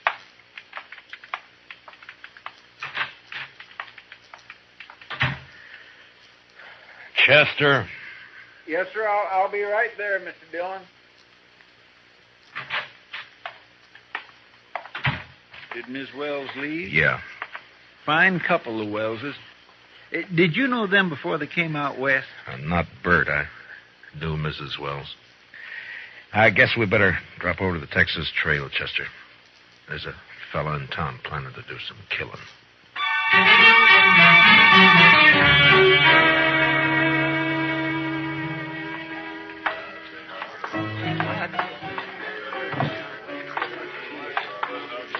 Matt, been a long time. Hiya, Kitty. Hello, Chester. Miss Kitty? Come sit down, Matt. Tell me about things. I can't right now, Kitty. We're looking for a fella. Thought he might have come in here. Sooner or later, they all do. Stranger, Matt? Yeah. He came in on the morning train. His name's Ed Beaudry. Oh, him. There, the bar, Matt. Third from the end, next to Tulsa Jim Nixon. He's buying Irish whiskey for everybody. Thank you, Kitty. Come on, Chester. Yes, sir. Watch yourself, Matt. Yeah, sure, Kitty. I'll see you later. All right, bartender, set up another round of Jamesons for the house. Your name, Beaudry? Well, that's right, mister. Matt Dillon. I'm a U.S. Marshal here. I'd like to talk to you. Fine. Go ahead and talk. Tulsa, suppose you'll move on down the bar for a couple of minutes, huh? No, what's the idea, Marshal? This man's a friend of mine. You're not very particular about your friends. Now go on, Tulsa. Drift. Mr. Beaudry, you came here to kill Bert Wells, didn't you? Did I? Well, here's some advice. Don't do it. Take the next train and get out of town. Is that official? Just what's the charge, Marshal? None. Yet. Murder if you go through it. Well, not the way I understand it. Murder's one thing. Calling a man in a fair fight, that's another thing. Beaudry, I'm the law here in Dodge, and I don't see it as a fair fight. Bert's a blacksmith, and he's not used to handling a gun. You are. Or so I'm told. Who told you, Marshal? I don't know anybody here. Wait a minute. Dillon? Yeah. I heard Jeannie mention you. You knew her back in Louisville before she ran off. We'll leave her out of this, Beaudry. So that's it. This isn't official. You're just doing a personal favor for an old friend. Probably a very close friend. Jeannie always did have a weakness. I warned you once. All right, hold it. Now get up, Beaudry.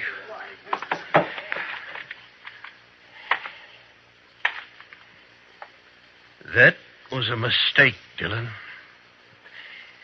Now I'll have to kill you, too. I'm not a blacksmith, Beaudry. I'll look you up just soon as I've finished with Bert Wells. If you kill Bert, you won't have to look me up.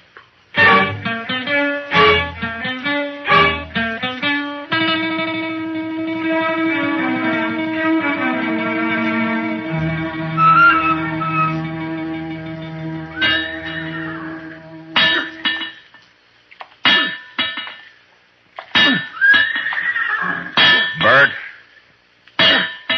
Bert? Huh? Oh, Matt. I didn't see you come in. I wanted to talk to you, Bert. About what, Matt? Ed Beaudry's in town. Beaudry. Well, it was bound to happen sometime. Has he been bothering Jeannie? No, she just happened to see him get off the train this morning. She came and told me. She shouldn't have done it, Matt. It's not your problem. Maybe it is, Bert. I'm the law in Dodge, and the law doesn't like the idea of personal grudges ended up in a killing. What do you aim to do? Prevent it if I can. Well, I wish you luck.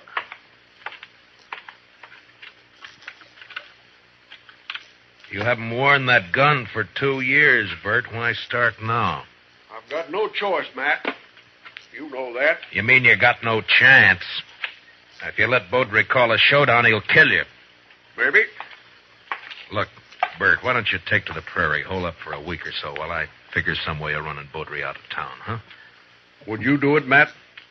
Hide out and let somebody else do your fighting for you? Well, what I'd That's do is... beside the point, Bert. Jeannie. There's a law against killing. It's Matt's job to enforce it. If you went away, there wouldn't be any fight. Wouldn't be much honor either, Jeannie. Man can't run and still call himself a man. He can run from a mad dog, and that's what Ed Beaudry is. He never had any claim on me. It appears he thought he did. Matt, you know where Beaudry's stand? I talked to him in the Texas Trail. He probably took one of the rooms upstairs. Like to walk over there with me? Well, if that's the way you want it. No, Bert, you... I'll get my hat. Be right with you.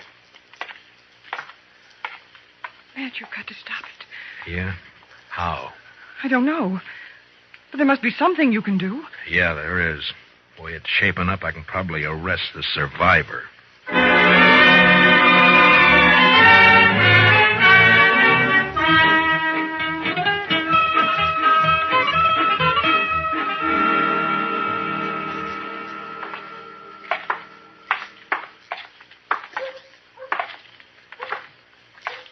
There's still time to turn back, Bert. Afraid not, Matt. I should have had it out with Beaudry back there in Kentucky 5 years ago. Jeannie wanted to run away and avoid trouble, and She was so beautiful it was hard to argue with her. Yeah, I know.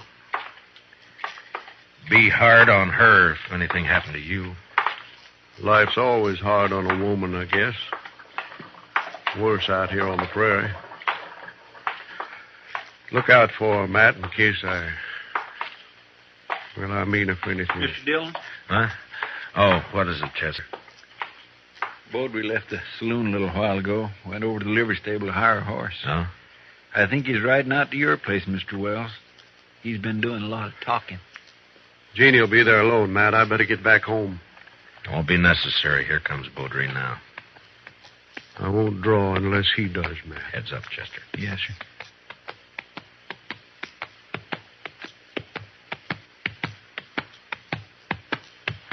Oh, boy. Oh. Just riding out to call on you, Wells. I decided you'd had plenty of time to look me up. No reason to, Beaudry. Most men would figure they had reason. Somebody been in a local saloon, telling their wife's history. What? Beaudry, you... All right, hold it. Don't draw, Bert. Chester, cover Beaudry. Just keep your hands still, Mr. Beaudry. You're fast with that gun, Dillon. Fast enough, Mr. You make Beaudry. a good bodyguard. Too bad you can't ride her 24 hours a day. I told you what to expect if you keep pushing this thing, Mr. Beaudry. Now use some sense and get out of town while you're still alive. I've been in lots of towns, Dillon. I left them all alive. Wells, I've been planning to kill you for 5 years. Plans don't always work out. Listen, Will. You got till sundown. After that, I'm going to shoot you on sight. All right, Mr. Beaudry. If you've finished speaking your piece, move along. Why, surely, Mr. Dillon. See you later. Well, still a couple of hours before sundown. I think I'd like to spend them with Jeannie. I'll see you, Matt. Yeah, sure. Goodbye, Bert.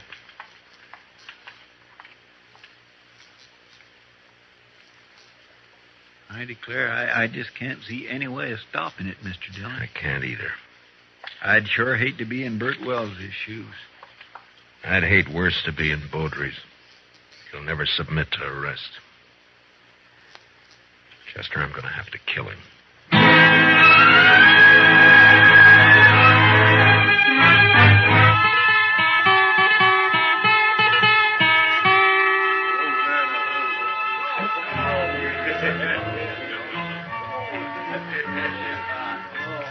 Why don't you relax, Matt?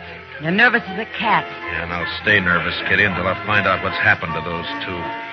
Beaudry slipped out the back way just at dusk. Piano player saw him. Yeah.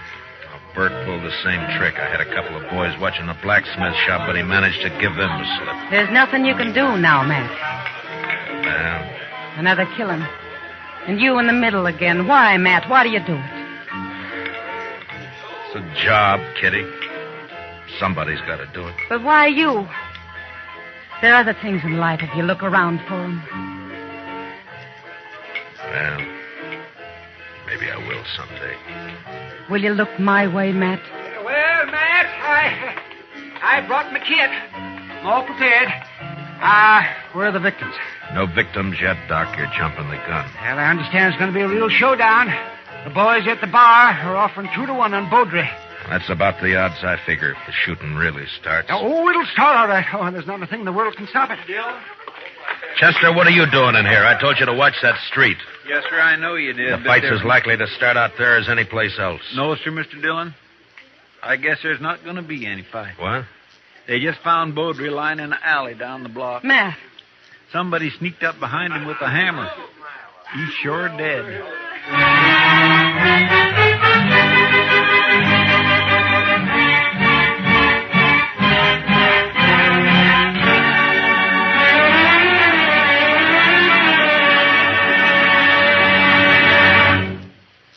We'll return for the second act of Gunsmoke in just a moment. But first, What is the connection between the statue in the square and a pair of thugs who are definitely not on the square with the law? Tonight on Gangbusters, hear the complete details of this exciting case taken from actual police files. Remember, it's Gangbusters later tonight on most of these same CBS radio stations. Don't miss it. Now, the second act of Gunsmoke.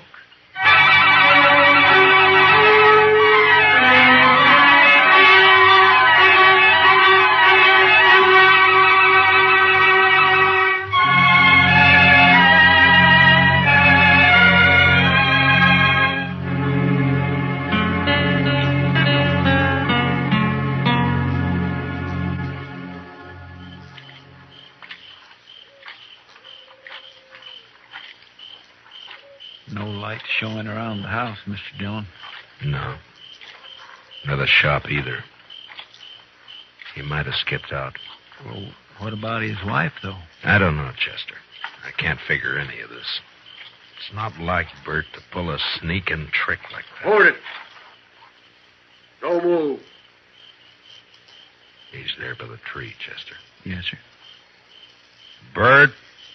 Who is it? Who's there? Matt. Chester's with me. You better put away the gun. All right, Matt. I thought it was somebody else. Who, Bert? Well, you know who. Beaudry, of course.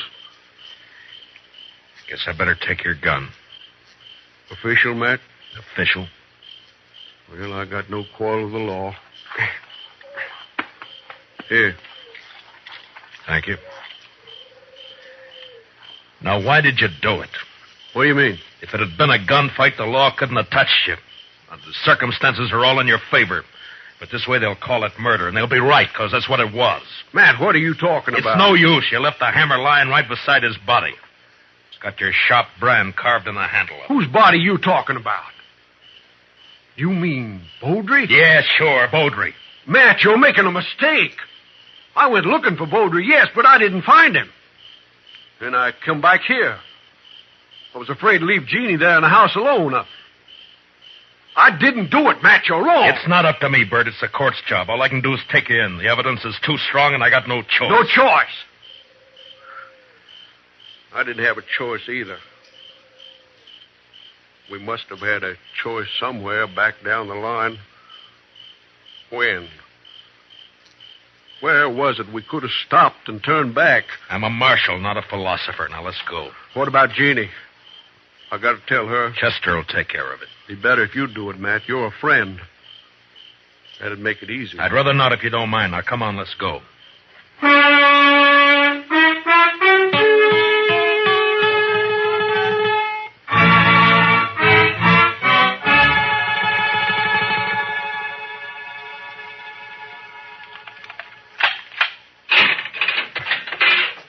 All right, Bert, step inside. 4 years we've been friends, Matt. I never thought it would come to this. Neither did I. You said you didn't find any money on him. It could have been robbery. Or made to look like robbery. But either way, there's nothing I can do. Now, you better step inside.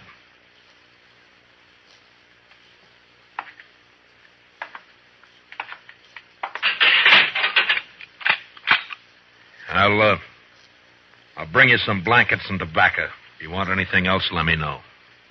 Wish I knew how Jeannie was taking it. She'll be all right. She's a fine girl. Matt, look out for her, will you? Bert, a man's job is one thing, friendship's another. This prairie country is rough and tough and wild at the best. And without the law, nobody could survive in it. And that means putting friendship aside sometimes. But a man still doesn't forget. Yeah, I'll look out for her. Thanks, Matt. I'll see you later.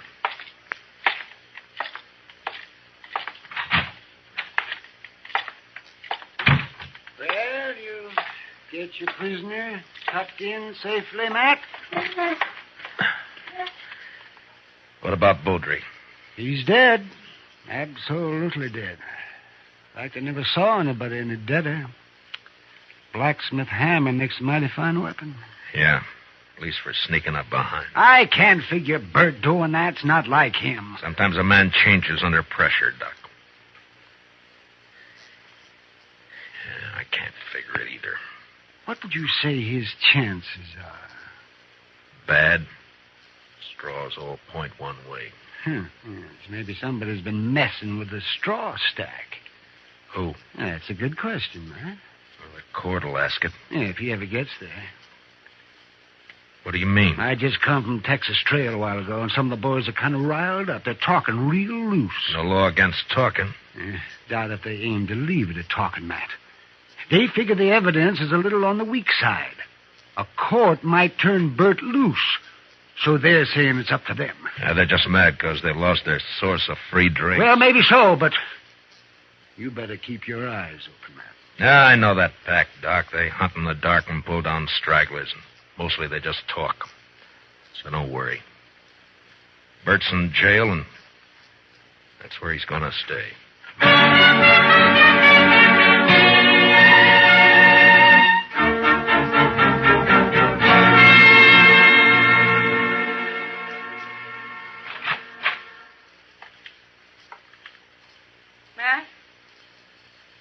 Matt, are you here? Yeah, I'm here. Wait a minute, I'll light the lamp.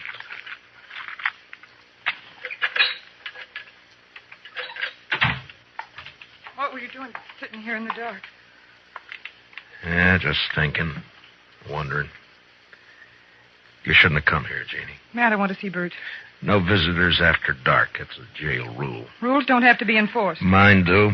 Bert's a prisoner, same as any other prisoner. He's charged with murder. He didn't do it, Matt. It's not for me to say. But you know he didn't. You know Bert. You know he wouldn't do a thing like that. Sneak up behind a man's back in the dark. I'm not the court, Jeannie. I know. And they'll believe he did it. Yeah, the night train's coming in.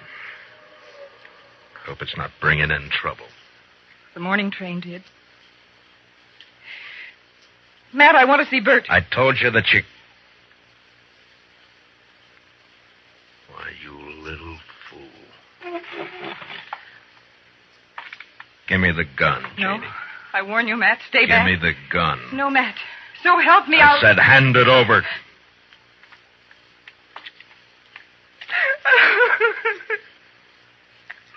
You knew I wouldn't shoot. Yeah. Now, what did you hope to gain by I that? don't know. Get Bert out. Maybe I don't know. None of this is his fault. Something's got to be done. Matt, you've got to help me. Mr. Dillon? Yeah, what is it, Chester? I just come from the Texas Trail. I think there's going to be some trouble. Trouble? The bunch that hangs out around there are doing a lot of drinking and talking up the idea of coming over here to the jail. Oh, no. Well, maybe we ought to go over there and do some talking ourselves. Ginny, I think the best thing for you to do is to go back home and stay there till morning. Now, don't worry about this. Nothing's going to happen. Oh, but, Matt, you can't handle that crowd alone. I've been handling things alone for a long time. All right, Chester.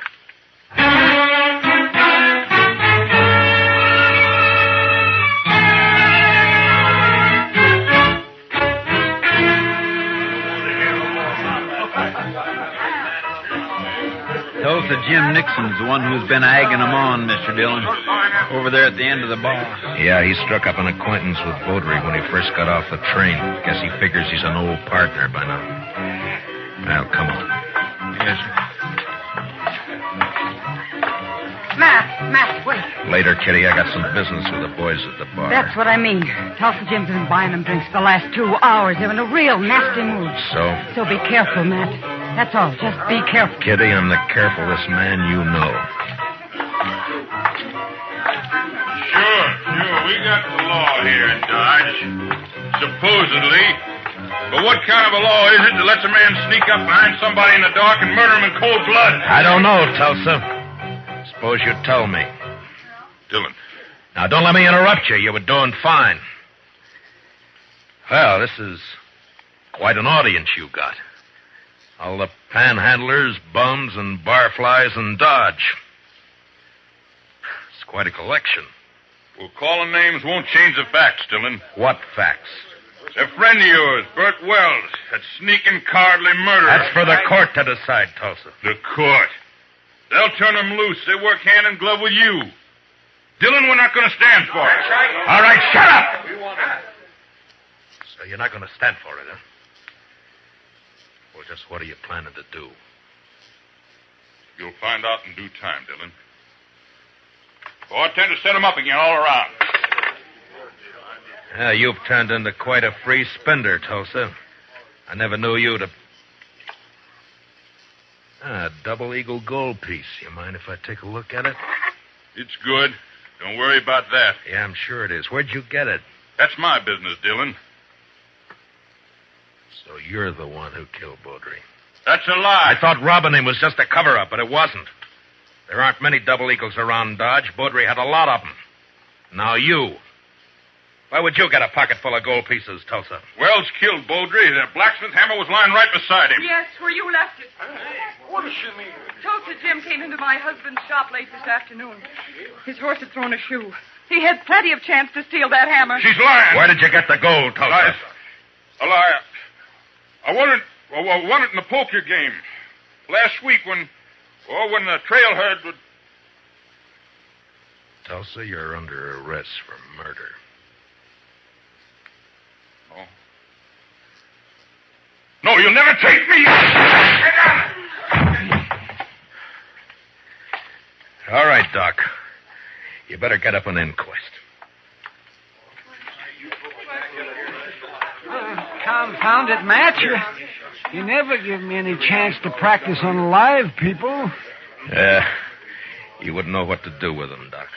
Well, I do get fewer complaints this way. Matt, does this mean that Bert's free? You shouldn't have come here, Jeannie. Yeah, he's free. Chester will go with you over to the jail and let him out. Thank you, Matt. Thank you for everything. You told me one time in Louisville that... Louisville? That was a long time ago and a long way off. So, goodbye, Jeannie. Goodbye, Matt.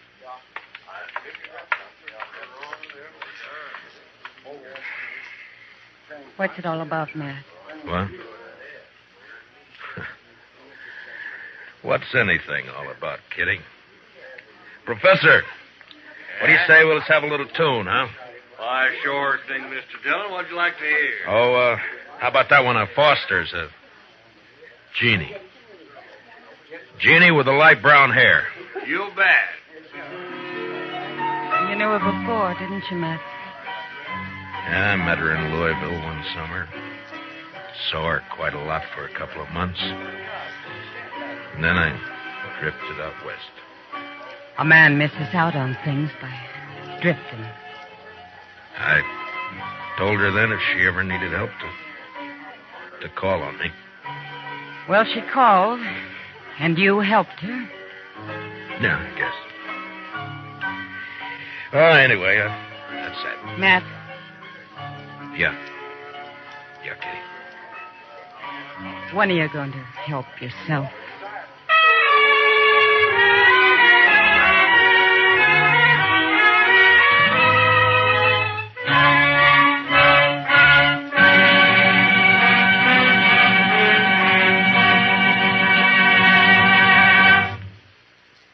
Gunsmoke, under the direction of Norman MacDonald, stars William Conrad as Matt Dillon, U.S. Marshal. Tonight's story was specially written for Gunsmoke by Les Crutchfield, with music composed and conducted by Rex Corey. Featured in our cast were Tom Tully, Lynn Allen, Larry Dobkin, Georgia Ellis, and Barney Phillips. Parley Bear as Chester, and Howard McNear as Doc. Join us again next week as Matt Dillon, U.S. Marshal, fights to bring law and order out of the wild violence of the West in Gunsmoke.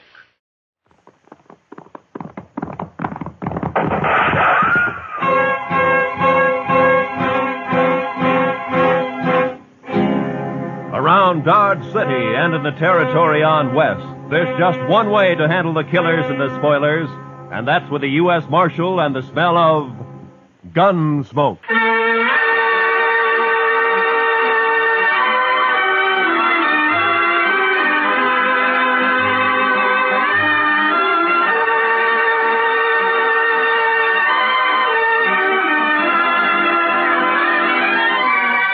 Gunsmoke, starring William Conrad. The story of the violence that moved west with young America. The story of a man who moved with it. Matt Dillon, United States Marshal.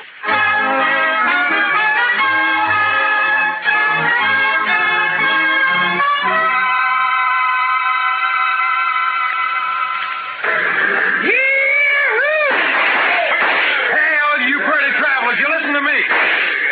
You gotta get welcome to Dodge City proper like. Hey, you there, mister. I said you.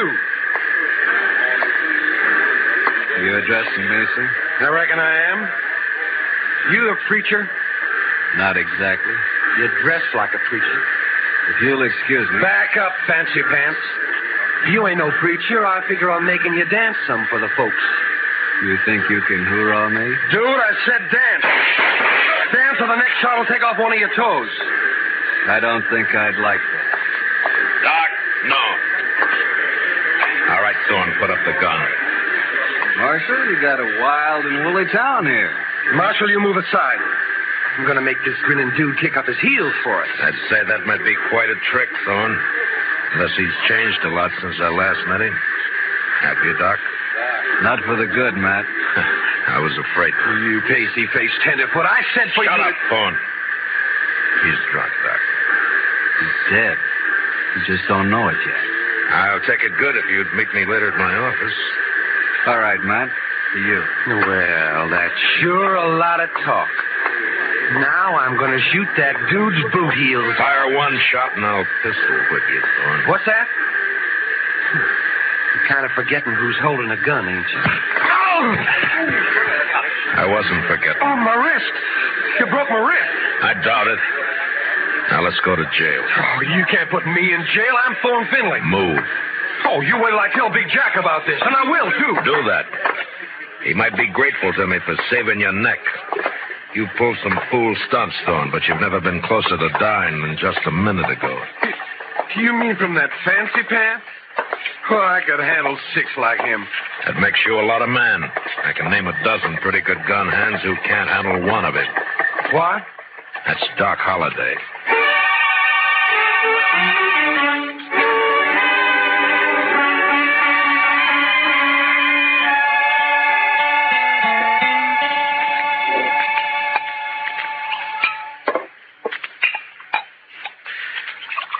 There you are. Salute, Matt. Salute, Doc.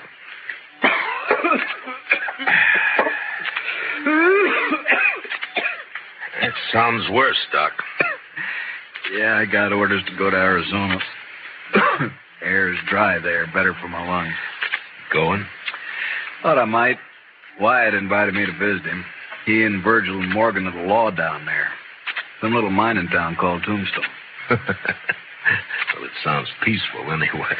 If it isn't, it will be by the time Wyatt Earp gets through. He is the peacemakingest man I ever met outside of you. Matt, who was the tellerhead down at the depot anyway? Oh, Thorne? He's just a spoiled kid. Kid? Couldn't be much younger than you. Sure, but Thorne never grew up. His father has coddled him and protected him and gotten him out of scrapes ever since he was a pup. He's never had to be a man. Not with Big Jack wet nursing him. Big Jack? Big Jack Finley? Oh, you know him? I've heard of him. Well, that figures. He owns about half of Kansas. Star in a box runs more cows than he can count. Swings a lot of weight in Dodge? Yeah, too much. Mr. Dillon? Mr. Dillon, somebody said that Doc Holliday had come into town today and he... Oh, excuse me. It's all right, Chester. Why don't you shake hands with him? Don't mind if I shake with my left hand. It's kind of habit. Yeah, I know. Mr. Dillon has the same habit. He would. How about dinner tonight, Matt? Sure. How long will you be in Dodge? Not long. just till I finish a chore. Oh? That, chore have anything to do with Big Jack Finley? Might say so. Gonna kill him.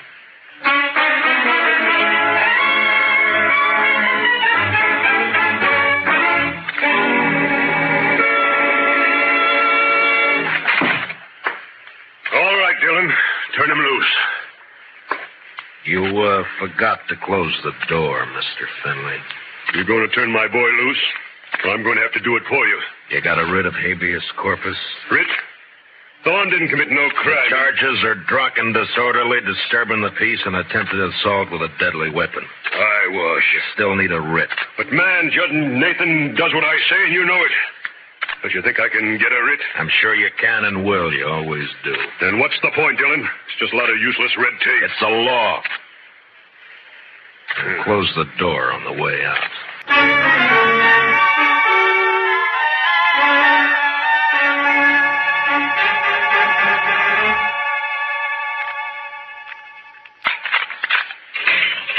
All right, Thorne. Didn't I tell you Big Jack would get me out? When are you going to learn you can't Save the speech. The law can't touch a Finley. You ought to get smart, Marshal. Like you? Sure, like me. Hi, Big Jack. You okay, son? Fine. Anything else, Mr. Finley? Why, yes. My boy here is a little boisterous sometimes, I know. High-spirited, you understand? Uh-huh. So? So, I want to put a stop to all this nonsense of yours, arresting him every time he kicks up his heels a bit. Go on. Well, I'm offering you a job.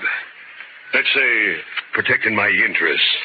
$200 a month. And no work, naturally. I see we understand each other perfectly. No work, of course. All I have to do is just shut my eyes whenever Junior here breaks the law, huh? I said we understand each other. There's no need to elaborate on it, Dillon. There's a big need.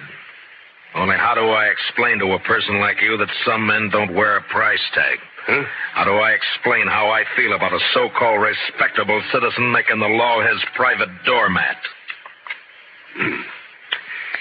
Hey, you're nothing but the stupid gunman I've always thought you were. I understand you took the part of Doc Holliday against my son. I kept Thorne from committing suicide, yeah. You sided with a notorious killer against an important citizen of this community. Now I'm telling you, Dillon, Holliday, I don't want him in Dodge tomorrow. Doc may be a gunfighter, but he's clear with the law, Finley, and a better man than your son will ever be. What? Why, That hurts, doesn't it? I'm serving notice, Marshal. You run that killer out of Dodge City, or I'll do it myself.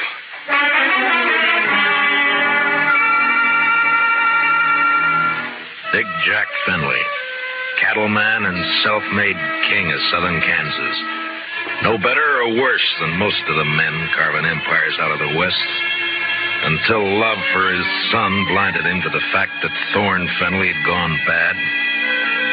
And from here on, I knew the war was on between Big Jack and me. So Big Jack Finley's going to run me out of town, huh? No, unless I do it first. Oh? I do something naughty, Matt? Well, you threatened a man's life. That.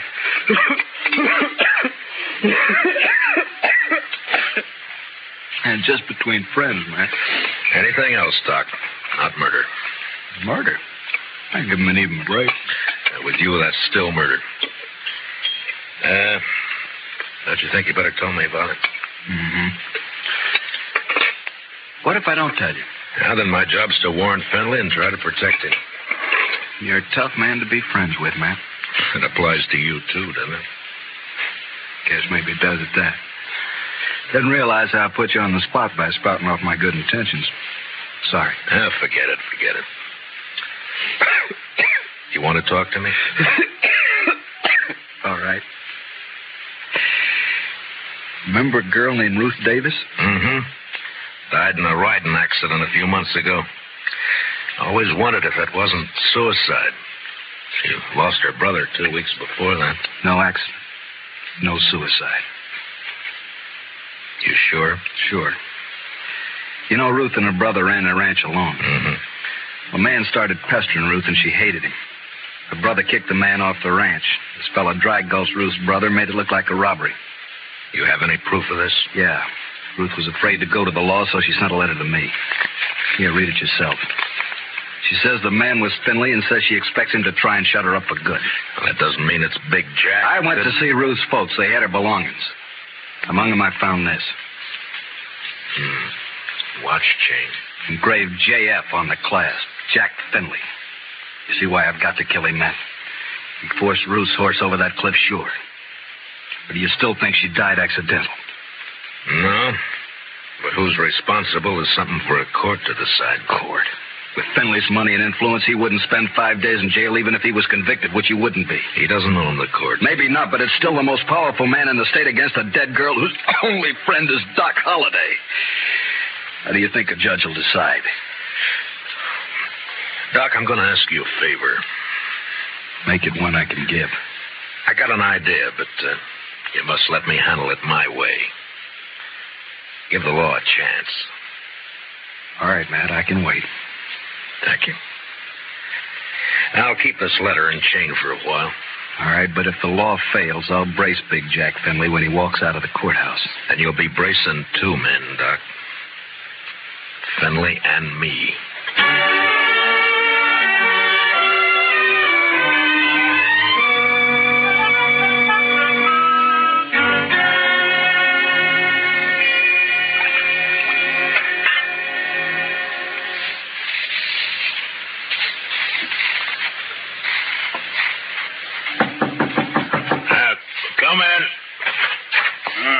Morning, Marshal. Looks like it'll be a fine day. Well, you're up kind of early just to bring me a weather report, aren't you, Judge Nathan? Huh? Oh, well, I want to see you. Go right ahead. You mind if I finish shaving? No, please do. Just thought I'd chat with you about the... Dr. Finley's? Yes. It seems that Big Jack's very upset by your attitude. I'm not surprised. Feels you're a little rough on his boy. I am. But then his boy's a little rough. Yeah. Well, perhaps Thorne is high-spirited, like yesterday. Yesterday he was just plain high. Tell me, Judge Nathan, how do you like being on Finley's payroll? What? You know, you used to be a pretty decent person. Oh, you can't talk to me like... Yes, I can. I'm sending a copy of Thorne's record to the governor. Governor? And with it, I'm sending a list of the writs you've issued to get him out of jail and a copy of the court records. I've only tempered my justice with mercy, that's all. Thorne's been arrested for 18 offenses, convicted of 10, spent no time in jail, and paid a total of $15 in fines. I'd say you've been very merciful. You said you were sending this to the governor. You haven't actually mailed it yet? No. You got enough. Not that I don't feel justified in any decisions I've made, but such a report might cause undue talk at the Capitol. And ruin your political hopes. Well, my conditions are simple. Get off Finley's payroll now. Very well. And give me cooperation from here on, no matter who's involved. Do that and I shelve the report. I'll do it. Mr. Dillon, trouble's a making. What kind of trouble, Chester? It's Big Jack Finley, Mr. Dillon. He's rounding up his crew at the Alfraganza. They're going to ride Doc Holliday out of town on a rail. Did you cut yourself shaving?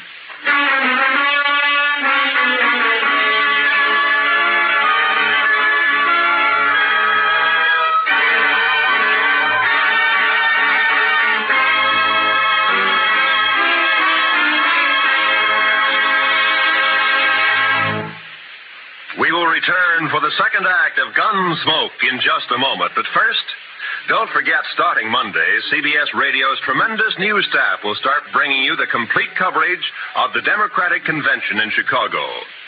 As you found during the Republican Convention, CBS Radio never misses.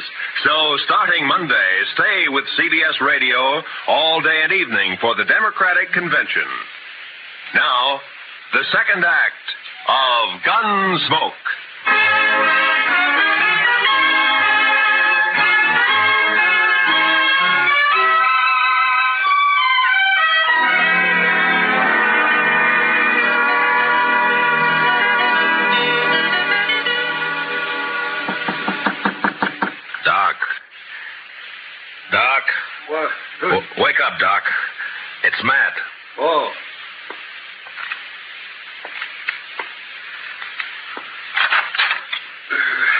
What's up?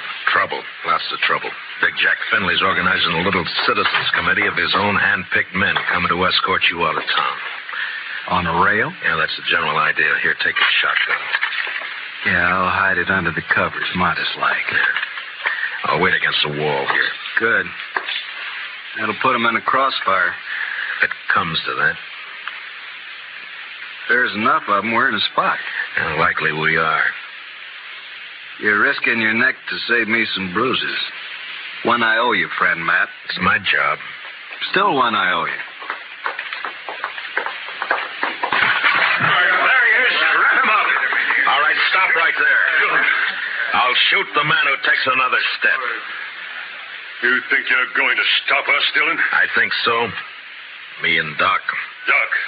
Show him, Doc. Sure thing, Marshal. Look, boys, surprise. I sure do love surprises.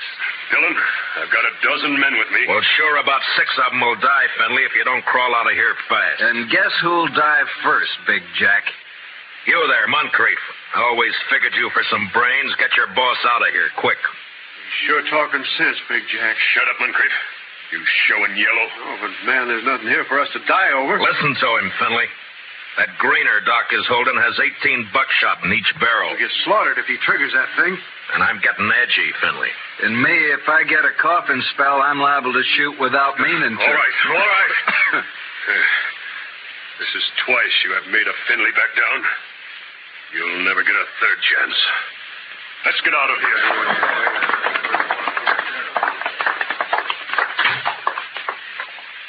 Matt, when you going to arrest him?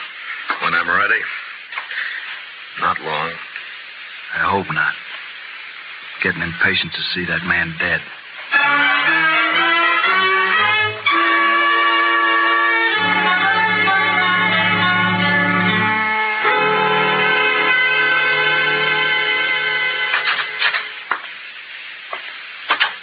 I got your message, Marshal. I hope it's important. It is, Moncrief. How long you been foreman for Big Jack? 15, 16 years. You know him pretty well. Would he be the kind to kill a girl? No, of course not. Guess he'd kill a man if he got mad enough, but he wouldn't kill no girl, Marshal. Well, I have proof that he did. A girl and her brother, but it doesn't set right. I'm hoping you can help. What's your proof, Marshal? A letter that names Finley as the man. Ruth Davis wrote it before she died. Ruth Davis. And this watch chain was found with her belongings. It's engraved on the back. I know. I was with Big Jack when he bought this chain in Chicago. It was right after his wife died. Big Jack wear it all the time? You rode the right hunch, Marshal. What? Thorne is your man, just like you figured. He had a yen for the Davis girl, but he kept it quiet. Guess he didn't want it known she throwed him over. But the watch chain... Big Jack gave that to Thorne on his 25th birthday. Whole ranch can testify to that. Good. All right, thank you, Moncrief. You, gonna try and arrest Thorne? Why? If Big Jack believes Thorne killed that girl, it'll break his heart. Broke her neck. If he don't believe it, then he'll protect Thorne. And, Marshal, there's not enough lawmen in the state of Kansas to make Big Jack give up his son.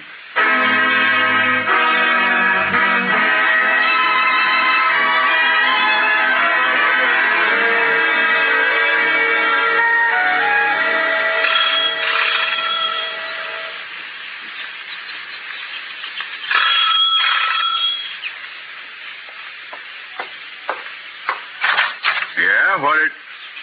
Oh, it's you, Marshal. And, John Holliday. Doc, this is Judge Nathan. Holliday? Oh, yes, I've heard of you. I've heard of you, too, Judge. Wonder which has heard the worst. What's that? Why, Judge, I'm here on business. Oh, of course. Come in, won't you? In my study here, so we won't be disturbed. Now, what is it, Marshal? I want you to swear out a warrant for Thorne Finley's arrest. Charge, murder.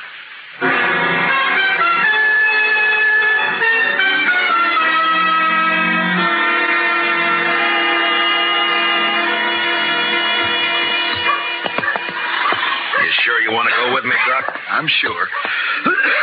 All right, hold up your right hand. Oh, no, Matt, you wouldn't make me a lawman. If you go as my deputy. I'm not letting you make this a private fight. Yeah, but my friends, if they hear I wore a star... All right, Matt, it's your show. You swear to uphold and enforce the laws of this community, the state of Kansas, and the United States to the best of your ability as deputy marshal, so help you God? All of that? All of that. I swear. Here, pin on this badge. All right, man. You know, I'm feeling this badge is going to cramp my style something terrible.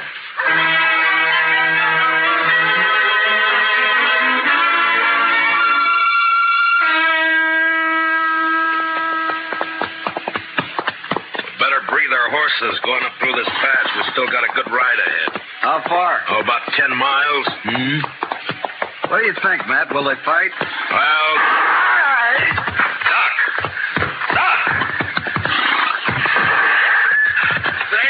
Marshal, grab some clouds. Keep those hands high. Yellow Queen's on the other side of the pass behind you.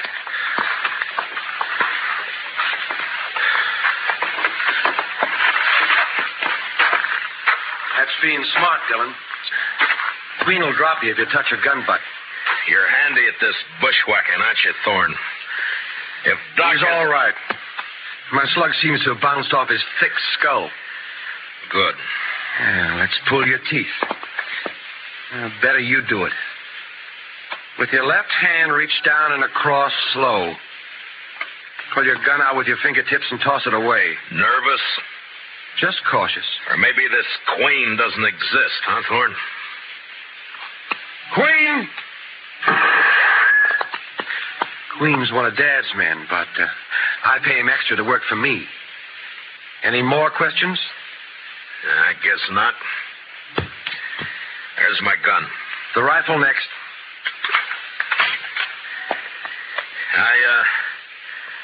I got a penknife in my pants pocket. You know why Holliday came to Dodge? Yeah. Yeah, I guess you do. You wouldn't be riding with him.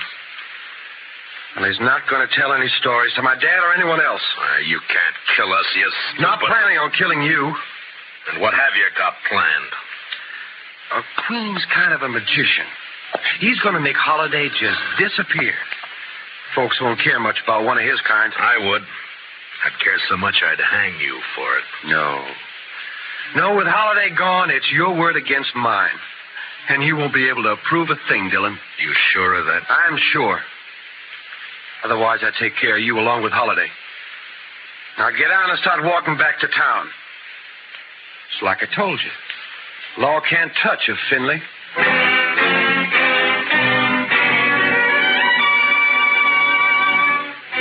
It was no time for heroics, so I walked. When I reached a turn, I cut back through the rocks, but it was too late. They were gone. And with them, the horses, guns, and Doc Holliday. 2 miles up the road, I found my horse turned loose.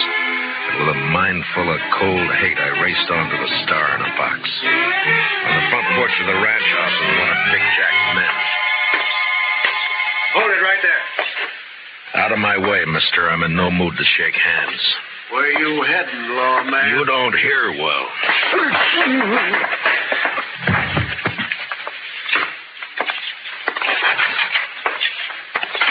Dillon. Where's Holliday? How should I know? Get off my ranch. And where's that prize son of yours? What? Trot him out. I want him. Do you now? What on earth for? Thorne, put that gun away. Oh, no. This is just in case the marshal loses his temper. I've lost it, Junior. Sure. Dillon, I've had all I'm going to stand from you. You just think you have. Where's Holliday, Thorne? Where'd Queen take him? Holliday? Why, I haven't the faintest idea. Where is Queen, Dad? Riding fence line, but... See, Marshal, we don't know where your friend is. You're under arrest, Thorne. What's that? Ask him to show the warrant. Here. Read it, Finley. What? Oh, no. No, that's not possible. The judge wouldn't issue a warrant without proof. He has proof, Thorne. This is a lie. Thorne couldn't be guilty of murder. No. Take a look at his face. Son. Daddy's trying to frame me. Don't let him get away with this. No, I won't. I won't. Get out, Dillon. Man, open your eyes. This is not going to help You heard me. I don't believe you, your warrant, or your proof. I believe my son. So get off this ranch. Get out of the state. You let me see you again, so help me, I'll kill you myself. Forget me. You're bucking the law. You I can't make my own law. So do I. Doc Holliday. But you're supposed to be dead. Queen was supposed to... He's the one who's dead. I carry a knife in my boot just for men like him. Thorne, God help me. You are guilty. He sure is. And if he knows any prayers, he'd better get them over with. No, Doc. He goes back with us as our prisoner. You're wrong, Marshal. I'll take care of my son. Dad, no. You rotten, lying murderer. Please don't. I should have strangled you in the cradle when you were... Fenway, look out! I threw myself at Fenway's book, was hit the floor, rolling away from Thorne as he raised his gun to fire. Then in the doorway, the blood-stained, terrible figure of Doc Holliday went into action. His pale hands blurred over his holster. Ruth Thorne!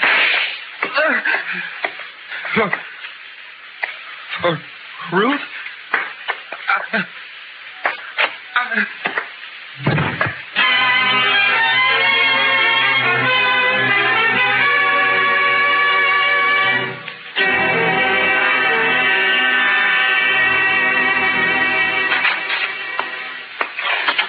Ready to leave him, Miss Holliday. Thanks, Chester. You sure you won't stay around a while, Doc? Yeah, we're good friends, Matt, but you're a peace officer. I guess I'm not a very peaceful man. You could be, Doc. No, I'm not going to change, and you shouldn't. Law needs men like you. No, if I stayed, there's too good a chance I might cross you. Yeah? Then I'd have to meet you over gun barrels, and it's one thing I'm afraid of. So long, Matt.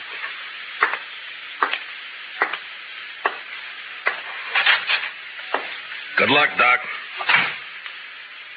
My.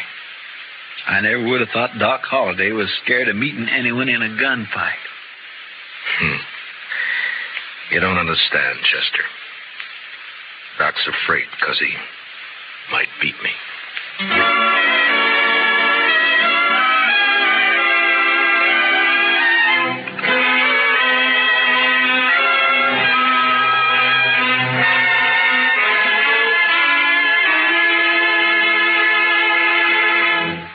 Gunsmoke, under the direction of Norman MacDonald, stars William Conrad as Matt Dillon, U.S. Marshal. Tonight's story was specially written for Gunsmoke by Herb Purdom, with music composed and conducted by Rex Corey. Featured in our cast were Harry Bartell as Doc Holliday, with Lee Millar, Nestor Paiva, Ralph Moody, and Tom Tully. Parley Bear is Chester.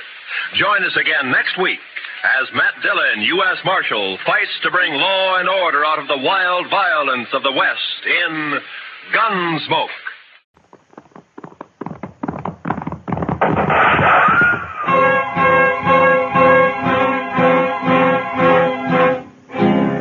Around Dodge City and in the territory on West, there's just one way to handle the killers and the spoilers, and that's with the U.S. Marshal and the smell of Gunsmoke.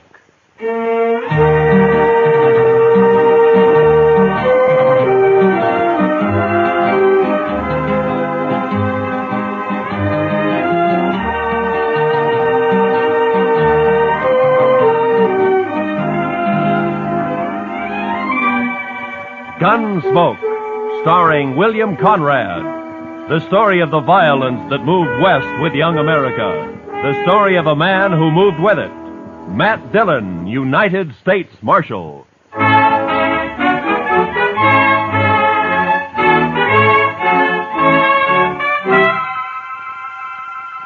It had been some time since we'd had any real trouble. Anything more than throwing a few juiced-up cowboys in jail to sober up for a few hours. And I liked it peaceful for a change, and I hoped it would stay that way. Well, that morning I'd gone to take a few catfish out of the Arkansas. When I got back to the office, I found a note from Chester saying he's at the Alafraganza having a beer.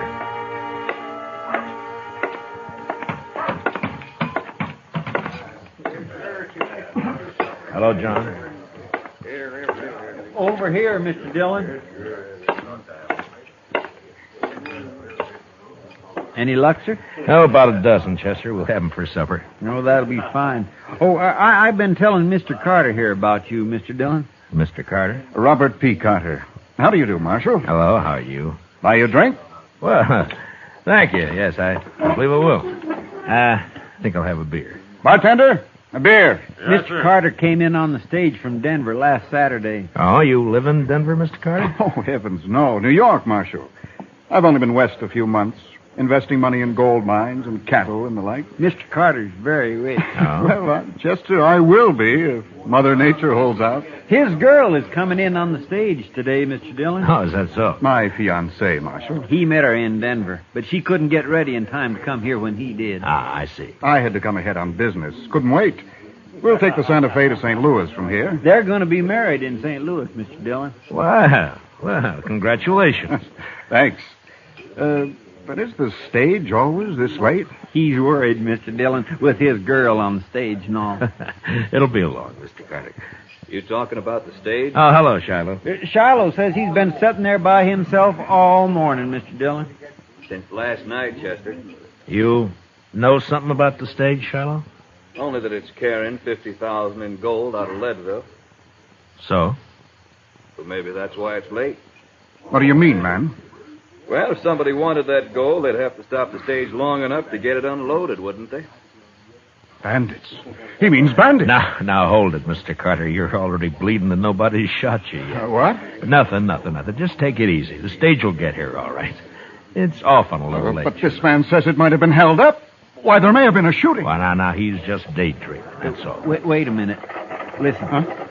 Well, there it is now. Oh. See, Mr. Carter, there was nothing to worry about. It got here all right. Yes.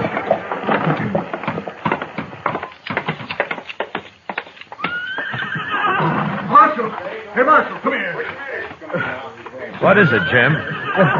Got held up, Marshal. What? Lost 50,000 in gold. Where'd this happen?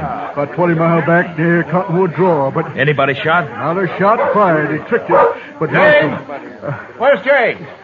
Driver! Where's the girl who was on this stage? What's happened to her? That's what I started to tell you, Marshal. There's a tree across the road. We got down to move it. This rider got the drop on us. He's all alone. Never mind all that. Where's the girl? He took the gold, took the girl, too. What? He took Jane? You mean to tell me you let him take Jane? Well, now, mister, there wasn't much choice. He held a shotgun on us, and they're gone before we could do a thing. Oh, but this is impossible. Now, take it easy, Mr. Carter. We'll find him. You'll find it. You were out fishing when it happened. What kind of law is there around here anyway? Easy, Mr. Carter. I took one of the team after Marshal, but I couldn't get near him. He had an extra saddle horse with him. Put her on that. I see. But I don't think he planned on kidnapping that girl. Way it was, he just looked at her and told her to come along. Did you recognize him, Jim? No, his horses are both sorrels. By heaven, Marshal, you'd better get her back here at once, or I'll take this up with Washington. I'll see you disgraced for Shut life. up, Carter. Chester, go get our horses and a couple of rifles. I'll get a few more details from Jim here. Well, don't you want a posse, Mr. No, there'd be too much shooting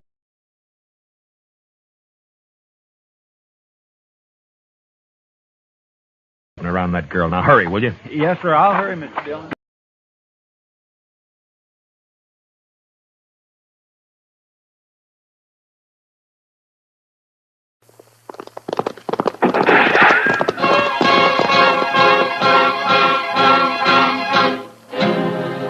Around Dodge City and in the territory on west, there's just one way to handle the killers and the spoilers, and that's with a U.S. Marshal and the smell of Gunsmoke.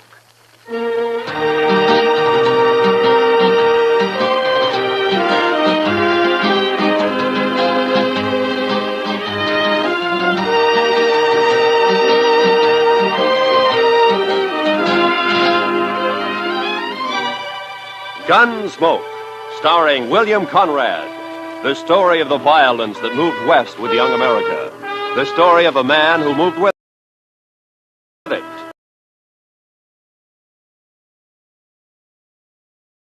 Matt Dillon.